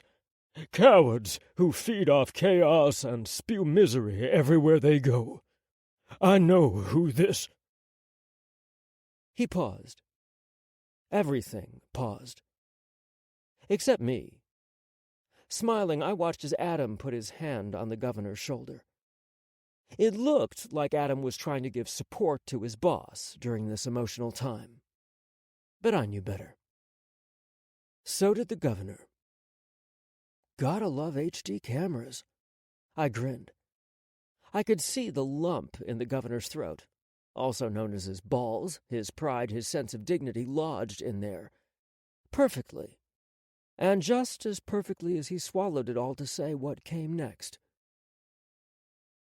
It has come to my attention that officers of the Chicago PD have been smuggling meth and heroin, which the officers had confiscated for drug lords. Those drug lords retaliated, and that is why I am now a widow. It took Herculean strength for me not to grin like a madman. What I tell you, Jerry? Them cops have been crooked for years. Jimmy shook his head at the screen. It was only then I noticed that they didn't look like they needed any services at the barber. Moreover, they wouldn't be able to afford any services. Why do they come here? I asked Aylin. Aylin huffed. Free comedy show. Get him some new clothes and fix him up. My treat. I was very entertained. I said to him, giving him a few more bills before walking to the front door. They were too preoccupied to even notice. Outside, Mannix was wiping the windshield. Opening the door myself, I said to him, "Let's go." Right away, sir. He quickly got behind the wheel. Where to? Home. And turn on the news. In a few minutes, the world would get to see a little bit more of the dearly departed Mrs. Orton. After all, I had made a promise to the governor. That motherfucker was really going to regret shooting me. It was his motherfucking fault I went to Helen's and my fucking world was all out of whack. Fuck his wife and his grief. I was gonna drag them through the mud until I felt fucking better. And seeing as how that didn't seem to happen anymore, fuck him. How could she not remember? The question popped back into my head again. Sighing, I rubbed the side of my head. Mannix, do you understand women? No, sir, I do not. He answered. The moment I do, I plan on retiring and writing a book. So never. Fine then. Let me ask for a male's perspective. I tried to think of a way to phrase it, but I didn't want to start off with, "So I have this friend." Fuck it, he wouldn't know who the hell I was speaking about anyway, and if he did, I'd kill him. I've known the woman for a long time. Since we were children, I've always seen her as my sister. No, as more than a sister, as a best friend of sorts. I've gone out of my way to keep her near me. I've killed to keep her around, yet not once have I ever thought of her in any other way. Then she's suddenly confessed that she's got feelings for me? And suddenly I have no clue what the fuck is going on anymore, which is why I'm talking to my driver, whose badass nickname is Monk. Sir? So your question is, what the fuck am I gonna do? His eyes met mine in the mirror, and for some reason he grinned. Glaring, I snapped at him. What? Sir, since I've met you, hell, since you've come back to the city, the one thing everyone has noticed is that you aren't the type of man who hesitates. What does that mean? I mean, if you're hesitating with this woman, you might have, feelings for her. I already said I care about her like a sister. So, if your sister Donatella asked you on a date, what would you do? I cringed at the thought. I'd have her committed. He laughed. It took me a second to realize why. If it was Donna who said it and not Helen, I'd have her committed. The reason you didn't throw this other woman in the loony bin was because you don't see her as your sister. You might have tried, but deep down, you know she isn't your sister. Which is why you're so conflicted about it. One part of you is holding on to the image of her as a sister, while the other side of you is seeing her as a woman. Besides, straight men don't have just female friends. Unless she's gay. And even then, you'd probably still want to bone her. I wanted to speak, but I was damn sure my brain was short-circuiting. And all I could remember was how she looked seated beside me with her tank top slipping off her shoulder. How her lips tasted like wine. I can't, I muttered to myself. I never thought I'd hear those words from a Callahan. He replied from up front, seeming very amused with himself. Again his eyes looked to mine via the mirror. Isn't the very definition of being a Callahan doing whatever the fuck you want when you want without a goddamn care? Is that what people thought being a Callahan was? Then again, I couldn't blame them for thinking that. It's what we had told them over the years. But seriously, you ain't ever thought about being with this woman? He asked. Because she sure got you twisted. Fighting the thoughts in my mind, I looked out the window, inhaling deeply. Monk, stop talking, I'm thinking. Monk! Yeah, I changed my mind. Now shut the fuck up before I get upset. I replied. I never thought of being with her. Never? Wyatt, age 16. Wyatt, come on! The water is so blue. She was laughing, her smile so wide. It was like watching her in slow motion, the water splashing up all around her, glistening. Those curls of hers curling up even more as they got wet. There were at least a half-dozen people in the ocean with her. Yet all I could see was her. Each time she jumped up after being splashed with water, I tried not to look, but her boobs kept bouncing. I could even see her nips through. Wyatt! She yelled back over to me, waving me over.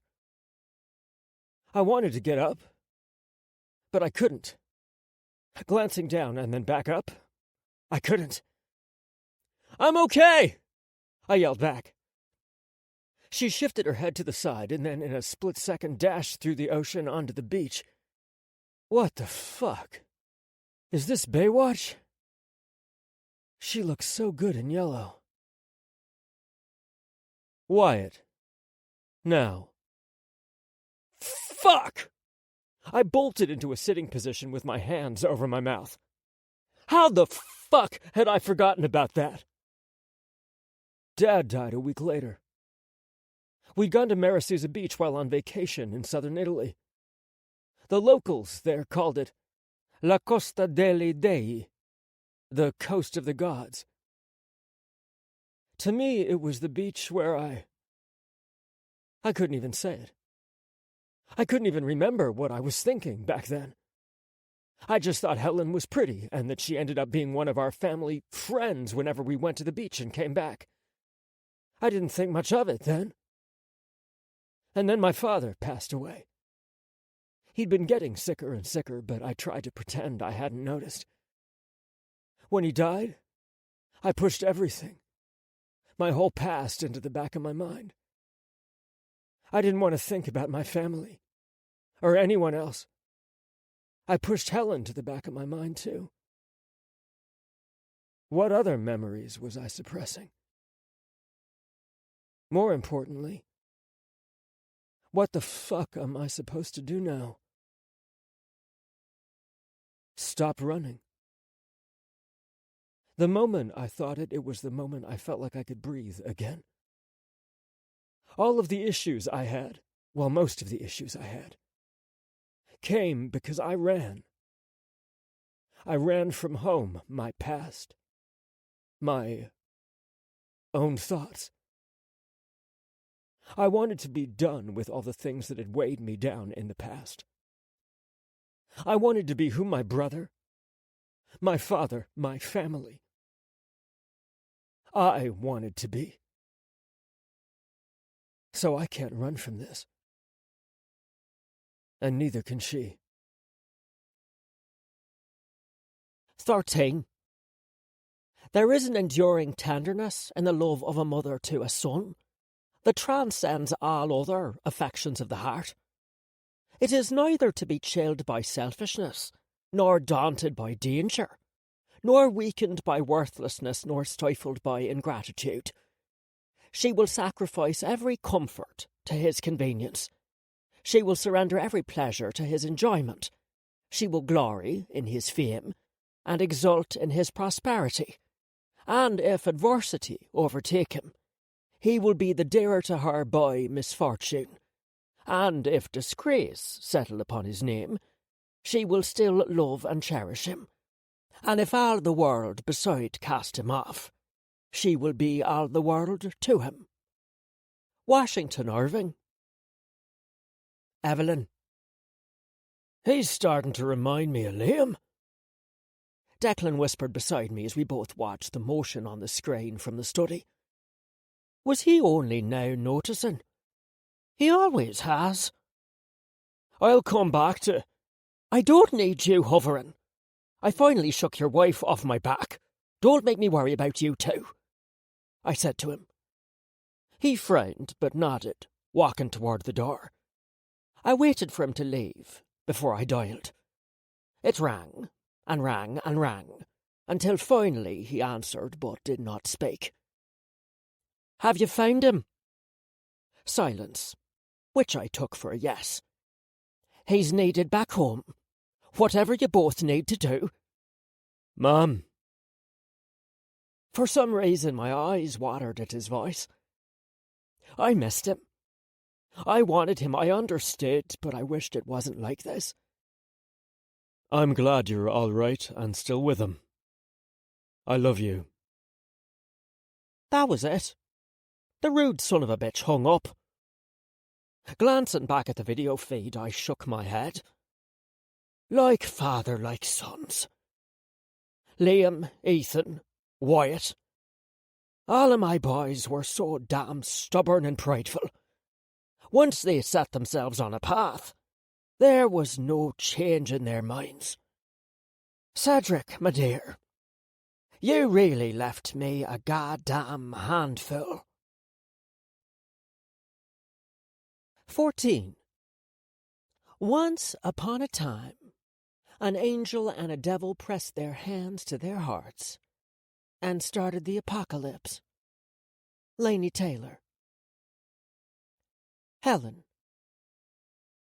Breaking news. This morning, after the governor's astonishing accusations against the Chicago PD, claiming they had stolen drugs from cartels, which caused those cartels to retaliate against him and other high-ranking officials within the government, it has now come to light that Governor Orton and his wife were in a very open marriage. A video has been released of Mrs. Orton engaging in a sexual encounter with another man. Out of respect for the now-departed Mrs. Orton, CDN News will not be airing the video. We've reached out for comment from the governor's office, but no statement has been given. Muting the television, I shook my head. I leaned back in the tub and closed my eyes as I sank deeper into the hot water. You really are spiteful, Wyatt. I'll take that as a compliment. I sat up in the water, my eyes now wide open. I dared not turn back, praying to God I was hallucinating. You know, the normal reaction would be to turn around and scream. He spoke again, reminding me again that praying was useless in this house. Turning around immediately, I opened my mouth to yell, but again he spoke up. You kissed me yesterday. I sat there, in a tub of rose-scented water, naked as the day I was born, staring at Wyatt, who stood in my bathroom doorway in his black three-piece suit, his face cleanly shaven, jaw strong, not a single strand of his dark brown hair out of place. His green-brown eyes staring intently down at me. Too intently. Everything about him was domineering, and I didn't know what to do or say. I felt powerless. No. Wyatt, I'm going to advise you to stop lying to me now, Helen. I've had a very long day, and I really don't want to play games. Wyatt, get out! What are you... You kissed me last night, he stated, getting closer and closer with each word. I stared back, moving to the edge of the small distance between us, but not toward him, always to the other side of my tub, crossing my arms over my chest. Wyatt, I really don't know what you're talking about right now, but You deleted the video feed from your apartment last night. But guess what you forgot to do? He asked, sitting on the edge of my tub. You forgot to delete the record that you deleted the file from Kane. There would only be two reasons you'd delete the files from not only that night, but also the morning after. One, if you remembered what you did. Or two, you honestly were too drunk to remember, but saw the feed to try and see for yourself, then realized what you did and deleted it. Either way, Helen, you kissed me, and now you've been trying to lie to my face all goddamn day, making me feel like I'm the insane one. Shit. Fucking shit. I hadn't forgotten. I was hoping to do it when everyone was asleep and no one could enter Kane. I hadn't thought he'd have time to go there with all the other shit on his plate. Fucking shit. He reached to put his hand into the water and lightly touched the rose petals that swam under his fingers. So what are we going to do, Helen? I didn't want to answer. I didn't want to do any of this right now, so like the child I was, I sank down into the water. Underneath the water. I felt like I could hear the humming of the sea, and it made me feel like I was far away. I wanted to stay here, pretend I wasn't about to lose my best friend, about to see everything crumble. I wanted to pretend I was strong and not weak, not hurt. Finally, when my lungs started to burn, I rose back up, water dripping down my face as I inhaled deeply. Drowning ourselves only works for Donna, he said, still not moving. Go away, I whispered to him. Let's pretend none of this happened. I was drunk, said things I shouldn't have, so let's just... You can't pretend after you drop a nuclear bomb, Helen, he whispered, looking away and exhaling. You and I have always told each other the truth, even when we didn't want to hear it. So tell me the truth. I don't want to, I whispered back, no longer caring he was there. I didn't want to feel trapped anymore. Standing up, I got out of the tub, grabbed my towel, wrapped it around myself, and quickly walked into my bedroom. Helen! He wasn't yelling at me, but the way he called my name made me stop halfway between my chaise and my vanity table. What do you want from me, Wyatt? I screamed instead. Why are you doing this? Why are you pushing me? Why the fuck can't you just let it go? I was letting it go. I was gonna go on as if nothing happened. I would have been fine with me fucking the maids. He snapped back at me. Me hurting you, Helen, I'm not okay with that. We cannot pretend it did not happen. That is the moment we would both start lying to each other, and if we have to lie to each other every day for the rest of our lives, we will never be the same again. Which defeats the whole entire purpose of us not speaking about it in the first place. Like it or not, Helen, we have to face this. Stop saying we. You mean me. I have to face it. Yes, fine, whatever. I fucking fell in love with you. I don't know when, I don't know why. Yes, we're cousins. Yes, I know you find it disgusting, which is why you ran out in the middle of the night still fucking bleeding. If I could have stopped, I would have stopped. Do you think I'm thrilled? Do you think I wanted to feel this way, wanted to fall for the one guy in the world I could not have? No! It's embarrassing. It's painful. Loving someone who is so damn blind and selfish is painful and exhausting. I hate it. I hate you for making me feel this way. I just want it to stop. So keep screwing the maids. Screw anyone you fucking want to, Wyatt. I don't care. I'm a big girl. I'll be fine. Like I have always been fine. So there. Have I said enough? Can you please get the fuck out now? Helen. Get out! I screamed, grabbing the vase and throwing it at him, and hating how I purposely missed. And instead of taking the damn hint, he walked toward me and not away. Wyatt! He wrapped his arms around my shoulders, pulling me toward him, not caring at all that I was soaking wet, or that I'd been yelling at him. Wyatt. She didn't seem to realize she was crying when she was yelling at me. Crying and shivering. But I did, and in that moment I didn't really care what she was saying, and hugged her. This was natural for me, holding her when she was upset. Going to her when she told me to leave. I didn't know how else to be. I didn't want to know how else to be, which made this very unnormal. Monk was right. If I thought of her like my sister, I'd think she was insane. But I didn't. So I needed to shatter that image forever. Releasing her only slightly and lifting her chin up, I stared down at her. My heart was drumming like mad for the first time ever. Wyatt, don't pity me. Stop trying to discern my feelings, I said seriously, though I couldn't help but smirk. Before she opened her mouth to tell me to get out or leave or that she hated me or loved me, I kissed her lips gently. And in that second, neither of us closed our eyes. We stared at each other as I kissed her, like we were daring each other to stop, to pull away first. And somewhere between the staring and the kissing, she gave up. Her eyes closed and she wrapped her arms around me, leaned in and kissed me back, forgetting she was in nothing but a towel, forgetting everything else.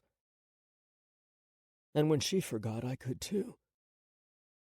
Pressing up against her, her breasts against my chest, putting my hands in her wet hair, I kissed her back, my tongue slipping into her wet mouth. And that was it. There was no going back. There was no running away. I knew there was a very high chance this would blow up in our faces, but right now, as I squeezed her ass, as I cupped her breast, as my dick hardened, I couldn't give a damn. Knock. Helen? Darcy's voice came from the other side of the door. We both froze, our lips breaking away, but only slightly. I could see the panic starting to rush back into her brown eyes. Placing my finger on her swollen lips, I shook my head. It didn't take long for her phone to beep from its spot next to her bed. She tried to move from me, but I held her steady. Wyatt. Her voice trailed off, and I was pretty sure she was in the early stages of shock. Finally, she managed to get the words out.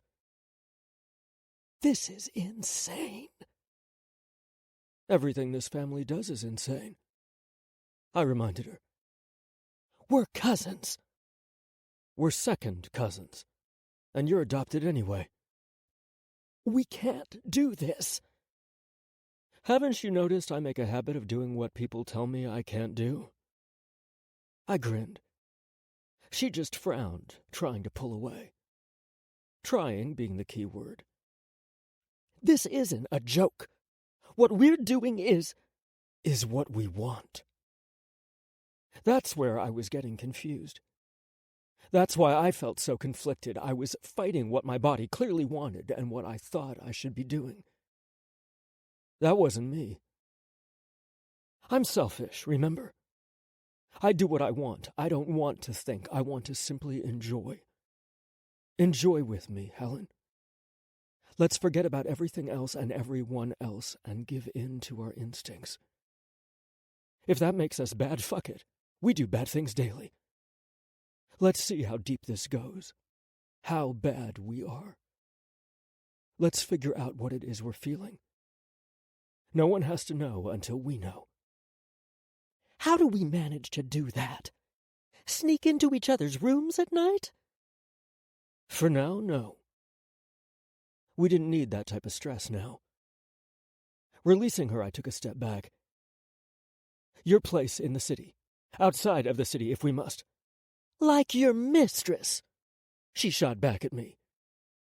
I thought that over for a second, and while my cock was throbbing with the very idea of what that meant, I still didn't want to do that to her. Not that. Then what? I don't know. Let's talk it over tomorrow at dinner. Like a date. And if people ask questions? We've gone out to eat before. No one has ever questioned it, nor would they, lest you give us away.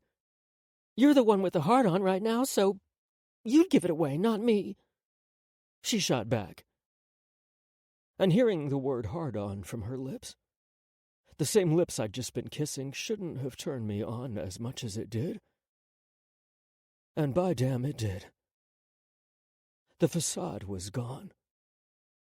I wanted to screw her till the only thought in her mind was of me and my cock, fucking her into oblivion.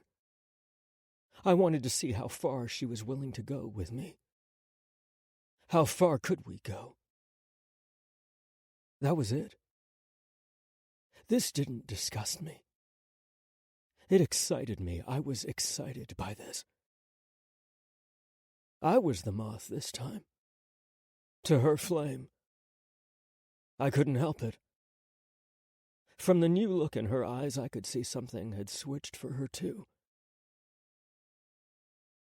Isn't the very definition of being a Callahan about doing whatever the fuck you want when you want without a goddamn care? Monk's words came to mind. Yeah, it might just be. Can you go so I can get dressed now? She asked me. I nodded, moving to her door. But if I were you, I'd be mindful of how I dress from now on. What does that mean? It means you let out the monster, Helen. Which means your clothes will end up on the floor at some point. Don't make it harder on either of us. I unlocked the door and, not wanting to tempt myself further, I walked out and closed the door gently behind me. I made it down the hall to my room as if nothing had happened. It was only when I got through my doors and they shut behind me that I exhaled the breath I was holding. I'm going to bloody hell, I muttered, pulling my tie off my neck. My skin was on fire. My clothes smelled like her.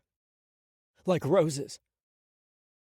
In less than a second, she'd gone from my cousin to a woman. My woman. And the things I did to the women of my past, I was excited to do to her, and so much more. Hell, I'm gonna be Satan's footstool. Motherfuck. Looking down at my cock, I shook my head. This was dangerous. This was terrible. This was, apparently, exactly what I wanted. Helen. The moment he left, I calmly walked over to my bed and just threw myself on it. I am a strong, confident, intelligent, sexy, cute, and beautiful woman. And yet every time I was near him, I lost myself. I lost my edge. I was just weak. It wasn't my fault. Who could withstand him? He was always shifting the ground under my feet the moment I thought I could stand on my own. When I told myself I'd love him in secret and pulled myself away, he came and found me and drew me back in. When I confessed, he ran. When I decided to give up on him, he comes back and kisses me. He never plays fair, I whispered to myself, reaching up to touch my lips. We kissed. For the second time. No, the third time. He kissed me. I froze. Then I kissed him back. Well, that makes it 2.5. It didn't matter. What mattered was I knew he was going to hurt me. I had no idea what was going through his mind. If he was just doing this out of pity or lust or both. But he didn't love me. At least not the way I wanted him to. I want him anyway. No matter what I thought, no matter what his reasons were. Couldn't I be selfish too? Couldn't I just indulge in this? I dreamed about it for so long. If that makes us bad, fuck it. We do bad things daily. He was right. Ethan, Donna, him. They all did whatever they liked and dealt with the consequences later. I'm going to do this. I sat up on my bed, shifting to sit against my headboard. I wasn't going to expect anything. I wasn't going to delude myself into thinking this was something more. I was just going to have fun. Be bad. For as long as he was willing to be bad with me. Reaching over to the bedside table, I grabbed my cell phone to see whatever Darcy had wanted. Except he didn't want anything. Wyatt asked Dad and me to check out a lead about Ivy in Dallas while he deals with things here in Chicago. We'll only be gone a few days. Love you, Darce. A lead? What lead? I hadn't heard anything, and Wyatt hadn't said anything. Not that we were focused on that at the moment. But why him and Dad? I instantly felt goosebumps all up and down my arms. He sent them away. Before he came to see me, he made up some bullshit lead to send my brother and father away. He's serious. And when he came to me, he already knew what he was going to do. Sly, charming, smooth-talking son of a bitch, I muttered, shaking my head. How many women had fallen for him because of that mouth of his? Fine. If he was willing to do this with me, he needed to know I wouldn't let him control me. I wasn't going to be like the others. No matter who he dealt with in the past, there was no other woman like Helen Badass Callahan. He rocked my world, threw me off axis. Tomorrow I'd do the same damn thing. It was the polite thing to do, right? I let the monster out.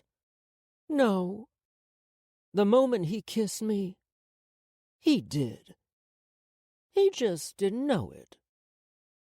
Yet. 15. When I'm good, I'm very good. But when I'm bad, I'm better. Mae West.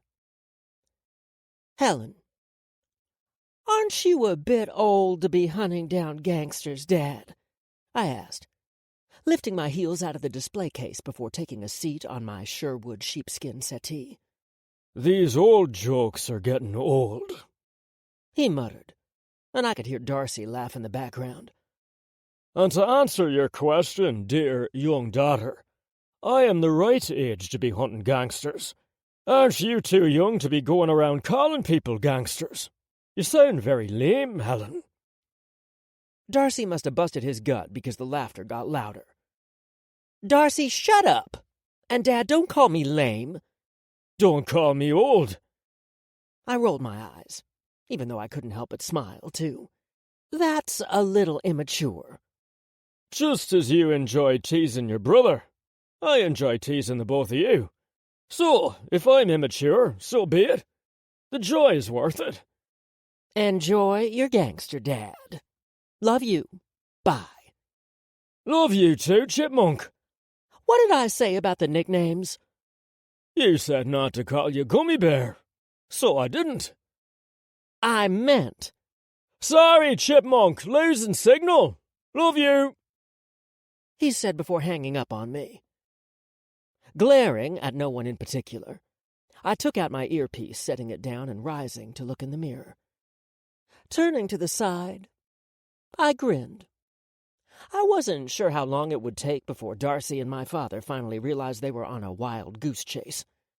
My mom was going to be at foundation meetings all day with Evelyn, so this was as good a time as any to spend with him.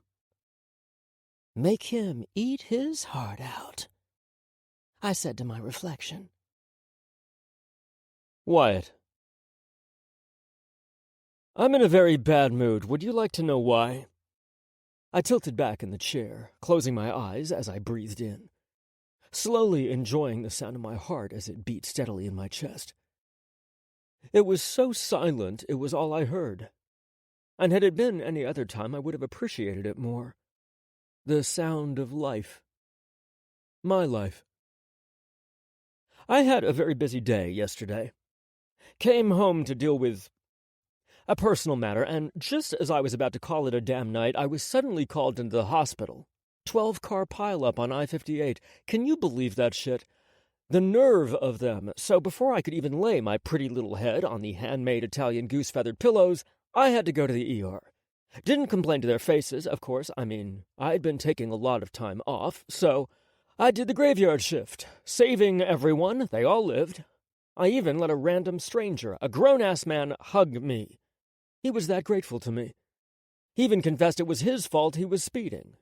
I was still the good doctor, and just as I was about to leave, at the end of my heroic night, as the sun came up, a bloody ambulance wheels in right in front of me. In that ambulance, a hemorrhaging, elephant-sized pregnant woman. I nearly lost my shit. But even then, I still maintained my composure. Emergency C-section at the crack of dawn, fine. I saved the elephant woman and her big-headed baby. And apparently, because I must look like Jesus fucking Christ, she also decided to confess to me that she was out at the crack of dawn looking for her husband. She was scared he was cheating on her. He most likely was, but it wasn't my business. I smiled, nodded, and tried to leave, but the elephant woman kept on talking, saying she didn't mean to speed or to get in an accident on I-93. To save her life, I upped her dosage and just helped her sleep a little bit so I didn't let my temper get the better of me and end up choking a bitch.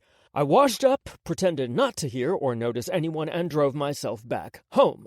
But due to my lack of sleep and annoyance, I didn't realize until I was on I-93 that they hadn't yet cleared the wreckage, so I was stuck in traffic. I tried to escape and ended up on I-58, so a commute that should have taken me 37 minutes took me 3 motherfucking hours, and couldn't call a helicopter because of the fact that the press has been far too interested in my family lately. Taking a deep breath, I open my eyes, glaring across the table.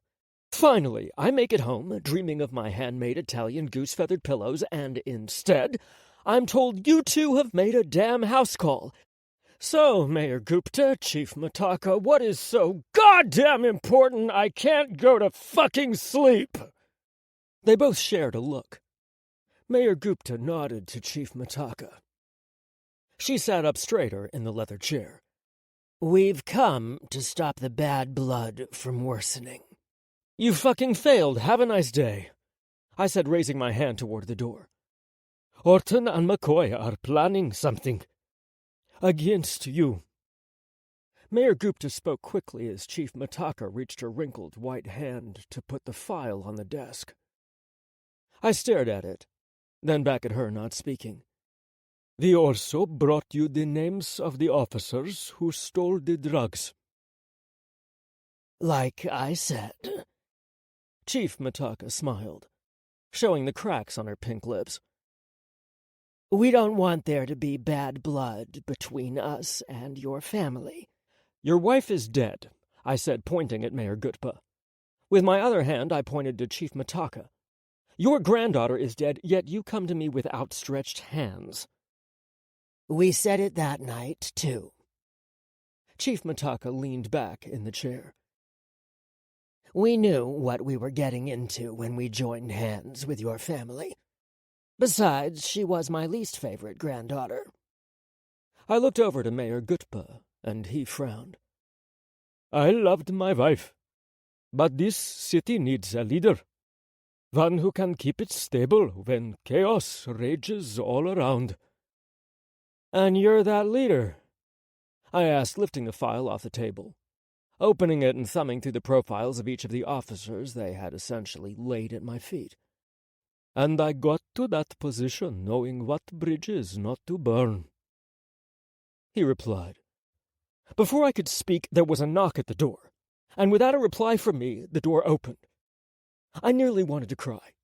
Why? It wasn't right. I didn't even fucking close my eyes. Why the hell was the world driving me mad? How the hell could she just walk in dressed like a fucking femme fatale and expect me to pretend I didn't notice without bloody sleep? Mayor Gupta, Chief Mataka, it's a pleasure to see you both again. I'm so sorry about your loss. She had the nerve to give them such a sincere-looking face, outstretching her hands to them. Well, at least it would look sincere to those who didn't know her. Helen Callahan! Mayor Gupta shook her hand and seemed to me like he was fighting with himself to keep from grinning like a madman. Was his wife's corpse even cold yet? Thank you for your kind words. You really are beauty inside and out. Gag me, Lord. It's a pleasure to meet you too, Helen. And thank you. It's been a hard time for all of us. Chief Mataka nodded toward Helen, shaking her hand.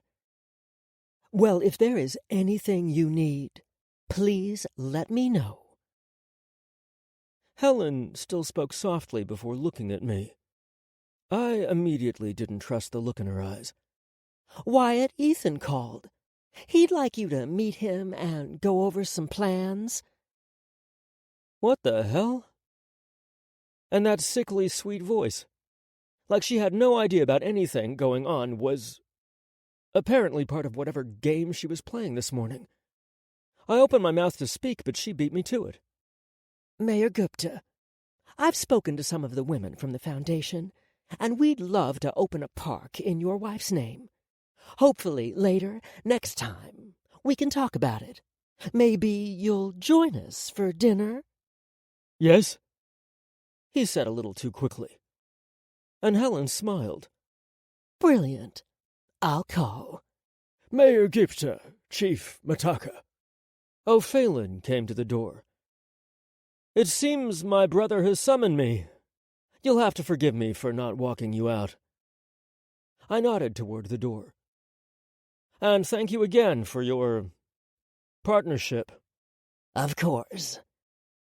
They both replied and walked toward the door. I watched them leave, nodding to O'Phelan to make sure he understood. They were not friends. You know you're going to have to kill them, right? She sat in one of the chairs opposite me, crossing her legs. How she managed to do so in such a tight skirt was beyond me. She leaned back, allowing me to see the sliver of skin exposed between her barely there, long-sleeved, tight-fitted black crop top. "Is this for me?" I asked, waving my hand over her whole outfit. Do you want it to be? she asked, without a moment of hesitation. My eyebrow rose, and I couldn't help but smirk. I thought I told you to be mindful of your clothes. You did. I never told you I would listen, she replied boldly. And here I thought you'd be freaking out trying to avoid me, I said, leaning back into my chair. Or at least question why I'm not against this. Does it matter? She questioned back, rising from her seat. I watched helplessly as she walked around the desk and stood right beside me, resting her ass against the edge of it. I know you, Wyatt. You don't like mulling over things. You either do it or not. You're either in or out. Half the time you don't even know why, but you'd rather be on the clear side than be dangled in the middle. All or nothing, that is who you are. Right now, you are all in with me. How long that will last, God only knows, but I don't want to waste the time I do have trying to pick through your brain. Not fair, I pouted, turning in my chair toward her. You've always seen me as my lover? She said easily. And you saw me as your cousin. If this isn't fair to anyone, it's me. I mean, look at me. Do you know how many more men I could have fucked if I didn't get so hooked on you? I clenched my jaw, trying not to be annoyed by that knowledge. If you were really hooked on me, you wouldn't have fucked anyone else to begin with. Selfish bastard, she giggled. Well, you're fucking maids. I'm supposed to be pining for you in the corner, hoping against hope that you'll see me as more. Hoping against hope?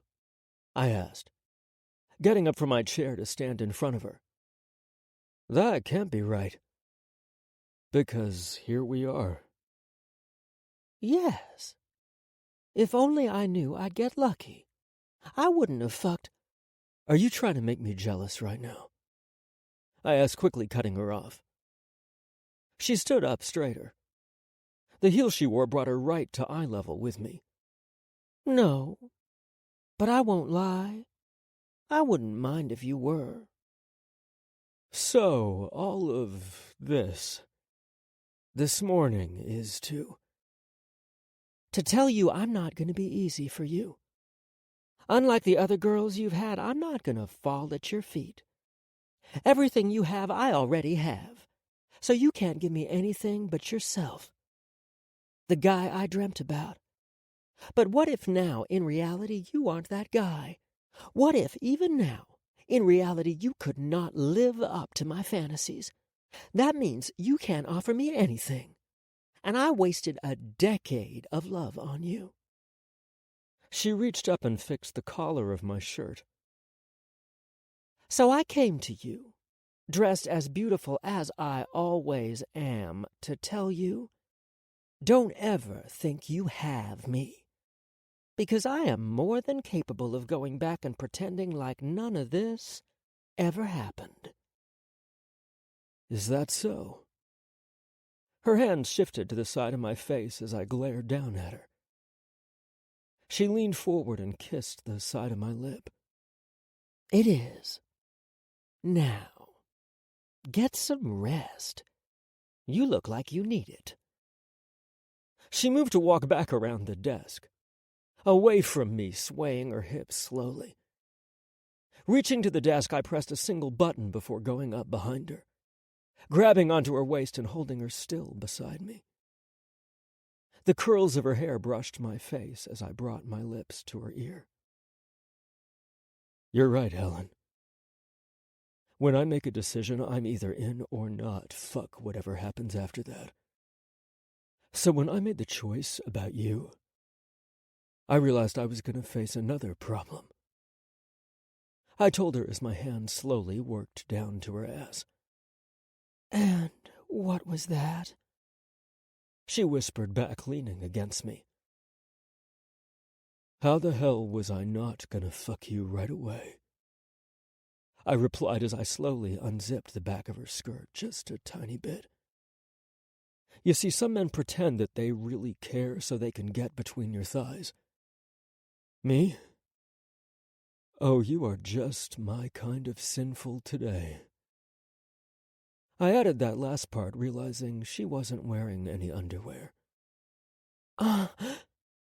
She gasped when my hand reached under her skirt. What was I saying? I asked, stroking her pussy lips. Grinning, I licked her ear. Right, some men lie in hopes of fucking. Me? I prefer to fuck first. To me, knowing how much I enjoy fucking a woman is the very foundation of how I go about approaching that woman. So I was conflicted, Helen. You're important to me. I respect you. I didn't want to start off the same way for you. But I am the way I am. I love sex. I love licking, touching, sucking, fucking. The dirtier the sex, the better for me. Oh! She grabbed onto my hand as I rubbed her clit. When she did, using my free hand, I reached up, lifting her top, and then her bra in order to grab her left breast, pinching her nipples. So what do I do, Helen? I can't treat you like those women, but we can't just date either. Dating is meant to get to know each other. You know me. I know you. What do I do? How do we do this? I asked, kissing the top of her ear. She tilted her head back, resting it on my shoulder, and exhaled deeply. And I couldn't help but inhale the scent of roses filling my nose. My cock hardened against her ass. She had grabbed onto my wrist, slowly taking my hand out from under her skirt. Standing up straighter, she fixed her bra and top. "Zip me," she demanded. Glancing down at her skirt, I pouted. And somehow, despite not looking at me, she must have guessed my expression. "I promise you'll get another chance to unzip it later." She's dangerous. I smiled to myself, zipping her skirt back up. Once done, she turned around, facing me. I could see the lust so clearly burning in her brown eyes. "Come to my room in an hour. But know that we aren't sleeping together yet." "So why do you want me in your room?" "So we can have a date." "Here? At the manor?" I questioned. She smirked and nodded. "It'll prevent us both from getting so comfortable we fuck each other." "Are you sure?" Because she didn't realize how close she was now. 1 hour, she said with ease, and just walked away from me. Her red-bottomed heels clicking as she walked away and unlocked the front door. She didn't even look back before closing the door. Did I go too far too soon? No. She was trying to play me. She did play me. Most women, actually all of the women I'd been with in the past, I made it clear what I wanted, just like I had done with her. The only difference is that all of those women gave in. Immediately. Helen came in here to tell me she'd be different and left proving she was. I always knew she understood me. But now I was wondering just how much more she knew that I didn't. Walking around the desk, I turned the cameras back on before leaving the office. Before I slept, I was going to need a cold shower. My second one in 2 fucking days, thanks to her. Seductive minx. Helen. I wanted him. Badly. So badly it actually hurt to leave. How the hell could he just turn on and off like that? Probably the same damn way I did it. I spent so much time setting up my room, while going over what happened in my head in the study, that an hour blew by before I'd realized it. Knock. Knock. "Special delivery," he said when I opened the door. He leaned against the door frame. I could see how tired and stressed he was so clearly on his face. Yet somehow it actually made him look sexier. "Right on time," I said, moving for him to come in. He stepped inside and looked around, taking it all in before looking at me. "A movie?" I looked at the small projector playing the black-and-white movie on my wall. I'd moved my vanity and plates to the side of my bed, throwing all of the pillows I could find on the floor. Looking at the door, I stepped out of my heels and moved to the pillows, taking a seat. "You're not a fan of black-and-white silent movies?" "So we're watching one?" he asked, moving to take a seat beside me. I shook my head. "I'm watching one. You're gonna sleep." He laughed, a little surprised. "You want me to sleep while you watch a movie?" "Yes." I nodded, reaching up and brushing his dark brown hair from his face. "You're exhausted, right? And you're most likely going to be busy later on, too. So we'll spend some time together now, and you can get your rest." He just stared at me. "This wasn't what I was thinking when you called me here." "I know. Don't overthink it.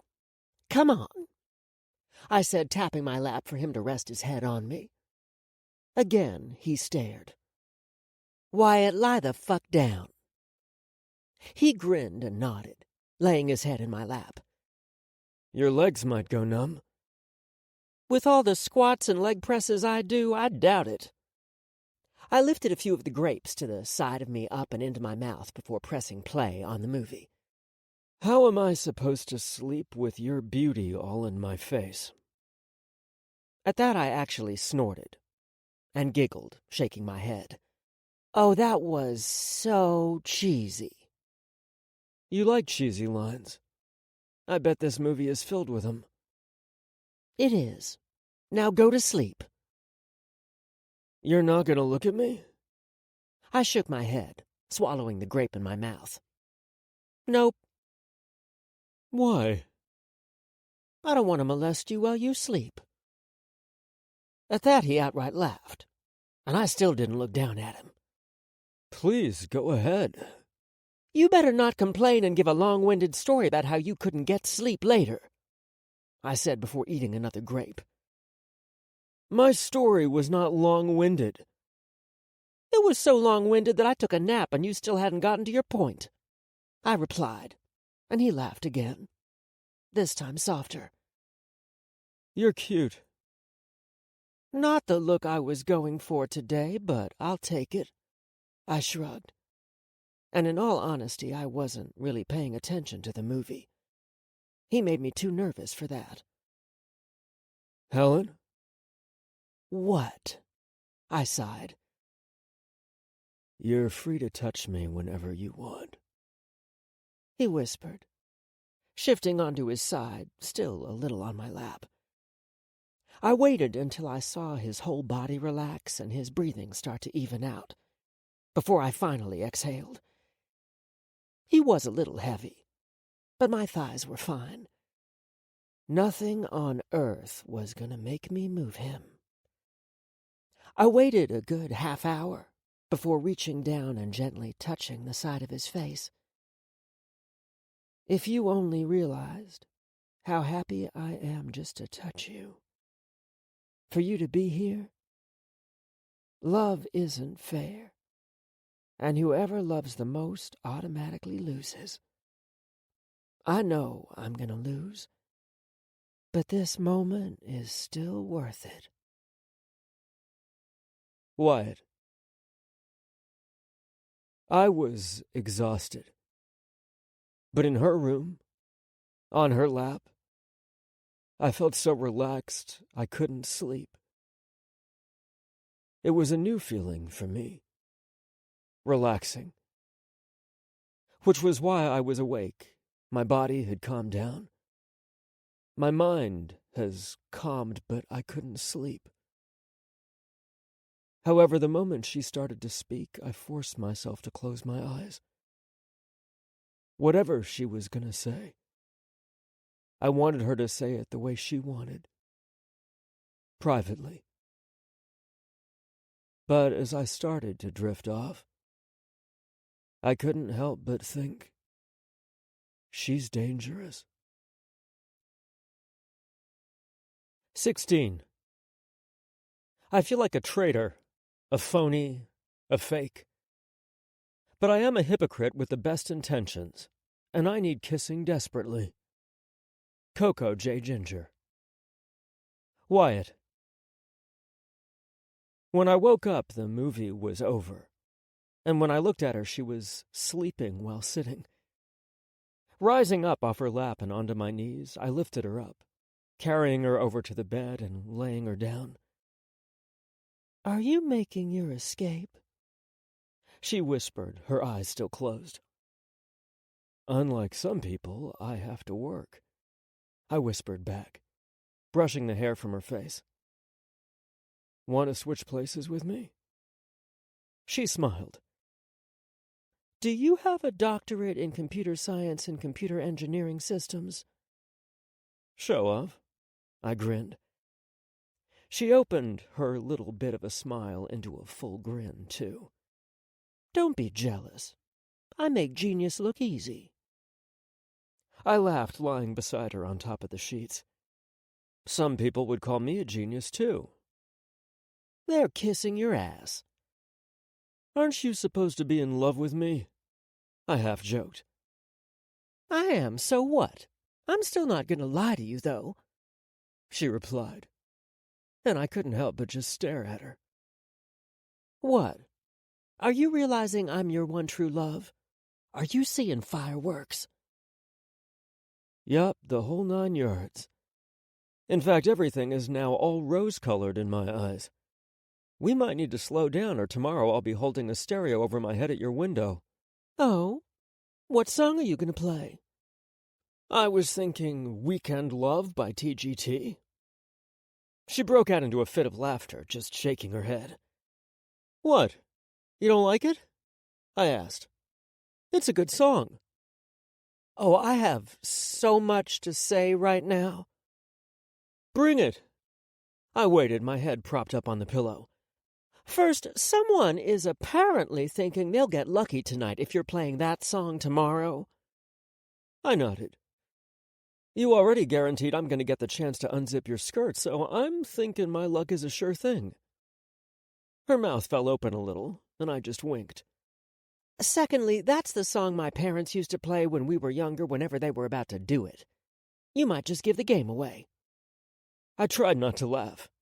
She was right. I remembered sometimes seeing them dancing to it. Actually, it's so on the nose they will just think we're making fun of them. "You really have an answer for everything, don't you?" I was trying to tell you I was a genius. "Smart ass." I laughed, and so did she. And when we both calmed down, I pulled her closer to me. "Thank you for the sleep."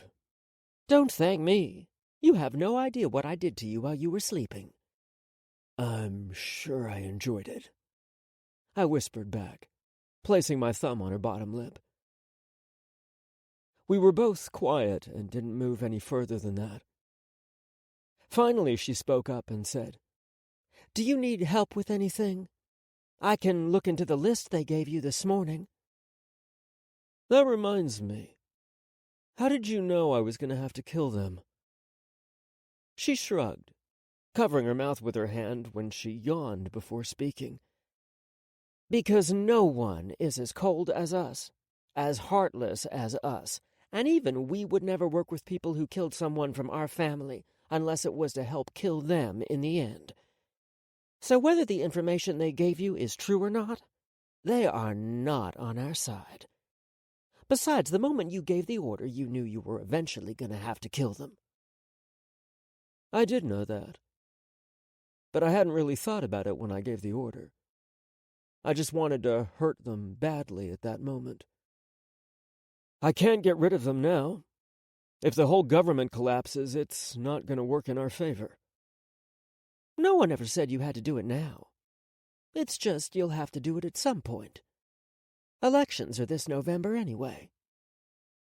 They were? I'd forgotten. You forgot, didn't you?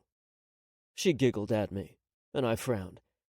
Well, in your defense, you didn't really have time to keep up with elections while you were away. All I wanted was to help Ethan get revenge. And yet I haven't been able to focus on that or the problem in the South because of all the shit happening here. She kissed my lips gently and pulled back. No one is expecting you to fix everything. Not even Ethan could do it. Why? Because this is a family business. You need help. Ethan needs help. And right now you are working on the city, and taking out the rats is important. Ivy's death doesn't change. Ethan might come home, though, if I caught them. Ethan will always come home. Like you came home. That's why it's called home. It's the place you come back to. When did you get so wise? I asked, somewhat amazed at her. She gave me a look, and I immediately knew what she was going to say. Because I'm a genius? Because you're a genius, I said at the same time. She nodded, smiling proudly. Leaning in, I kissed her lips. And though I wanted to deepen it, I pulled back. Tonight, we'll see a play. Is that code for something? She narrowed her eyes at me. Smiling, I nodded. It's code for we're going to tempt each other in a dark hall, trying to act natural in front of the public until it drives us crazy and we find a place to ourselves and fuck till the sun comes back up. Why didn't you just say so? She shot back as she pushed herself up off the bed. I'll start getting ready. I wanted to stay in bed longer, but watched her get out of bed happily. Wear something sinful. You're a bad man, Wyatt Callahan. And you like that about me? I fired back. She didn't reply, but laughed while walking into her closet. Sitting up, I watched her go, feeling abnormally warm all of a sudden. I didn't mind this. No. I kinda liked this. Helen. I wondered, when the apple fell on Newton's head, did he feel like an idiot because he didn't realize the answer was above him all along? Now I realized he most likely didn't have time to berate himself because he was so damn excited at the new world and possibilities that had just been revealed to him. That is how I felt. Someone looks happy. Turning around, I watched as Nari tied her white sneakers. Her black hair was pulled into a top bun. Only she would want to wear all white activewear. I'm always happy, I continued, stretching. More like you're always pretending to be happy, she replied, stretching out her arms and exposing the small abs on her stomach. I knew this was coming, I said, rising up off the mat and turning to her. With Donna gone, you definitely need to find a rival for the strongest female in the land. I'm hurt you think I need to fight for that, she replied. I don't think you do. You've lost and will always lose. I moved over to the punching bag, flexing my hands. She walked behind the punching bag, holding it steady. Looking at me, she glared. You're very good at pretending to be kind. You're a bad person. I winked at her, pulling my fists up to my face and then throwing. I didn't say anything else. I just punched and kicked and punched and kicked. Each time I did, I remembered everything I was risking. All the pain I was going to cause by being with him. But I couldn't bring myself to care. I couldn't bring myself to do more than care. Just like Newton, I was too excited about all the things I could be, instead of being angry at myself. Why can't I be the strongest female in the land? Nari asked me when I paused, caught up in my own thoughts. I looked to her, staring into her eyes as she held the bag. She almost looked like she was pouting, Real question is, why would you want to be? What? I stepped back and grabbed one of the water bottles on the table to the side of the gym. When you are the strongest girl, everyone wants to test themselves against you. New people, old people, young people, males, females, everyone. You'd hate that, Nari. Everyone wants to be at the top, forgetting it's very lonely there. You don't want to be the best. Isn't that why you insist on calling yourself Helen Badass Callahan? I'm a badass who appreciates that there are other badasses around me, I replied before gulping down some water. Wiping my mouth, I saw her staring back at me, doubtful. And I also understand nothing will ever change the order of this family. Which is the wife of the Canerta. Putting the water bottle down, I walked beside the punching bag, holding it for her. Not even Donatella could change that, so fighting for that position is useless. I thought you understood that and chose to help Ivy. She walked in front of the bag, her fist clenching. I chose to because I wanted to see what type of woman she was. And?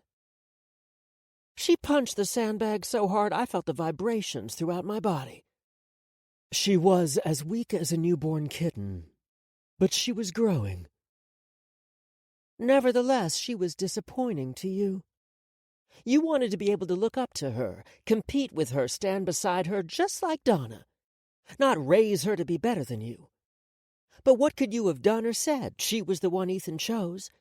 She was the wife of the Canerta, despite the fact that she wasn't strong enough. This family didn't give anyone time to be weak. No matter what our issues were, no matter how broken down we felt, we had to pick up the broken pieces of ourselves off the ground and keep moving forward, or else we'd die. We're the black sheep, she grumbled, punching forward again, not looking away. The adopted ones. Callahans with an asterisk by our names. Since we were kids, we've had to work our asses off to prove that, even though we weren't blood, we were just as good, just as strong. No one gave us a break for our weakness, but she got to waltz right in, and weak or not, she was accepted. It wasn't fair. It is fair. What? She was murdered. So it's fair. Her weakness got her killed. What could she have done? It wasn't like she made a mistake. It could have been any of us that day. But it wasn't, I reminded her. Somehow we grew up with just as many people trying to hurt us, which is why we have always needed to be strong. She couldn't even last 3 months. It's fair. We are stronger, so we are here, and she is not. That seems like divine justice to me. Don't let Ethan hear you say that, she warned, but the corner of her lips turned up. We're both bad people, but I feel better. Don't. We might not be lucky next time. It's the Mafia. It's not supposed to be fair. It's just supposed to be. And we may be black sheep, but black sheep are still sheep, I reminded her. And she paused, looking around the bag, her eyebrow raising slightly. Asterisk or not, our names are still Callahan. That's better than other people. You're in a good mood today. What aren't you telling me? I looked at her for a moment and smiled sadly. I'm going to betray you, Nari. When that day comes, forgive me, okay? No. She frowned. Why should I forgive someone who betrays me? Because you know if I could have avoided hurting you, I would have done it. Bad choices can be forgiven if they're done because of love. Right? You're not a bad person. You are the worst type of person. And what kind of person is that? Conspicuous, she replied, punching harder into the bag. Looking at you is like looking into a mirror. Why does that make me the worst type of person? She punched twice. Because not all of us want to face ourselves. I couldn't reply because she just hit harder. I wasn't sure what she meant, but I didn't press her more on it. She needed to vent and blow off steam, and I just wanted to relax and pretend I wasn't a little bit of a hypocrite.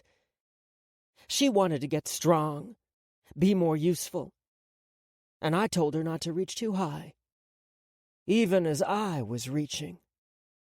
Everywhere. I'm good at giving advice. Taking it is another thing altogether, apparently. Wyatt, I'll be at my penthouse. She had texted me early in the day, and I couldn't reply with anything but, okay. That was hours ago, and now I found myself outside of her door, not sure if I should knock or not. I had never thought about it before, but it was strange doing so now. This is insane. I frowned, entering the pin before opening the door. I wasn't sure what I expected, but her leaning against the couch in a silk emerald green gown wasn't it. I was wondering how long you were going to stand out there. How long were you going to have me stand out there? I questioned, sliding my hands into my pockets. She shrugged. For as long as you wanted. I already made the first move. It's impolite to make me do more than that. This is what I like about her. Her answers were very clear. You look beautiful. Thank you. What time does the play start? In an hour. Why? Because before we go any further, I'd like to be completely honest with you. I paused. Should I sit down? It's better if you don't. It would be easier for you to turn around and walk away. She's serious about this. But what the hell could she have done that she thought was so serious to tell me now of all times? Ready when you are. I nodded for her to go on. The day I went to the manor, I was prepared to abandon my crush on you and focus on helping the family. Donna had called and reminded me that while Ethan was away, you were going to need help. I'm glad to see all the concern, I said, somewhat annoyed. Do I seem like I'm doing such a bad job without Ethan now? And here I thought Rome wasn't built in a day. And it wasn't built by one person. When I need help, I'll ask for help, Helen. I eyed her carefully before crossing my arms over my chest and continuing. Okay, how about we skip to the point? Why are you bringing this all up now? Because if we are going to go forward, we're going to do so as partners, and you need to hear and see all of me. You've just scratched the surface of what it means to be the boss of this family. And you would know that how? I snapped. I was here! She hollered back at me. While you were fucking nurses and living it up in Boston, I was here fighting alongside your brother. Do you think you're the only one who finds me convenient to vent to? You have no idea what your brother has gone through to get where he is. How thin he stretched himself. I do. I saw it. Your parents built this family together. It takes two very strong people to run this business. He was lucky he's naturally gifted when it comes to running this family. But to say it never took its toll would be a lie. The audacity of you to think you can just take over and get your way, it doesn't work like that. I laughed, crossing my arms over my chest. You expect me to believe Ethan, my big brother, was a team player? That he told you his plans? Yes. She said it without hesitation. I stared into her eyes but couldn't see anything. They weren't the same brown eyes I was used to. You're lying. Ethan decided on Boston 6 months ago. I was the one who ordered the safe house built. I also donated 3 extra ambulances for your hospital, knowing you'd more than likely be in one of them. Your old girlfriend, she didn't have a shift that day. I hacked into the hospital system to make sure her shift changed. Don't tell Donna, but I also knew about Tobias. Ethan had a backup too, if for some reason she didn't follow through. He had another month before the poison would have killed him, though. But all of that isn't really anything to brag about. That's child's play in comparison to some of Ethan's other plans. Is he a genius? Yeah, but he's not God. He can plan perfectly, but someone still has to put the small pieces in motion. Who the hell was this, and what had she done with Helen? Walking over to her, I stood face to face with her, doing my best to keep calm, breathing in through my nose as I spoke. Don't stop now. Take the mask all the way off, Helen. Did he have you spying on me, too? Did you eat waffles with me in the morning and plan to stab me in the back at night? I never betrayed you. Don't you dare! I sneered at her. Don't you dare soften your voice now! You knew what Ethan was planning. Apparently you've known for years, yet not once did you ever tell me anything. Did you ever warn me of anything? Or was I not supposed to feel it? You just admitted to betraying my trust, so excuse me if I don't believe you now. She leaned forward, glaring at me. If I ever betrayed your trust, it was to save your goddamn life, you ungrateful bastard. I wouldn't have had the chance had you not betrayed your own damn self to begin with. Isn't that why you're going around like a big bad wolf now? To atone for leaving us in the first place? My hand twitched. It was the first time in all of my life I felt the need to hurt her. Not just her, but Ethan. It felt like once again he'd taken something from me. No, showed me it wasn't really mine to begin with. This was his world. I was just living in it, obviously. How did the tables turn so quickly? Just last afternoon we were both laughing on her bed and starting something new with one another. Tempting each other. But apparently I was the idiot who didn't realize what was happening around me. Again. Let's not talk about this now, I said, rising to move away from her before I really did hurt her. No, Wyatt, she replied before I could even take a step. I'm not done talking. I'm done listening. I walked toward the door, but before I could make it there, the door closed on its own. Not just that one, either. It seemed like the whole place went on lockdown. Turning back around, she frowned at me, waving her phone in her hand. When I'm done, I'll put this app on your phone, too. Before I could calm myself, I was back in front of her face. Helen, I'm not joking with you anymore. What the fuck is wrong with you? Are you playing me? Are you admitting that this whole time you've been playing me? You were supposed to be the good one.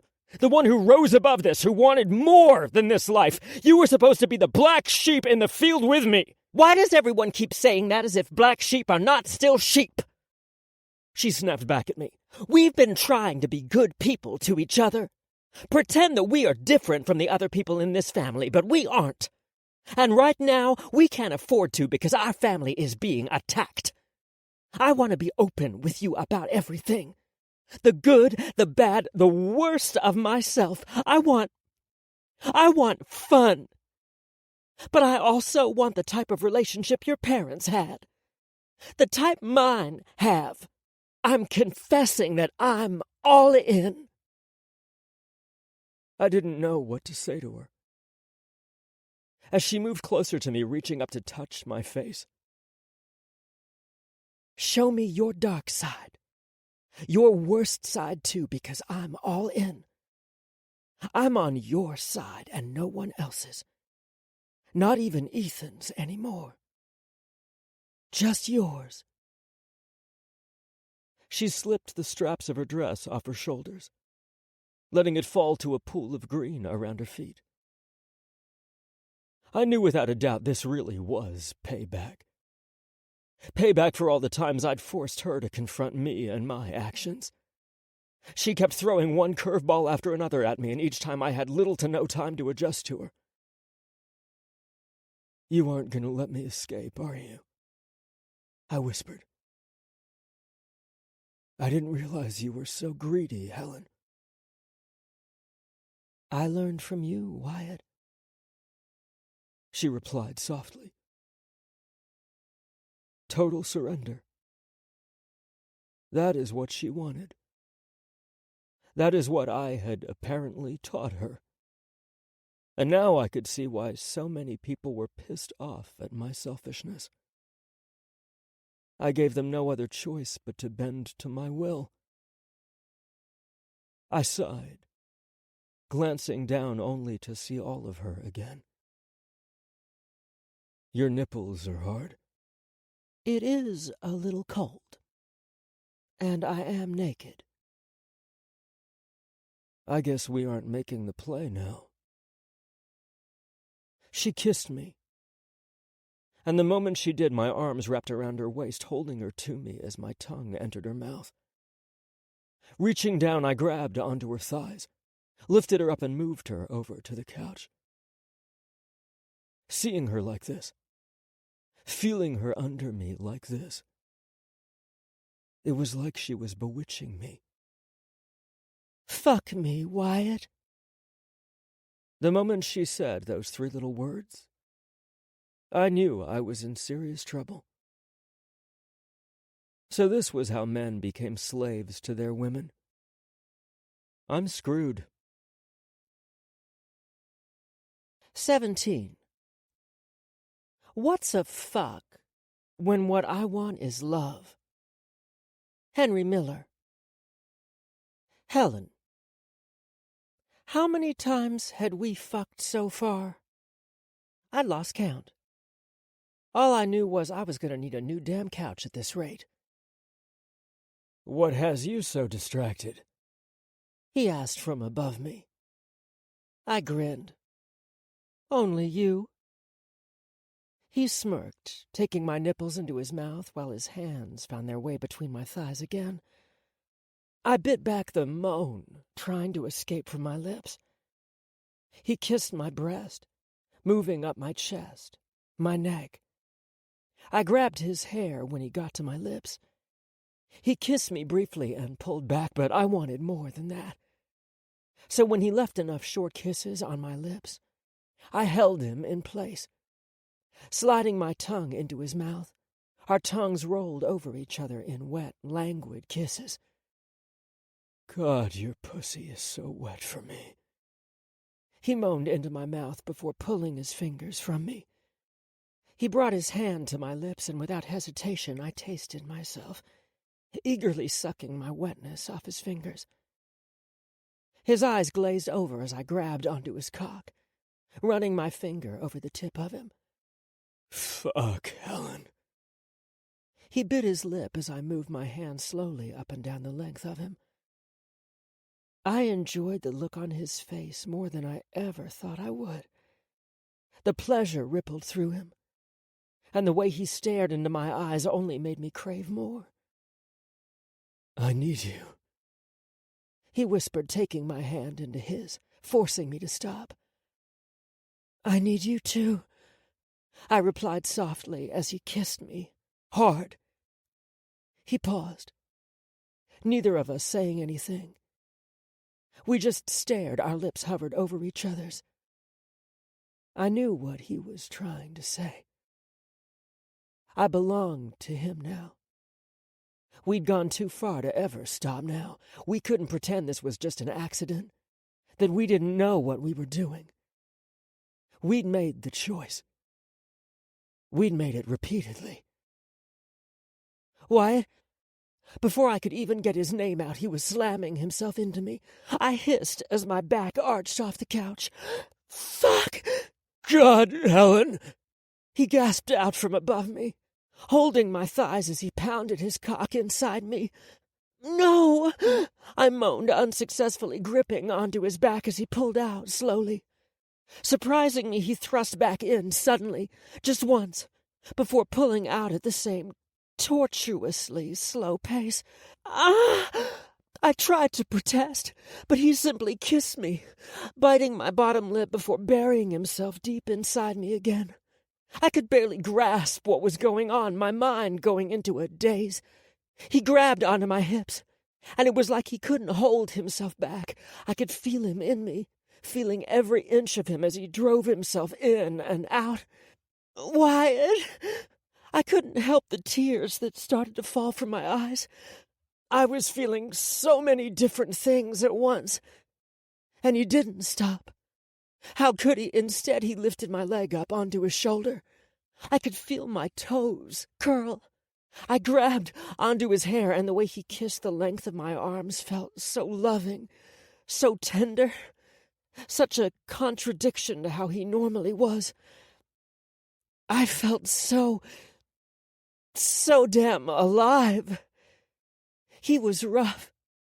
He was passionate, sweet, and sinful all at once, and I craved it all, every part of him. Bringing my leg down, I pushed it against his chest, locking my legs just above his ass. He rolled us over. His eyes were like liquid fire, focused only on me, and I knew he was seeing the same emotions reflected in mine. "Oh!" he hissed as I rose off him slowly before suddenly taking him inside me again. "Fuck, Helen!" He reached up to touch me, but I smacked his hand away, grinning as he glared at me. When he reached up a second time to grab my breast, I slapped his hand away again, giggling at the frustrated look on his face. Sitting still, I grinned as he bit his lips. "Are you toying with me?" he asked. I rolled my hips, and his eyes closed as he swallowed slowly, exhaling through his nose. "Me? Toying with you? Never," I replied, but before I could get another word out, he flipped me back onto my back and pulled out of me. I shivered at the sudden loss of him. He hovered over me, like a wolf about to devour his prey. "I was trying to be gentle, but obviously you're out to drive me mad," he said through deep breaths, sweat rolling down the side of his face. "When did I ask for gentle?" I arched my back, brushing my hands over his chest. "Don't hold back, Wyatt. Make me see stars." "Get on your knees," he demanded. And the way he glared, the way he spoke, how could I not listen? There was barely any space on the couch and between our bodies, but I turned onto my stomach, rising up to get onto all fours. He rubbed my ass slowly, and I could feel the heat radiating off his body. I had no idea what he was about to do, but my heart was racing with excitement at the possibilities. "Tell me to stop." That was all he said, so I wasn't sure what he meant until... slap. Ah! My mouth dropped, and my eyes went wide, my voice caught in my throat. He slapped me. It had only just registered when... slap. It was like electricity shot through me. My whole body trembled. Slap. Why? My vision blurred. I was so wet for him. Slap. The force of his hand on my ass had me moaning like a whore. I wanted more. "Tell me to stop," he said again. "No!" And he didn't stop. In rapid succession, he slapped my ass until I couldn't handle it. The pleasure and the pain made my knees weak, and I couldn't help but collapse onto the couch. He brushed my hair to the side, kissing the side of my face, whispering into my ear. "Don't wimp out on me now. I'm only getting started." I couldn't speak. There wasn't anything I could say. I merely closed my eyes as he left soft butterfly-like kisses all over my shoulders and down my spine. How did I get this lucky? Why was this happening now? How could I make sure this never stopped? I thought to myself when all of a sudden...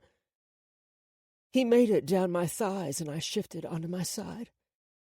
He lifted my legs onto his shoulders, spread my lips and started licking my pussy. Oh my God!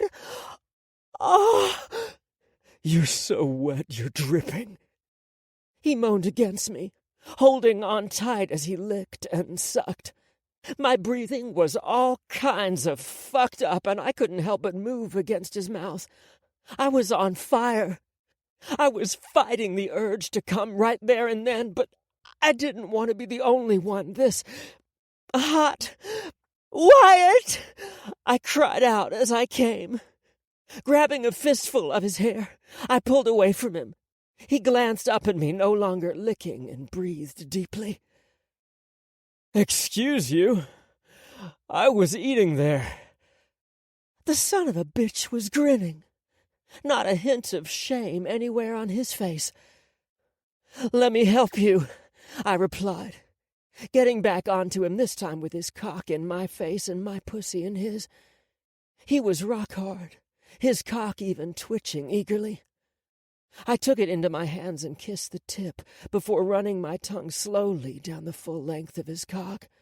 "Fuck!" he moaned, which was more than enough reason for me to keep going. Closing my eyes, I used my tongue to run circles over him and then took him into my mouth. The moment I did, he ate me out all over again. Faster! More! Make him come! That was all that went through my mind as I stroked and sucked on him. "Helen! Oh, fuck!" His voice was like music to my ears as he came in my mouth, and I drank all of him in before letting go and wiping the side of my mouth, my chest rising and falling.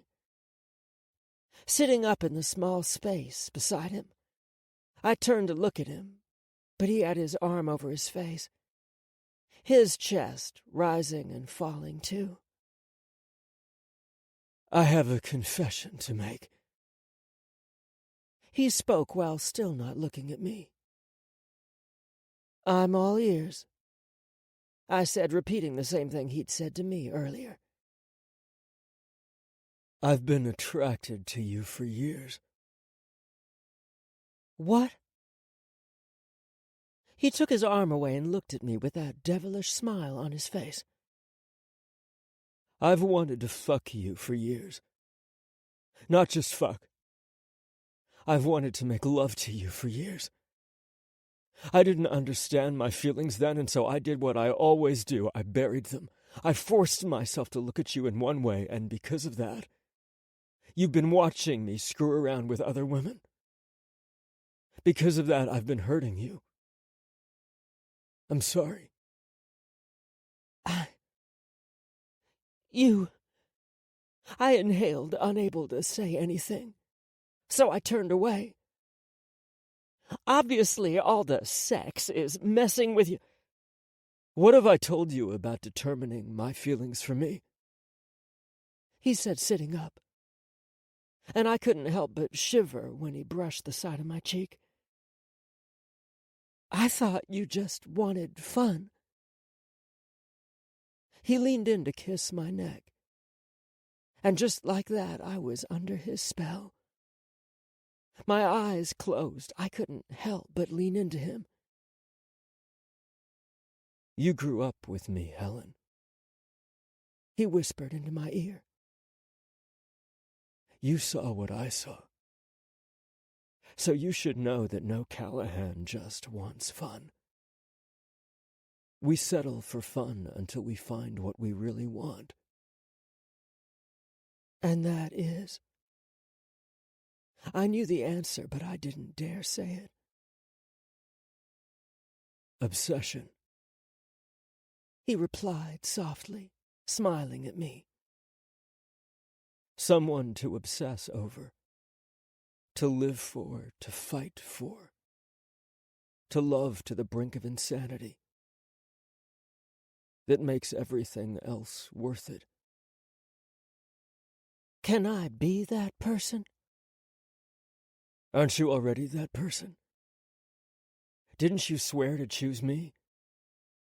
To be on my side above everyone else's?" "I did. I will." "And haven't I already obsessed about you? Killed for you, chased after you, accepted you?" You did. You have. He kissed my forehead. So you are mine now, Helen. Everyone is going to be shocked. Your father is going to want to kill me. We're going to have more than a few people disgusted with us, and even more than that hoping we fail. But you're mine now, Helen. This is real, and I'm not going to change my mind. In other words, stand strong beside me. All I could do was nod. He grinned, kissing my lips softly. Congrats. You've tamed a Callahan. I laughed, but then shrugged. It wasn't all that hard, actually. All I had to do was get drunk, apparently. God, when did I become so easy? He laughed, too. Before I could say anything, he picked me up. Let's take a shower. From the moment we left the living room until he carried me to the bathroom, we didn't say anything. He turned on the water, and I stepped in first, enjoying the heat on my skin. I knew he was watching, and it made me feel sexier. He was mine now. He wasn't going to walk away from me. But I knew without a doubt I hadn't tamed him in all areas. Nor did I want to. I liked my sex dirty. I didn't want to tame him for that. I wanted him free to dominate me in any way his heart desired. Are you just going to watch, or are you going to make me moan? I asked him, covering up my chest to tease him. Or do I have to beg for your cock, Wyatt? He didn't speak. He just took my arms and pulled them from my chest so he could watch the water drip down my body. The way his brown-green eyes looked over every inch of my skin made a familiar warmth swell between my thighs. I saw his cock rise, and felt tempted to lick the water from not only it, but all of him. The water poured over his muscles, slowly, as though he was starring in my own personal fantasy. I wanted him badly. I leaned against the tiled walls and lifted one leg, rubbing it against his strong thigh. He let go of my arms before grabbing my leg and pushing against me. I moaned, pulling him closer to kiss his chest. He tasted sweet, spicy, and utterly sinful. Damn, you're so beautiful, he whispered, lifting my face to meet his before kissing me. He lifted me up, and I wrapped my legs around his waist and started playing with his hair as our tongues battled. He let go of my legs, setting me on the ground gently before turning me around, pressing me against the wall. He kissed down my spine before making his way back up. My voice caught in my throat as he loosened me up with his hands first. Relax, baby, he said to me. Trust me. Give in to me. I nodded, trusting his hands. My whole body felt like it was under his control, and I didn't even have time to think before his cock found my ass. Ah! I moaned, water pouring into my mouth. Pressing my hands against the wall beside my head, he waited for a moment before he thrust forward, grinding against me.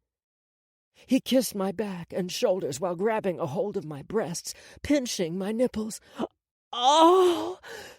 I'm gonna fuck you hard, baby, he warned, and before I could speak, he did just that. Fuck! He pulled out before slowly thrusting in again, no doubt pacing for my sake, for me to adjust to the abuse he was about to give.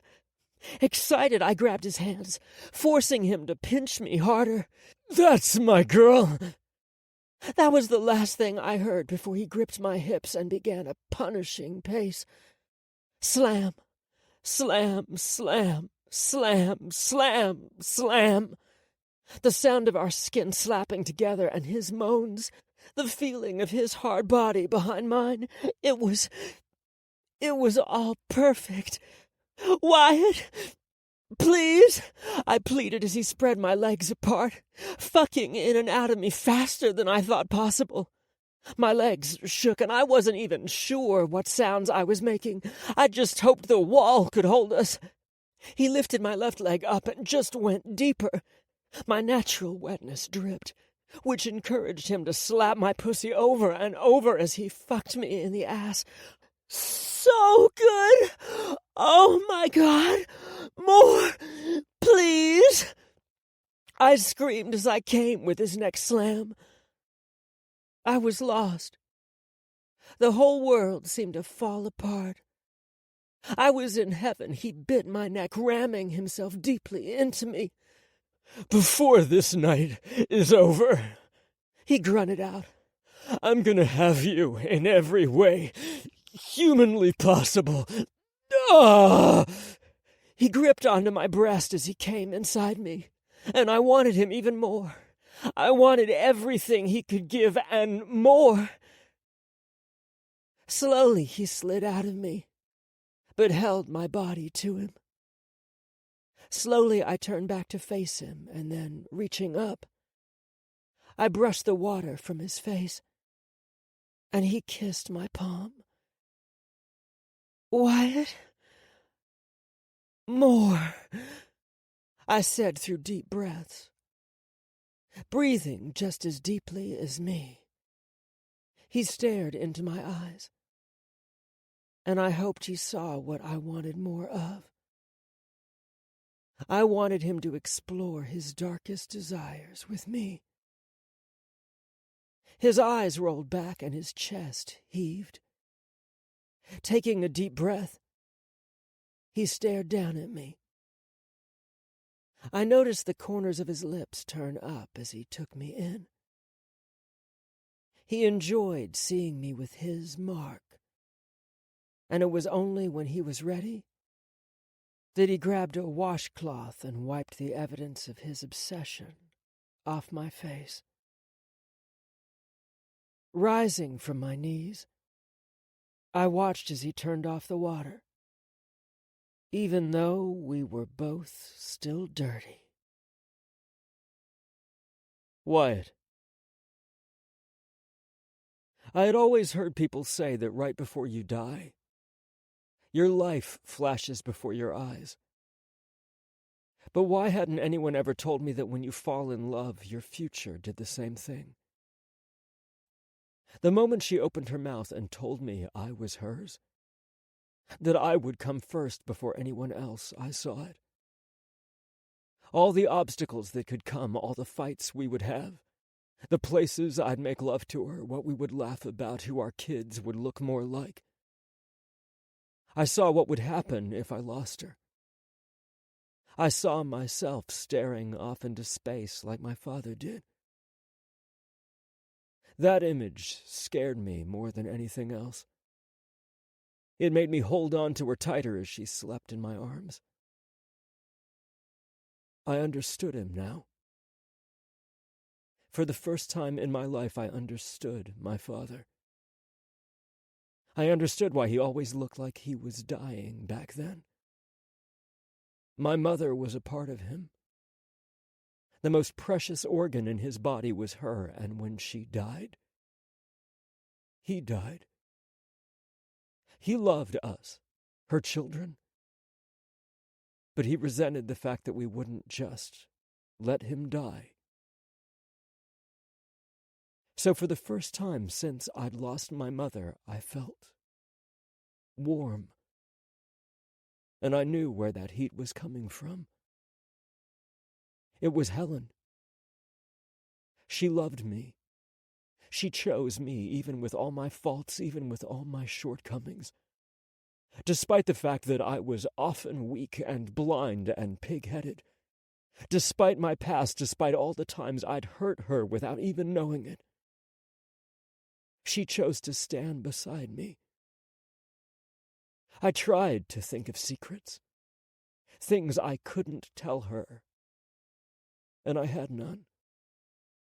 I tried to think of anything she would not have shared with me, but I was confident she didn't have any that could even upset me. She'd opened herself to me completely. We weren't just naked with our bodies, but with our souls. We'd shared everything now. She was a part of me now, my warmth. And now that I had it, I never wanted to let go. Now, for the first time, I felt sorry for being one of the reasons my father had to live on without his. Glancing over to the window, I watched as the sun began to rise over the city. I could hear my father's voice in my head, teaching me the rules I needed to live by. Rule 48. Love your wife above all else. After all, she's the one who can either keep you warm at night or make sure you never wake up. Rule 49. Never cheat. Affairs destroy the family. No face or body is worth that. Rule 50.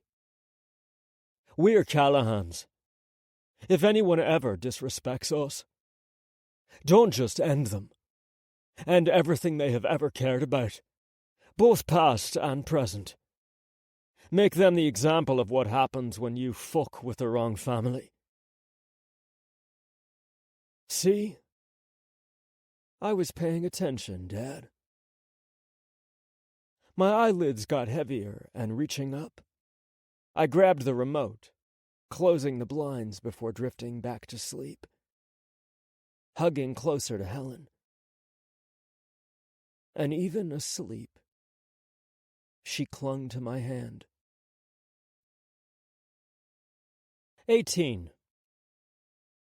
Strange, I thought, how you can be living your dreams and your nightmares at the very same time. Ransom Riggs. Wyatt. I think I should see Ethan today, I said, looking up from my breakfast waffles. Well, it was 1:30, so lunch waffles, I guess. What do you think? Her eyes lit up as if I'd asked her to run away with me. With a fat grin on her face, she nodded. I think you should. Do you know where he is? No, but I'm sure my girl could figure it out. She's kind of a computer genius. Flattery will get you everywhere.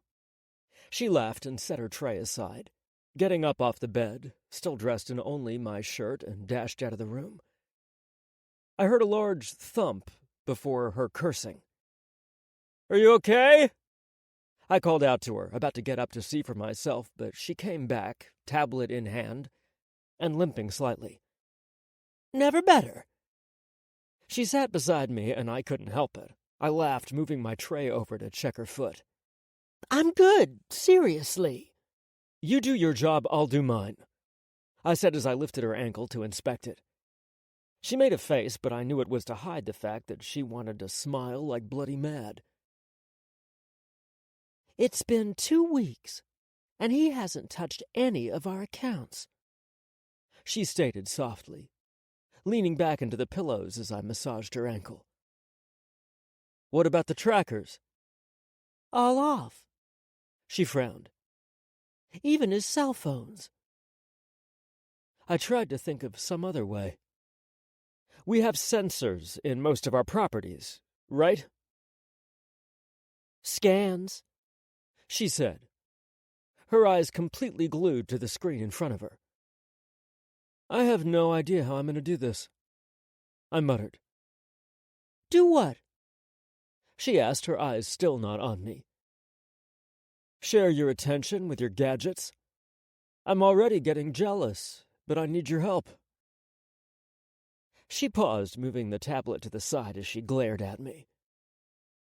You are a little too good at flirting. I was just saying the truth. I smiled at her, rubbing circles up her legs. Stop! I can't concentrate. You can, you just need practice. Go on. I nodded for her to finish her work, but she just stared at me. Go on. She muttered something under her breath before looking at her screen again. What was that? Nothing, she said, typing away as I fought the urge to laugh at her. She could be sinfully sexy one moment and innocently cute the next. There isn't anything for the properties either. He's done his best to make sure we can't track him. I sighed. He never made anything easy. If I was him, where is the last place you'd ever expect me to be? The woods? She laughed, sitting up, and she went on. I could imagine him going all brawny and chopping down trees in the forest event. He'd even grow a beard. Ouch! She yanked her leg from me, her hand going to where I had bit her. Don't imagine, my brother, when I'm with you, you already have a bad track record for falling for your cousins. Her mouth dropped open. Well, it's true. You are terrible. She jumped me, trying to pin me down, forgetting she was almost completely naked and therefore at my mercy no matter what. I reached up and tickled her sides, making her squeal so loud you'd think I shot her. Stop! Promise me you won't think of him ever again. How am I possibly going to do that? Stop it! Promise me! I promise! Letting go of her, she took a deep breath and flopped back onto the bed. Such a cheater. Me cheat? Never. I know the rules. I joked, but then froze. What? The rules. Reaching for the table, I held open the map. Wyatt? Do you remember how my father would always talk about the family rules when we were growing up? I asked her. Yeah, but you said they were stupid. She wrapped her arms around my neck and looked over my shoulder. I did, but Ethan always took them seriously. I'm not sure how this helps. Did the rules ever say where to go when you didn't want to be at home? I shook my head before switching the cameras. Rule 5. One family. One roof. No, he's not. He is. I grinned when finally I saw what I was looking for. He's at home. He never left the manor, he just wanted us to think he did. Where's the best place to hide when everyone is looking for you? Under their noses. In this case, in the walls. I showed her the heat signature that the cameras picked up of him walking in the walls of the hallways, like a ghost at night when we should have been asleep. She shivered against me. So fucking creepy, she said, just watching in awe. He's been with us the whole time. I could barely fucking believe it myself, but it was completely within his wheelhouse. Ethan loved this family more than anyone else. He believed in the rules more than anyone else, no matter how broken he felt. He could never just abandon it. And furthermore, it gave him a perfect opportunity. Ethan most likely knows about us. Well, he's known I have feelings for you, she said while moving to sit beside me.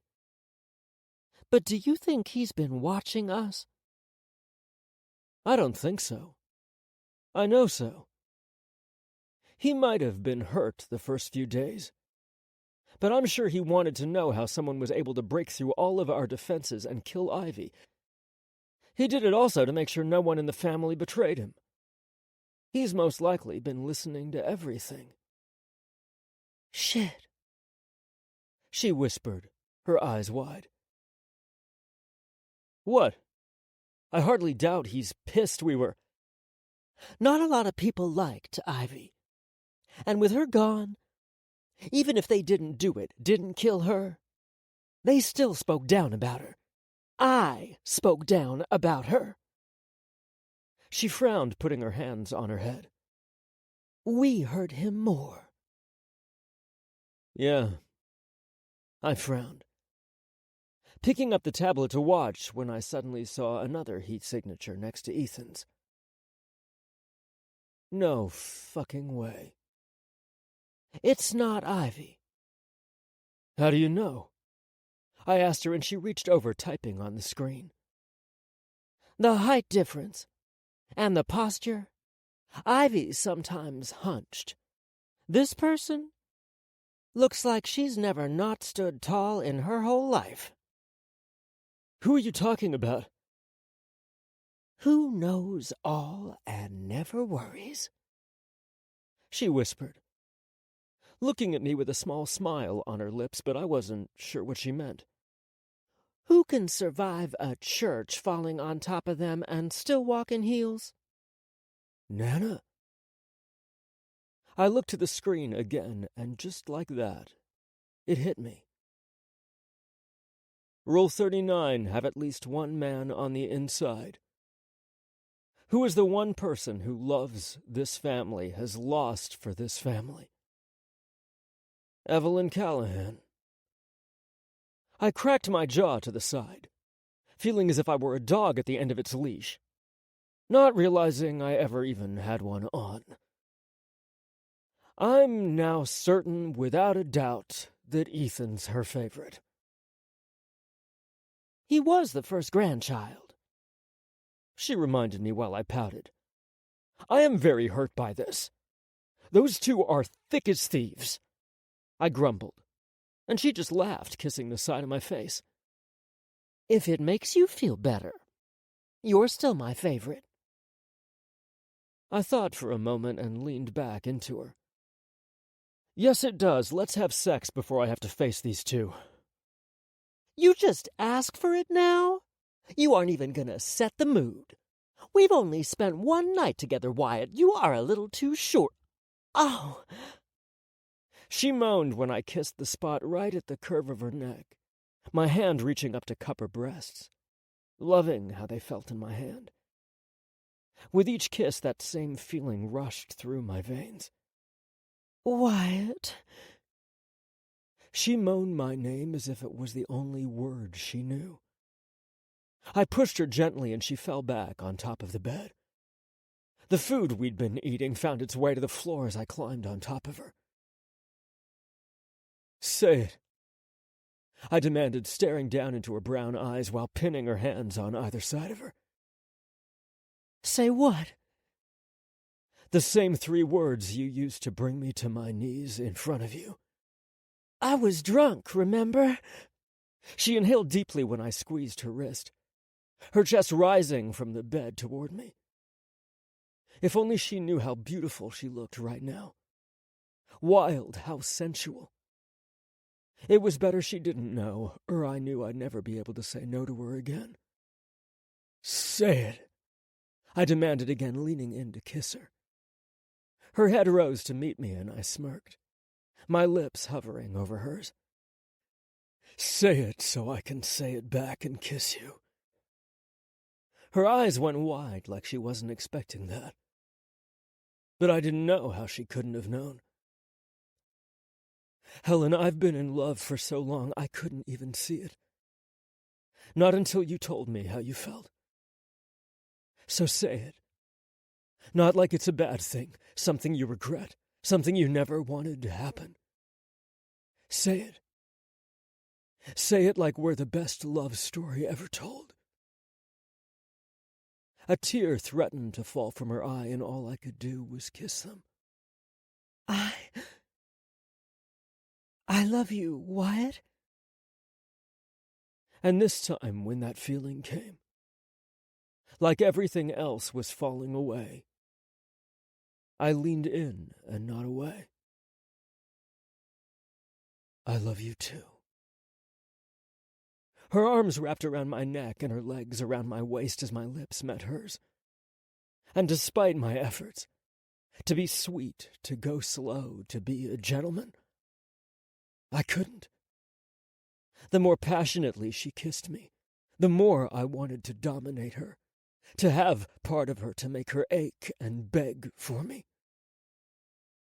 "Stop holding back," she said between our kisses. "Never hold back." Yeah. I was a motherfucking goner. "Helen." He held onto my hand when the elevator doors opened on the bottom floor. I tried to let go, but he just held on tighter, placing his fingers between mine. As serious as he had ever been, he looked at me and said, I'm not hiding you. We aren't going to sneak around. We aren't doing anything wrong. "Try explaining that to my father." I will, he said, pressing hold on the elevator doors to keep them open and lead me out.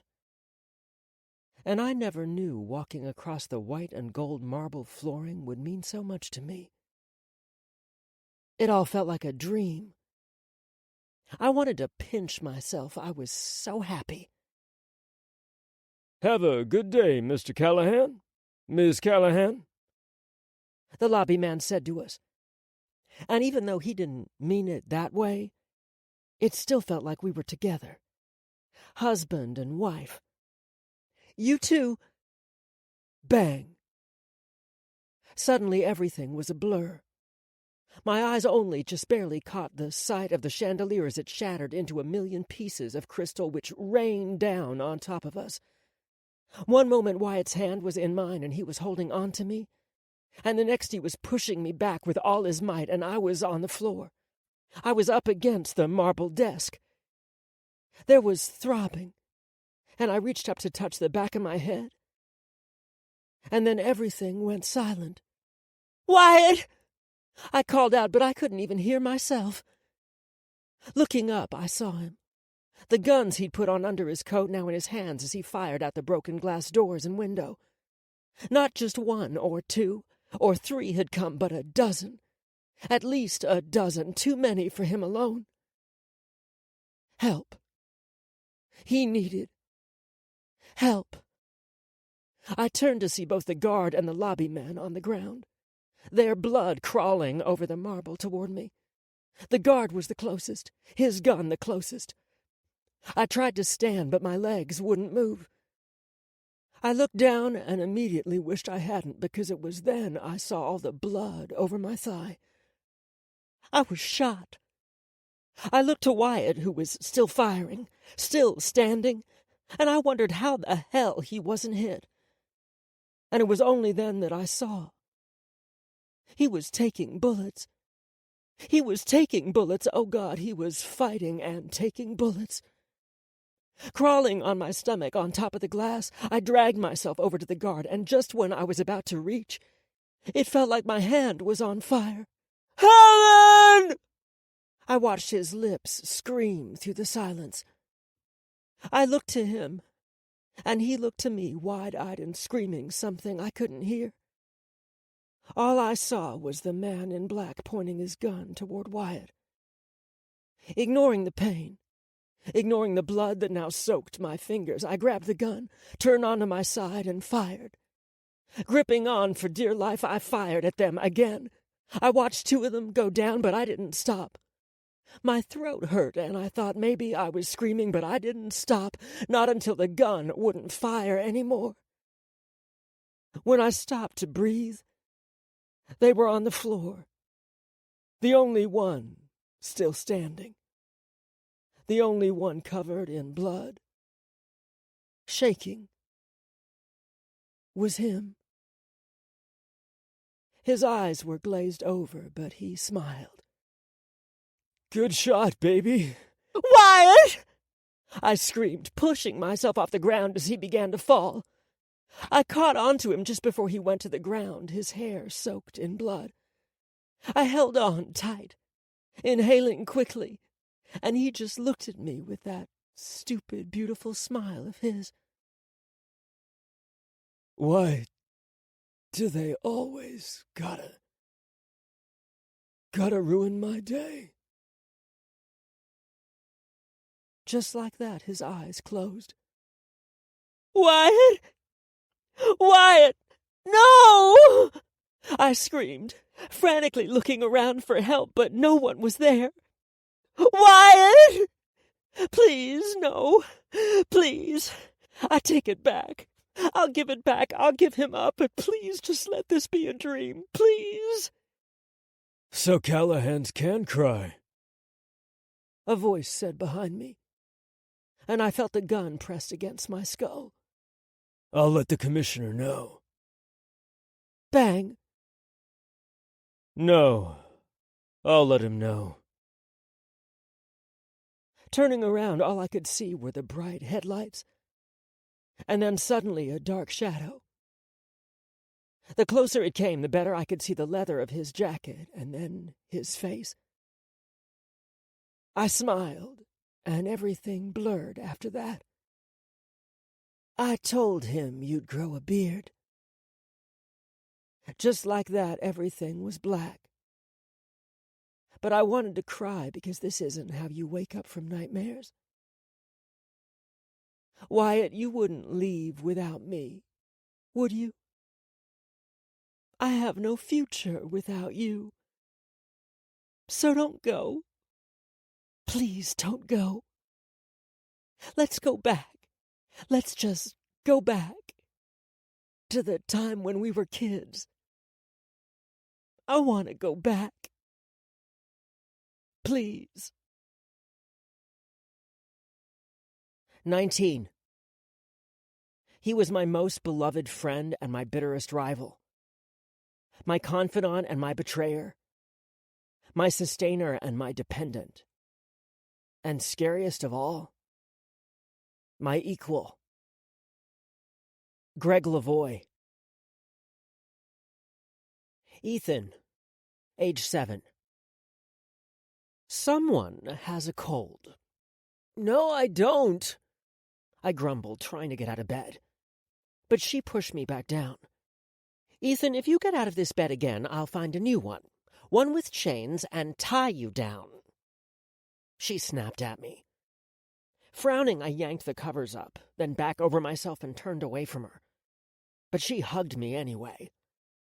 I know you wanted to go fishing with your dad, but being outside will just make it worse. Wyatt's gonna beat my record! It wasn't fair. Why was he already so good at it? I had to practice forever, and he just did it like it was nothing. So what? She said, and I turned over to look at her, her black hair falling all on one side of her shoulder. Mom! Don't mom me. So what if he beats you? You beat him at everything else. I'm the older brother. So what? I'm supposed to be better. Says who? Don't you think your dad is better than Uncle Neil? He's the younger brother. You're not making me feel better, I grumbled, rolling over. I don't want to be like Uncle Neil. What's wrong with Uncle Neil? She asked, pressing her hand on my head. Sniffling, I rubbed my nose and told her. He's not the boss. Dad is because he's the best. I have to be the best too. Ethan, you are too young to be thinking about... Nana says that Dad talked about being better than Uncle Neil all the time when they were little, but no one thought he could, and then the next thing you know, he is. So that's what you're worried about? She asked, brushing my hair. Wyatt one day getting better than you. Wyatt's smart, he could do it, I muttered, hoping she really didn't hear me. Mio bel leoncino. She sighed and kissed the back of my head. I never want you to worry about this again. You hear me? Because you will be the boss. Wyatt will never take that away from you. Again, I turned to her slightly. How do you know? She smiled, and it was her real smile. Running her hands through my hair, she said, Because I promise that neither I or your father will ever teach him what he needs to become the boss. We'll only teach that to you. Really? I asked slowly. She nodded. It's the truth. Even now, I'm teaching him how to be your right hand. So watch. He won't even go on this fishing trip without you. I rolled my eyes. Yeah, he will, Mommy. You don't believe. I didn't like how she said that. I believe you, but Wyatt always wants to beat me. That's because he looks up to you. He loves you. Don't doubt me, mio bel leoncino. I have plans for the both of you. And how do my plans go? Your way? She made the best plans. Daddy even said so. So, I mean it. You'll be the boss one day, and Wyatt will be there fighting alongside you. You just have to play your part right. What's my part? I asked, trying to figure it out. She stared at me seriously, like when I was in trouble. You have to promise. No matter what he says or does, no matter how badly he might hurt you, you'll never give up on him. You'll never let him fight alone. What if he doesn't want to be on my side? You use your big brother powers and knock some sense into him until he gets back in line. She smiled a little bit. That felt like a lot of work to me. Being the oldest is a hard job, Ethan. You'll get blamed for everything. You'll sometimes feel alone, like the whole world is stepping on your neck. But if you don't give up, if you don't give in to the pain, you'll see. Your brother and sister will be there when you need them. So promise me that you won't give up on any of them. I promise, Mommy, I said. The scary look in her eyes disappeared, and she kissed my forehead as she stood up from my bed. I'll go make soup. You're making it? I asked, my face bunching up. She crossed her arms. What's wrong with my soup? It tastes like feet. I didn't say that. We both looked to the door where Wyatt stood. Excuse me? Mom asked him. Your soup tastes like feet, Mommy. He shrugged his shoulders at her as he came over to my bed. That's just going to make him sicker, so I brought some from Nana. He lifted the lid for me to see. I looked at him. His hair was getting so long he could tuck it behind his ears now. You're supposed to go fishing with Dad. I was, but somebody got sick, he said, and then just pointed in my face. So, you still could have gone. I can't beat you if you're not there. He snapped at me, opening the tray and giving me the bottom bowl. I looked over to my mom, but she was already at the door. She gave me a wink before stepping outside. Just like she said. He didn't go without me. Wyatt got up on his knees to pour the soup for me. It's the orzo Italian orzo spinach soup. I pronounced it for him as he glared at me. Whatever, it's your favorite soup, so here, eat it and get better already. He snapped and handed me the spoon, too. I took the spoon, looking at his hair again. You need a haircut. He reached up and grabbed his hair. I don't know how to cut it. What? I asked him. He moved and sat beside me, looking at my head like I was a bug or something. What? I don't want the same haircut as you. You don't have to get the same one as me. He frowned, crossing his arms and looking away. Why do you get the cool one?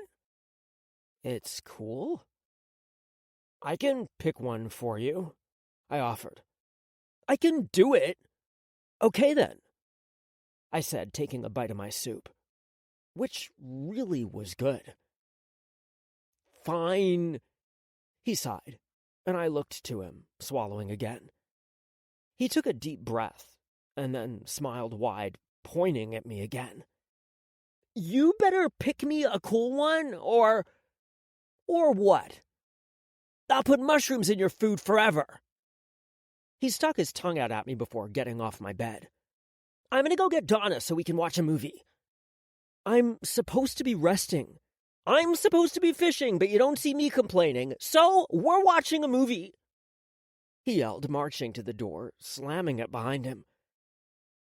It was only when he was gone that I laughed. He was so weird, but kind of cool. But I won't ever tell him that, or he'll just get a big head. Ethan. Ethan! Lifting my head, I stared at her as she came toward me. She put her hands on my face and stared me in the eye. Wyatt! How is he? I just stared back into her eyes. Ethan? She swallowed slowly. Why aren't you saying anything? Say something. How is Wyatt? Speak! Nana. My voice was foreign even to me. It hurt to speak. I promised my mother I'd never abandon him, that I'd never give up on him, and I did. I abandoned my little brother, and now he's... My vision blurred as I stared at her. I suddenly felt sick to my stomach. Rising from my chair, I stumbled, trying to get away from her. I could barely see straight. Somehow I managed to get into the bathroom. Holding onto the sink, the little that was in my stomach came right back out of me again. Why? Why couldn't I do what I needed to do? Why couldn't I keep them safe? When did I start to fall apart? Looking at my own reflection, I didn't recognize myself. Who was this failure? Who was this utter disappointment? Why did it have my face? You left your brother because of a woman? I questioned my mirrored self. What the fuck is wrong with you? Slamming my fists against the glass, I screamed as if he could hear me, as if that would somehow bring him back. Ethan! I felt hands all over me. Let go! Let go! I screamed. Stop! Cedric hollered, throwing me up against the shattered glass. His eyes were red and bloodshot as he glared at me. You cannot break. Do you hear me? We are all on the edge. We are hurt. You cannot take a break because we fucking need you to fix this. We need you, Ethan. We need you. His grip loosened as his body shook, overcome with grief. I didn't know what to feel anymore. What to think. I slid to the floor, realizing that everything I feared had come to pass. I was Ethan Antonio Giovanni Callahan, the son who ruined the family, who lost the kingdom, son of the former head of the Irish mob, Liam Alec Callahan, and former head of the Italian Mafia, ex-Governor Melody Nietzsche Giovanni Callahan. A disgrace to them both. I didn't deserve to be their son. If they could see me now, they'd kill me and be right for it. I'd broken my promises to both of them. Ethan, age 17. You don't smile anymore, he said to me. I glanced up from the book I was reading to look at him as he watched the sun set over the tree lines. Does smiling accomplish anything? I asked, looking back at my book. It makes you more approachable. I don't want to be approached, so I guess it works out. I flipped to the next page. So, how do you plan on keeping the family together? He questioned, taking a cigarette from his coat jacket. With knowledge and power? I answered. That's only half of the equation. He snickered, lighting the cigarette but not daring to smoke it. Instead, he just held it as it burned. Love and family keeps the other half. And this has what to do with me smiling? I questioned. How does the family know you love them? That you are there for them if you never smile? By the fact that I haven't let them die from their stupidity? Ouch, he said, and I looked to him again. Harsh words. You think they're stupid? They're constantly acting like children, running off to clubs and parties, drinking and messing around as if they don't have things to learn. I clean up their messes. He laughed right in my face. Snapping my book together, I turned to him and asked, "Please tell me what is so funny, Father. Maybe if I'm in on the joke, I'll be able to smile." You think you're cleaning up after him, but in reality they're messing up for you. What? Wyatt, Darcy, Cedric, even Donna when she's here. They are acting out for you. You made yourself the parent, and just like all kids, they want your attention. When do you engage? When you're cleaning up. So, what? I should go mess around with them? That's your fatherly advice? Yes. He nodded as he looked at the cigarette and finally lifted it to his mouth, taking a long drag before looking at me. If you were with them, they wouldn't mess up as badly.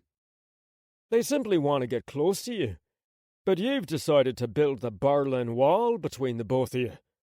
You're depressing as fuck to be around. I can handle it. In some ways it reminds me of your mother. She was better at that than you, though. She could stand at a distance but still somehow make herself available. It was remarkable to watch, actually. Pure genius. Yes, Mother was amazing, but I still don't understand what you're saying. Whether I smile or not, as long as I do my job, I'm fine. They are. Besides, it's not that I don't love them. I hated his smug ass so much sometimes. They know I care about them. Knowing and feeling is different, Ethan. Especially for brothers. The colder you are, the more distance you put between the both of you by forcing yourself to grow up. The harder it'll become for you to connect with each other. If I've had to grow, it's because this family made me grow. There are no kids in this family, just targets. You give them any small opening and then they end you. He took a second drag of his cigarette. You're right. So why do I get the feeling you're telling me I'm not right? He frowned, and his eyes softened as he looked me over. You have to be powerful, and you have to be knowledgeable. Both are essential to your survival. But, I questioned, eyebrow raised. The more powerful you become, the more you know. The more painful this job gets. You will take losses. We've all taken losses. And the way we make it through is by relying on the love in this family. The bonds in this family.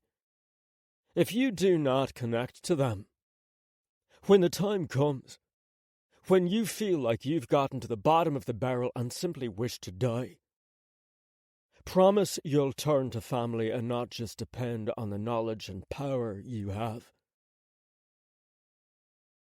If I'm not strong enough to fix whatever has happened, how could they be? They barely cared. They were all looking for their outs, ways to leave this family to be normal. How would you know what they're capable of? You don't even speak to them. He asked me. Ignoring him, I opened my book again. I'll just be good enough not to hit rock bottom, I said, causing him to laugh. I gripped onto the book to keep from beating the shit out of him with it. Instead, I picked another weapon.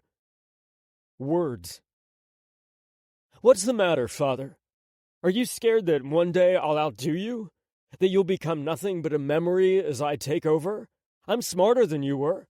Stronger than you were? I will be great. So great I'll overshadow you and every other man in this family. Oh, please, go ahead. I'll watch from hell as you stumble and fall right on your face. He grinned, nodding to me once more. I think I'll go see. You will sit your ass down and listen to my wisdom gratefully. He snapped. Rolling my eyes, I did what he asked and sat back down. I have no doubt you'll be great, son. Just like I know that greatness will break you if you have no one beside you. And I'm not just talking about a wife.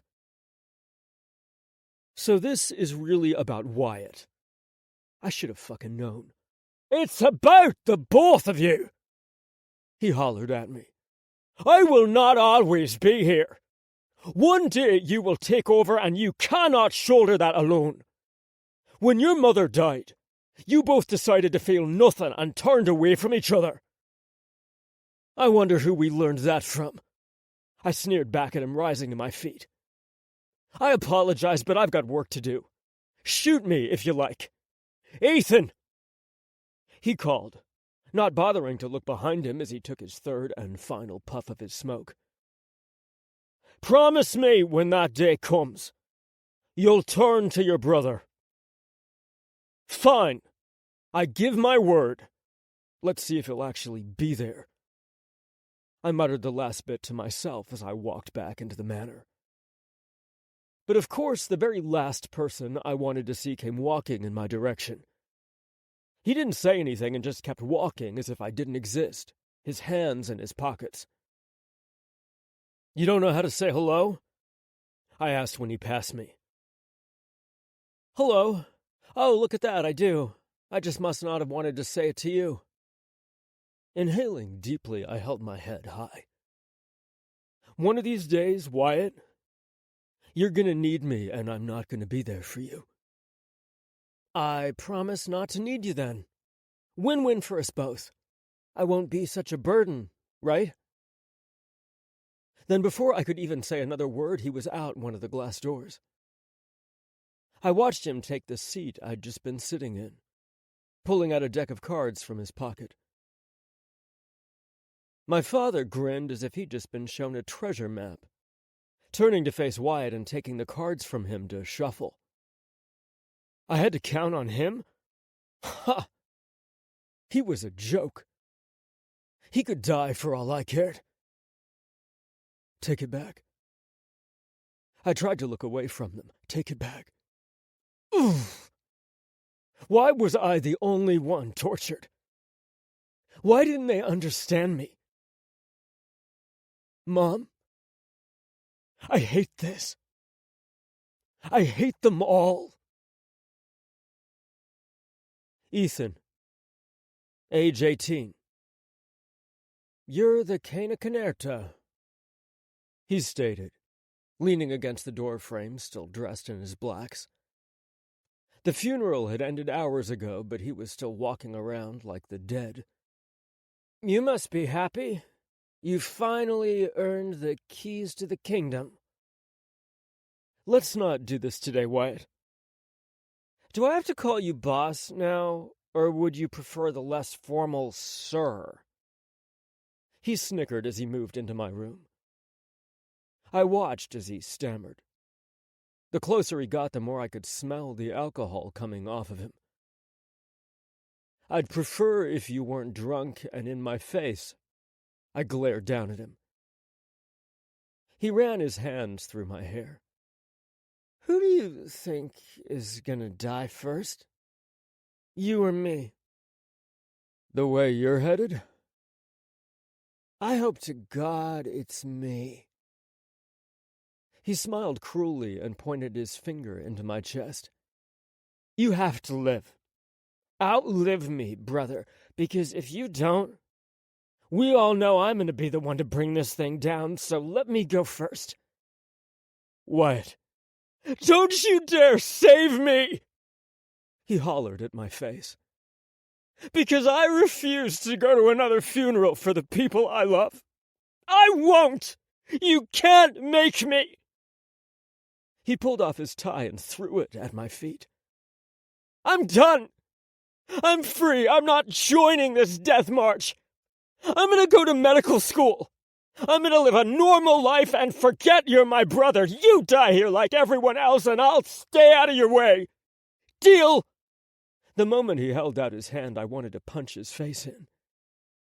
But instead, trembling with rage, I forced myself to walk away. I walked around him, ripping the door open, and walked right out. I made it only a few paces before I heard his cries. Balling my fist, I bit my lip. I turned back, only making it to my door before I saw Helen, her arms around him as he sobbed. Her eyes met mine, and I shook my head, closing the door on them. He was pitiful. He was fucking selfish. And he knew how to gut people with words. He could at least cry. Me? What could I do? Who could I cry to? Fuck tears. He could cry. I'll work. He could run. I'll carry this on my own. Just like I knew I would. 20. There's a unique pain that comes from preparing a place in your heart for a child that never comes. David Platt. Evelyn. You'd think I'd be used to this. How many times had I gone through this? I'd lost people so often that it had become part of my muscle memory. I knew all the stages I would go through, how long it would take before I found the will to smile again. I knew the aching would last forever, like a dull knife taking an eternity to tear off a piece of my heart. Even in my mind, I couldn't help but organise. Call the casket maker, the groundskeeper, the family florist, and the family church. Have all the clothes sent to everyone's rooms. There needed to be a statement, and then when it was over, I'd come home to silence that was deafening. I tried to smile when everyone checked on me, because I was one heartbreak away from closing my eyes and never getting up again. This life was horrid. I was living my punishment. Every once in a while, I'd forget this was hell, and I'd get comfortable. The moment I did, however, hell would remind me that I didn't deserve to smile. I didn't deserve joy. I was being punished. Why had we chosen this life? When I was young, I was told because we would have starved and died had no one taken care of our families. But now that I was old, I knew that was no longer the reason. We couldn't stop. We couldn't walk away from it. The drugs and the power. We couldn't let it go. Because we knew if we did, it would be certain death. We'd caused so much pain, had hurt so many people, had destroyed so many families. But if we stopped, we'd die because they would come for us.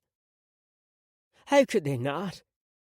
When we were strong, they came for us.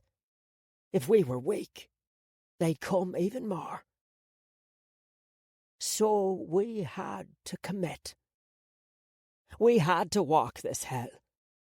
And we forced our children and their children to walk it too.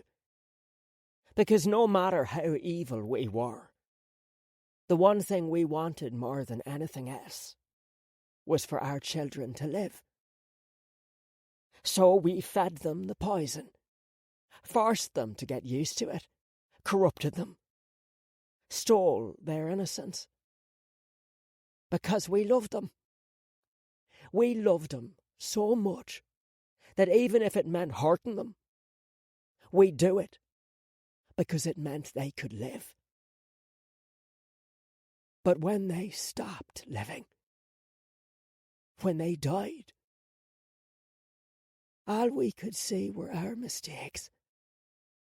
See where we failed and weep in horror for what we had done to them. Wyatt, grabbing onto my chest, I tried to breathe, but I couldn't. My baby, my grandbaby. I'm so sorry. Evelyn, age 58. Nana? Nana. Opening my eyes, I saw two brown eyes with green specks staring right back at me. He grinned from ear to ear, getting on the bed and laying down next to me. What were you dreaming about? You looked happy. Placing my hands on his small little face, I smiled. I was dreaming of your grandpapa. My dad's dad? He asked, so curious. I laughed, nodding. Yes, your dad's dad. You're named after him, you know. His name was Cedric. That was actually going to be your first name, but your parents were worried about me having to hear the name Cedric every day. But Cedric's name is Cedric. He looked so confused. Yeah, but he's younger than you. I was a little more okay then, and happy to hear it. Grandpa's name made you sad? I'm sorry, Nana. He reached over and pet my face gently, and it was so cute of him. He was so gentle. It's okay, dear. I'm okay now. Every once in a while I see him in my dreams, and I get really happy. He should come to your dreams more. He grinned. That way you can always wake up happy, Nana. That would actually hurt more, but I didn't want to mess with his innocent 4-year-old mind. I wanted him to truly believe that seeing the people you love could never be a bad thing, even if it was just in a dream. Wouldn't that be nice? Isn't there anything you dream of that makes you happy? He thought about it, his face bunching up, and then his eyes lit up. I dream of going to Candyland, where Mom never tells me to eat vegetables because there are no vegetables. He said it so earnestly I couldn't help but laugh. Pulling him to me, I hugged him tightly. I'll take you to get candy later, but don't tell your mum. Deal? Deal. He gave me a thumbs-up signal and then looked at me seriously. Can you help me, Nana? I frowned, not sure what else he could possibly need. He wiggled away from me and off my bed, picking something up to show me. When it came into focus more, I read the title out loud. The Countless Adventures of the Invincible Little Bear. He nodded. Donna can read it. I want to read it too. You don't want to ask your mum? I'm sure she'd love to teach it to you. I asked him, and he shook his head no as he climbed onto the bed. No, I want to read to Mommy. I want to surprise her. He lifted the book to give it to me. Sitting up, I made room for him, and he curled up beside me. He even helped me to flip to the first page and then pointed out the first word, waiting for me to speak. This is the story about the invincible little bear. I said the first line slowly, then pointed to the first line. Your turn. This is the story about the invincible little bear. I looked down at him, somewhat shocked, and grinned. That was amazing, Wyatt. You're a natural. He blushed and moved his finger to the next line, looking back up at me eagerly. reminding me why I couldn't go to sleep forever. I couldn't stop living, or else I'd miss out on moments like this. His smile gave me a little bit of life. "I love you, Wyatt," I said to him, and he smiled. "Love you too, Nana. What's next?" Yeah. I loved him and his siblings and cousins too much to ever just leave. "Evelyn." "No." "Evelyn!" Before I realised it, I felt the oxygen over my mouth. Inhaling a bit, I wiped away my tears, but I couldn't wipe away the aching in my heart. "Go call a doctor!" Mina hollered at the nurse beside us. I waved them off. "Evelyn!" Taking the mask from my face, I took another short breath. "I'm fine. Don't make a fuss, please. Not over me, too." She stared at me for a long time before finally nodding. "I'm going to find Ethan and Cedric. Neil went to pick up Darcy and Declan from the airport." She whispered to me before looking at the nurse. "You leave her alone or I'll hang you." When she was gone, I held the mask back to my face, outstretching my hand for support, and began to rise. "Take me to my grandson's room," I said, already walking. Everything in me hurt, but I wasn't going to sleep yet. I refused. They still needed me. When the glass doors slid open and I saw him just lying there, my body began to shake. I couldn't control it. "Evelyn!"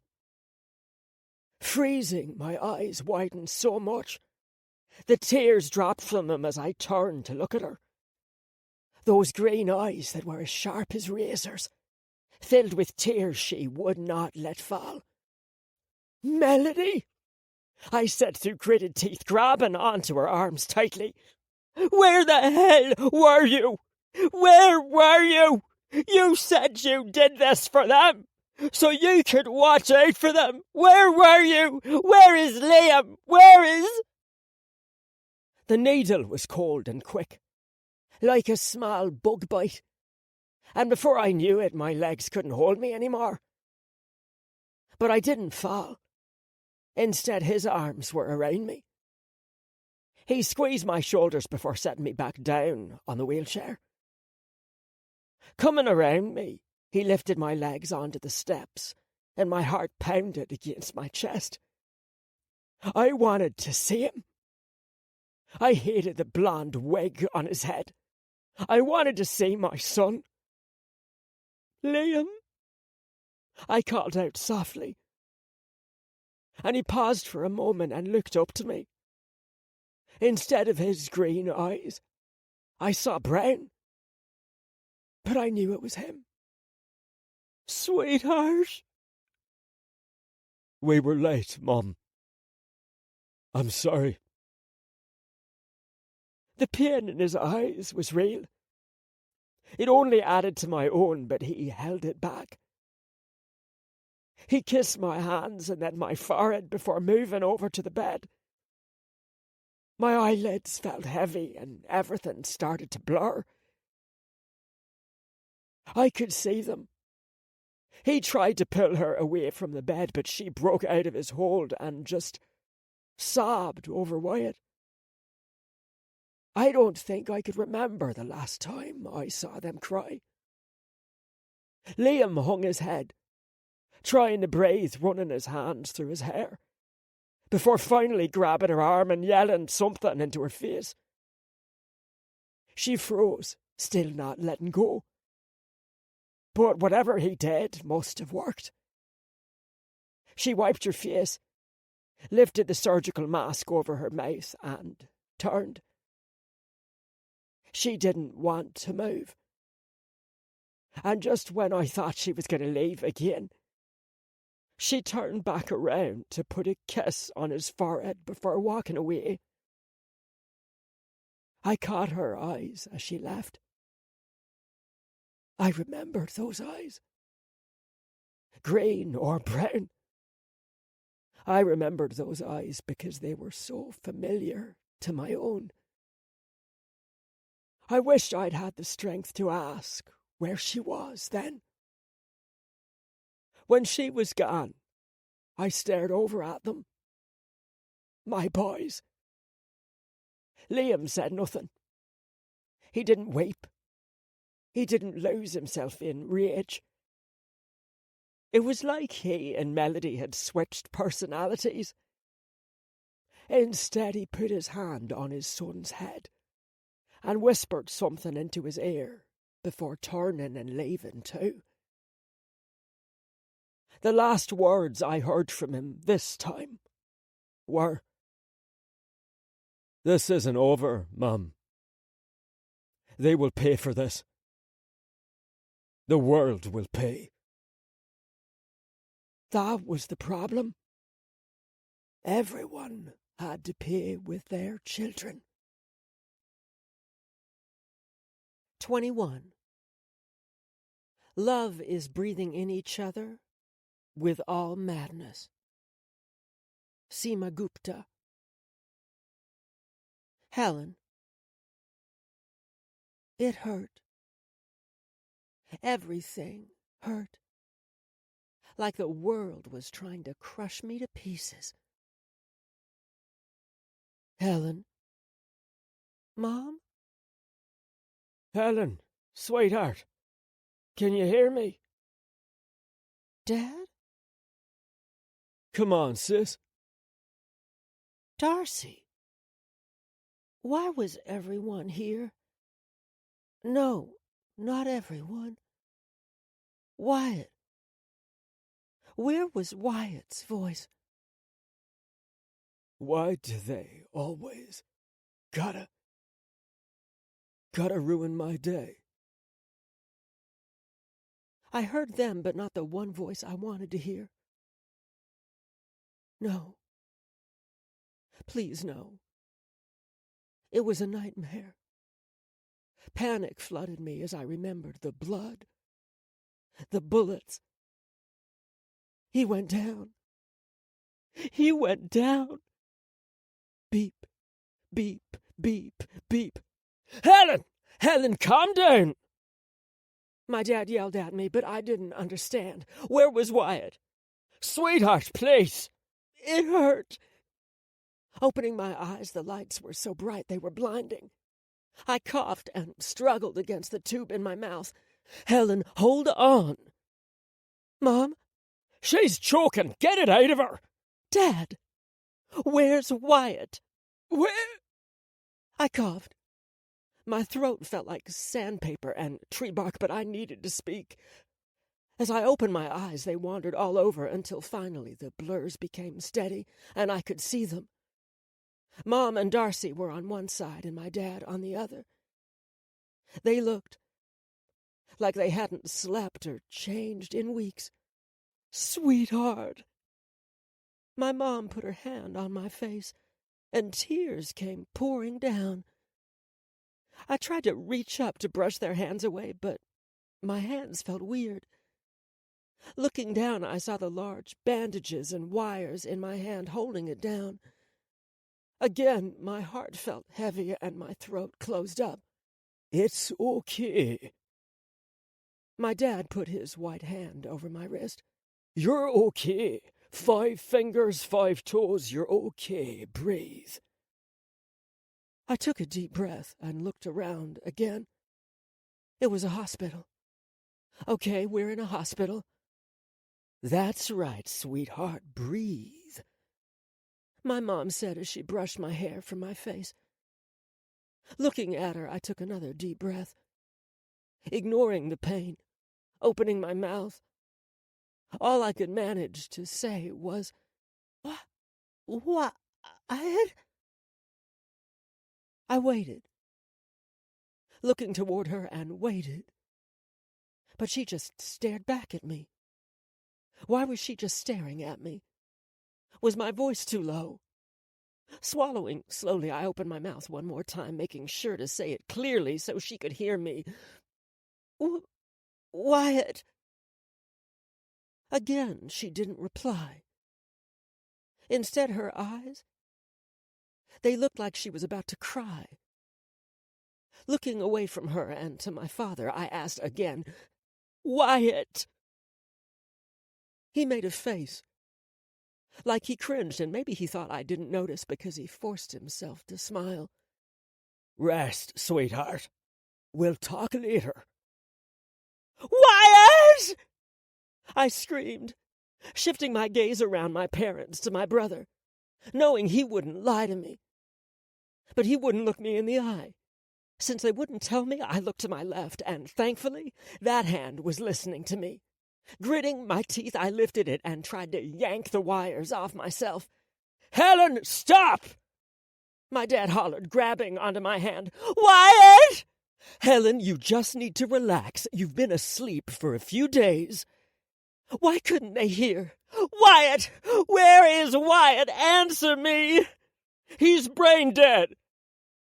Darcy finally yelled back at me, eyes filled with tears. He put his hand on my arm. A bullet cracked his skull. That plus the rest of the injuries. It was too much. He was declared brain dead 3 days ago. We haven't turned off the machines. We were waiting for Ethan to go get Donna and for you to wake up. But he's gone. I stared at him and shook my head. I tried to move out of bed, but I couldn't. It felt like everyone was holding me down. Helen, please. Please, we almost lost you. My mom tried to touch me, but I shook my head. I need to see him, I said to her. Helen, he'll still be here. My dad whispered, putting his hand on my head, but I shook it off. If he's dead, you're burying me too. Helen! My mom screamed in my face. She grabbed onto me and yelled, Stop! Please stop! He's gone, sweetheart. I know you were both close, but you need to rest. I love him. I know, baby. I shook my head again. They weren't hearing me. God damn my throat. I needed to speak. I love him. Like you love Dad. He goes. I go. What? My father barely whispered out. I couldn't read his face, but I didn't know what to do but tell the truth. My eyes burned from my own tears, but I couldn't stop. I needed them to know. I needed them to hear. He was going to tell you when you came back. I smiled despite my tears. We were happy. So happy. He's not gone, Daddy. He wouldn't leave me here. He let go of my hand, shaking his head as if he couldn't understand me. His eyebrows frowned together. What are you saying to me right now, Helen? He was your cousin. Is, I corrected and smiled. But not by blood, though. I didn't speak. He just stared at me. I looked over to my mom, hoping she'd understand, but she was too worried over my heart rate. Mommy, I need to see him. Helen, we just got you back. Please don't. You will lose me. I swear, if you don't take me to him. I whispered, my voice no longer as high as I wanted it to be. They all stood there, like shocked, confused mannequins. No one moved, no one said anything. Instead, they made me feel like I was delusional. The longer they stayed that way, the more I imagined him just lying there. We'll talk more after you sleep. Helen! The moment my father started to speak, I stuck my tongue out and bit down, hard. Helen, stop! My father screamed, squeezing my jaw. Give her something! My father hollered at the doctors. I felt so bad hurting them. It was the last thing I ever wanted to do. But they weren't hearing me. No! I wanted to cry when I started to go numb. Darcy. Up was now down. Right was left, cousins were lovers. Love was killing people. That was the world I now lived in. I didn't understand it. I liked it even less than I understood it. My emotions no longer felt like they had left my body. The pain had gotten in so deep to stop myself from hurting. I had to shut down. I couldn't let myself think too much or feel too much. I just had to move, do what was logical. I needed to be with her, my big sister, the computer brain. Everyone was just an equation to her, or at least the old her. I wasn't sure who the crazed woman biting her tongue off before me was, but I was describing her that way because that face belonged to my sister. Each time she woke up, she asked for Wyatt. My parents would try to calm her down, and she'd bite her tongue. The doctors suggested we put a tongue bar in her mouth, and my father nearly snapped his neck. They weren't acting logically either. So I did the only thing I could do. I brought one of the medical gurneys into her room. It was thinner and smaller than the bed she was in now. "What are you doing?" my father asked, turning to face me. "I'm taking her to Wyatt's room." "Darcy, take that thing back to wherever you got it from."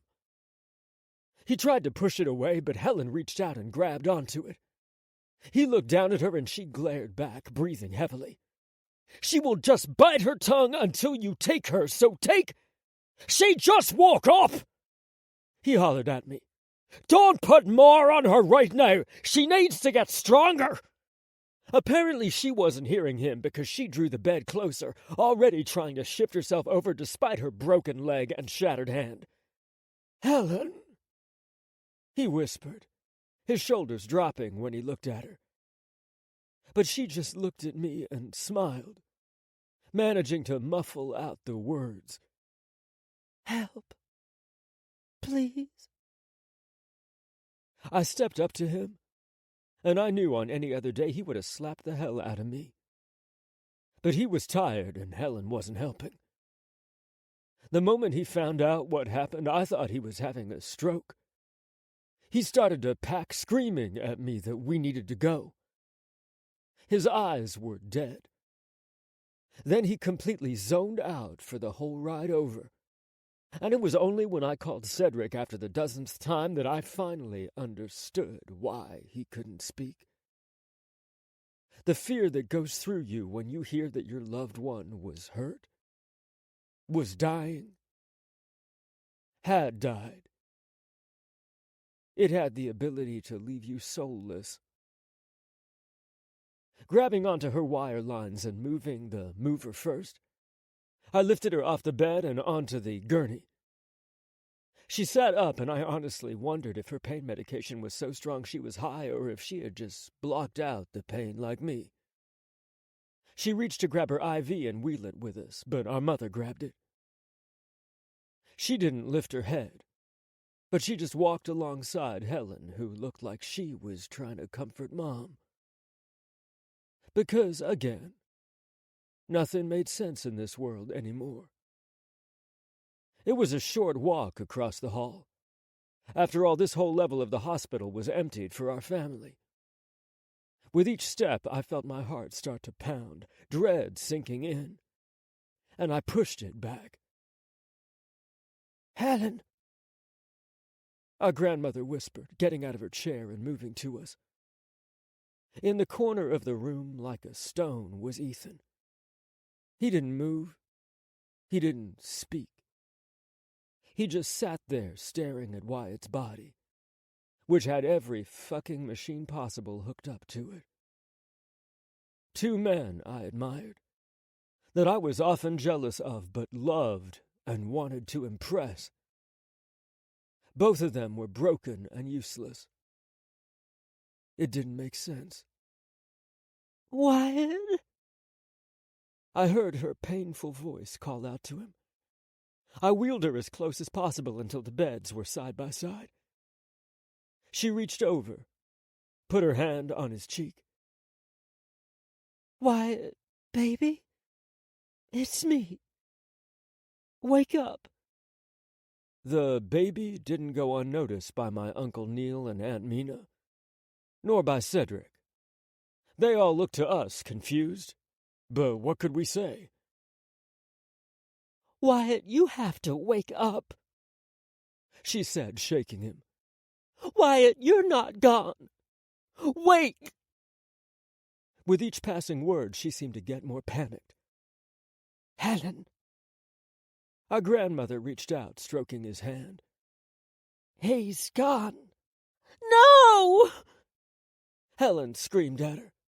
This time she grabbed onto Wyatt for dear life and shook him. "Wyatt! Wyatt, wake up! Wake up right now! Do you hear me? Please!" She started to sob, and I didn't know where her strength came from, but she was able to get on her knees. Her screams got louder and louder until I couldn't bear it anymore. Turning around, I tried to leave, but my father stood in my way. He grabbed onto my arm, squeezing tightly. "You did this to her." He sneered at me. "You wheeled her into her worst nightmare, and now she's in pain. You won't even feel your own pain. How dare you make her deal with this now? You didn't help. You didn't do anything but break your sister faster. Don't you dare run. Stand here and listen as she screams and watch as we can't do shit to help her." He let go, his shoulders brushing past mine as he walked forward. And I couldn't help but flinch as her cries met my ears. "He's not dead. Get up! Mommy! Help me, please! Wyatt, come! Please! Ah! Wyatt! Oh, God, no! Please!" Helen, age 21. It looked like there were 1,000,001 diamond stars in the night sky. And the longer I watched the sky, the more it felt like I was looking into heaven. They're beautiful, aren't they? He asked, moving to sit next to me. I nodded, not talking to him. He sighed. Helen, don't you think we're too old for the silent treatment?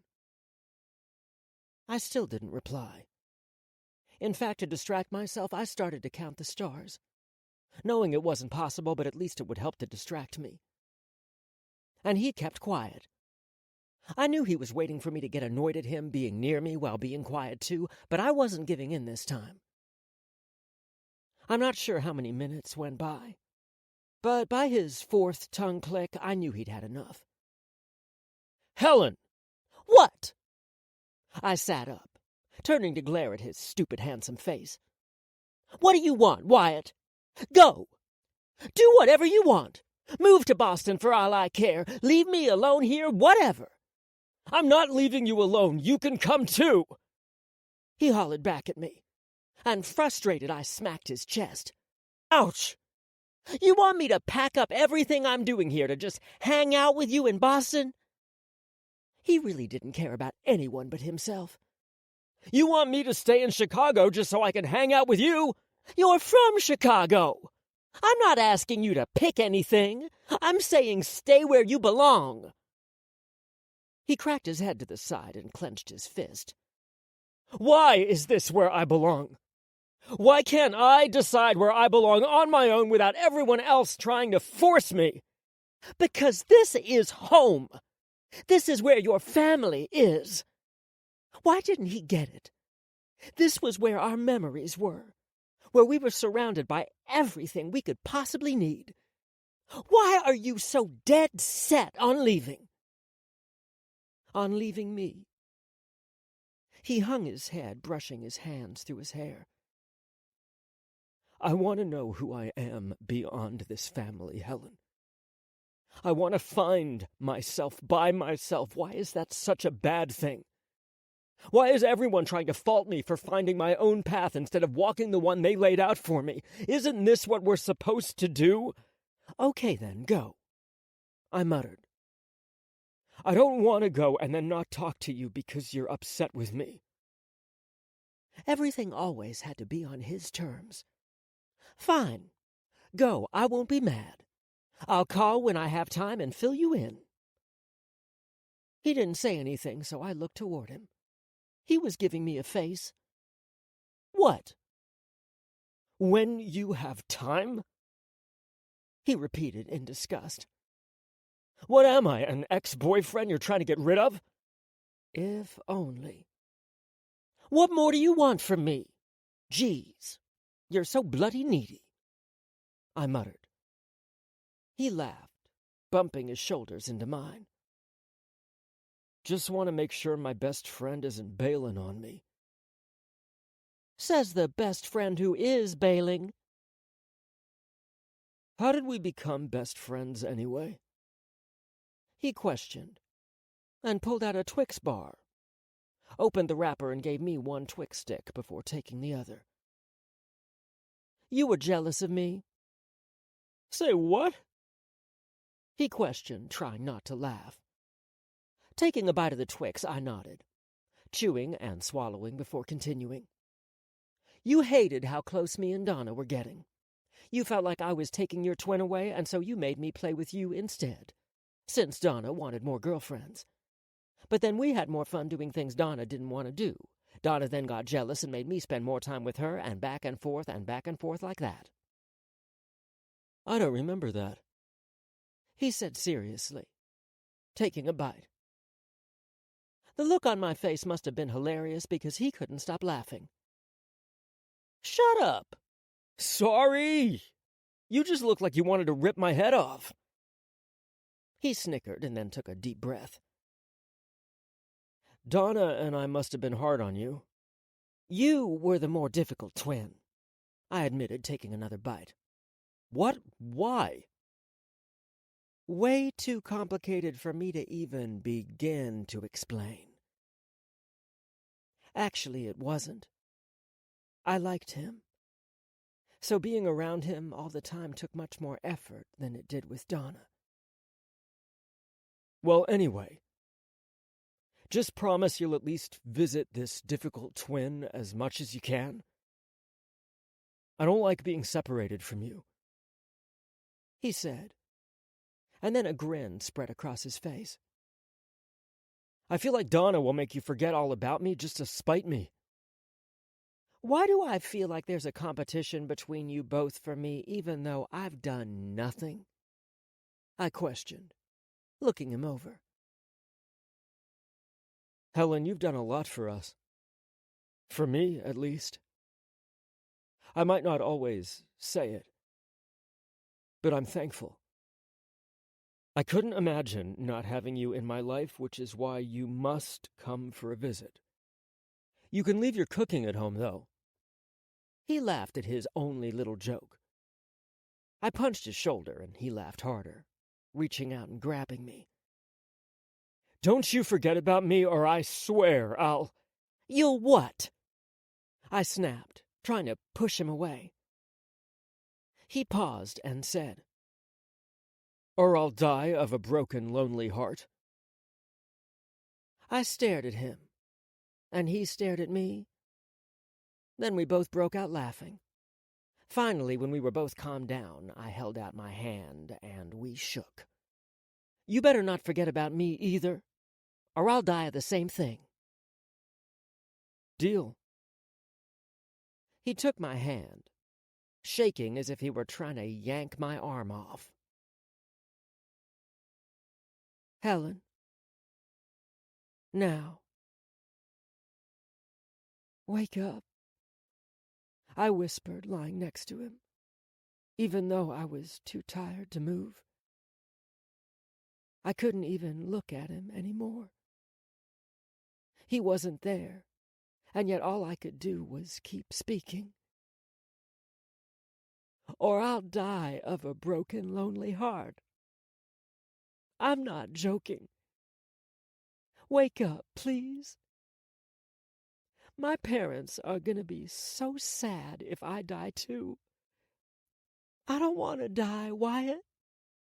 But you can't leave me here. Why are you always leaving me?" "Helen." I looked over.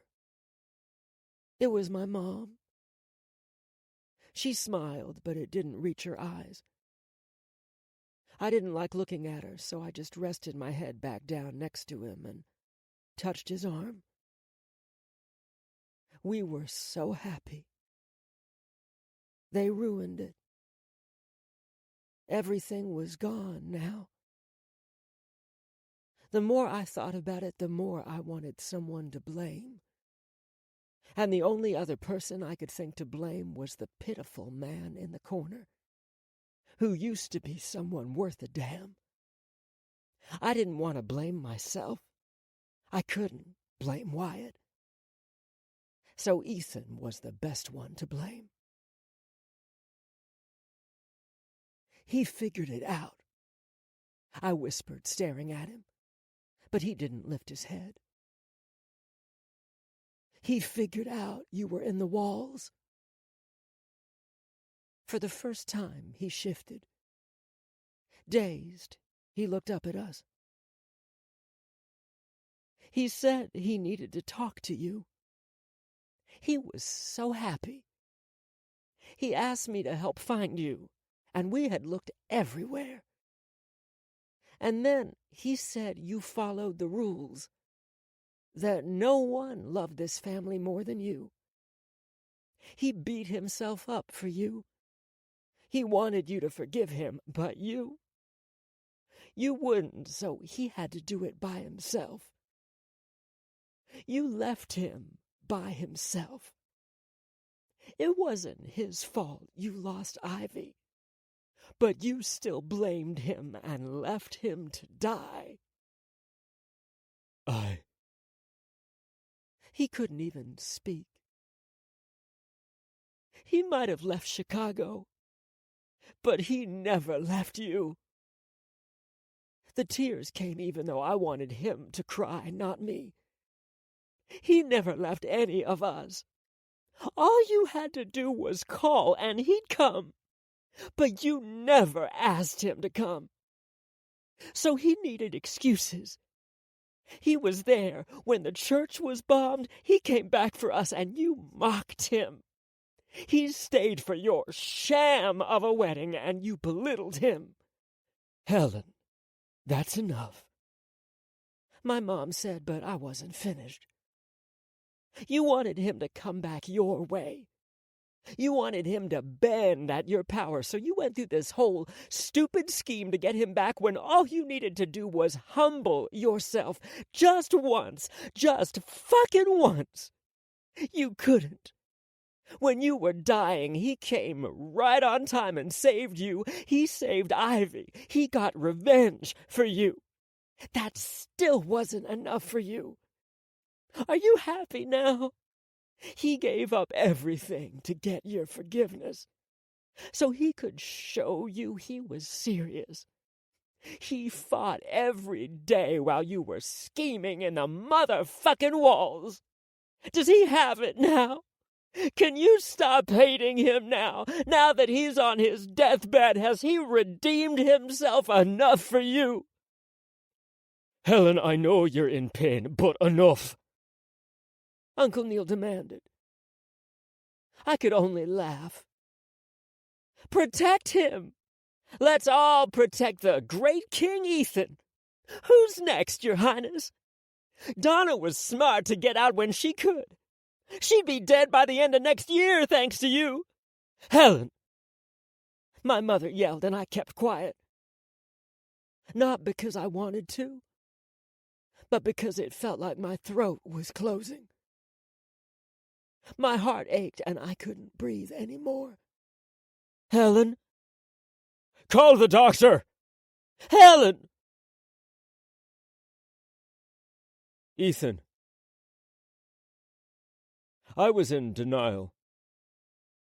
I was sure of it, but I preferred to stay in denial rather than accept the pain clawing away at my chest. It was for that reason I stayed in the corner, that I watched. I couldn't look away.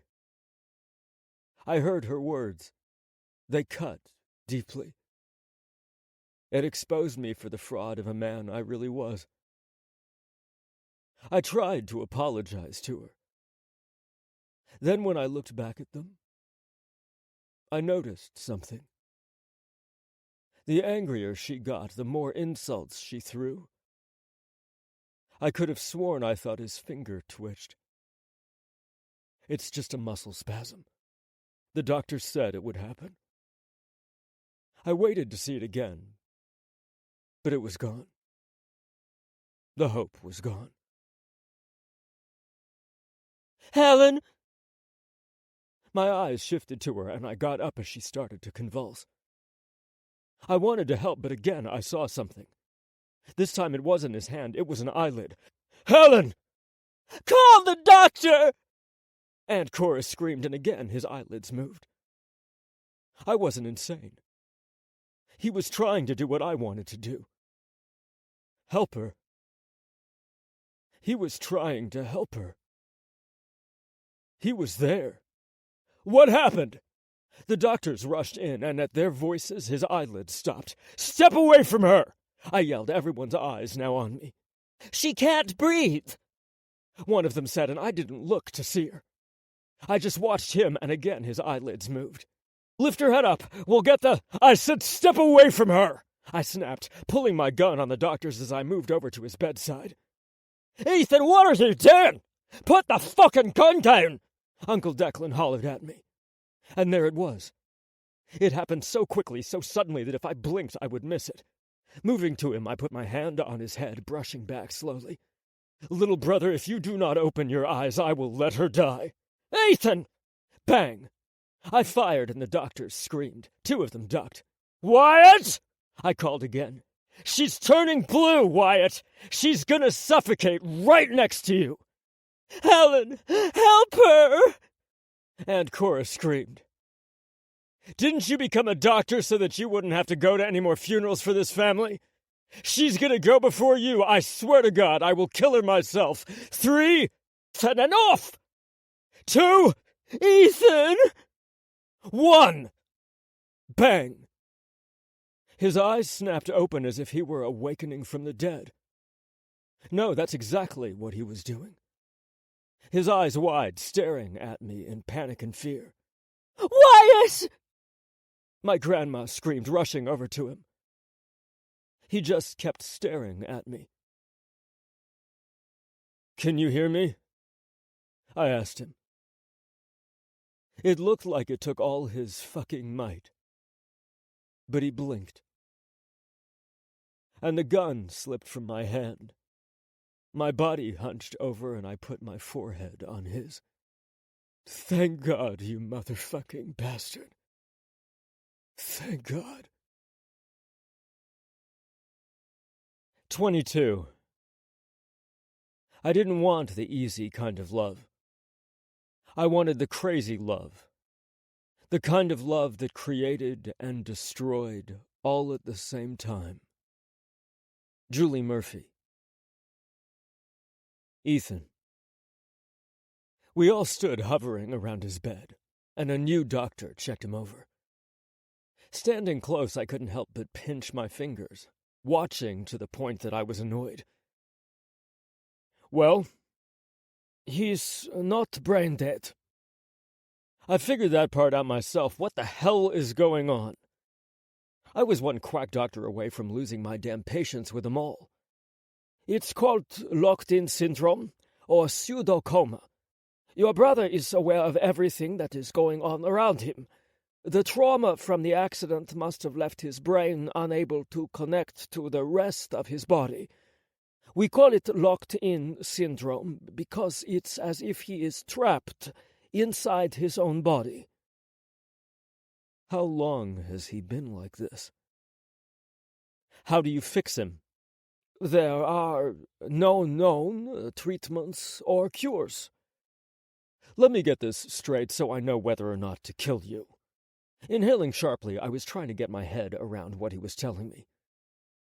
First, I'm told that my brother is brain dead and there's nothing that can be done.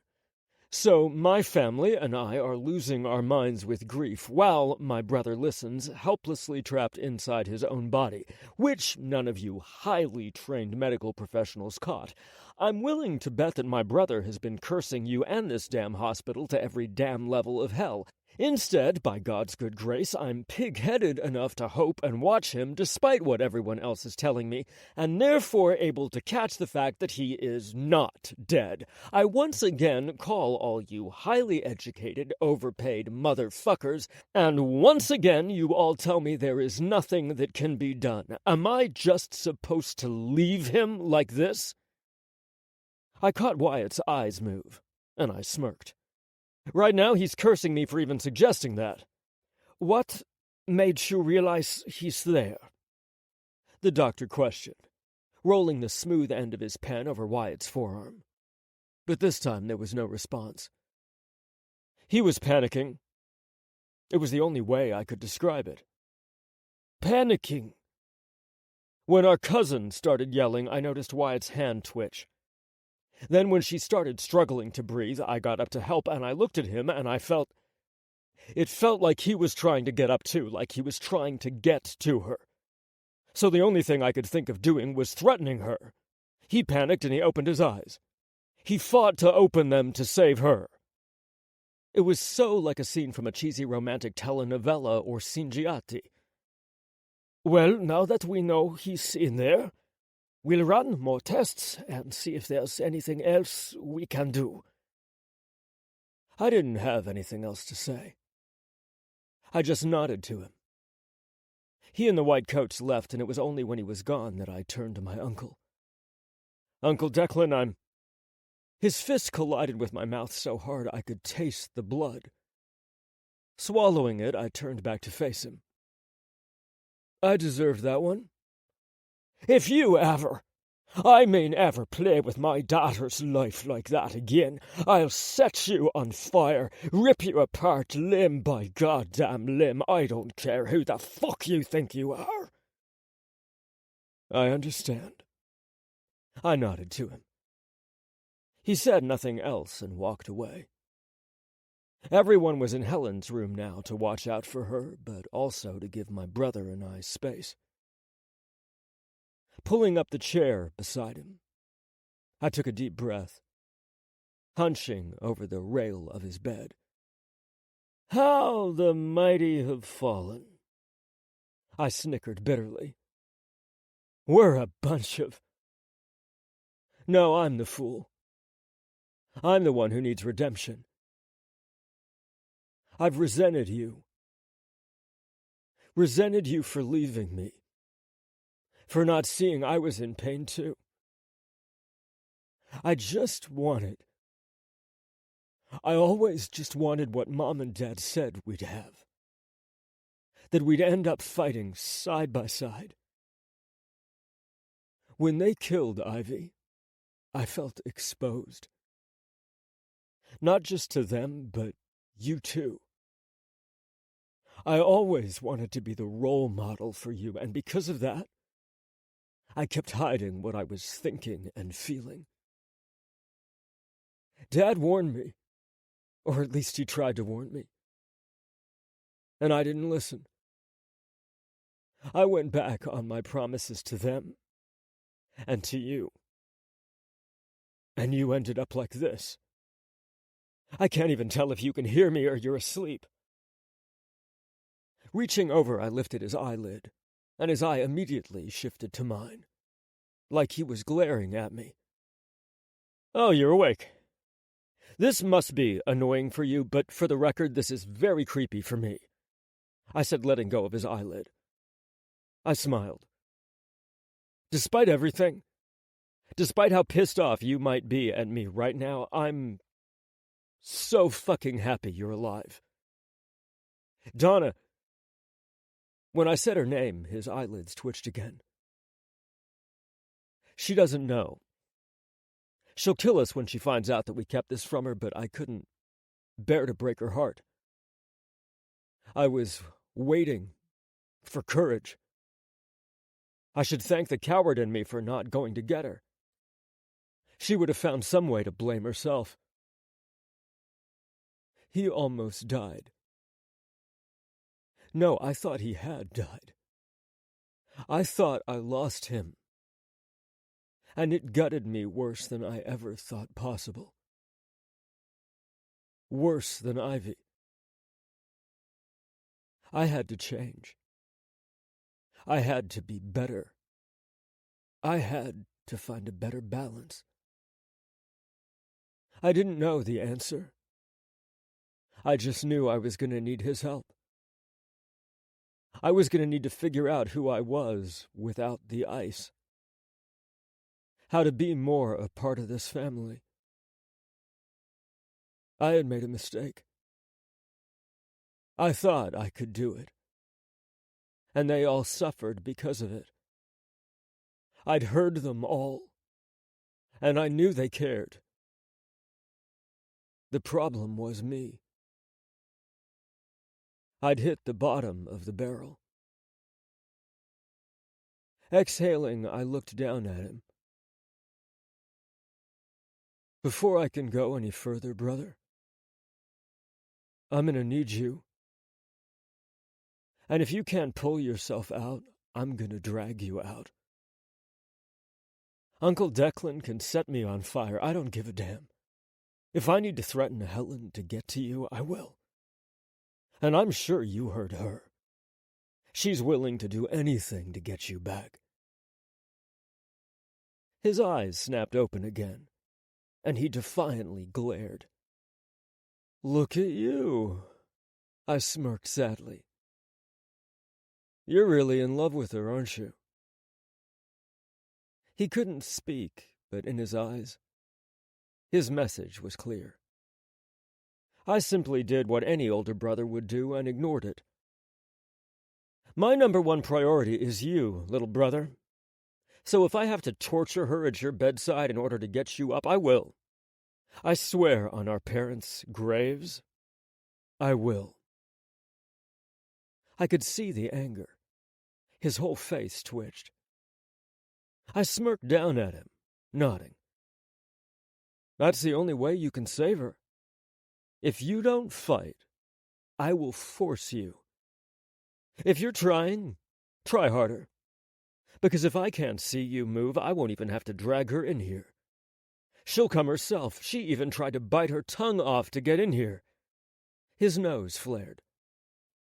"She refused to believe you'd leave her. No one wanted to tell her, so over and over again she'd bite her tongue and we'd have to put her to sleep." His mouth began shaking until he finally opened his mouth and bared his teeth at me. The pain in his eyes masked over by the rage. "She tried to rip out her IV. I don't even think she's noticed the fact that they had to reconstruct her hand. The bullet shattered it, and her index finger was nearly ripped off. When they brought her in, it was bent completely out of..." "What was that?" I leaned in. "Stop," he muttered out with all his strength. I shook my head. "Make me, little brother. Make me." Because I hated this shit too. But what else could I do? Out of everything in the world, the only thing that got him to react was her. I was hurting him. But I preferred hurting. It meant he was still living. So I had to keep torturing him like this. Her hand wasn't the only injury. Helen, my lungs hurt when I woke up, and the throbbing feeling in the back of my throat came back. Ignoring it, I looked to my side, expecting him to be there. But all I saw was my mother. She slept softly, her hand on mine. Wyatt? Don't do this again to me. Looking to my left, there he sat leaning into the back of the chair. He rubbed his eyes before focusing his attention on me. If you call out Wyatt's name one more time, I will unplug him. Don't be mad at him, I begged, reaching out for my father's hand. I'm the one who started it. He should have walked away. He frowned, taking my hand.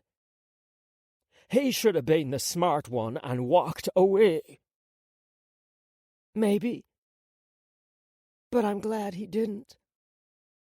I wasn't sure what else to say. I love you, Daddy. I really do. So please don't hate him because of me. A bullet shattered all the fingers in your right hand. You've suffered a concussion and even took another bullet to your left thigh. On top of that, you've had anxiety attacks for the last 2 days, and all you want from me is that I don't hate Wyatt. He repeated slowly, angrily, his jaw tense. I nodded. Everything else will heal. I'll get better. But if you hate him... What? You'll choose to be with him no matter what? He snapped at me. You're 25 years old, Helen. Why are you acting like a teenager? Think about what you're saying, what you're asking me to do. I raised you both. I watched both of you grow up, and now you're claiming he's the love of your life. It's just a crush. It's gone further than that, I confessed, and he pulled back like I'd slapped him. And I am an adult. That is why I am begging you not to hate him, Dad. Because if you do, I'm going to pick him. Dead or alive, I'm going to pick him. So don't make me choose. Just support me. Don't blame me for loving him the way I do. He was silent, and he wouldn't look at me. Dad?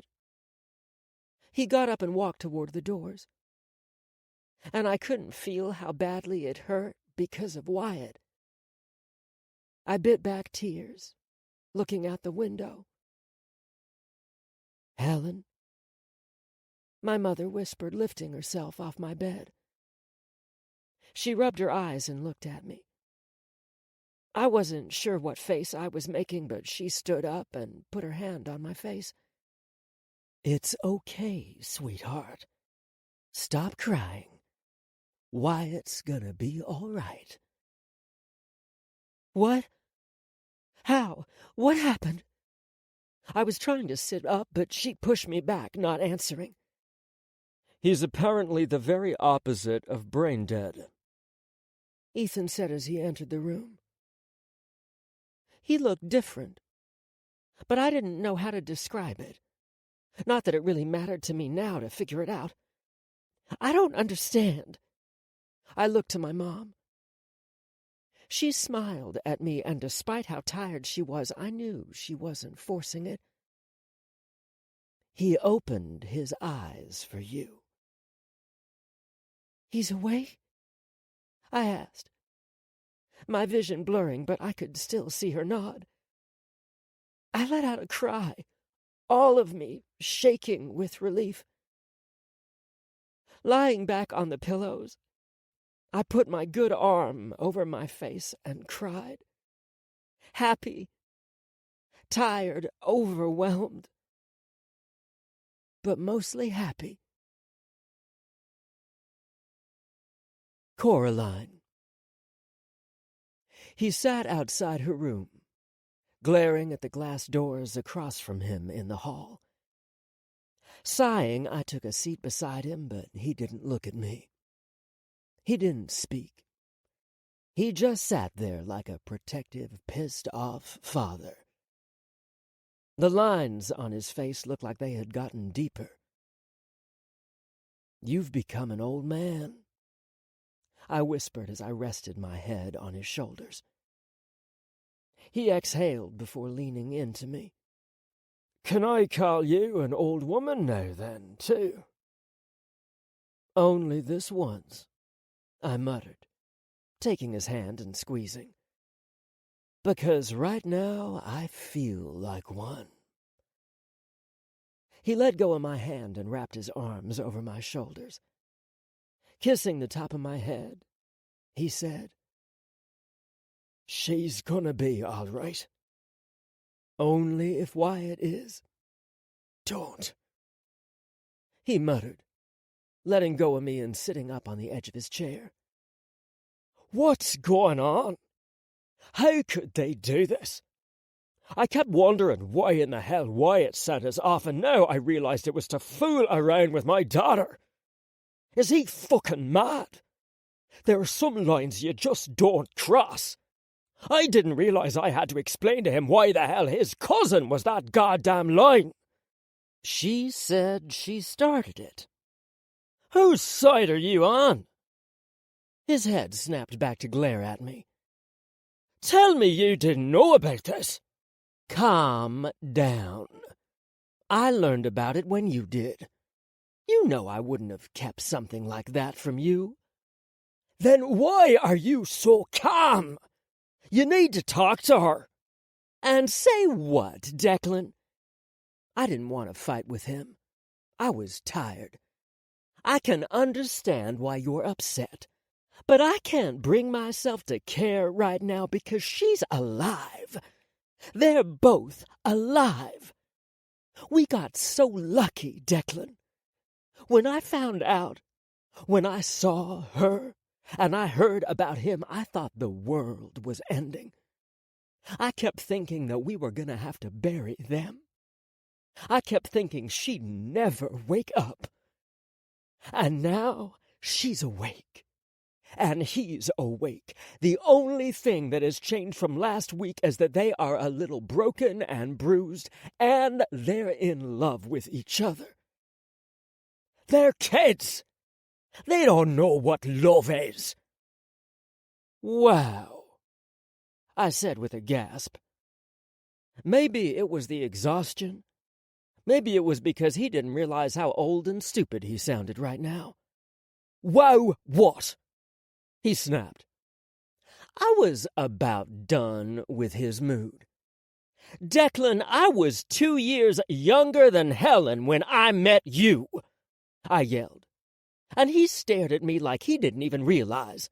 "I walked away from my family, my whole life, and everything I knew before you, and I hadn't even known you a year. Why? Because I fell in love with you.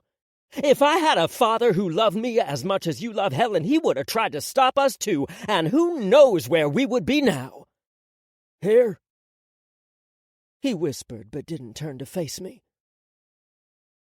"We'd still be here because no one could have stopped me. I hear you. I get what you're saying, but I still don't want this for her. Call me a hypocrite, but I can't. She's my daughter. Mine.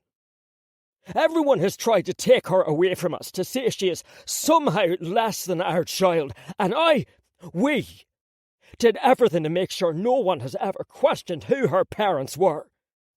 If she's with him, it means to them she wasn't really our daughter all along." I understood his pain. "They will ridicule her, mock her, and—" "They won't do it to her face," I reminded him. And if they do, just like you protected me, he'll protect her. She can protect herself, he muttered and pouted, not at all caring that he was contradicting his own point. He just didn't want to think of Wyatt in that role. And this was one of the many reasons I loved him so much. Sitting up, I wrapped my arm around his. "She'll always be our daughter," I said, kissing his arm. "No one is ever gonna be good enough. And I get you. They're gonna have their own mountains to climb just like we did. But I'm begging you, don't be one of the things they have to overcome, too. All I want, all I have ever wanted, was for all of you to be healthy and happy." Again he leaned against me, putting his head on mine. "I'll kick his ass when he can move his ass." I held on tightly, laughing, and he wrapped his arm around me.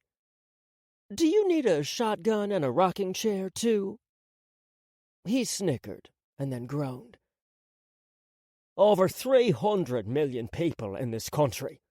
5 million in this damn city. And they pick each other." You don't pick who you love. You just love. That's why love was so maddening. Once you fell, there was no right or wrong. You just had to surrender to it. Don't go encouraging them until he could accept it. Okay. It was a crazy request, but what could I do? I loved him, and that's what he needed. So, I surrendered, knowing he loved Helen, that he'd learned to accept her choice. "Wyatt. Rose?" The scent filled my nose, and when I felt the warmth, I knew. Helen. She was next to me. I didn't know how many days had passed. I just knew the darkness. It was like being buried alive. Like they'd already put me in the coffin. It was dark and cold, and there was no room to move. They couldn't hear me, but I could hear them, sobbing, praying, yelling, apologizing. I'd been to so many funerals growing up that sometimes I couldn't help but wonder what mine would be like. I knew it would be a show. My Nana would send me out in style. I figured Ethan would give some carefully crafted speech, but still come off as if there was a stick up his ass. Donna wouldn't say a thing, and Helen. I never thought about what her reaction would be. But it didn't matter, because I was wrong. I was wrong about everything. It wasn't going to be some big send-off. It was going to be regret. Each time I heard them, I felt it, and heard it in their voices. Regret that we didn't do more, that we didn't act differently, that we never said what we were really feeling. And it hurt. The darkness didn't bother me. The coldness didn't bother me. They did. Their pain did, and the more they cried and begged, the more desperate I became to reach them. I thought when I heard Ethan's cries, I'd hit rock bottom, that I couldn't hurt any more than that, but obviously I knew nothing. But when Helen came, when I smelled the roses, and she screamed as if I were killing her when I heard her begin to hyperventilate, I panicked. I couldn't hear anything other than her struggling to breathe. Help! Please, help!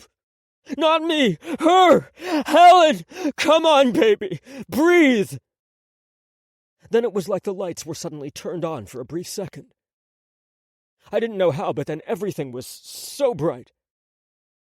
And when I looked, there he was, my ass of an older brother with red eyes and a stupid grin on his face. Helen! I tried to scream out to him, but my mouth wouldn't open.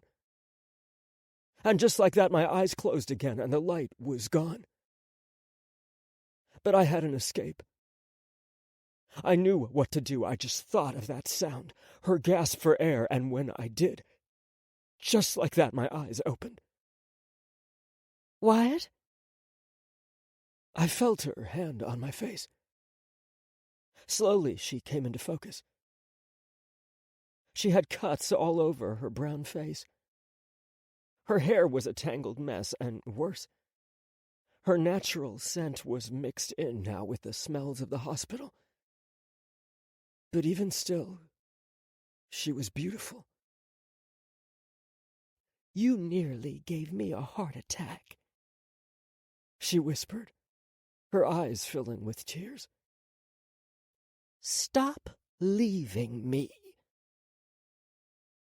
Blinking, it took all my strength to respond.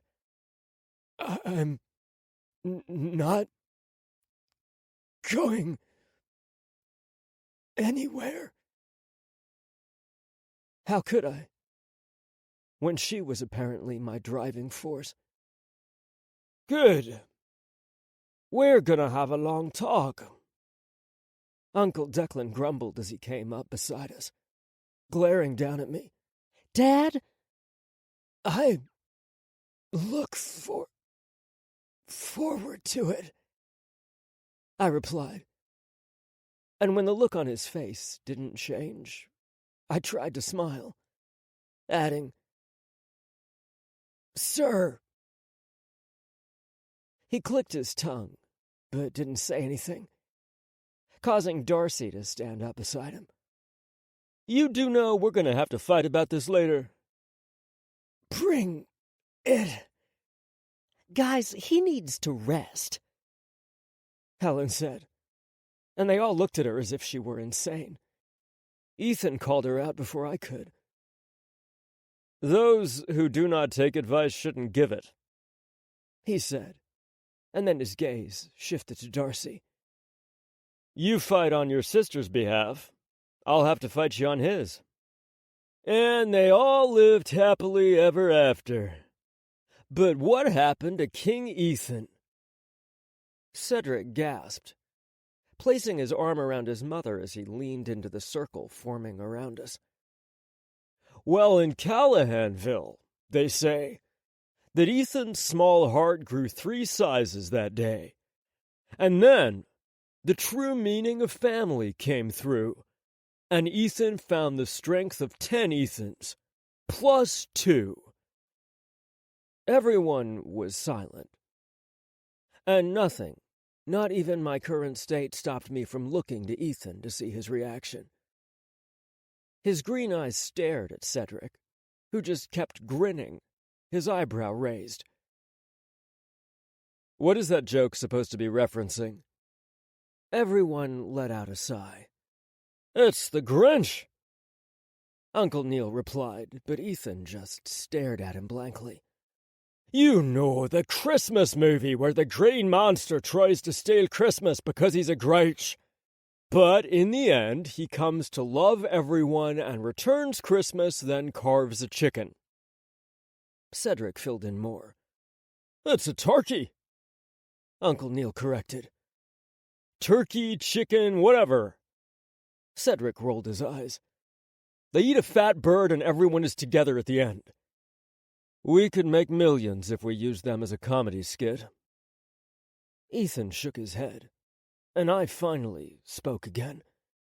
He's seen it. He's messing with you. He snickered at them both. But please, go on, tell us the whole story. I'll be Mr. Scrooge next.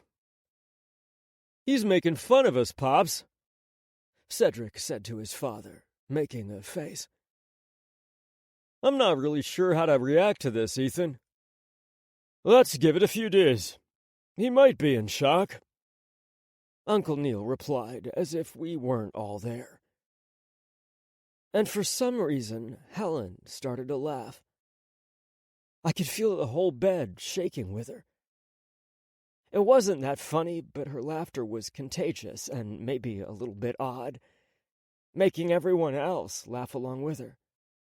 Everyone other than the Grinch, of course, though he did smile. Death tried to come for this family. For me. But apparently we Callahans weren't the dying type. As they talked, I glanced over to my grandmother, who held back tears, just watching us. Finally, her gaze fell on me. She smiled. I didn't. I just stared at her as her eyebrows frowned together. I tried to think of what to say, but I realized I had nothing to say to her. Instead, my eyes moved on to the other side. I looked up at him, and he paused, meeting my eyes. I knew he understood. So I pushed it to the back of my mind, focusing on her. She was the only thing that made sense to me anymore. Loving her had always saved me. Helen, thank you for kissing me. Epilogue. The truth does not change according to our ability to stomach it.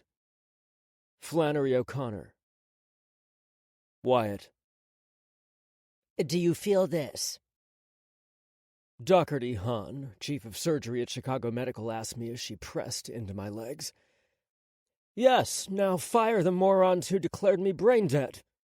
I snapped at her, glaring out the glass at the bloody idiots who apparently didn't have the balls to face me since I'd regained my speech and upper body movement. 3 weeks. 3 fucking weeks just to get to this point, and my legs still felt like damn logs. I knew the feeling would come back, but that didn't mean I couldn't be pissed at how long it was bloody taking.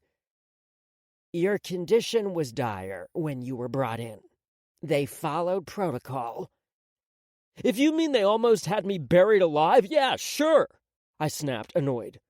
Not that I wasn't trapped and was in full control of myself, I was goddamn pissed. You wouldn't have been buried alive, she replied, shining the damn light in my eyes. You would have most likely gone into shock and then died of hypoxia. Looking away from her and toward the man beside me casually eating my damn applesauce, I asked, "Why is she still the chief of this hospital?" Ethan blinked like he hadn't been paying attention, needing to recall the question before answering.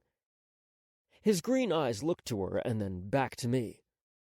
She gives us a discount. We own half the hospital. Doesn't mean we still don't pay, he replied, taking another spoonful into his mouth before flipping the page of his book. He couldn't be serious right now. You can take him home now, Mr. Callahan. She spoke directly to him. You're not saying that just because he's annoying, are you? She dared to giggle. Of course not. I take the health of my doctors very seriously.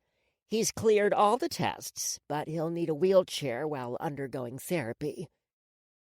Can you sedate him? He'll complain. You really want to fight with me today? I asked him, and he sighed while rising from the chair and tossing a wool coat to me. I grabbed it and put it on, and he wheeled the chair over to me. Luckily, he knew better than to help me and just held it as I dragged myself over. He bent down, putting my shoes in front of me, and I could feel myself getting annoyed as he put them on my feet. "Where's Helen?" Why? You'd prefer if she did this for you? He questioned, looking back at me. Yes, actually, I would. I thought you loved her.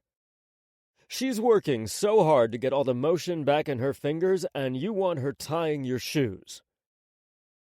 I closed my eyes, because I'd lost this battle, and I was an idiot. I'd forgotten for a second, too busy being annoyed with my own progress.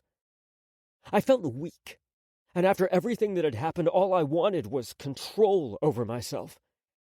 The medical part of my mind understood the very fact that I was functioning. That I had regained so much of my strength was a miracle. Most people never got any significant motor function back and spent the rest of their lives as a vegetable, communicating through their eyes. I should have been grateful for that I had so much of myself back already. But I was starting to realize it just wasn't in my nature. I wanted what I wanted, and when I didn't get it, no, I always got it. Thank you for not making this a big spectacle, I muttered as he wheeled me into the hallway. The nurses, doctors, the very few people on our floor. They were all gone, nowhere in sight, and I knew he did that for me. Don't thank me yet, he said when we reached the elevator, and I was a tad bit nervous, expecting something when the doors opened. But instead it was empty. Someone has trust issues. I rolled my eyes. Years of having you as an older brother, can you blame me? Shit, I didn't mean to say that. Years of having you as a little brother, can you blame me? He questioned back. And I couldn't help it, I smirked. So we bring out the worst in each other. Define the worst, he replied, pushing me forward when the doors opened at the private garage. There, in front of the doors, the only car in the whole garage, a 1969 black and chrome Lincoln Continental Mark III. Who died? I asked when he wheeled me around to the passenger side. Don't make fun of my car, he said seriously as I shifted myself into the front passenger seat. I'm not. It makes fun of itself. I tried not to laugh, and he just ignored me, putting the wheelchair into the long-ass trunk, which was one of the reasons it was such an iconic Mafia car. You might as well be telling the world I'm in the Mafia, I added when he got in. Put your seatbelt on, he said, strapping himself in and starting the engine. Yes, Dad. I rolled my eyes, clicking the buckle in place, but when I moved to speak again, he flipped me off. And again, I wasn't sure if I should laugh or check his mental stability. Who are you, and where has my brother gone? Nana and Helen planned you a welcome home party, he said, changing the subject. I noticed, and I was pissed because it worked. Another one? Jesus Christ, I groaned, leaning back in the leather seat.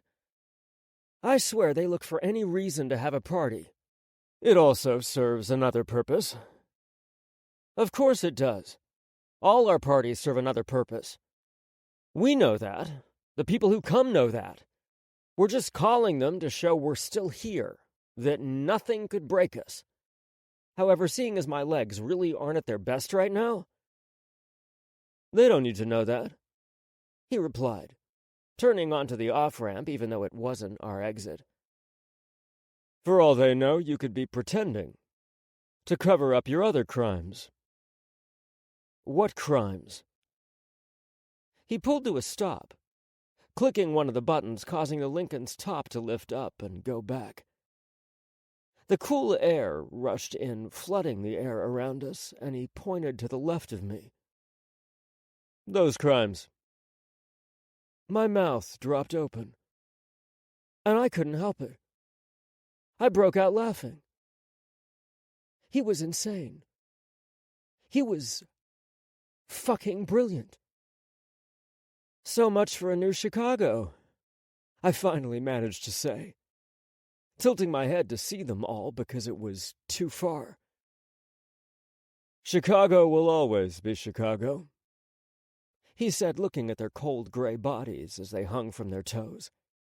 upside down and naked from the Chicago Skyway toll bridge, right under the words, "Welcome to Chicago," which whoever saw the bridge this morning would be greeted by the bodies of the mayor, the governor, the fire chief, and the good old police commissioner.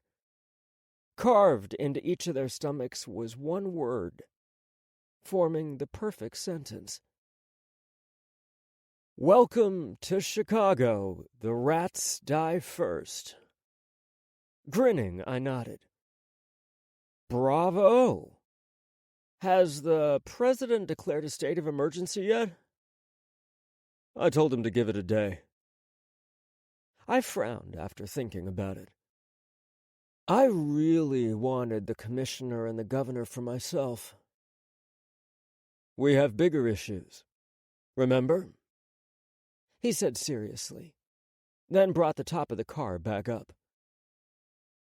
"So, before we deal with the South, do you want to confess whatever you haven't told me for the last 3 weeks?" I knew this moment was going to come, but I wasn't sure how to say it. "Now or never, brother." "You weren't the one who saved us, were you?" I said, looking from the rats to him, and he paused. "You didn't come for us. There was no way you could have known." "So who did?"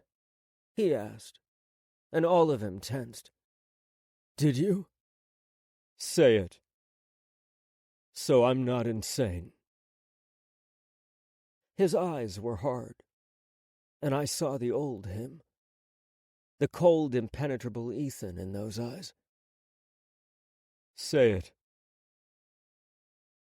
"They're alive." I whispered it at first and then repeated it. "Mom, Dad, they are alive." "They came to you?" he questioned, still unmoving. I nodded. I can still hear them. I thought I was going insane, but there they were, and Nana wasn't surprised. Did he say?" He cracked his jaw to the right as if he couldn't believe what he was going to say. "Don't leave your brother." We both said at the same time. My eyes widened as I stared at him. "When did they?" "Boston." He nodded, gripping the steering wheel. "I thought I was just dying, that my mind made them up to comfort me. But I felt a pinch in my arm, and before Ivy died, she asked me if I'd taken anything." "Your blood!" I nearly screamed, remembering. "I knew it! You should have bled out, but you didn't. And that medic kit, it was too prepared." "Helen swore she saw me save you both," Ethan whispered. "But I didn't. I had no idea.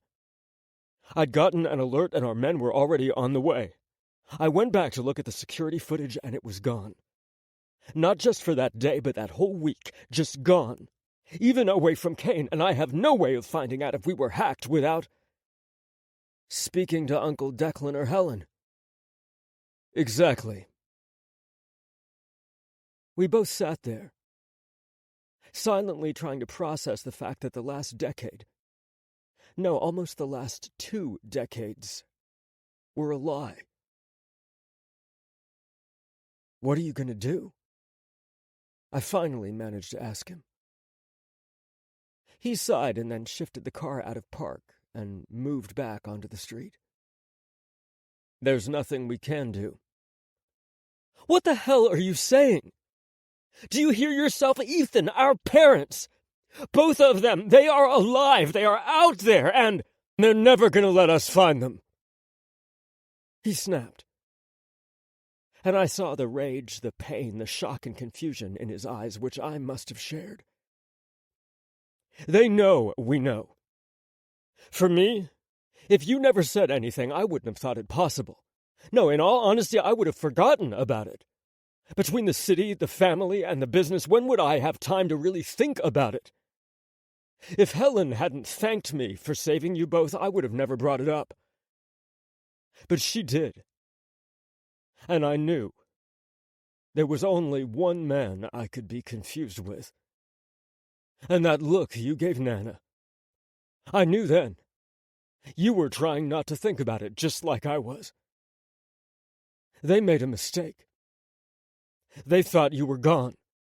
They came to say goodbye, but they must know now that you were awake all along, and that, if that is the case, you heard them. So we're just gonna pretend we don't know? The two most important people in our family's lives, my fucking life, weren't dead. They were somewhere in Chicago, and we're just supposed to forget? We should act with the knowledge that they can hear everything. That they can see everything. That they made themselves gods? Of course they fucking did. Who do you think I inherited my selfishness from, Mom or Dad? I'm guessing Mom. She went first. No way in hell Dad would have agreed to that. Oh, and he acted so fucking hurt. Bullshit! All of it was bullshit! I looked around the car and leaned into the speaker. Mom, Dad, if you're listening, please know from the bottom of my heart it is with the deepest sincerities that I say you're not worth the crack of your arse of boiled snow, and if I see I'ma bust your craniums in, you both kick my saturn at the DG8. Need a good kick up the arse. Are you done? He questioned. How he managed to be so calm is beyond me and fucking annoying. No, I'm not done, but go ahead, explain to me why I should be done. I want to see them, he confessed, throwing me off for a moment. But then what? They didn't go through all this trouble to come out of hiding. They aren't coming back to be in our lives. And if we chase them and find... What happens when we outlive them? Do we rebury them? Do we grieve all over again? No matter how badly he tried, he always showed how different he was from me. You're not supposed to be logical at this point, Ethan. You're their child, too. They hurt you, too. You should just be upset. You shouldn't think about what's next and just want to see them. Ask them why they did. They did it so they could do this, he said softly. I've gotten lucky so many times. Now I wonder what was by my own strength and what did they do? Either way, without them watching out for us, we'd be dead.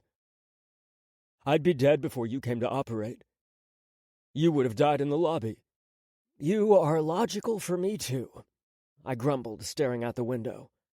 And I'll be pissed for us both, then. He chuckled, but it was cut off when his phone rang, connecting with the car's Bluetooth. Seeing the caller ID, we both shared a look before he answered.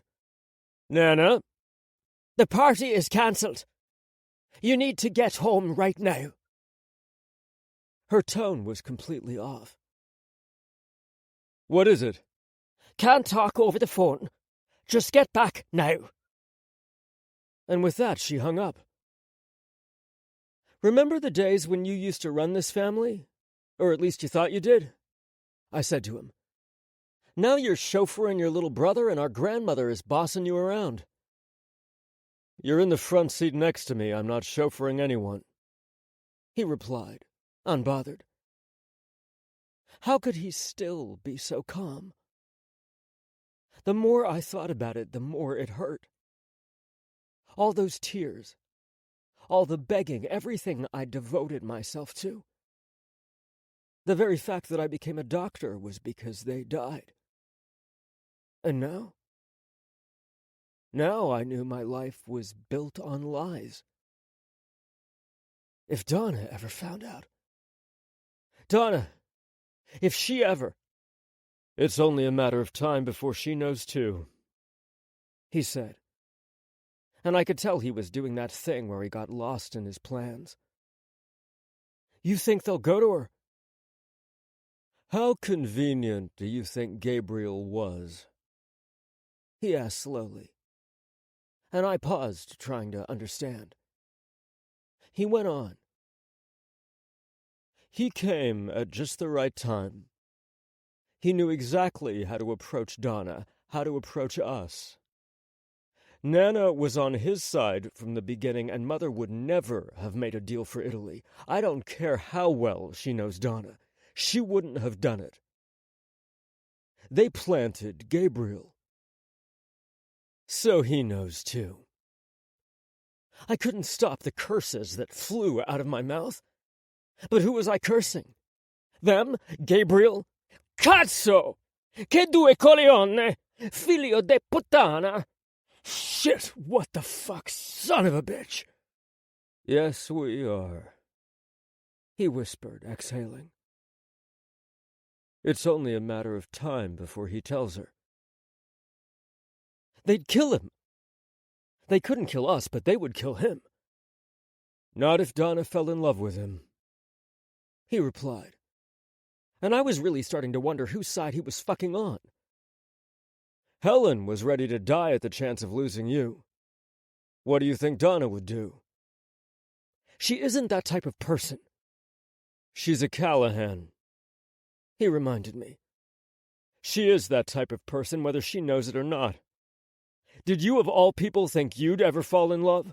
So in love that it's the sole reason you fight to live again. Helen wasn't the sole reason, I muttered, closing my eyes as I rested back. She was a big part of it, but she wasn't the only reason. Whatever the reason, let's not drag Donna into this, he said softly.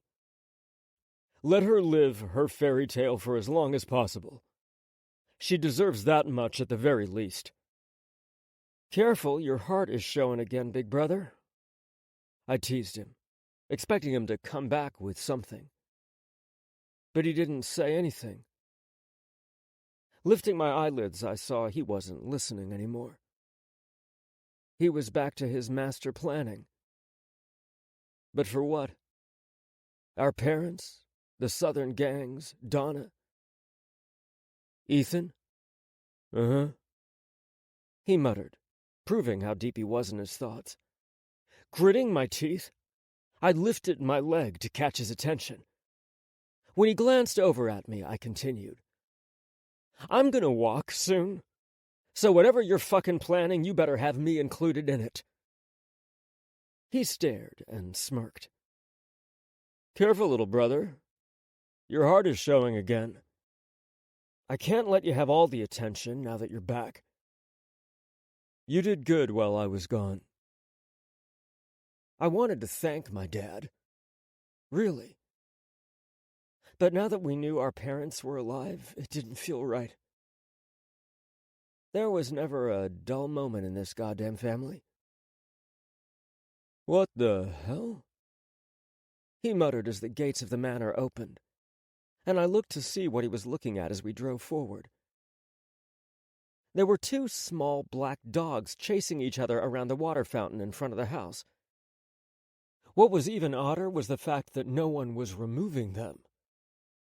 In the corner there was a custom-red 1953 Maserati A6 Berlinetta, and only one person in the world had it. Some old rich guy in southern Italy who refused to sell it. I knew because Ethan wanted that car years ago. Were you expecting a guest? I asked him. That was Mom's car, he replied, and pulled to a stop in front of the mansion. I looked back to the mansion, eyes wide. They wouldn't. He didn't wait. He opened the door before Monk could, and Grayson opened mine, his face covered in deep scars, the bruises only now starting to fade. He moved to get the wheelchair, but I shook my head, lifting my legs out myself. Despite the pain, there was no fucking way I was going to be wheeled around in front of them. Wyatt! I felt Helen's hand around my shoulder. Leaning on her, I kept walking into the foyer, following him toward the dining room where he stood at the doors. Once I was closer, I saw a white-haired, sun-tanned man wearing very expensive Italian shoes and sitting across from our grandmother. "Who the fuck is this?" I asked, annoyed. "Ethan? Wyatt?" Our grandmother said, nearly ready to break the glass in her hand in anger. Through clenched teeth, she said, "Meet Fiorello Orsini, a.k.a. the son of a bitch who drove me off the goddamn road, left me to die, caused me to lose my unborn daughter, and nearly your father." We were at war, as Italians and Irish. I served his grandfather and mother. I thought we let go of the past when our families merged, Evelyn. After all, what I took from you barely touched the surface of what Cedric took from me," Fiorello said. Grandma got up so quickly the chair nearly fell over, tossing her drink into his face. She shook with rage. "Till the day I die, I will never forgive you." She moved to march past Ethan and me, but when he spoke again, she stopped. "If that is the case, then I can't trust her with you. Shame. If Orlando was alive, hell, if his daughter was alive, they'd be happy with this news," he said, taking the napkin and dabbing at his face. "What news?" Ethan asked, only looking toward our grandmother, and she looked ready to smack the hell out of him as if he were the one keeping secrets for years. "Your daughter!" she hollered. "His what?" I gasped. Papa! We all turned as Uncle Declan walked down the stairs with a little girl. Maybe 4 years old, no older than 5. She had long curly brown hair and was dressed in a red peacoat, and she let go of his hand and ran straight toward Ethan's legs. I'd never seen Ethan so terrified and baffled in my whole life. He stared down as if some foreign creature were attacking him. "Ethan, meet your daughter, Giovanna Siena Orsini Callahan," Fiorello said. "Her mother and I just call her Gigi, though." I looked down to her and saw she had complete heterochromia. One of her eyes was a light brown and the other the same sharp green as Ethan's. She looked like him, only with tanner olive-toned skin. She grinned, totally amazed and lovingly at him, and spoke quickly. Mamma alla fine disse che potevo venire, ma il nonno disse che doveva cavalcare la dera perché era velenosa. Mommy finally said I could come, but Grandpapa said he had to get rid of the ivy because it was poisonous. When she spoke, we all turned to stare at Fiorello, who had a small but cruel grin on his face. In that moment, I knew we were all thinking the same thing. He killed Ivy.